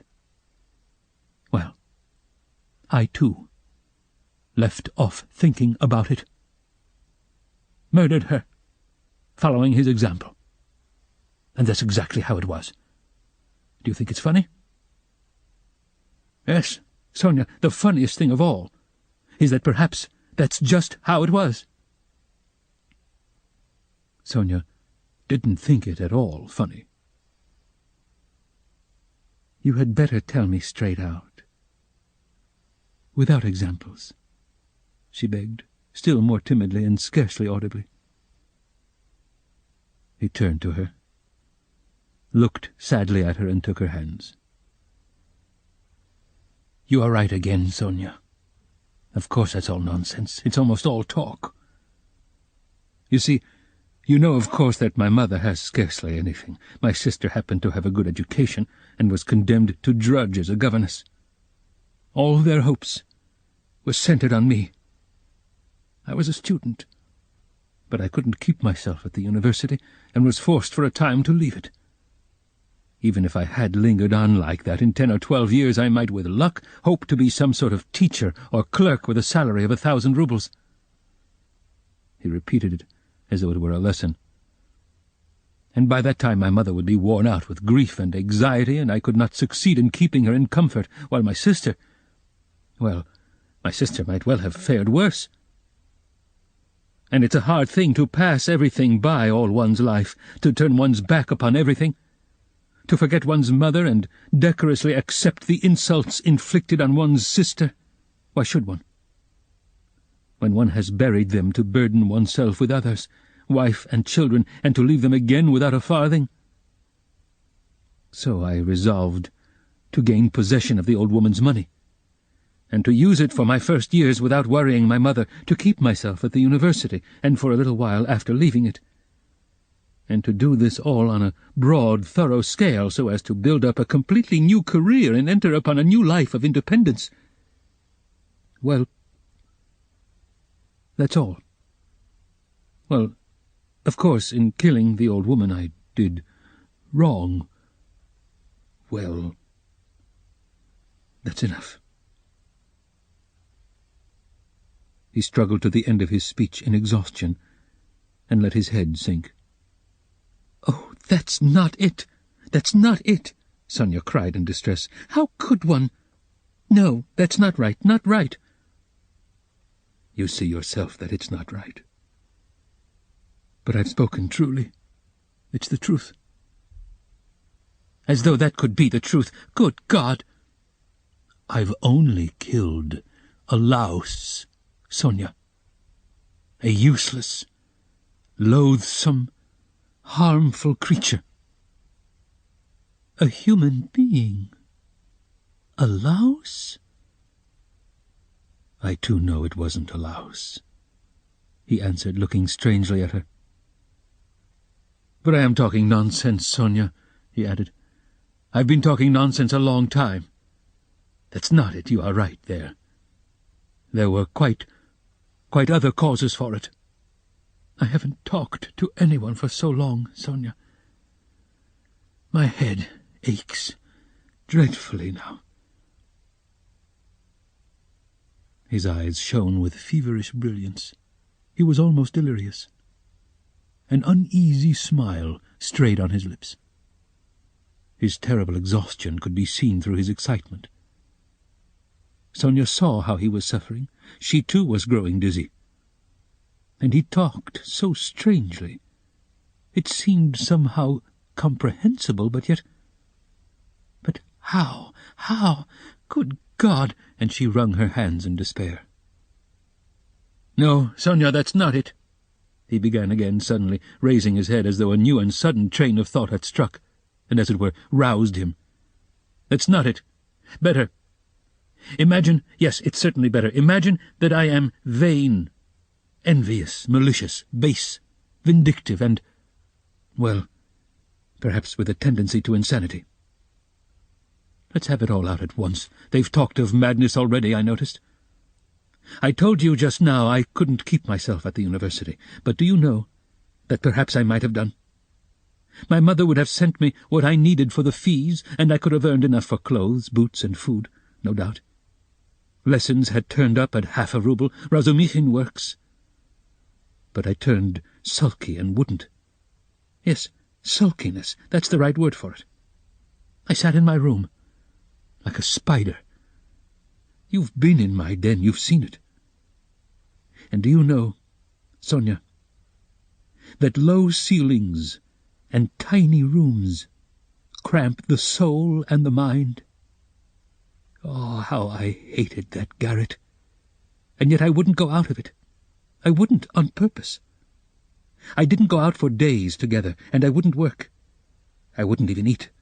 I just lay there, doing nothing. If Nastasia brought me anything, I ate it. If she didn't, I went all day without. I wouldn't ask on purpose from sulkiness. At night I had no light. I lay in the dark, and I wouldn't earn money for candles. I ought to have studied, but I sold my books, and the dust lies an inch thick on the notebooks on my table. I preferred lying still and thinking, and I kept thinking. And I had dreams all the time, strange dreams of all sorts, no need to describe. Only then I began to imagine that... No, that's not it. Again, I'm telling you wrong, you see. I kept asking myself then, why am I so stupid? And if others are stupid, and I know they are, didn't I want to be wiser? Then I saw, Sonia, that if one waits for everyone to get wiser, it will take too long. Afterwards, I understood that that would never come to pass, that men won't change, and that nobody can alter it, and that it's not worth wasting effort over it. Yes, that's so. That's the law of their nature, Sonia. That's so. And I know now, Sonia, that whoever is strong in mind and spirit will have power over them. Anyone who is greatly daring has right on his side. He who despises most things will be a lawgiver among them, and he who dares most of all will be most in the right. So it has been till now, and so it will always be. A man must be blind not to see it. Though Raskolnikov looked at Sonia as he said this, he no longer cared whether she understood or not. The fever had complete hold of him. He was in a sort of gloomy ecstasy. He certainly had been too long without talking to anyone. Sonia felt that his gloomy creed had become his faith and code. Then I figured out, Sonia, he went on eagerly, that power is only given to the man who dares to stoop and pick it up. There is only one thing needful. One has only to dare. Then for the first time in my life an idea took shape in my mind, which no one had ever thought of before me, no one. I saw clear as daylight how strange it is that not a single person living in this mad world has had the daring to go straight for it all and send it flying to the devil. I wanted to dare, and I killed her. I only wanted to have the daring, Sonia. That was the whole cause of it. Oh. Hush, hush, cried Sonia, clasping her hands. You turned away from God, and God has smitten you, has given you over to the devil. Then, Sonia, when I used to lie there in the dark and all this became clear to me, was it a temptation of the devil, eh? Hush, don't laugh, blasphemer. You don't understand, you don't understand. Oh, God, he won't understand. Hush, Sonia, I am not laughing. I know myself that it was the devil leading me. Hush, Sonia, hush, he repeated with gloomy insistence. I know it all. I have thought it all over, and whispered it all over to myself lying there in the dark. I've argued it all over with myself, every point of it, and I know it all. And how sick I was then of going over it all. I have kept wanting to forget it and make a new beginning, Sonia, and leave off thinking. And you don't suppose that I went into it headlong like a fool?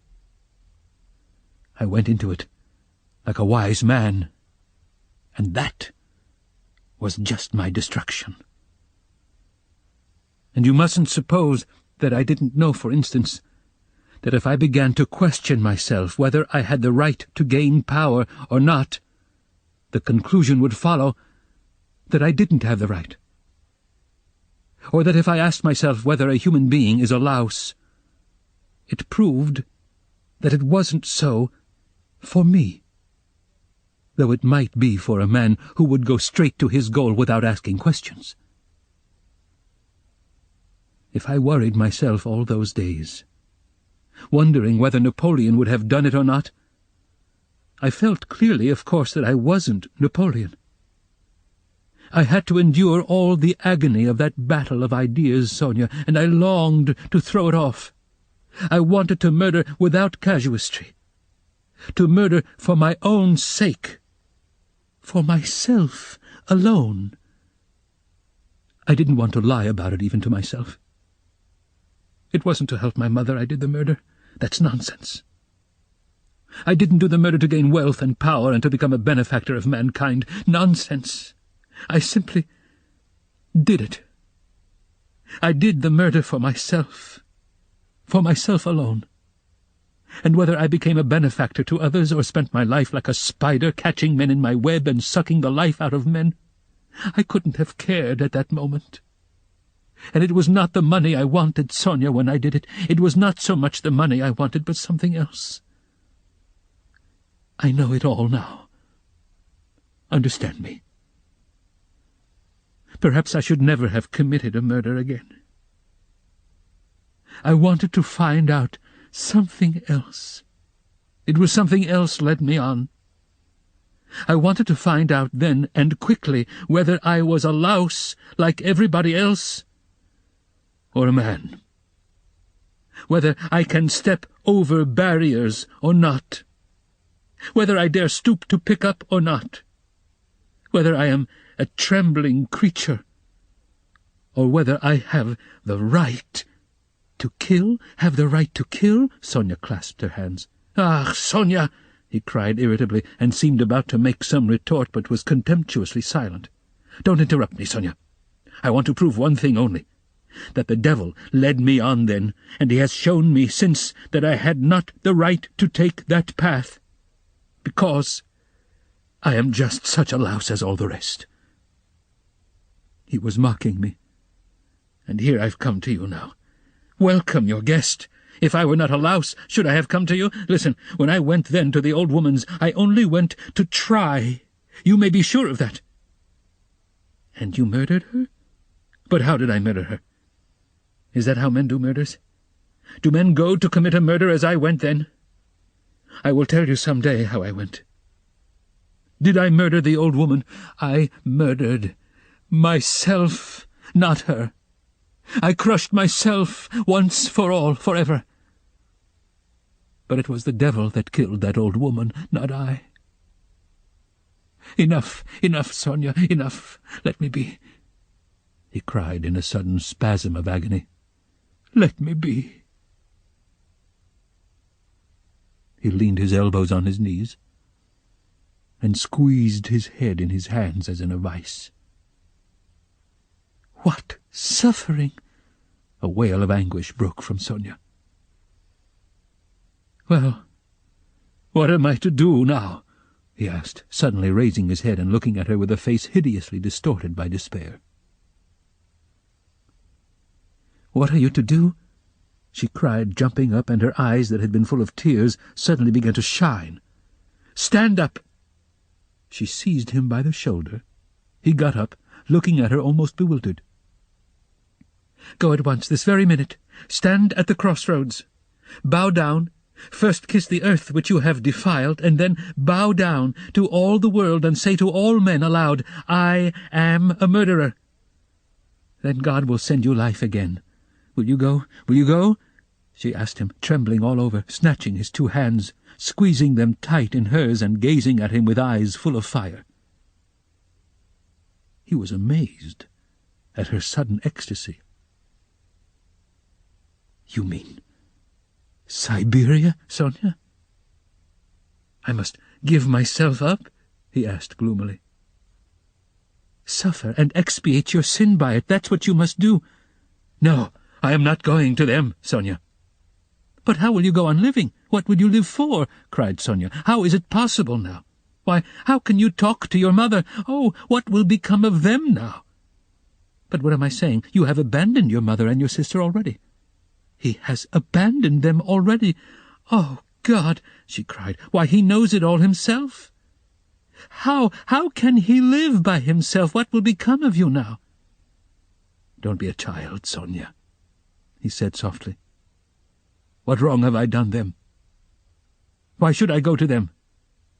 What should I say to them? That's only a phantom. They destroy men by millions themselves and look on it as a virtue. They are knaves and scoundrels, Sonia. I'm not going to them. And what should I say to them? That I murdered her, but did not dare to take the money and hid it under a stone?" he added with a bitter smile. "Why, they would laugh at me, and would call me a fool for not getting it, a coward and a fool. They wouldn't understand, and they don't deserve to understand. Why should I go to them? I won't. Don't be a child, Sonia." "It will be too much for you to bear. Too much," she repeated, holding out her hands in despairing supplication. "Perhaps I've been unfair to myself," he observed gloomily, pondering. "Perhaps, after all, I am a man, and not a louse, and I've been in too great a hurry to condemn myself. I'll make another fight for it." A haughty smile appeared on his lips. "What a burden to bear! And your whole life, your whole life." "I shall get used to it," he said grimly and thoughtfully. "Listen," he began a minute later. "Stop crying. It's time to talk of the facts. I've come to tell you that the police are after me, on my track." "Ah!" Sonia cried in terror. "Well, why do you cry out? You want me to go to Siberia, and now you're frightened? But let me tell you, I shall not give myself up. I shall make a struggle for it, and they won't do anything to me. They've no real evidence. Yesterday I was in great danger and believed I was lost, but today things are going better. All the facts they know can be explained 2 ways. That's to say, I can turn their accusations to my credit, do you understand?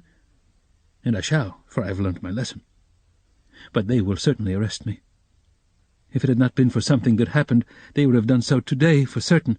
Perhaps even now they will arrest me today. But that's no matter, Sonia. They'll let me out again, for there isn't any real proof against me, and there won't be. I give you my word for it. And they can't convict a man on what they have against me. Enough. I only tell you that you may know. I will try to manage somehow to put it to my mother and sister so that they won't be frightened. My sister's future is secure, however, now, I believe, and my mother's must be too. Well, that's all. Be careful, though. Will you come and see me in prison when I am there?" "Oh, I will. I will."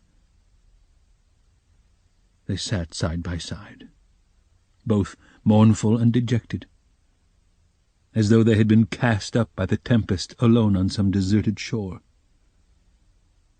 He looked at Sonia, and felt how great was her love for him. And strange to say, he felt it suddenly burdensome and painful to be so loved. Yes, it was a strange and awful sensation. On his way to see Sonia, he had felt that all his hopes rested on her. He expected to be rid of at least part of his suffering, and now, when all her heart turned towards him, he suddenly felt that he was immeasurably unhappier than before. "Sonia," he said, You'd better not come and see me when I am in prison." Sonia didn't answer. She was crying. Several minutes passed. "Have you a cross on you?" she asked, as though suddenly thinking of it. He didn't at first understand the question. "No, of course not. Here, take this one, of cypress wood. I have another, a copper one that belonged to Lizaveta. I changed with Lizaveta. She gave me her cross, and I gave her my little icon. I will wear Lizaveta's now and give you this. Take it. It's mine. It's mine, you know," she begged him. "We will go to suffer together, and together we will bear our cross." "Give it me," said Raskolnikov. He didn't want to hurt her feelings. But immediately he drew back the hand he held out for the cross. "Not now, Sonia. Better later," he added to comfort her. Yes, better," she repeated with conviction. "When you go to meet your suffering, then put it on. You will come to me. I'll put it on you. We will pray and go together." At that moment, someone knocked 3 times at the door. "Sofia Semyonovna, may I come in?" they heard in a very familiar and polite voice. Sonia rushed to the door in a fright. The flaxen head of Mr. Lebeziatnikov appeared at the door.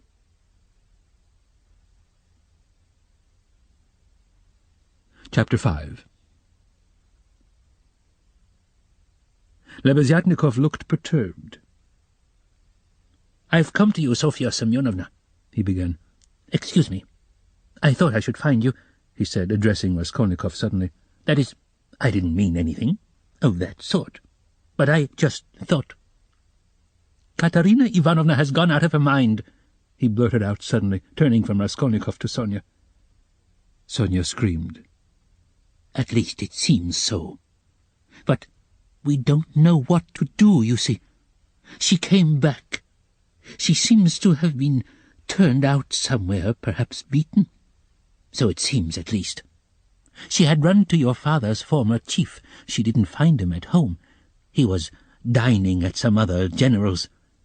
Just imagine she rushed off there to the other generals, and imagine she was so persistent that she managed to get the chief to see her, had him fetched out from dinner, it seems. You can imagine what happened. She was turned out, of course, but according to her own story, she abused him and threw something at him. One may well believe it. How it is she wasn't taken up, I can't understand. Now she is telling everyone, including Amalia Ivanovna, but it's difficult to understand her. She is screaming and flinging herself about. Oh, yes, she shouts that since everyone has abandoned her, she will take the children and go into the street with a barrel organ, and the children will sing and dance, and she too, and collect money, and will go every day under the general's window, to let everyone see well-born children whose father was an official begging in the street. She keeps beating the children, and they are all crying.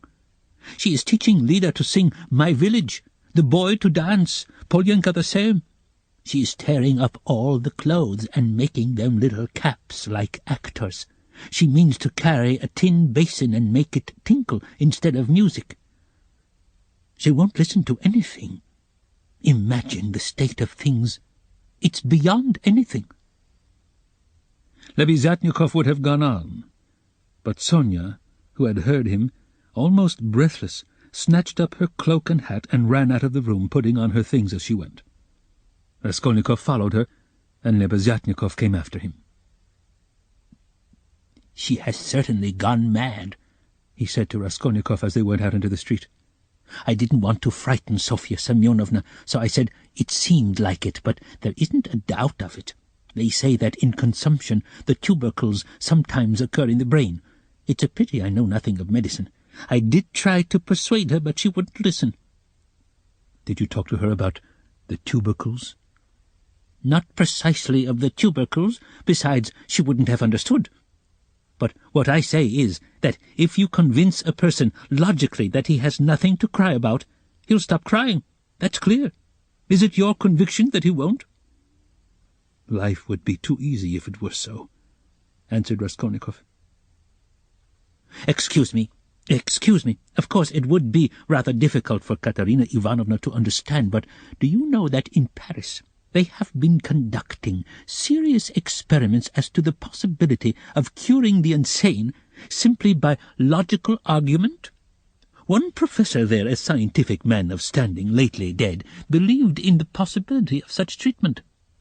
His idea was that there's nothing really wrong with the physical organism of the insane, and that insanity is, so to say, a logical mistake, an error of judgment, an incorrect view of things. He gradually showed the madman his error, and would you believe it? They say he was successful. But as he made use of douches, too, how far success was due to that treatment remains uncertain. So it seems, at least. Raskolnikov had long ceased to listen. Reaching the house where he lived, he nodded to Lebeziatnikov and went in at the gate. Lebeziatnikov woke up with a start, looked about him, and hurried on. Raskolnikov went into his little room and stood still in the middle of it. Why had he come back here? He looked at the yellow and tattered paper, at the dust, at his sofa. From the yard came a loud, continuous knocking. Someone seemed to be hammering. He went to the window, rose on tiptoe, and looked out into the yard for a long time with an air of absorbed attention. But the yard was empty, and he couldn't see who was hammering. In the house on the left, he saw some open windows. On the window-sills were pots of sickly-looking geraniums. Linen was hung out of the windows. He knew it all by heart. He turned away and sat down on the sofa. Never had he felt himself so fearfully alone. Yes, he felt once more that he would perhaps come to hate Sonia, now that he had made her more miserable. Why had he gone to her to beg for her tears? What need had he to poison her life? Oh, the meanness of it! "I will remain alone," he said resolutely, "and she shall not come to the prison." 5 minutes later, he raised his head with a strange smile. That was a strange thought. Perhaps it really would be better in Siberia, he thought suddenly. He could not have said how long he sat there with vague thoughts surging through his mind. All at once the door opened, and Dunya came in. At first she stood still and looked at him from the doorway, just as he had done at Sonia. Then she came in and sat down in the same place as yesterday, on the chair facing him. He looked silently and almost vacantly at her. "Don't be angry, brother. I've only come for 1 minute," said Dunya. Her face looked thoughtful, but not stern. Her eyes were bright and soft. He saw that she, too, had come to him with love. "Brother, now I know all. Dmitri Prokofitch has explained and told me everything. They are worrying and persecuting you through a stupid and contemptible suspicion. Dmitri Prokofitch told me that there is no danger and that you are wrong in looking upon it with such horror. I don't think so, and I fully understand how indignant you must be, and that indignation may have a permanent effect on you. That's what I am afraid of. As for your cutting yourself off from us, I don't judge you, I don't venture to judge you, and forgive me for having blamed you for it. I feel that I, too, if I had so great a trouble, should keep away from everyone. I shall tell Mother nothing of this, but I shall talk about you continually, and shall tell her from you that you will come very soon. Don't worry about her. I will set her mind at rest. But don't you try her too much. Come once at least, Remember that she is your mother. And now I have come simply to say—" Dunya began to get up, "that if you should need me, or should need all my life or anything, call me and I'll come. Goodbye." She turned abruptly and went towards the door. "Dunya!" Raskolnikov stopped her and went towards her. "That Razumikhin, Dmitri Prokofyevich, is a very good fellow." Dunya flushed slightly. "Well?" she asked, waiting a moment. "He is competent, hard-working, honest, and capable of real love. Goodbye, Dunya." Dunya flushed crimson, then suddenly she took alarm. "But what does it mean, brother? Are we really parting forever, that you give me such a parting message?" "Never mind. Goodbye." He turned away and walked to the window. She stood a moment, looked at him uneasily, and went out troubled. No, he was not cold to her. There was an instant, the very last one, when he had longed to take her in his arms and say goodbye to her, and even to tell her. But he had not dared even to touch her hand. Afterwards she may shudder when she remembers that I embraced her, and will feel that I stole her kiss. And would she stand that test? He went on a few minutes later to himself. No, she wouldn't. Girls like that can't stand things, they never do. And he thought of Sonia. There was a breath of fresh air from the window. The daylight was fading. He took up his cap and went out. He could not, of course, and wouldn't consider how ill he was. But all this continual anxiety and agony of mind could not but affect him. And if he were not lying in high fever, it was perhaps just because this continual inner strain helped to keep him on his legs and in possession of his faculties. But this artificial excitement couldn't last long. He wandered aimlessly. The sun was setting. A special form of misery had begun to oppress him of late. There was nothing poignant, nothing acute about it, but there was a feeling of permanence, of eternity about it. It brought a foretaste of hopeless years of this cold, leaden misery, a foretaste of an eternity on a square yard of space. Towards evening this sensation usually began to weigh on him more heavily.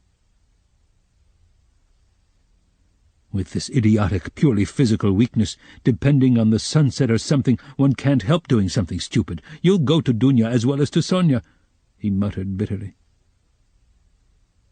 He heard his name called. He looked round. Lebeziatnikov rushed up to him. "Just imagine, I've been to your room looking for you. Just imagine she's carried out her plan and taken away the children. Sofya Semyonovna and I have had a job to find them. She is rapping on a frying pan and making the children dance. The children are crying. They keep stopping at the crossroads and in front of shops. There's a crowd of fools running after them. Come along." "And Sonia?" Raskolnikov asked anxiously, hurrying after Lebeziatnikov. "Simply frantic. That is, it's not Sofya Semyonovna's frantic, but Katerina Ivanovna, though Sofya Semyonovna's frantic too. But Katerina Ivanovna is absolutely frantic. I tell you, she is quite mad. They'll be taken to the police. You can imagine what an effect that will have. They are on the canal bank near the bridge now, not far from Sofya Semyonovna's, quite close." On the canal bank near the bridge, and not 2 houses away from the one where Sonia lodged, there was a crowd of people, consisting principally of gutter children. The hoarse, broken voice of Katerina Ivanovna could be heard from the bridge, and it certainly was a strange spectacle likely to attract a street crowd.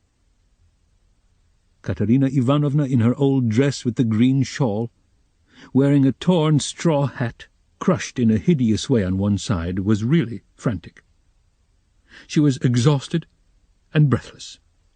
Her wasted, consumptive face looked more suffering than ever, and indeed out of doors in the sunshine a consumptive always looks worse than at home. But her excitement did not flag, and every moment her irritation grew more intense.